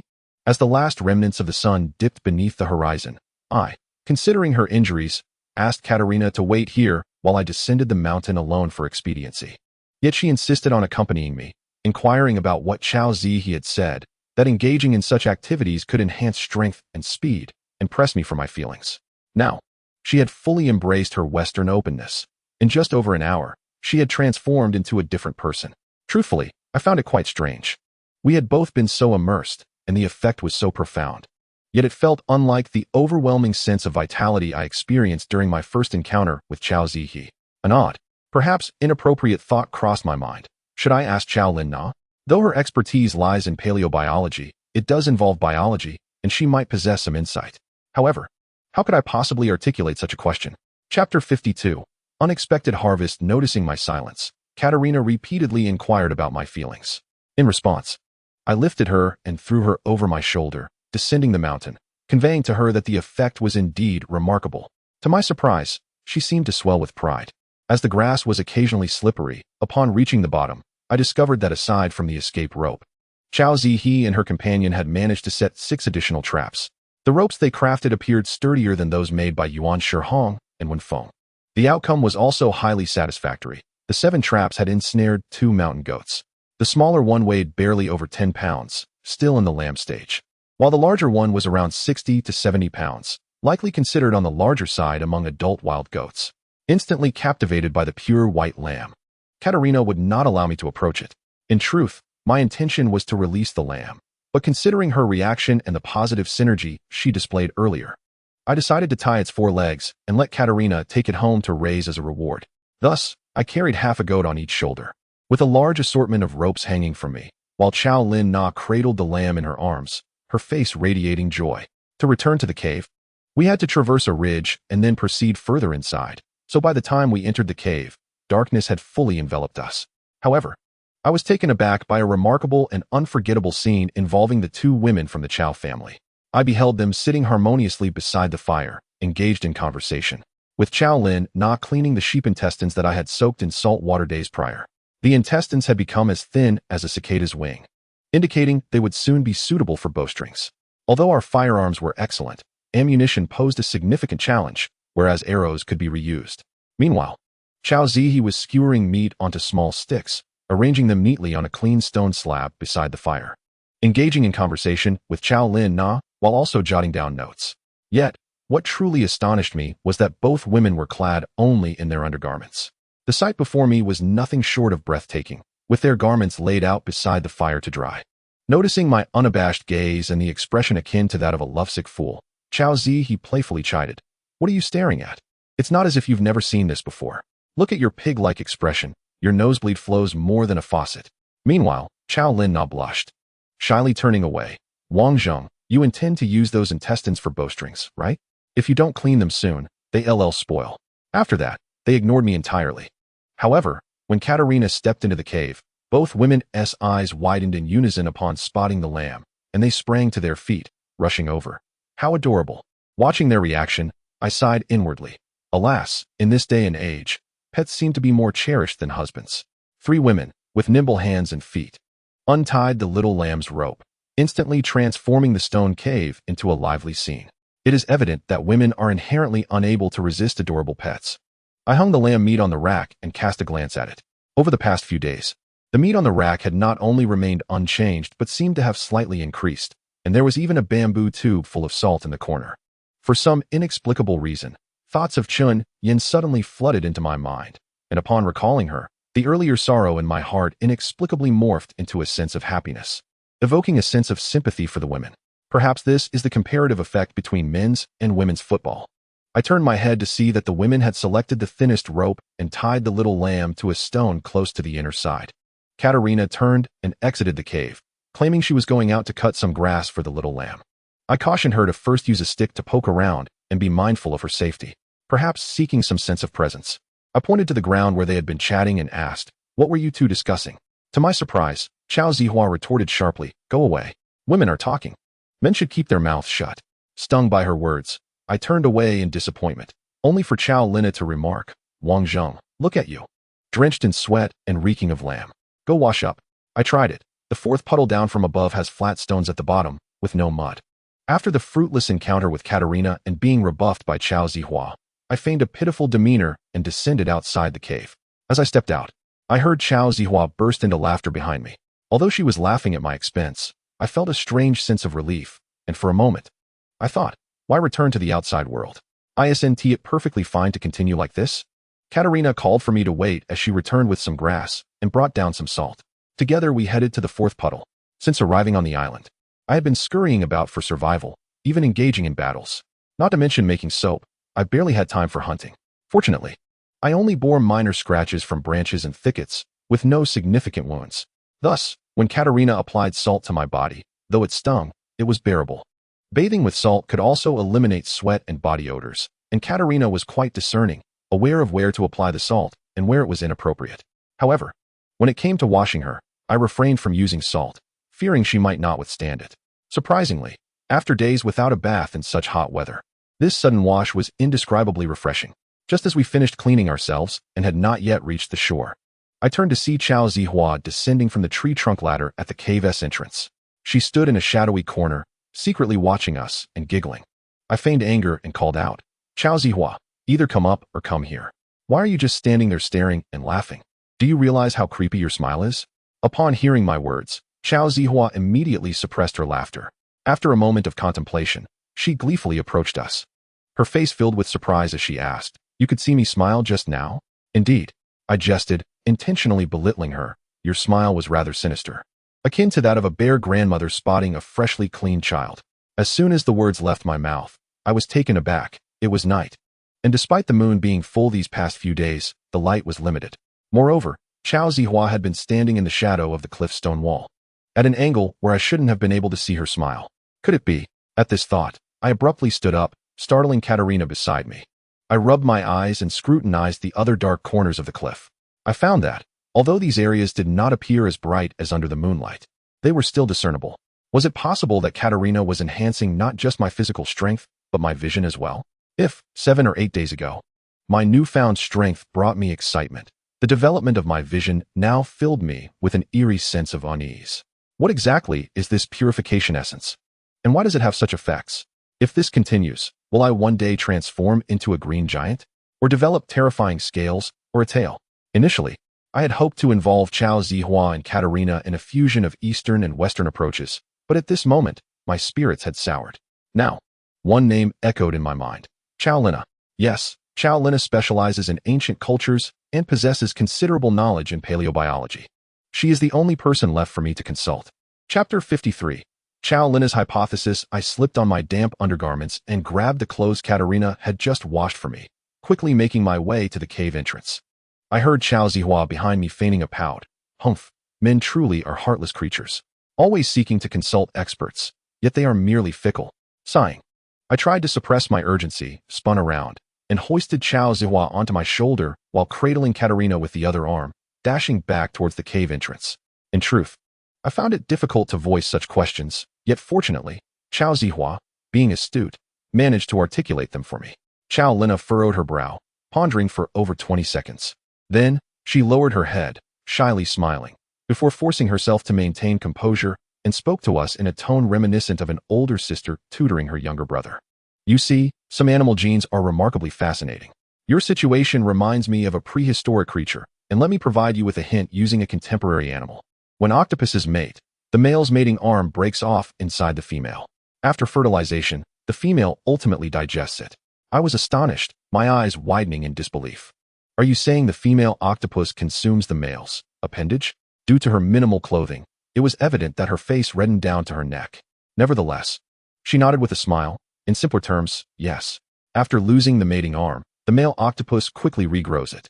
Katerina, intrigued, chimed in, "Just like a gecko's tail, right?" Chao Lina glanced at Katerina before calmly continuing, "More or less, but octopuses are different. What I want to convey pertains to their ancestors. In prehistoric times, there existed a type of octopus that, after losing its mating arm during copulation, would regrow an even more powerful arm, and its entire body would also grow faster. So, each time it mated, it essentially upgraded its own body." Chao Zihua's eyes widened in astonishment. "Exactly, the principle is akin to that," Chao Lina affirmed. "However, that species of octopus eventually went extinct for reasons unknown. Currently, the regenerative abilities we observe in octopuses are merely a diluted version of their ancestors. To this day, only fossils of that prehistoric octopus have been discovered, with no living specimens found. The purification essence you mentioned likely encompasses or imitates genes akin to these. However, when such genes are transformed into purification essence or introduced into the human body, will they yield new functions, or will the original functions degrade? Might they induce other unforeseen mutations? This remains a mystery to me. Of course, I am merely speculating. I believe, Wang Zhong, that based on your current performance, the genes within you are unknown to me, yet the potential of these genes may require repeated exploration before they can be fully realized. It is not akin to the portrayals in foreign films where an individual instantly transforms into a superhuman upon receiving a specific gene, achieving peak condition immediately. Naturally, all of this is mere conjecture, and I do not dare to assert anything definitively. I find her perspective to be quite reasonable. Take my situation, for instance. Even some formidable experts in the real world could potentially overpower me. Thus, I internally caution myself against overestimating my strength, as encountering a true expert might lead to my downfall. As for whether I can become stronger in the future, that remains uncertain to me. Additionally, another layer of concern has emerged within me. While KTLN fumbled about my body, she inquired, does this imply that Wang Zheng's enhanced stamina, increased speed, and improved vision today are all mutations triggered by that incident? And will there be other alterations in his body in the future? At present, no one can ascertain that. COLN nodded, while COZH extracted a minuscule chip smaller than a fingernail and softly murmured, no wonder Professor SHN told me that the essence is only applicable to men. It is ineffective for women. However, my apprehension has morphed into an unrealistic sense of despair and anxiety, conjuring various cinematic scenarios. I lamented, wondering what sort of monster I might become. Even if I were to gain strength, I ultimately wish to remain human. If transforming into a monster were inevitable, to a certain degree, I would genuinely prefer to end my life. Observing their astonished expressions, I added, do not look at me like that. I am just an ordinary human, the kind that could be lost in a crowd. COLN, as if to console and encourage me simultaneously, firmly looped her arm around my neck and stated, rest assured, human genes are inherently remarkable, and the willpower of humanity is exceedingly strong. Even if you possess the genes of other species, perhaps you can master them rather than be mastered by them. Wang Zheng, I believe your willpower surpasses that of others. Because we are your concerns, we are your obsessions. You do not live solely for yourself. She then shifted her tone to a lighter one, adding, moreover, our WHO-11 is not as radical or extreme as certain countries. Thus, I trust our WHO-11 scientists will not transform humanity into monsters. Although I acknowledge her words, the deep-seated fears within me continue to significantly affect my state of mind. Regardless, contemplating further is futile. I concluded such errant thoughts. I refrained from inquiring about the chip with COZH, as certain questions would only place her in a difficult position. Instead, I elaborated on everything I encountered after my departure, including my experiences with the second group of crash survivors. Previously, I would have undoubtedly embellished my tales with bravado, but perhaps due to COLN's knowledge or my own psychological state, I found myself forgetting to boast. COLN provided additional insights, particularly regarding the content depicted in the mural and the discrepancy in the flow of time between this land and the outside world. KTLN expressed disbelief. How could this be possible? If all of this is true, my goodness. Does that mean nearly half a year has passed in the outside world? COZH furrowed her brow, expressing profound dismay. The critical issue is that the possibility of our return is indeed minuscule. Consider this, in the bay beyond the eastern mountains, hundreds of ships that have gone missing over the centuries float. Moreover, the time flow in this place is nearly 10 times slower than that of the outside world. If any search and rescue teams had been here or anyone had returned from this island, this place would undoubtedly have become a topic of widespread discussion in the outside world. Yet, in truth, before we arrived here, did any of you hear of such a location? I had contemplated this aspect previously, but upon COZH's commentary, I added, not only that, but even if we could return, should the time taken be excessive, the outside world might no longer resemble the one we once knew. COZH glanced at the other two women, then sighed deeply, casting aside her reservations as she held the chip firmly, declaring, no, Wang Zheng. We must find a way. As she spoke, she turned the chip over to reveal the letters ESSE, articulating each letter distinctly, because I know this chip contains the formula for the purification essence. Professor SHN informed me that the formula had been destroyed. Yet how it ended up in the hands of the islanders remains a mystery to me. However, I am certain that it indeed contains the formula.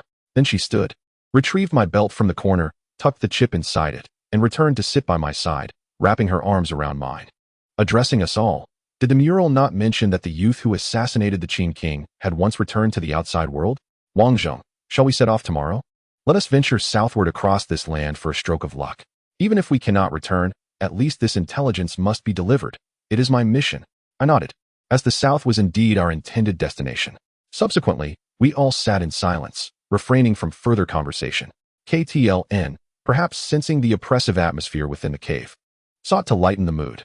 Suddenly, she drew her Nepali knife, grinning mischievously at the two CO sisters, exclaiming, if we were to chop Wang Zheng up, do you think he would grow a new limb? Thus, we engaged in playful banter, the atmosphere becoming lively once more. Little did we anticipate the calamity that would unfold later that night. Chapter 54, A Minor Earthquake? As I endured the relentless torment from the women, feeling the fiery sting throughout my body, the ambience in the cave gradually regained its vibrancy. Even during mealtime, the women remained exuberant, relishing meat skewers and sipping on wild vegetable soup, all while expressing how exhilarating the previous bout had been, yearning for such activities to occur regularly. Listening to such inhumane remarks, I discreetly shrugged them off in my mind. With no spare clothing available to lay on the hay for sleep, we spent the evening roasting jerky for our impending relocation while conversing. We shared some jokes, though most were limited to verbal and visual humor. To my surprise, the usually composed Coozh exhibited a surprisingly spirited sense of humor. As I observed the exuberant Chao Zihua, I felt compelled to impart a heartfelt remark. You have always projected an image of maturity and composure. I never imagined that you possessed such a lively side. Meanwhile, Chao Lina, perhaps due to the lingering tension between us, remained steadfast in her two unyielding boundaries, unwilling to disclose anything publicly. Just as Chao Zihua mentioned the patriarchal clan, Chao Lina abruptly stood up, adjusting her drying clothes, and interjected, "Oh, our garments are already dry." After saying this, she removed her clothes from the stick but did not intentionally turn away from the cave's entrance. Instead, she simply turned her back to me and donned her undergarments. Consequently, Chao Zihua also took off her clothes, but both women wore hollow outer garments, and since Katrin's attire was still damp, the three of us, all of acceptable physique, sat on stones as makeshift seats. In an effort to ease the awkwardness, I casually crossed my legs and engaged them in conversation about our plans for tomorrow's relocation, discussing what items we needed to carry and what could be discarded.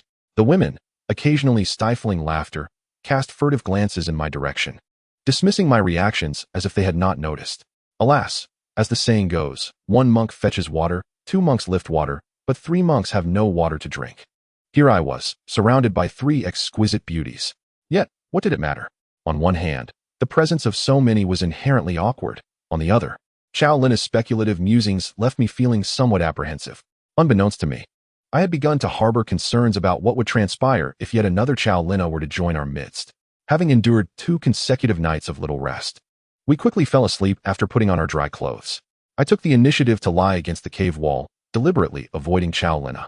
This was not an act of feigned innocence, but rather a genuine unease at the thought of mutations. However, in the latter half of the night, we were abruptly awakened by the raucous bleating of a lamb. With bleary eyes, I made my way to the lamb's corner. Its stubbornness had been evident earlier in the night, but now I noticed that some grass had already been nibbled. The women had also awakened, as the lamb began to graze. Initially, they had been somewhat excited, yet the lamb's antics intensified. Just as we assumed it was simply shy and needed comforting, the ground suddenly trembled twice. In an instant, we fell silent, exchanging wide-eyed glances. An earthquake? No wonder the lamb was distressed. Just as I was about to finish my thought, the ground shook again, this time more violently, prompting Katrin to scream. None of us dared to lie back down. Sitting by the fire proved to be an arduous wait. After about 30 minutes, with no further tremors, the women suggested we return to sleep. I glanced at the lamb in the corner, noting it had also ceased its fussing. I then mimicked Wei Xiaobao's gesture, wrapping my arms around the shoulders of the three women. Wives, let us sleep. This was merely a minor interlude. I had initially intended to let it pass without further ado. My imagination had conjured a scenario where we were stranded on a deserted island, devoid of possessions. However, the reality of packing revealed a plethora of items, both numerous and varied. The women had prepared some jerky the previous night. I still had half of the wild boar and goat meat from before my last departure, complemented by the sizable portion from yesterday's goat, totaling several dozen pounds. I securely tied them with rope, repurposing one of the yellow jujube woods originally intended for bow making as a carrying yoke. As for the bamboo tubes, I had intended to discard them, but Chao Lina insisted on collecting most of them, stringing them together with 2 ropes, claiming they were my labor of love. When she said this, I perceived a complex emotion in her gaze. Chao Lina had planned to use another piece of yellow jujube wood to carry the bamboo tubes, but Katrin took one of the bundles and slung it over her shoulder. They even salvaged the dismantled plastic boxes, declaring they could serve as bathtubs in the future, and packed the emergency medical kit, remaining ropes, sheep intestines, and the disassembled pull rod inside. The knives were already distributed, with each woman possessing one, and the 2 Linas shared the burden of the remaining items. Although Chao Zihua's rib injury had begun to heal over the past 2 weeks, I still hesitated to let her carry weight. She instead took up a fire axe while leading the lamb. I hoisted the yoke, attaching the gun to one end, and we made our way along the canyon to the seaside, then southward along the shore.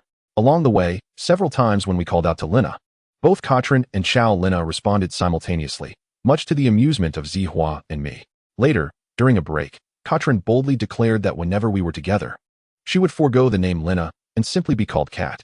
If anyone referred to Lena, she resolutely would not respond, eliciting laughter from the three of us. Reflecting on it, her sacrifice was indeed commendable and noble. On several occasions, I discreetly inquired of Xiao Zihua why she seemed so different now compared to a few days ago. She gazed at me with warmth and gentleness, responding, "Because our relationship has evolved. Even if I were to return to my previous environment, I would still exhibit that same maturity and competence.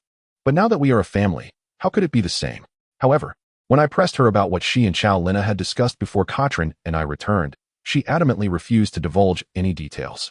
She merely insisted that I must not neglect Xiao Lena, cautioning me that Lena had shared much with her, and if I were to lose her, I would surely regret it deeply. I had heard that on the night of their escape, much like Jessica and her spouse, more than 10 individuals had fled. I had initially assumed we might encounter 1 or 2 along the way. However, to my surprise, we did not meet any other survivors nor experience any extraordinary events. The only notable difference was the remarkable tranquility of the sea today. Moreover, the wildlife appeared more active. Previously, passing these canyon mouths and mountain edges, we had not seen them, yet today we spotted them several times. Upon our return to the campsite beneath the towering ridge, it was already late afternoon, and I was taken aback to find only Xiaowan there. Chapter 55. Reunion with Xiaowan. As we approached the campsite beneath the massive ridge, I spotted Xiaowan seated in the shade. Clearly, her vision had not initially recognized us. She stood up, peering in our direction while moving toward the edge of the woods. However, as she drew closer, her pace slowed, and a smile broke across her face as she altered her course toward us. We had set out with relative ease, carrying our belongings, but now we were all drenched in sweat and fatigued. I merely greeted her briefly and continued toward the large tree, which was not far off. Xiaowan intended to take some items from the women, but they were well aware of her injuries. Instead, it was Xiao Lena who extended her hand to assist her, guiding her back beneath the great tree. At present, Xiaowan had not developed a fever, which brought a sense of relief to both me and Xiao Lena. Before we even reached the fire pit, I had already spotted a spread-out garment on the ground, which held dozens of wild fruits in various sizes and colors. Among them were several wild kiwis, which, at this time of year, should not yet be fully ripe, yet they lay within the fabric nonetheless. The two Lena relinquished their burdens, each taking a piece of the meat I had been carrying. Xiao Zai and Xiao Wan exchanged pleasantries and settled down in the shade of the tree.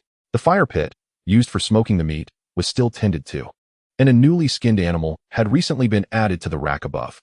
It appeared to weigh at least 10 pounds of pure meat, though with the skin removed. Its identity was unrecognizable. Once I had hung the meat, my foremost task was to take the two Lena with me to the edge of the woods, where we selected a spot abundant with lush grass.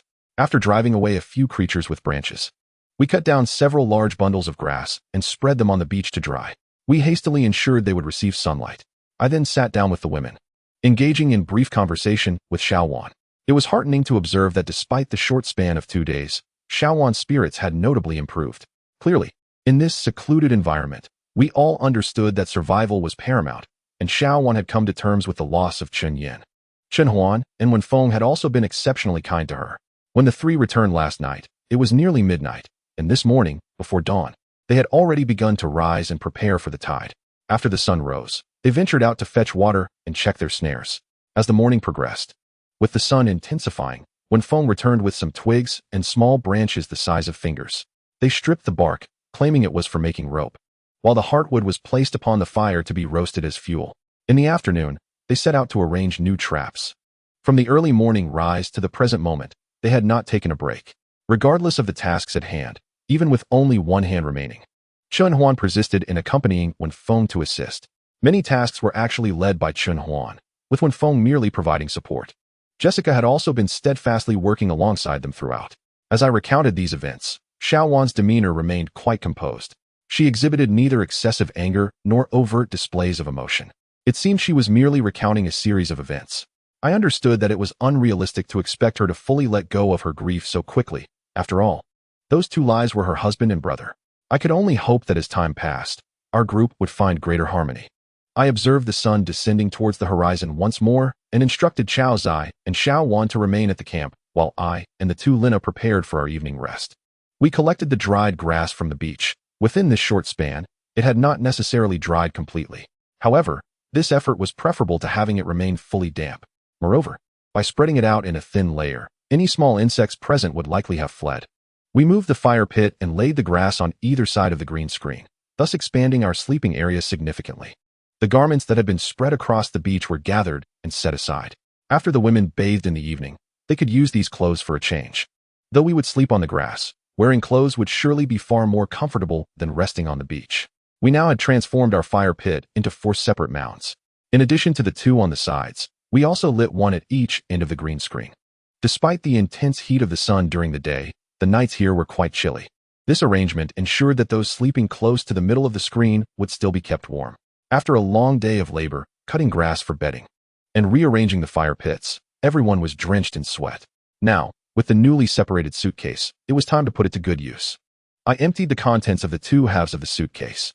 I handed the fully loaded 98K rifle to a few of the women, instructing them to take the halves of the plastic suitcase to a relatively lower area near the well for bathing. As long as they used bamboo tubes to draw water into the suitcase and refrained from returning the used water to the well, it would not affect our drinking supply. With 4 of them present, they could alternate between bathing and keeping watch. Chao Lina accepted the rifle and lifted one half of the suitcase, quietly inquiring about my plans. Without a moment's hesitation, I replied, "What is there for a strong man like me to fear? I can manage alone." "All right," Chao Lina responded with a smile. Though her tone remained calm and gentle, in the fleeting moment she turned away, I distinctly perceived the complexity of emotions reflected in her eyes, reminiscent of that morning. Xiao Wan glanced at Chao Zai's retreating figure, then looked back at me, a knowing smile gracing her face before she turned to follow. Chao Zai then regarded the departing figures of Chao Lina and Xiao Wan, casting a helpless glance my way. Grasping my hand, she hesitated before saying, "Brother Wang, if you continue like this, Chao Lina may feel like an outsider." With that, she and Carter took their half of the suitcase and a few bamboo tubes and followed suit. I shook my head in resignation while holding the machete. There is a saying that a graceful lady deserves a gentleman's affection, and Chao Lina was certainly a prime example. Moreover, through our time together, an unspoken understanding had blossomed between us, a connection that could be likened to a harmonious meeting of hearts. Thus, it was only natural for me to harbor desires for her. I am not one to remain untouched by such feelings. Yet, I feared that should I ever lose my rationality, I might inadvertently harm those I strive to protect. A turmoil of anxiety and disappointment brewed within me, leaving me in a state of distress. Seeking solace, I made my way to the beach, hoping to scavenge for food, only to discover that today's shoreline appeared as pristine as a polished visage. Had all the creatures decided to gather elsewhere today? Chapter 56. The eve of transformation, I arrived at the beach with the intent of searching for sustenance. In our current predicament, foraging for food was akin to earning money in the outside world. Every little bit counted. However, I was met with disappointment as the beach was cleaner than ever, devoid of even the smallest fish or shrimp that had once been easily spotted along the water's edge. I scoured nearly a kilometer to the south, but not a single shellfish or clam was in sight.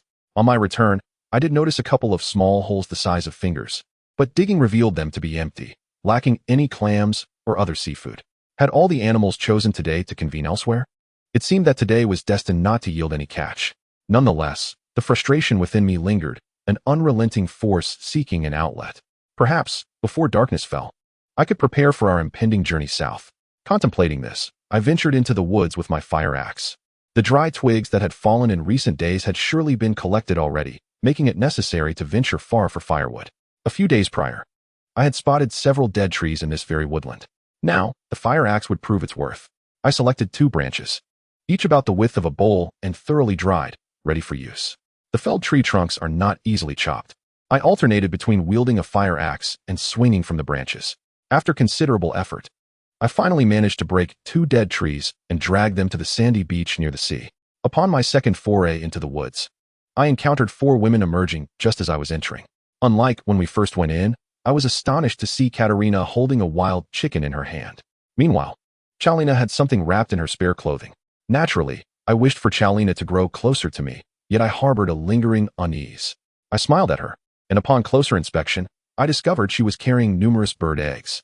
Observing my drenched appearance, she kindly inquired, The commotion in the forest was you chopping wood, wasn't it? You should take a break. Chunhuan and Jessica are currently washing. As she spoke, I noticed Chao Zihua emerging from the thicket with a long, slender bamboo pole. They found 2 branches at the edge of the woods and propped the bamboo pole up to dry their clothes. Seeing you return with such a bounty, I surmise it must be Wenfeng and the others who just emerged from the canyon and crossed paths with you. I had no ulterior motives in saying this. But Chaolina blushed slightly, anxiously explaining, I was on lookout inside and saw Wenfeng and the others from a distance, so I called out to them. Her explanation elicited a chuckle from me, reminiscent of the night I had reassured Chao Zihua about not being intimate. I then said, you all go ahead and finish drying the clothes and prepare dinner. I just chopped 2 dead trees and need to venture back into the woods to drag out another. She initially intended to assist me, but I chuckled in response, you need not lend a hand with physical labor. I am no ordinary person. While speaking, I flexed my biceps to demonstrate my strength. She smiled slightly, carrying the bird eggs towards the large tree. However, as she turned to smile at me, I noticed her eyes appeared somewhat red. I surmised that, given her intelligence, she could undoubtedly sense my concerns. Her priorities did not seem to hinge on that particular matter. Perhaps my unintentional demeanor had indeed caused her some discomfort. I clasped the lower end of the dead tree with both hands and, stepping backward, dragged it out of the woods with brute force. This dragging inevitably damaged the ground beneath, necessitating a detour around a resting tree. I maneuvered from the right side, between the large tree and the burial site of Xiao Chuang and Yuan Shihong, making my way to the beach. Just as I exited the woods, I turned to see Chaolina standing under the large tree. She approached me with a rope, followed closely by Cater and Chao Zihua. They arrived by my side. And only then did Chaolina notice Chao Zihua trailing behind. She said to Chao Zihua, Sister Zihua, you have an injury to your ribs, do not exert yourself. This was the first time I heard Chaolina refer to the younger Chao Zihua as sister, and she seemed to articulate it deliberately. All right, Chao Zihua replied, casting a meaningful glance my way. She had gathered a large handful of wild vegetables at the forest's edge and turned back towards the large tree where Xiao Wan was. Chaolina searched through the section of the dead tree I was dragging, found a sizable fork, and wrapped the rope around a branch without tying a knot, merely pulling the other end back. Then, holding both ends of the rope, she exerted herself to help drag it to the same location. Cater also came to the other side of the trunk, assisting in accordance with Chaolina's actions. I immediately felt the weight of the tree lighten considerably as we dragged it to the beach. Upon glancing back, the marks left on the ground formed a massive semicircle. The 3 of us exchanged smiles. Cater's eyes sparkled with admiration and contentment, while Chaolina's gaze was imbued with determination. I used the fire axe to sever the trunk, while Chaolina carefully unfastened the sword at my waist, using the edge near the hilt to chop off smaller branches. I occasionally reminded them not to exert themselves too much, lest they become drenched in sweat again. By the time Wenfeng and the others returned, the sky had nearly darkened completely.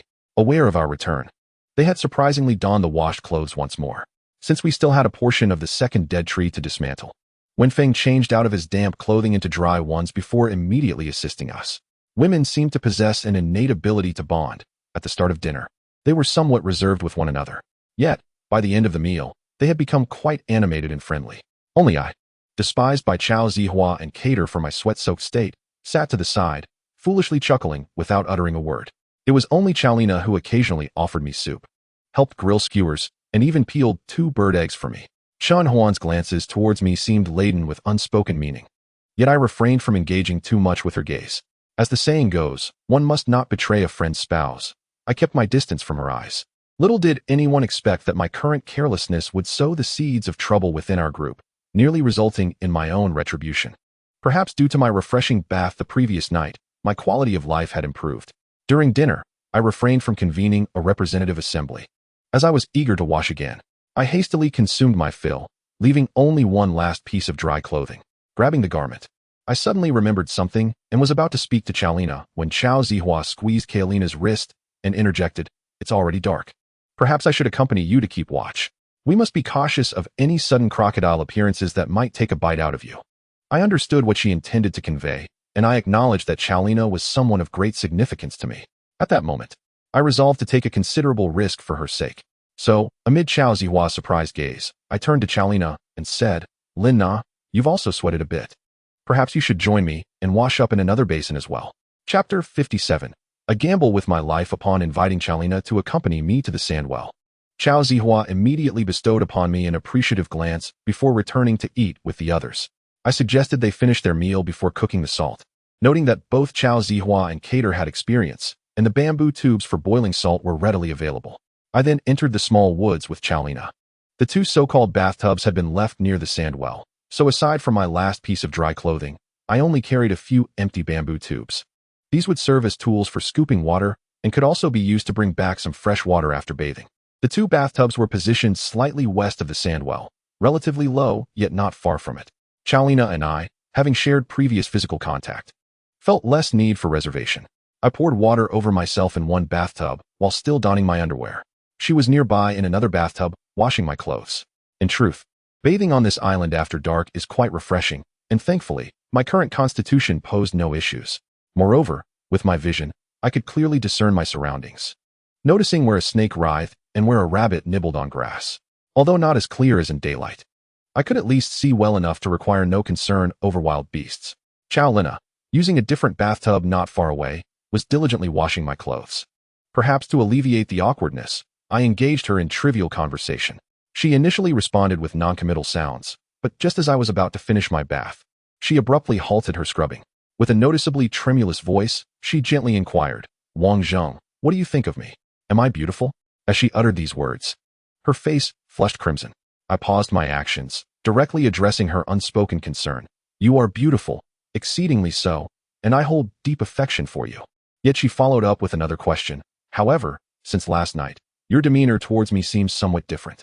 Wang Zheng, given our time together, I can surmise a few possibilities. But I still wish to hear it from you directly. Is it because you harbor psychological shadows regarding the evolution serum? Or is it due to Zihe and Kate, leaving no room for a third woman? Or perhaps, is it my age that troubles you? Wang Zheng, I simply want you to articulate your feelings. If you do not feel the same, I am capable of surviving on my own." I understood the importance of timely communication. Yet my ineptitude in expression left me struggling to articulate my true concerns.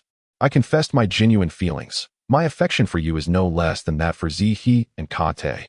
Under certain circumstances, I would even be willing to sacrifice my life for your survival." I was astonished by the audacity of my words, yet I continued. "However, Lina, I indeed harbor trepidation towards the evolution serum.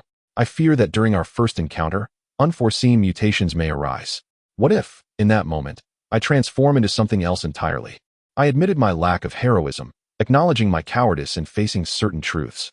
Nonetheless, I would willingly lay down my life to protect those dear to me, believing that most men share this sentiment. Yet, I feared that in the moment of mutation, I might lose my rationality and become unable to safeguard those I love, potentially endangering them due to mere carnal desires. Naturally, the person I wish to protect includes you, should you consent. I added. Chaolina stepped closer, her face now even redder than before. She halted my words, using the freshly laundered clothing to pat away the droplets of water from my skin. With utmost seriousness, she said, "Wang Zheng, what if we do not reach that moment? Would you still wish for me to be by your side?" "Absolutely," I declared. "As long as you choose to remain with me, to be my person, and genuinely regard me as your most important one, then even if nothing transpires between us, you will still be my person. I would willingly risk my life to protect you," I affirmed with conviction. She smiled in satisfaction. "Wang Zheng, what I wish to convey to you encompasses 2 points. First, a relationship thrives on mutual feelings, where you are willing to devote your life to me, and I, in turn, am willing to dedicate my life to you." As she spoke, she lifted her gaze and embraced my neck, leaning in for a kiss. I had considered the worst possible outcomes before arriving, so I cast aside my reservations and embraced her. She, however, calmly unfastened her garments, and gazing at her pristine form, my masculine vigor surged forth. Yet, in the next instant, she halted me, suppressing her emotions as she said, "This is the second point I wish to share, Wang Zheng. If you have psychological reservations, we can engage in anything except that moment. Everything." As she spoke, her small hands clenched with excitement. "And if you truly cannot endure it, there are Zihe and Kate, who have already been established as safe for you, are they not?" I was rendered speechless, unable to fathom the depths of her sacrifice. I realized that she was willing to endure, merely for the sake of being together. In that moment, I felt an overwhelming wave of selfishness wash over me. As I acknowledged my own selfishness, it felt as though a monumental shift occurred within me. The fear I once felt towards the evolution serum dissipated entirely. Without hesitation, I assisted Chaolina, lifting her knee. Our lips hovered closely. "Lina, I have been selfish. How could I allow you to endure a lifetime of grievance due to my unfounded fears and assumptions? I contemplated taking a gamble, but asked, what if I truly mutated and lost my reason? She had lost her physical balance, clinging tightly to my neck, her flushed face radiating warmth against my side. She whispered in my ear, her voice soft yet resolute, I am not afraid. I will gamble with you. If we win, this life will not be in vain. If we lose, we can simply change our names and live anew.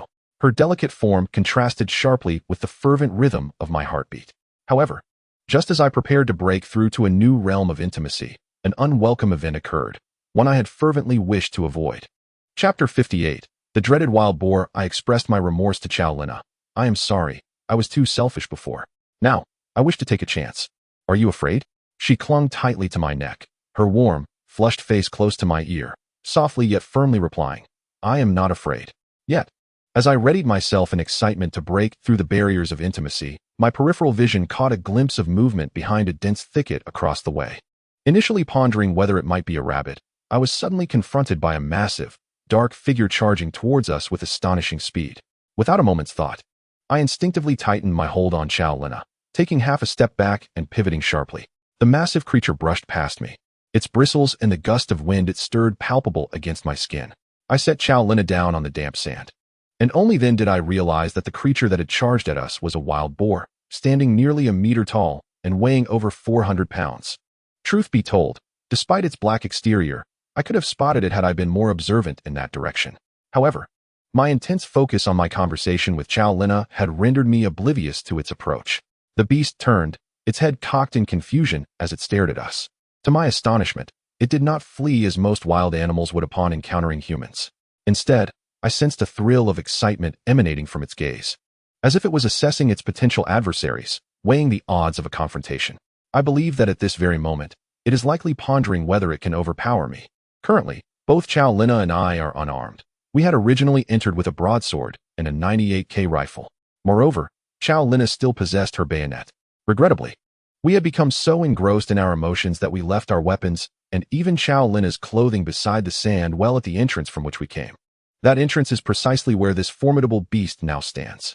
I positioned Chow Lina protectively behind my right side and extended my left hand, continuously taunting the wild boar before me. Simultaneously, I began to shift to my left, and indeed, the wild boar subtly adjusted its gaze and body direction in response to my movements. Its posture suggested that it could charge at any moment. Although my stamina and speed had increased significantly, I was acutely aware that a direct collision with such a large wild boar would likely send me flying. My only hope lay in flanking it. As I contemplated my strategy, the wild boar unexpectedly charged at me without warning. Fortunately, my vision had improved considerably, and the moonlight provided a significant enhancement, allowing me to discern its every subtle movement. Just as it approached me, I swiftly darted to the right, evading its frontal assault while simultaneously grasping its ear and pulling forcefully. The boar let out a piercing shriek as it surged forward, and I found myself propelled a few steps ahead while it was spun around in an arc before crashing to the ground. Run! I shouted to Chow Lina as I was being dragged forward by the wild boar. She swiftly darted toward the location of our weapons. After falling, the boar appeared enraged, scrambling to its feet and pawing the ground with its front hooves before charging again. To my dismay, this time it shamelessly targeted Chow Lina, who had just picked up the rifle and had yet to chamber a round. Even though Chow Lina typically maintained a calm demeanor, her face turned pale with fear. In a moment of urgency, I bent down, pushing against the boar's shoulder with my left hand and its midsection with my right, using my legs to propel myself and force it sideways 3 meters away. Yet, the boar's momentum only diminished. It did not cease its advance. As it curved toward Chow Lina, I acted quickly, reaching under it with both hands, threading my left arm through its front legs and emerging from the other side, securing its narrow chest with my arms while my right hand grasped its belly. I positioned my right leg firmly against the boar as I exerted all my strength, lifting the 400-pound creature off the ground. This maneuver had been an instinctive reaction born of desperation rather than careful consideration. However, once I had lifted the boar, I realized that by a stroke of fortune, this was indeed the most effective solution. The boar's neck rested against my left shoulder, rendering it unable to bite or push against me, and with all 4 legs suspended, its strength was rendered futile. Moreover, it had not trained in Taekwondo. Thus it could not deliver a sidekick to me. Of course, the sole drawback of this approach was that it could not be sustained for long. It is akin to being able to lift a 100-pound woman who cooperates with you. but lifting a 100-pound beast, with its thrashing and raw strength, could prove to be a challenge lasting mere seconds. Just over 10 days ago, I had been capable of carrying over 200 pounds of wood back and forth, and I believe my strength had only increased since then. Nevertheless, the wild boar's struggles were immensely powerful. Just as I felt my grip faltering, a crisp sound of a gun bolt being pulled back pierced the air, accompanied by Chow Lina's urgent voice calling, "Wang Zheng, turn around." I quickly pivoted towards her. Bang! A deafening gunshot rang out as Chow Lina stood directly opposite me, aiming the 98K rifle at a close distance and firing at the boar's ear. As I distinctly felt the boar's head jerk towards my left arm, I could no longer maintain my grip, and it fell to the ground, still writhing in its death throes. The bear Chow Lina, still holding the 98K, directed the muzzle towards my left arm. The boar did not immediately succumb. It continued to struggle and kick wildly. I hurriedly seized its hind leg and dragged it away from the sandwell. When I finally returned to Chow Lina's side, I noticed that the boar lay just a few meters behind us, its back legs twitching feebly. I took her by the shoulders, concerned, and examined her closely. Fortunately, aside from a small cut on the outer side of her right leg, likely from the grass as she had maneuvered to grab her weapon, and a reddened patch on her right shoulder from the rifle's recoil, she appeared unharmed. Remarkably, not a drop of boar's blood had splattered on her. She, however, was visibly shaken and quickly dropped the rifle to check if I had sustained any injuries from the boar's charge. When she noticed a reddened abrasion on the front of my left thigh, I recalled that the boar must have scratched me during its frantic thrashing. The scent of blood and the wild odor of the boar would likely be difficult to wash away. I pondered how we would manage to carry this enormous creature back. While I engaged in a brief cleansing of myself, I reminded Chow Lina, after the gunshot, "Wen Feng and Z, he will likely come to our aid. You should put your clothes back on." I observed that Chow Lina seemed to be a woman who blushed easily. Merely asking her to dress caused her to flush crimson as she promptly complied. Since my own clothes had been soaked by her washing, I was left with only one dry garment. Thus, I donned my underwear and tied the dry clothing around my waist for modesty. Using the shirt she had wrung out, I shielded my head and shoulders, summoning all my strength to lift the wild boar. Though it was heavy, my spirits soared as I shared this moment with Chow Lina. Even without the final push, my heart radiated warmth and joy. Chow Lina mirrored my sentiments, her face reflecting both concern and shyness, adorned with a gentle smile. Chow Lina gathered the broadsword, bayonet, and 98K, as well as my trousers. The 2 half suitcases were left behind. Chapter 59. Divergence. I did not take the time to clean the wild boar on the spot, as I deemed it more efficient to shoulder the burden rather than have everyone expend their energy running back and forth. However, the boar's weight was overwhelming, and I could distinctly feel my ribs straining under the immense pressure whenever I bent down. Fortunately, my vision was sharp. Otherwise, even a mere brush against a small vine could result in a fall that might leave me incapacitated, crushed under the massive wild boar. Fortunately, having traversed less than a quarter of the distance, we encountered the familiar faces of Chow Zai, Wen Feng, Carter, and Jessica, who had arrived in response to the gunshots. Carter held a charred wooden stick, which appeared to have extinguished during his hasty flight, with only a few embers remaining. Upon seeing the wild boar I was carrying, they instantly comprehended the significance of the gunfire. Chow Zai's immediate reaction was one of concern as she anxiously inquired about our well-being and whether we had sustained any injuries. Carter promptly discarded the wood and extended his hands to assist in supporting the boar's hind legs, while Jessica quickly joined in to help. Wen Feng swiftly handed his firearm to Chow Zai and offered his shoulder to aid in lifting the boar's head. With their assistance, the burden felt significantly lighter. Along the way, we encountered several rabbits and goats, and I even caught sight of a python as thick as a thigh lurking in the nearby underbrush. It was indeed a rarity to witness such wildlife in the woods adjacent to the beach. Moreover, Chow Zai astonished me further by mentioning that, while they were coming to our aid, they had spotted 6 or 7 goats of various sizes at the entrance of a nearby gorge. In that moment, I reflected upon the animals I had seen throughout the day, alongside the collective disappearance of marine life and the aggressive behavior of the wild boar I was carrying. Given the myriad signs observed today, I was acutely aware that remaining in this area was no longer tenable. Yet, the immense weight of the boar was suffocating me, and I thought to myself that since we were about to leave, it would be unwise to voice my discomfort. Despite the assistance from my companions, the wild boar weighed over 400 pounds, and by the time we reached the campsite, we were all breathless from exhaustion. The wooden frame over the fire pit could scarcely bear the weight of the boar. I instructed Wen Feng to take the machete and procure a larger log from the woods to serve as a beam. Meanwhile, Xiaowan voluntarily returned the Nepalese knife to me to tend to the boar lying on the ground. Carter and Jessica made their way back to the shore to resume their task of boiling seawater for salt.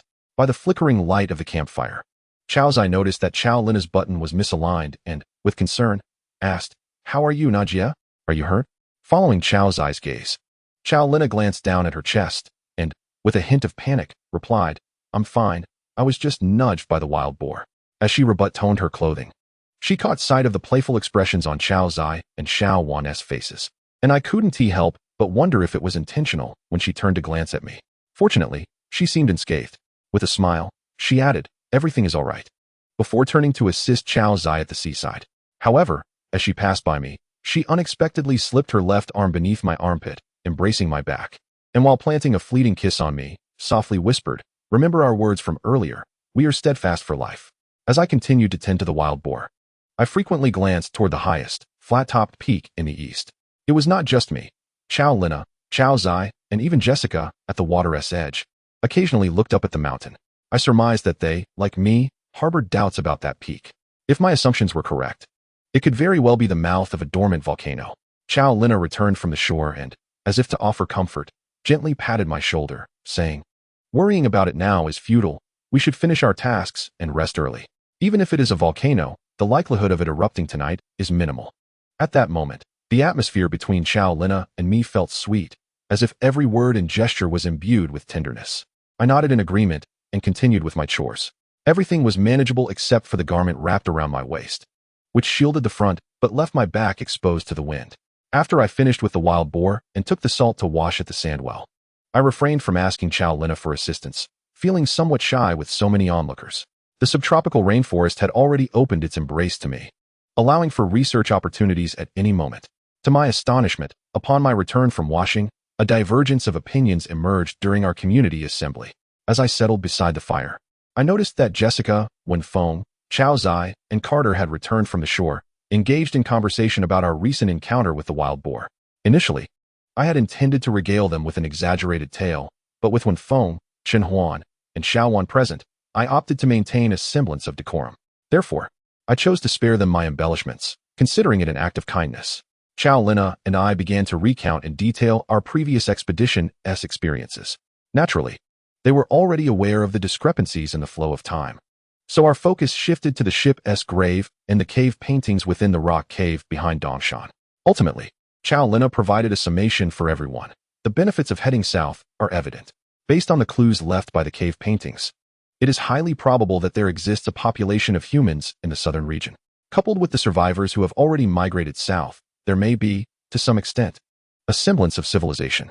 From a conservative standpoint, our journey southward could lead us to that civilization. In the long run, larger populations tend to favor reproduction and the survival of future generations. If we dare to think boldly, it is even conceivable that we might discover a passage connecting this land to the outside world, allowing us to reunite with friends, family, and loved ones. Just as Chow Lina concluded her compelling discourse, and even I was moved, Xiao Wan was the first to raise her hand. "Wang Zhang, I don't wish to leave just yet. I want to stay and spend more time with my brother and Shihong." As I grappled with her unexpected declaration, Wenfeng looked at me with a tinge of guilt and said, "Brother Wang Zhang, we, the four of us, have already discussed this. We do not wish to proceed south. Wan Jia wants to stay with her family, and Huan and I want to remain as well. This way, we can look after Wan Jia, and Huan can occasionally visit Yanzi. Jessica, too, wants to stay with us." As Wenfeng spoke the last sentence, casting a glance at Jessica beside him, the 33-year-old Jessica extended her hand to entwine with Wenfeng's arm. Chapter 60, Diverging Paths, Part 1.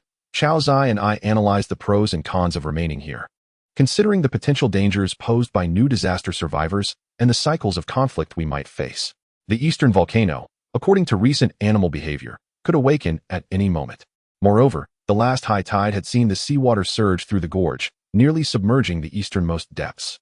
Nevertheless, Xiao Wan and Wenfeng remained steadfast in their resolve. Jessica, having communicated with Chow Lina in English and grasped the content of our conversation, acknowledged the dangers posed by the volcano nearing eruption. However, she still concurred with the decision of the other three to stay, asserting that even if the volcano exhibited signs of unrest, it did not guarantee an imminent eruption. Some volcanoes remained dormant for centuries after showing signs of activity, and even if an eruption occurred, it did not spell certain doom. I promptly intervened to halt Xiao Zai and the others from further discussion, recognizing that since their minds were made up, additional dialogue would be fruitless. I glanced at Wenfeng, who appeared completely obedient to Chen Huan.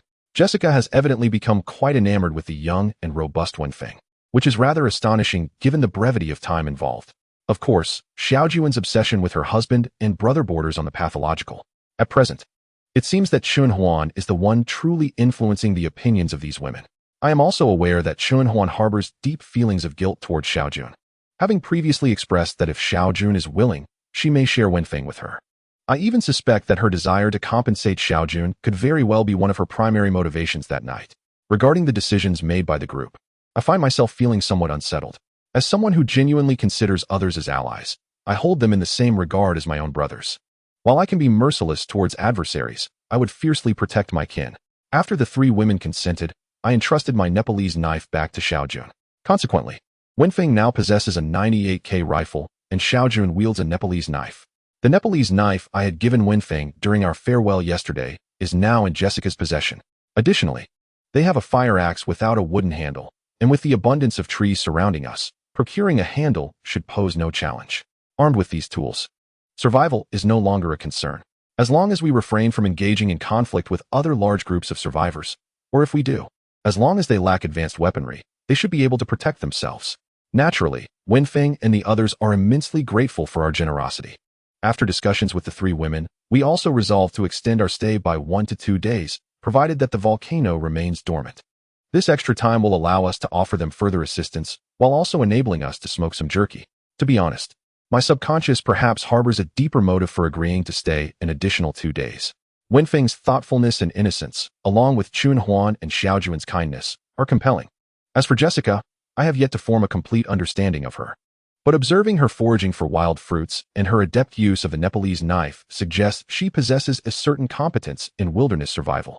Beyond Xiao Jun and Chen Huan's obsessive attachment to their deceased loved ones, I find these individuals quite admirable. Thus, deep within my heart, I find myself hoping that the volcano erupts in the next 2 days, perhaps solidifying their resolve to head south. Regarding our need to stay an additional 2 days to smoke the meat, Wenfeng and the others agree it is reasonable, acknowledging that most of the game was hunted by us.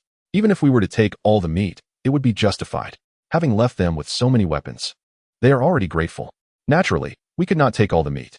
Thus, starting the following day, Chao Zihua and Carter focused on boiling seawater for salt, during which they could also smoke the meat. I felt a pang of sympathy for them, not wanting them to suffer too much under the sun. I fashioned a makeshift shelter out of a few wooden sticks driven into the sand, topped with branches adorned with lush leaves, providing them with a temporary shade. This shelter offers some reprieve from the sun, though it is inadequate for rain. However, Chao Lina mysteriously mentioned she had something more important to attend to, which piqued my curiosity. I also discussed with Jessica and Wenfeng that if they truly intended to stay here for an extended period, my recommendation was to relocate to the cave where Lin Chong and his group had previously resided. The campsite below is too close to sea level and entirely exposed, making it unsuitable for long-term habitation. Jessica wholeheartedly agreed with this assessment. Although Wenfeng typically consults Chen Huan before making decisions, he took the lead on this matter. We traversed 2 small ridges adjacent to the great mountain side until we reached a narrow path along a cliff, ascending to approximately 2/3 the height of the massive ridge. At the southern bend, if one looks closely, traces of a fire pit can still be seen, presumably remnants of the flames witnessed by Wu Jianren and his companions. I surmise that Lin Chong may have lit the fire there, perhaps in anticipation of aiding any stragglers escaping Yang Shoshi's group. At this moment, Wenfeng and Jessica stood atop the height, gazing down at the landscape with a blend of astonishment and delight. As for the water source, I believe that this elevation still maintains a significant drop from the ridge above. Searching the side slopes may well yield a water source. We arrived at the cave where Lin Chong and his companions had once taken refuge, connected by 2 chambers. The ground was strewn with dry grass and the remnants of a messy wooden framework. I recalled that they had stored considerable provisions, which are now conspicuously absent. It is clear that no one has inhabited this place for some time. As for Lin Chong's companions, they likely either departed or were captured by Qiao Taoxiang and her group.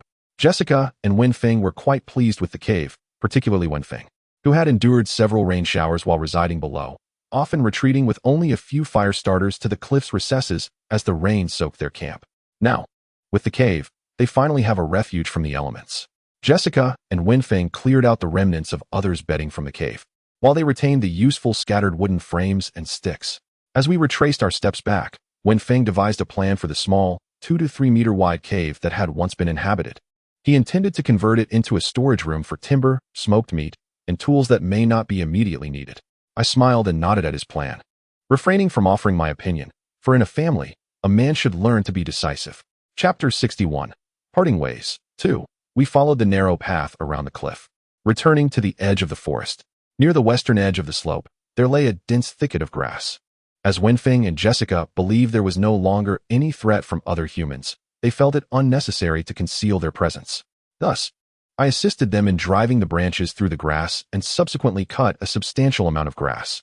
The quantity we gathered this time likely exceeded the amount needed for 8 people to sleep on from the previous night by 2 or 3 times. According to Wenfeng and Jessica's reasoning, since they had decided to reside in the cave long-term, the bedding should be as thick as possible for comfort and warmth. Being at the forest's edge, the grass was not completely shaded by the canopy, so we laid out the cut grass to dry, leaving it for the time being.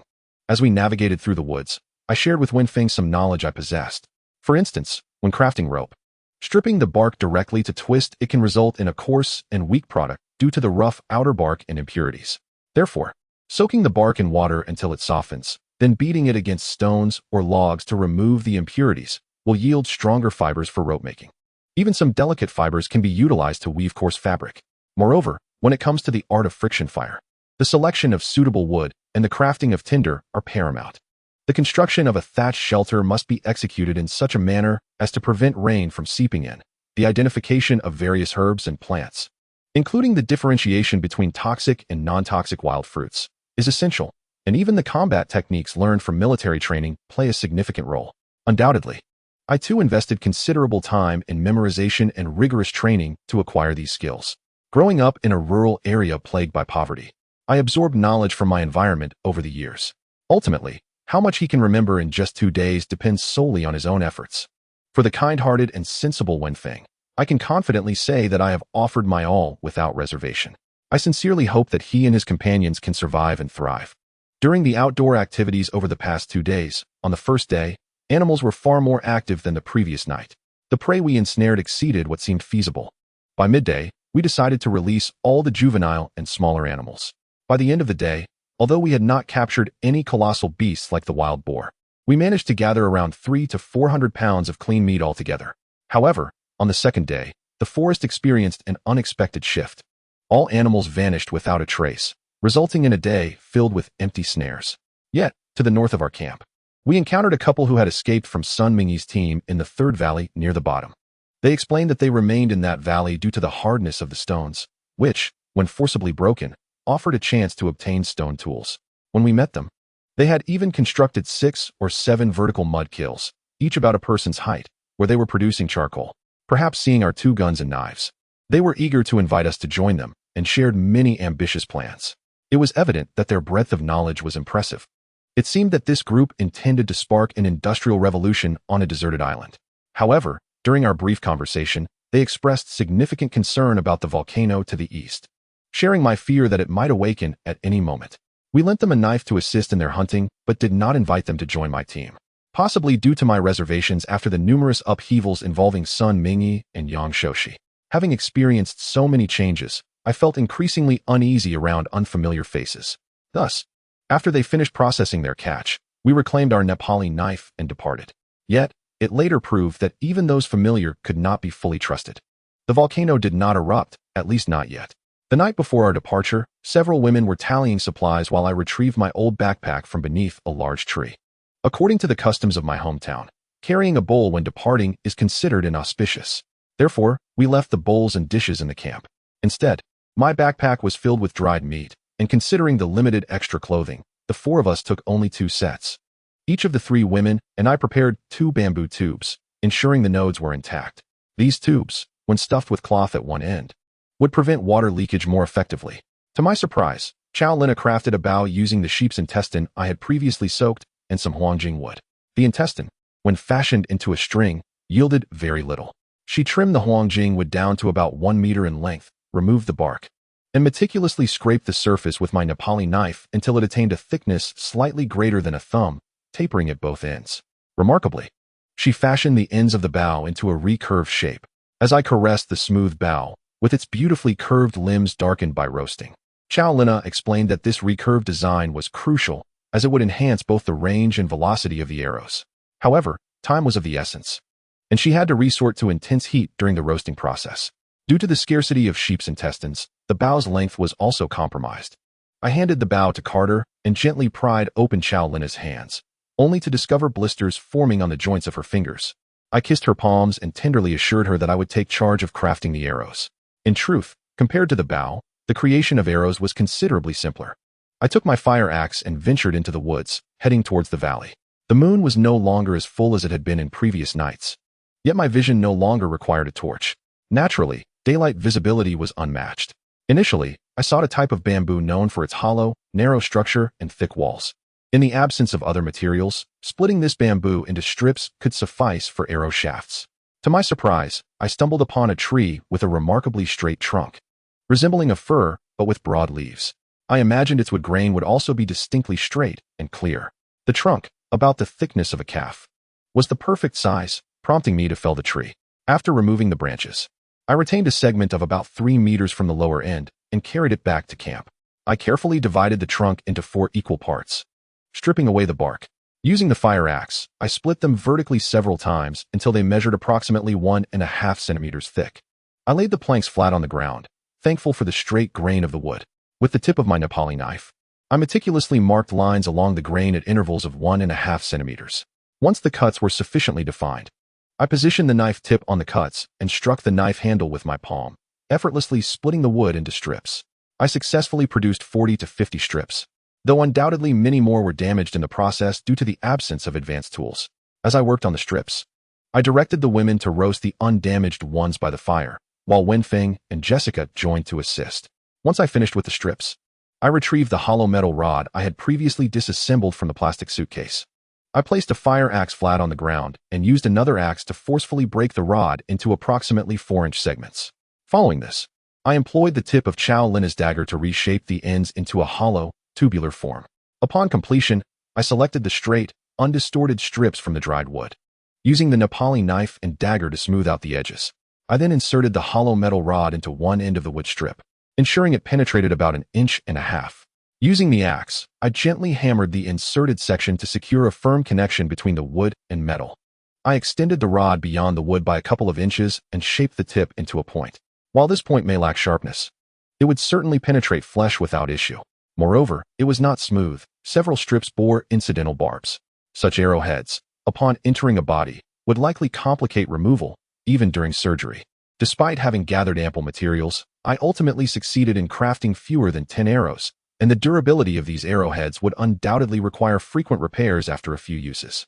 However, since the arrows can be reused, 10 of them can last for quite a while. Everything was prepared, and I cast a worried glance at Wenfeng and the others before turning my gaze back to the flat-topped mountain in the east. 2 days ago, perhaps deep down I hoped it would awaken, but now I sincerely wished it would never awaken.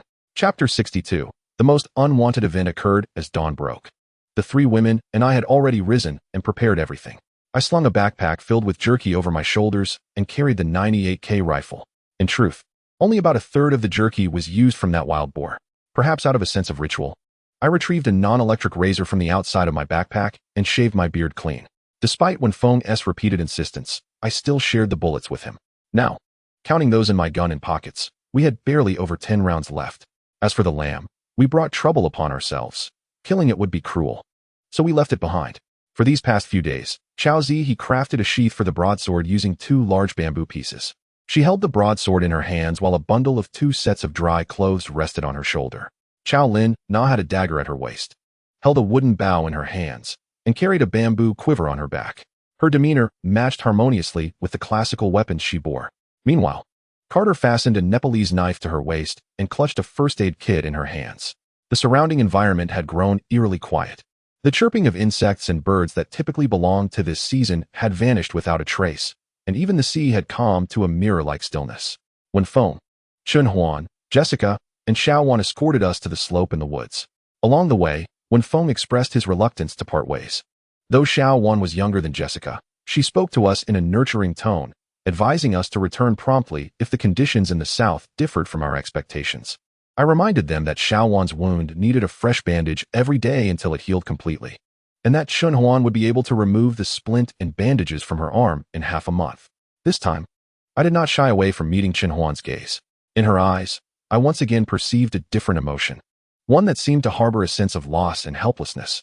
Yet, for some reason, there was no feeling of reluctance typical of parting among friends. I also cautioned Wenfeng and the others that the dwindling animal population, the tranquil sea, and the absence of all insect and bird sounds were certainly ominous signs. Therefore, we should relocate as soon as possible. The grass had already dried for nearly 2 days, and moving to the stone cave would be preferable to staying below. Thus, in a silence that bordered on the uncanny, we began our ascent up the mountain.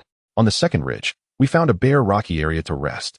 In such a place, the base of the nearby mountains was completely obscured, but the numerous ridges to the north were already lower than us. Gazing at the silent ridges and gorges, the haunting stillness made our emotions inexplicably tense. After hastily sipping some water, Chaozi suggested we should rest less and set off quickly. I shared this sentiment, and perhaps to break the awkwardness, we began to discuss potential scenarios we might encounter as we ascended. However, these conversations were treated lightly, lacking rigorous thought, as we engaged in whimsical banter. Climbing the mountain while conversing left us breathless, and confronted with the stunning beauty of our companions, my masculinity once again shone through as I took turns carrying them upwards. By the time we finally reached the ridge, we were all panting heavily. The 3 women, viewing it as a first milestone victory, cheered, leapt, and embraced me while gazing southward at the now unobstructed mountain range. The women's actions were commendable. It lifted their spirits and helped the entire group shake off the gloom brought on by the oppressive silence. However, just as Carter leaped onto me and I twirled her around, she suddenly tapped my shoulder, signaling me to stop, pointing at the dust swirling in the air.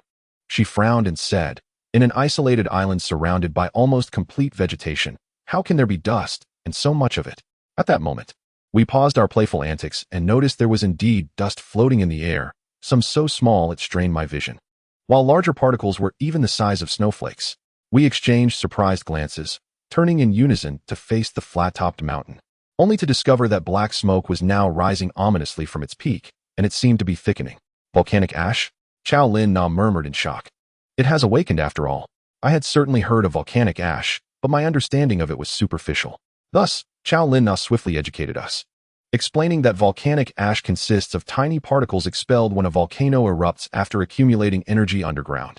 These fine particles can be inhaled directly into the lungs and pose significant harm to the human body. Moreover, during an eruption, volcanic ash can travel at astonishing speeds, reaching up to 400 kilometers per hour. With a serious expression, she tugged at my clothing, stating, "Wang Zheng, we must find shelter." Just then, before Chao Lin Na could finish her warning, a thunderous roar erupted from the east. We quickly turned to follow the sound, witnessing a massive, fiery red boulder trailing a long plume of black smoke as it soared away from the peak of the flat-topped mountain, hurtling towards the southern mountain range. Then came the rumbling. The continuous thunderous sounds made the ground tremble, and in the northern woods, perhaps the last few remaining birds took flight in panic. From the peak of the flat-topped mountain, it seemed as if a black avalanche had occurred, and terrifying black volcanic ash rapidly cascaded down the slope, completely obscuring the sky. One after another, fiery red rocks, trailing black smoke, were ejected from the summit of the flat-topped mountain in all directions.